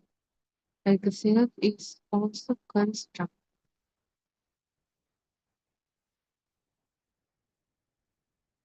Like other thoughts, this self, this I-ness, is also something constructed, a thought. Through thought, we feel I am this, I am like that, I feel that, I experience that, I am affected by that. And through those past thoughts, what we call past thoughts, even though they are not past thoughts, we feel this, we label those thoughts as past. So now with those past thoughts, we feel there's this story for this sense, a story of who you are.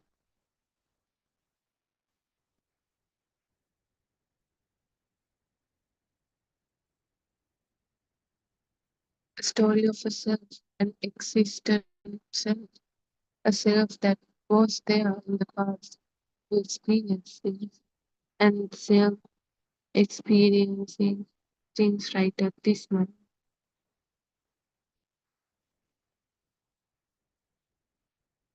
And self that will experience the things, everything like they did in the past, in the future. So now there is a story for this self.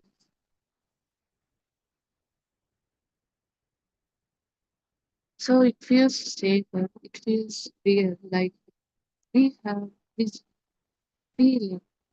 It's not we are thinking, it's we have this feeling that there's a self, an existent entity who is affected by it. So it feels safer, solid, and real. It's really hard to figure out because it feels completely real. But look closely. It is built. This self, this thought is built moment by moment. There's no fixed self here. That self, but with you is also a thought of self. Like all other thoughts, it appears and disappears. But the thing is, the power of this thought is way more higher than other thoughts. That's why this self feels more strong, alive, solid, existent. Like it's really hard to believe or feel. There is no self because we have so used to this illusion, this thought. We are trapped in that illusion. Now it becomes something solid, even though it's not. That was created by the mind itself. Yes, we know every thought has a power. So once it is, when it was like created for the first time, it doesn't have this much power. But when we keep using it repeated for over the years, we add more data, more information, more thoughts for those thoughts. So now that first created thought has way more power than at before because it has more thoughts, more links to it now. So those links makes us believe it is more solid, more real, more alive, more existent.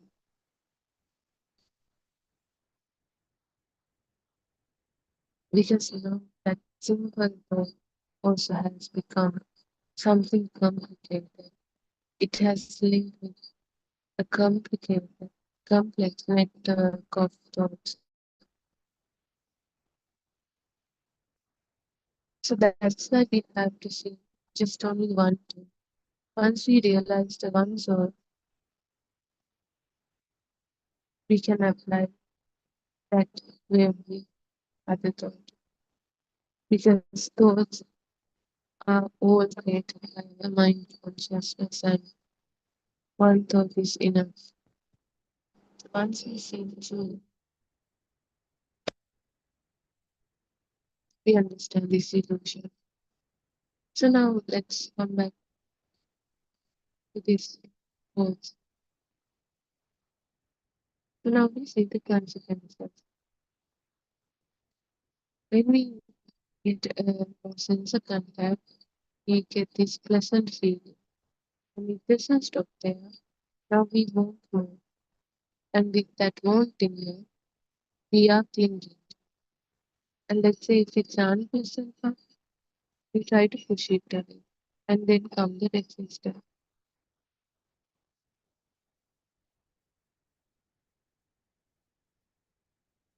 So whatever it is pleasant or unpleasant, we start to suffer from. We start to clinging, be afraid to lose it if it's pleasant. And if it's unpleasant, we start to suffer from it. So it creates this repeated patterns, this habit. We get used to. That's how to react. So everything, every thought we get, if it's pleasant, we attach to it. If it's unpleasant, we try to resist it. So we are always suffering. Because we face the thoughts as attitude as the real. So once we deal the thought as reality, we try to act what is the which means suffering. So if it goes neutral, we ignore it. We just ignore it, and that's it. There's no awareness, like there's unaware. So as you can see, there's always this cycle. When a sense of contact occurs, the thoughts appearing, whether it's pleasant or unpleasant, we start to react to it, and that reaction makes us suffer. Whether it's pleasant or unpleasant, we suffer. Whether it happiness or sadness, that's a suffering. So once we see this process clearly, then comes the shift.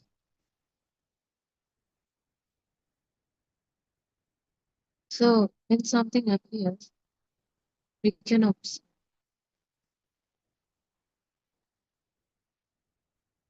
We can observe first the content, what is being experienced, this vibration, that vibrate, that experience, that sound, that vision, or whatever vibration. Okay. And then the feeling, it comes with the thought, pleasant or unpleasant. And then the perception, label added. And the story follows. Thought appears, no thought appears. Because nobody does those things. They happen on their own. It's a natural phenomenon. So, like how I perceive colors, ear perceives sound, mind creates thought. So, they happen automatically. So, only thing we can do is we can just observe them. We cannot stop our eye, we cannot stop ear. Let's say we don't want to see certain things, can we not see that things and see the rest? We cannot do that. I perceive, but it perceive, it cannot like filter anything. It just works. So likewise, the thought also happens. And with that also, we cannot filter or change or anything because it happens on their own. Thoughts are occurring on their own. There's no owner of those thoughts. So only thing we can do is like we observe sounds, like we observe colors or vision, we can just observe thoughts as well.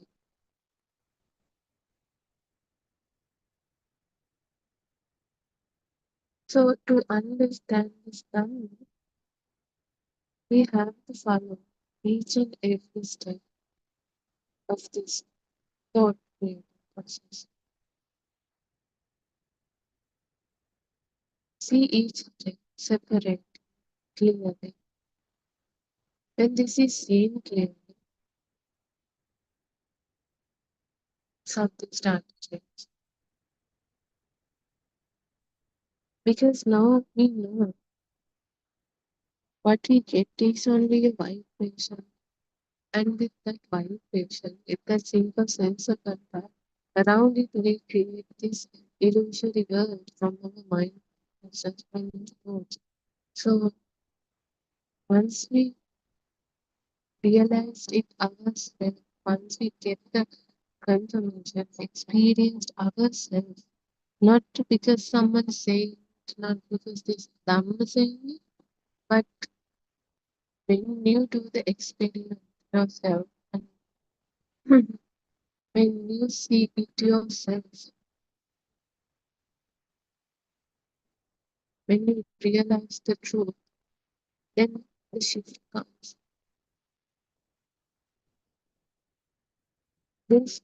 That also happens like not at once. It's slowly happening. It's like in this life that also slowly happens, gradually happens. So there started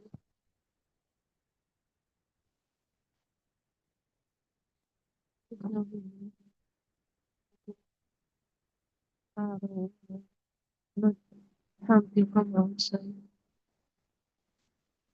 We always blame outside.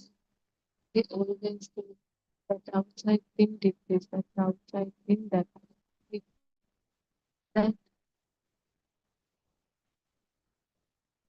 but actually, we are the ones who think so. We are the ones who blame everything on outside. What really happened now? There's no outside, there's no inside.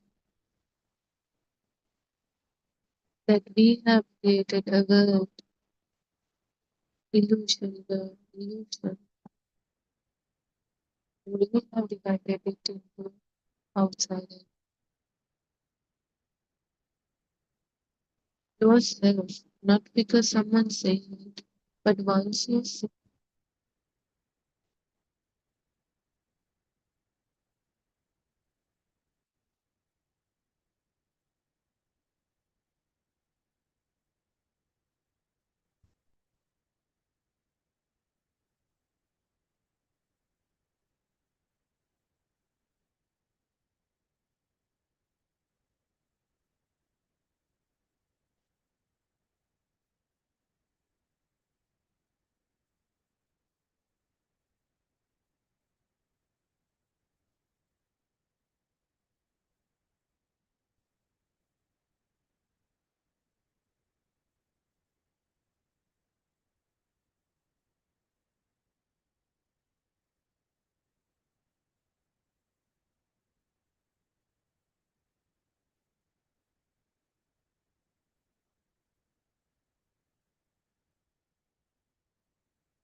it happens slowly. And then the self that thought also start listening slowly soften. It feels less wicked and more open. That power of the self, the kindness, also slowly merging, reducing. Not at once, but slowly, gradually happening. So that's why we cannot say it like at once. We have to notice, we have to see through this thought, this illusion.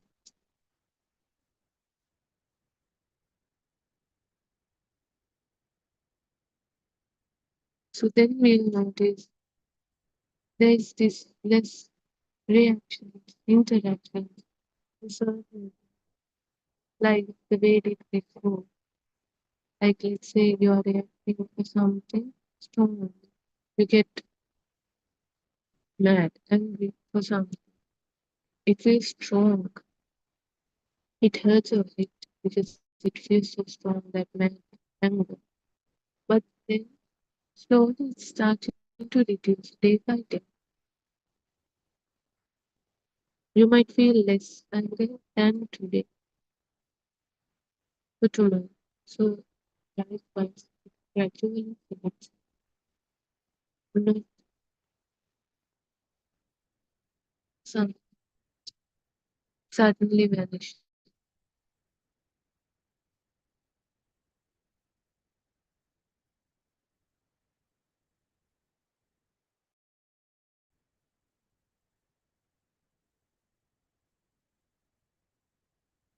So nowadays, so every second is very same.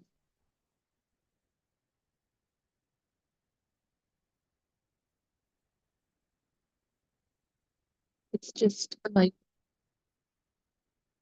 So with that simple sense of contact, we start to have thoughts. With those thoughts, this whole world, this whole illusion is created. So thoughts are also something that has been created, not something real. Thoughts are also something that's created from sense of contact. Thing is, other sense of contact comes as a single, like sound vibration, taste vibration, smell vibration, color vibration. Thing is, when it comes to mind sensor, those thoughts comes as a combination of all those five sense of contact. So it has no power than that of those simple single sense of contact.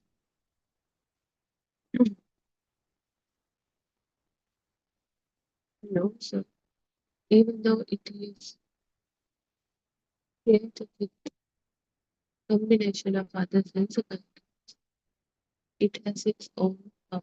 It's not the power of the vibration of the sound or the color or the smell, but the power of the thought itself, new or another vibration. So it's not that we have only one thought, we have like countless thoughts. That self is also a thought that is powerful. Because we used it for a long time period. So now we know this mind has created this world with those thoughts. It has separated us. Like it's not actually physically separated. We cannot physically separate it. That also separated from our mind. Because we cannot separate a vibration into an outside or inside. Because vibration is vibration, it just occurring and disappearing. So we cannot separate a vibration. But our mind is in this illusion. So now we have this illusion of a self and outside. But if we noticed, what we get is really simple vibration from one of our sense organs. So it's just one vibration. Mind is the one who's divided. So even though there's no division, mind is the one who's divided. So let's say we get a vibration, a vision, colors, and we take it as a chair. So we only get the color, but in our mind, we separate it as outside and a chair, an object. So with that outside comes the self force.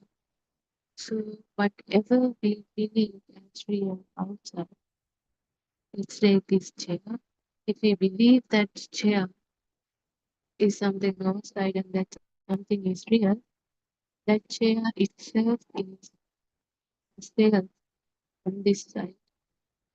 And there's no this side. It's just single vibration only. The mind is almost building the rest outside itself. So when you believe outside is real, like the other side of a coin, that self also comes. That self also comes. So now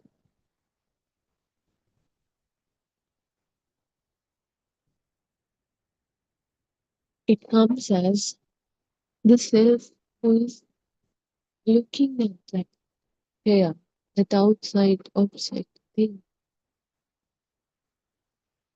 But whatever it was created in a manner. Look how complicated it has got. Just a simple color vibration, that's only. But mind has interpreted it into outside and not that only. It now it's an object, a 3D solid object, and there is this self, a powerful self, who is looking at it. All of this story, this complicated story, was created by the mind.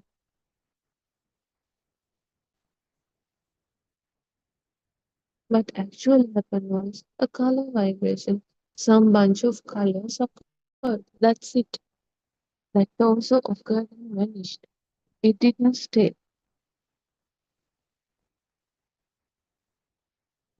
But mind has solidified it and created a complicated, complex story.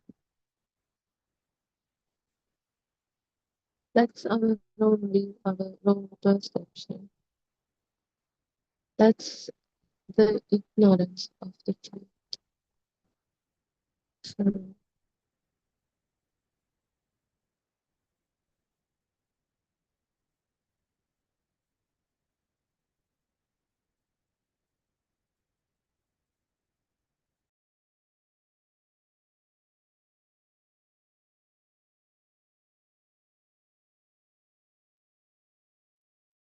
so that's how this mind creates this inside and outside. And not only that, but with those objects, for those objects, what we constructed the object and now we taken it as something real. And it doesn't stop there. We get more thoughts, more feelings, emotions for those ones. Let's say we see a nice chair, we get attached to it. We want it. We want to keep it. And let's say we saw something unpleasant, we don't want it. We try to resist it. So whatever, like in the sense of whether it's pleasant or unpleasant, we always want to keep. We always suffering for it. We always want to keep it. We always want to resist it, which means we are suffering. But we are suffering for something that our own mind has created. That object is created, that emotions are created, that want into resist, clinging into is was created. So each and every thought is created. And then we are suffering for those thoughts. We take them as real and we are suffering. So that's how the illusion is. That's how it has power. It has become powerful. But once we see through this truth, we start to see the illusion of how useless it is to suffer, to fight over something that is not even real, something that is mind created through thoughts. It's useless to suffer over thoughts.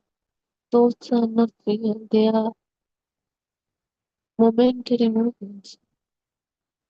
They are not even solid, they are just parts, a power, like electricity. It's not solid, it occurs and ceases. . . 。 . 。 . 。 . . . . . . . . . . . . . . . . . . . . . . . . . . . . . . . . . . . . . . . . . . . . . . . . . . . .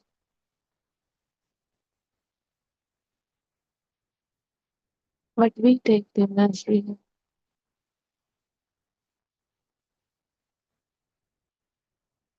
We take them as solid, and then we start to suffer over them.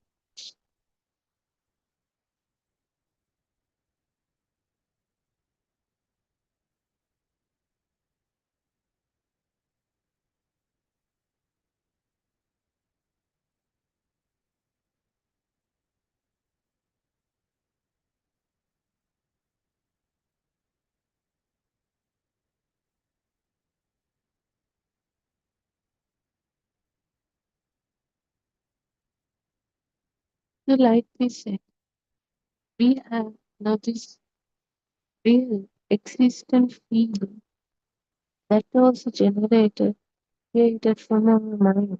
So, because the thought we used for a long time, now it has power. That's why we feel it's real, but it's not real. It's the power of the thought that has been used for a long time. So with that self, with that thought,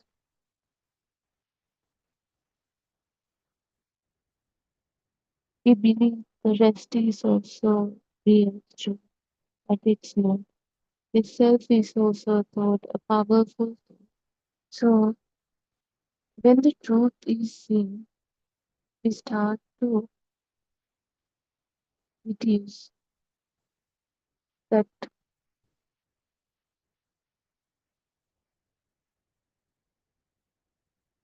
power of this self.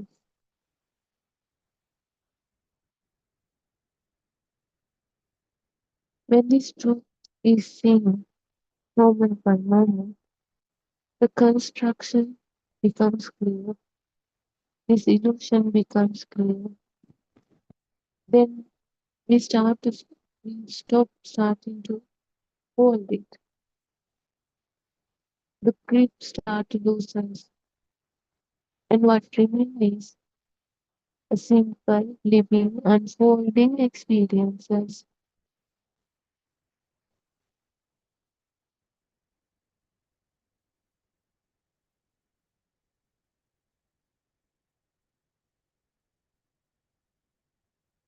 So with that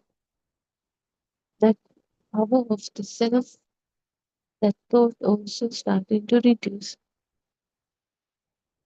It happens slowly, but it happens gradually, not at once, but it happens.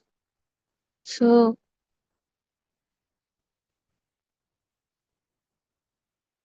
when you feel this, you don't react strongly like before. You don't have strong clinginess, attachment to certain things anymore. It's not something you force, it's not something you do. It's something automatically happens. The only thing we have to do is to understand this Dhamma, this truth of thoughts, and the rest will unfold itself.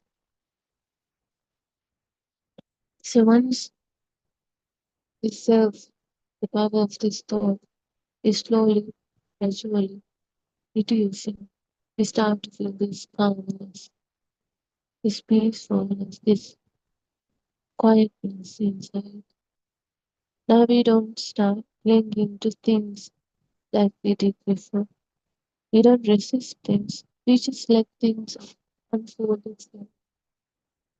That sense of combines from as it is. There's no fire, there's no power inside it. Like we do, if we have to react, we react. We just live the normal life as it is, but inside, this deep inside, that power of the self is not there. So there's no strong feeling of this self.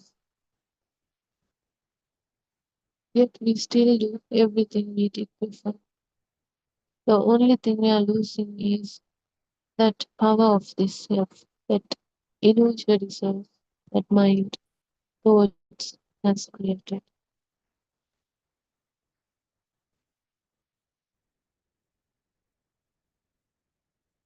So we'll end our morning Dhamma discourse for today. It was everybody.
I worship Triple Gem with the greatest respect. I worship Aryan Mahansa at his feet. Thiruvan Saranai Aryan Mahansa. May all of you be blessed by Triple Gem. May our friends who are helping us with the technology be helped by Triple Gem. So this is yet another session of our Buddothpado PeoTV English Zoom series, which you have the opportunity to listen at any hour of the day from wherever you are at your convenience. So you and me are very fortunate to listen to this true Dhamma. Actually, the Dhamma which was disclosed by Lord Buddha nearly 2600 years ago is coming to light again with the guidance of our Aryan Mahanse, our noble friend, who did a lot of research by himself to find out exactly what was disclosed by Lord Buddha long ago, because there was a lot of influence from the other beliefs and the other religions, and that purity of the Dhamma which was disclosed by Lord Buddha was losing actually little by little. Now we know that from the way that the facts are disclosed, it exactly matches with the Pali Sutra that has been mentioned by Lord Buddha. So whoever, a friend from any corner of the world who is keen to find out what the true Dhamma is, yes, you have found the correct path. Believe me, it's a correct one, which we feel strongly because we have been listening to so many sermons from different venerables, but we didn't see a change within ourselves. So that is why Lord Buddha says this is a Sandittika Dhamma. That means you yourself can experience the truth of it. If you observe a difference within yourself, that proves the fact that you are on the path. In other words, if you feel that your defilements are getting less and less, then yes, you are in the correct path. Most of the disclosures or the preachings of Lord Buddha is either directly or indirectly focusing on the mind, because the mind is the one which takes the leading role. You have to analyze and find out what is this mind. Mind means always duality. That means there is something outside and myself is here, dividing to the two sides. The word viññāne or the consciousness, viññāne is a word in Pali, and Sinhalese also we use the same word. Viññāne means, in English the closest term we could find was consciousness, where there is a duality. Something is felt or experienced as if it is really there. So that is the nature of the mind. And always our Enhasi says that your path is not the mind. Your path should be how you feel, how the system is feeling. If I use the word you, it indicates always a mind. So because there is no self, that is the most important thing that we have to convince. There is no person here, but a system is functioning, and according to that system, something is happening. A series of activities are happening, but because of the incorrect vision or mithya-drushtiya. Everything is taken as if it is happening to myself, as if this mind is directing a person. So the myself is also another thought only. And thought is actually a kind of a current. Thought, mind means a series of thoughts or a rapidly flowing line of thoughts is called mind. So when you take mind as one word, it gives the impression that there is something lasting called mind. I had the mind yesterday or the past, and I have this mind now, and the mind is going to persist until future. That is the impression that was there from the beginning. Are you thinking? If somebody asks you, are you thinking? Yes, I was thinking.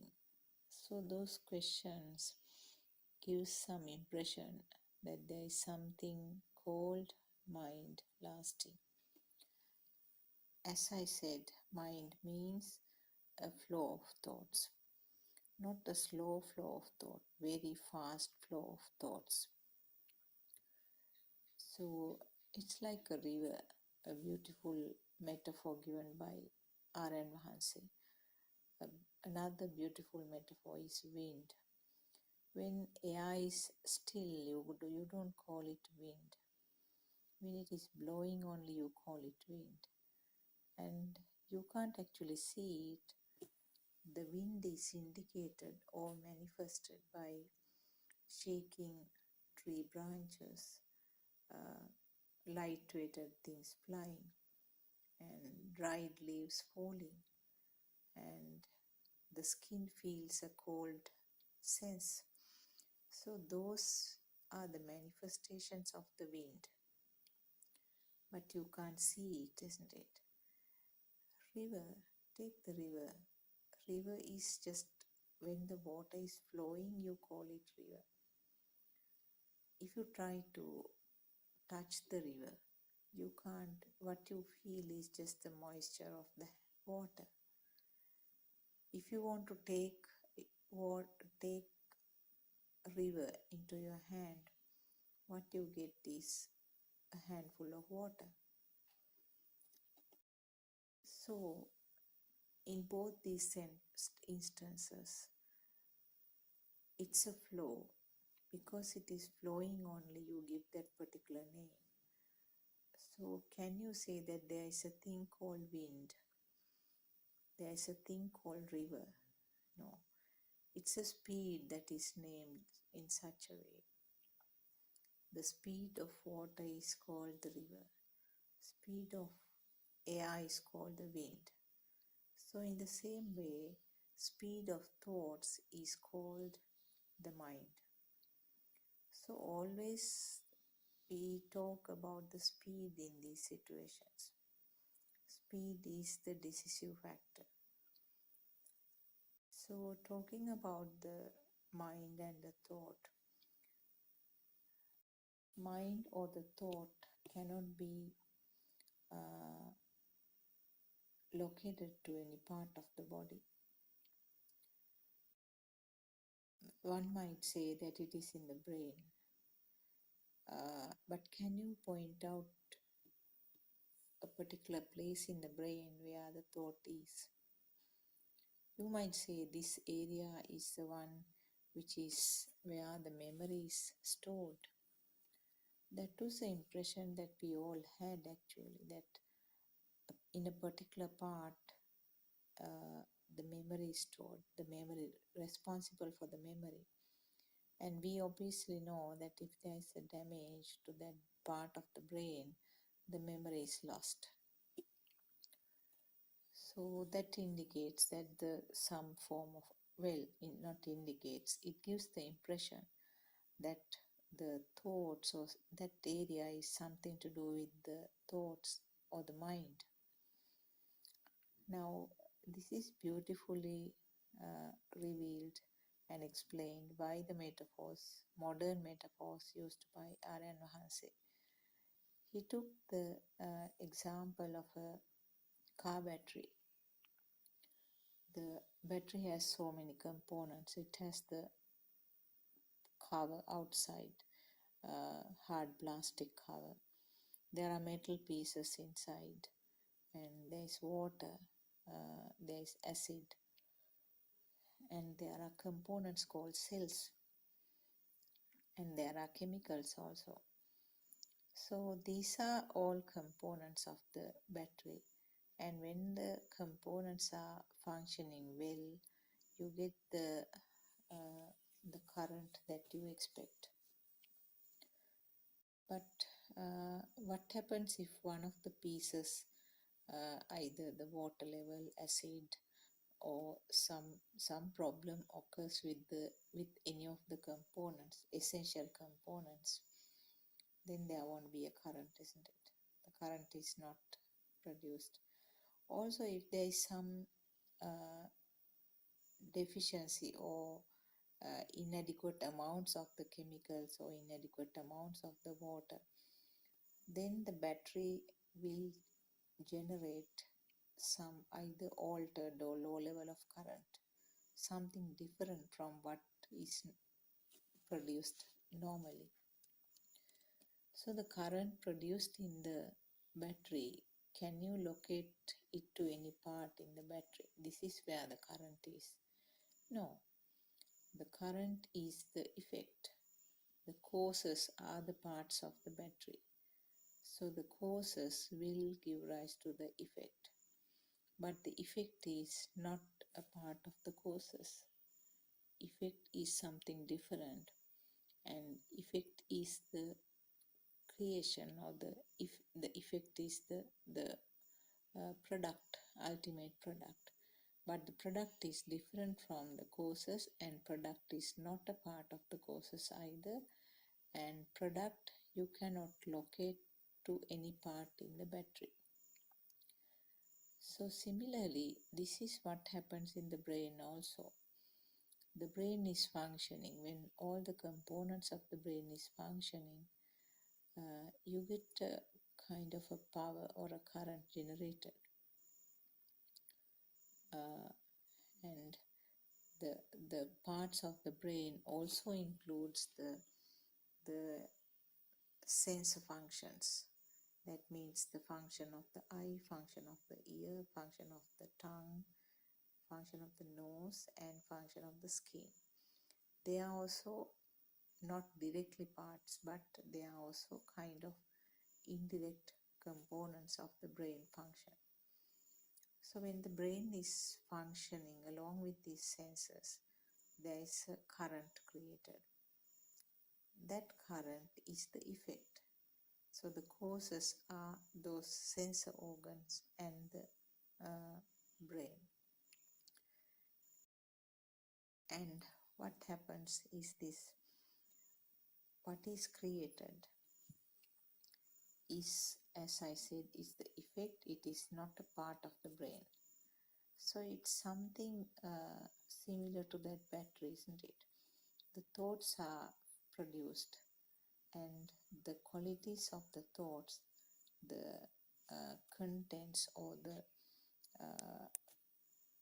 function of the thought, well, not the function, the qualities or the nature of the thoughts can change if there is a problem with the causes, or in other words, the parts of the brain.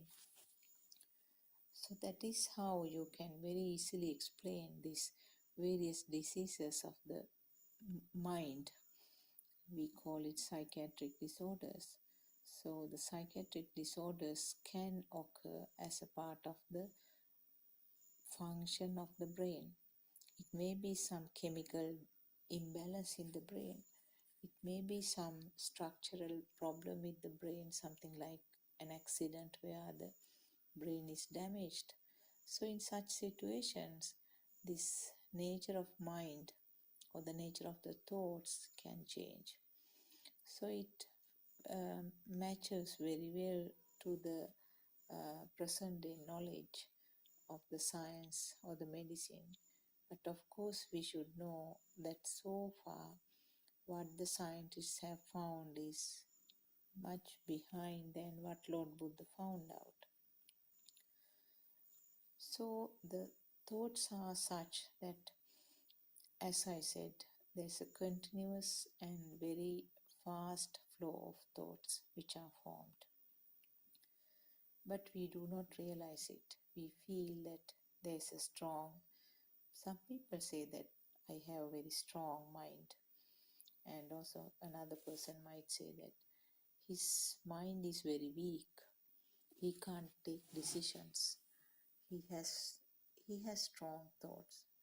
So people take this mind also as a thing and try to explain. Actually, it is not something lasting, something changing every fraction of second. In other words, every fraction of second, it's a new thought. It's nothing to do with the previous thought, but always it is a new thought. So that is the beauty of this Dhamma, which explains many incidents to prove that it is not the same thought that is coming up again. But because of the ignorance, this flow of thoughts is hooked to each other, to be felt as if one solid mind is there. The thoughts are sort of connected to each other. It is felt as if it is connected, and it's understood as if it is really there, something lasting. So talking about the thoughts and the mind. One important fact that Lord Buddha brought out was actually the impression that we had was thought was there from the small age. But we knew that there was something not complete. Sometimes we used to say, oh, he's a little child, he can't think that much. That is why he's acting like that, isn't it? We know that the children do not know about the dangers. They will touch. You have to be very careful with the small children. They will put their fingers into the plug points. They will go and sometimes fall into a bucket of water and then die due to drowning because they do not know the danger. Recently, we saw a child in a kindergarten. He has sort of been left out of the attention of the adults, and he went out to the compound of that house. There was a small pond, and he threw a plastic bottle that he had in his hand, and then he went there to take it. He fell into the pond, and then he was drowned and died.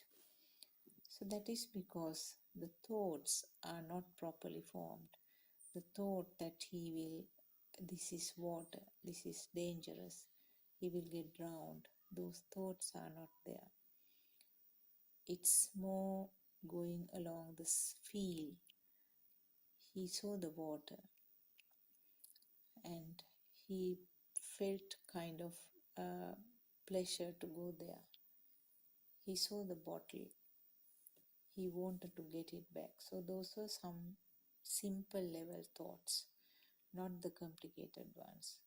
Just the beginning of the formation of the thoughts. So it's very clear now, thoughts are not there at the beginning.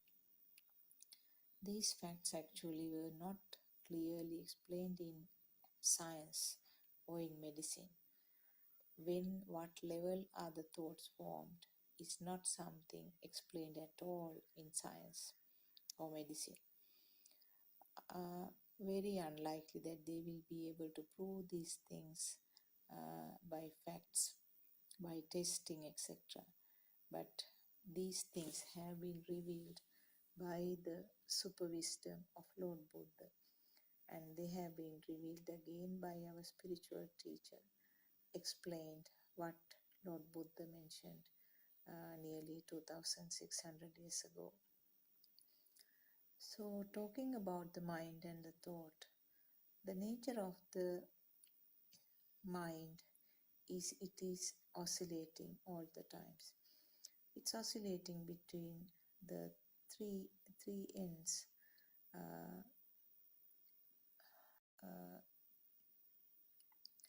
raga, dvesha, moha.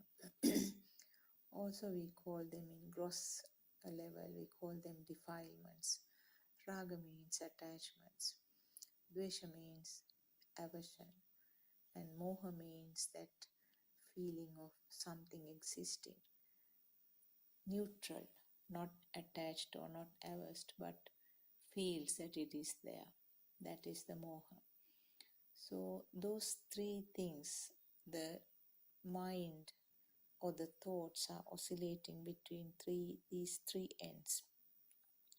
So even if you do not have a particular attachment or friction against on a stimulus, but still it's felt that it is really there.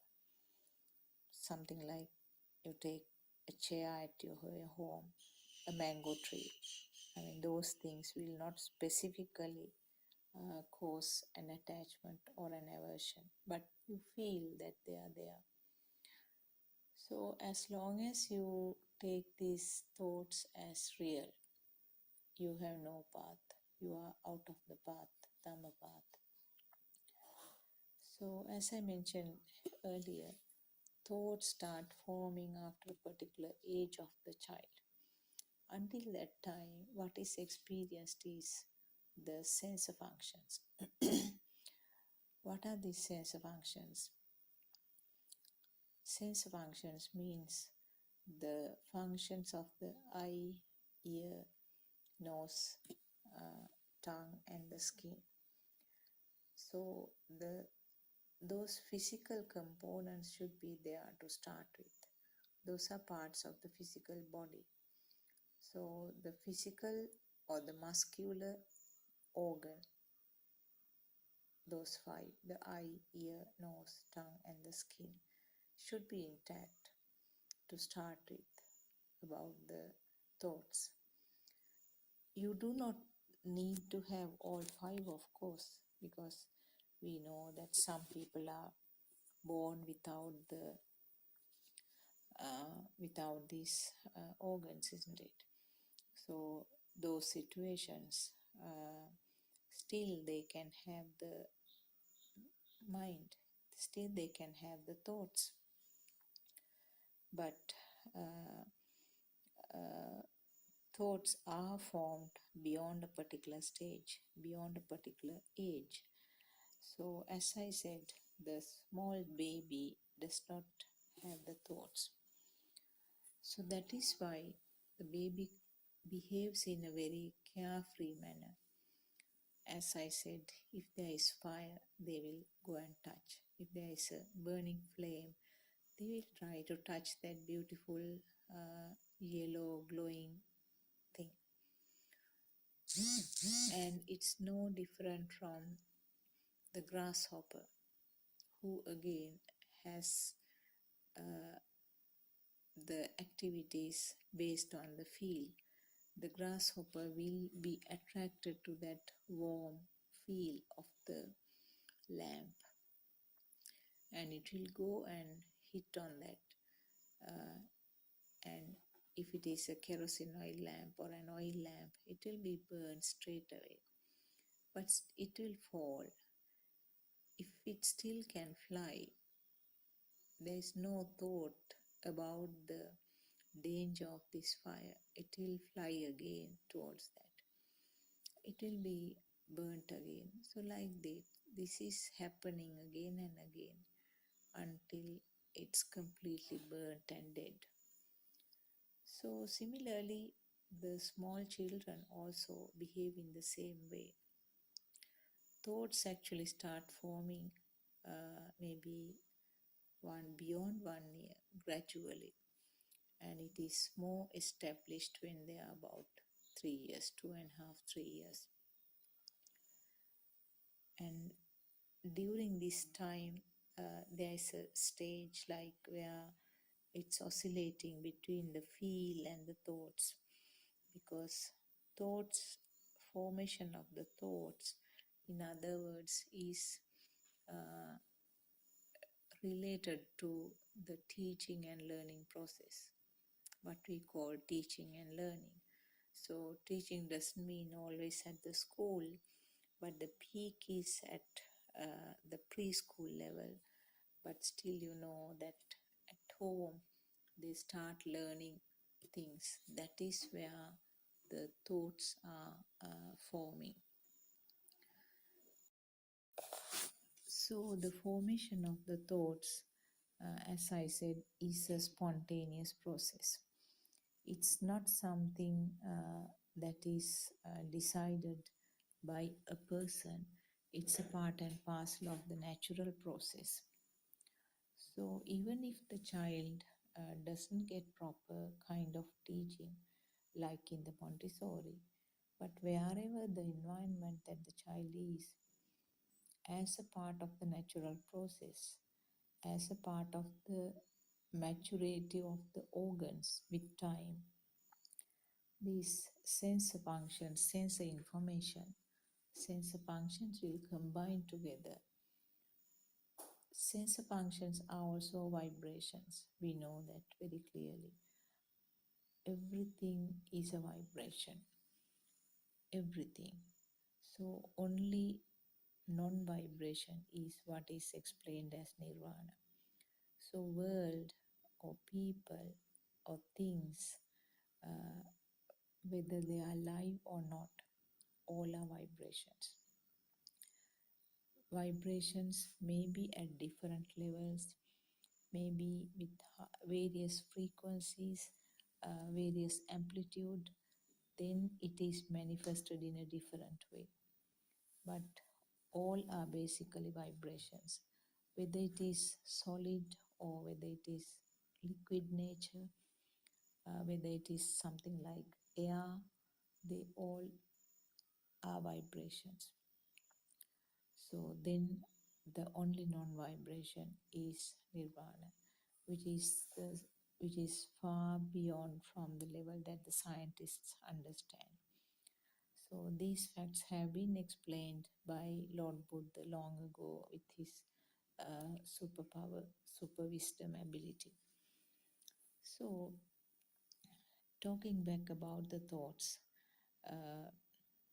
thoughts, as I said, always brings the suffering, because as I said, the three entities that comes along with the thought, the raga, dvesha, moha, or the cravings or attachment and aversion or kind of hatred, and the feeling of existence or the moha. So whatever those three are there, the thought is there. And the fire which comes up with the thought is those defilements or the raga, dvesha, moha. In other words, when the thoughts are taken as real, when the thoughts are felt as real, in all those places the defilement is there. In other words, when a thought is taken as a thing, that is where the defilements are. So what is meant by a thought? Thought is another type of a vibration. So seeing is a vibration, hearing is a vibration, and the other three are coming under one group. Feelings, feeling of taste, feeling of smell, feeling of the skin sensation. So that is grouped as mutta. Ditta means the vibration of the seeing, sutta means a vibration of the hearing, and mutta is a vibration of feeling taste, feeling smell, and feeling skin sensation. talking about the skin sensation, there are 4 types of vibrations appreciated by the human skin. That is the nature of the solid, nature of the liquid, nature of the air, and temperature. So those are also 4 different types of vibrations appreciated or felt by the human skin. This will of course vary depending on the skin, nature of the skin of the that living being. So at the beginning, in the small baby, where we explain as radiant mind, the baby has only the sense functions. As I said, it is a seeing, it is a hearing, it is the feeling of the tongue, nose, and the skin. So these function individually. So the little baby has no idea what is seeing. It's just a shape to the eye. And a baby has no idea what the sound is. It is simply a sound to the ear. And baby has no idea about the taste, doesn't know whether it is milk or something else. No idea about the smell, and no idea about the skin sensation, that cold feeling, whether it is the wind or whether it is the moisture due to the wet nappy, the pain, whether it is due to a prick from a safety pin. So the baby has no idea, but he feels something. So these are the levels that we experience as a little baby. So what happens is this: with the time, with the maturity of the organs, at some point these sensor functions start combining with each other. So minimum of 2 sensors are needed, and that is how a different type of a vibration is formed. That is called thoughts. So actually Lord Buddha said that birth, according to Buddhism, is not the birth that you are born from the mother's womb. Birth means the time where these thoughts are formed. This process is a very fast process, as I said earlier, extremely fast process. You cannot give the speed in the numbers. I would say it is the fastest ever, much faster than the speed of the light that we know as the fastest thing. So the speed of the light is much slower, I would say, than the speed of this thought. That is why it is felt real. And these thoughts, when the thoughts are formed, that is the description of what was experienced. And how does it give the description? That is the important thing. That is the process that we think we call teaching and learning. But it is an exaggerated process, I would say. The teaching is something that helps to exaggerate this process of thought formation. But take the imaginary situation of a child who was brought up by the animals in the jungle, the Tarzan story. There was no one to teach him, was there? But he had thoughts, because this process of formation of thoughts is something that comes as a part of the nature's law. So the thoughts for Tarzan would have been again the combination of some of the sensor functions. Now the ears will vibrate to indicate a sound, and the eyes will vibrate to indicate an approaching, ferocious looking animal. And maybe again the ears will vibrate to indicate screeching of the other animals, or maybe some form of sound, warning sound, unusual type of a sound from the monkeys. So these will combine together to form a different vibration called thought, which gives the impression this is not safe. And then the body sensor will come into action, and then moving away or running away action will happen. Similarly, now you know that small chicks who are trying to find food with under the guidance of their mother bird, if there is some danger, the mother will sort of call in a very strange way, and the babies will get that message by seeing a dog or something approaching. So that those two are connected together immediately. An animal, something approaching them, and the unusual calling of the mother bird. Combination of that indicates that there is danger. So we know that animals do not have very advanced minds. Their thoughts are more simple and their thoughts are less. They mostly act on the feel, like that grasshopper. But some primitive level of thoughts are there.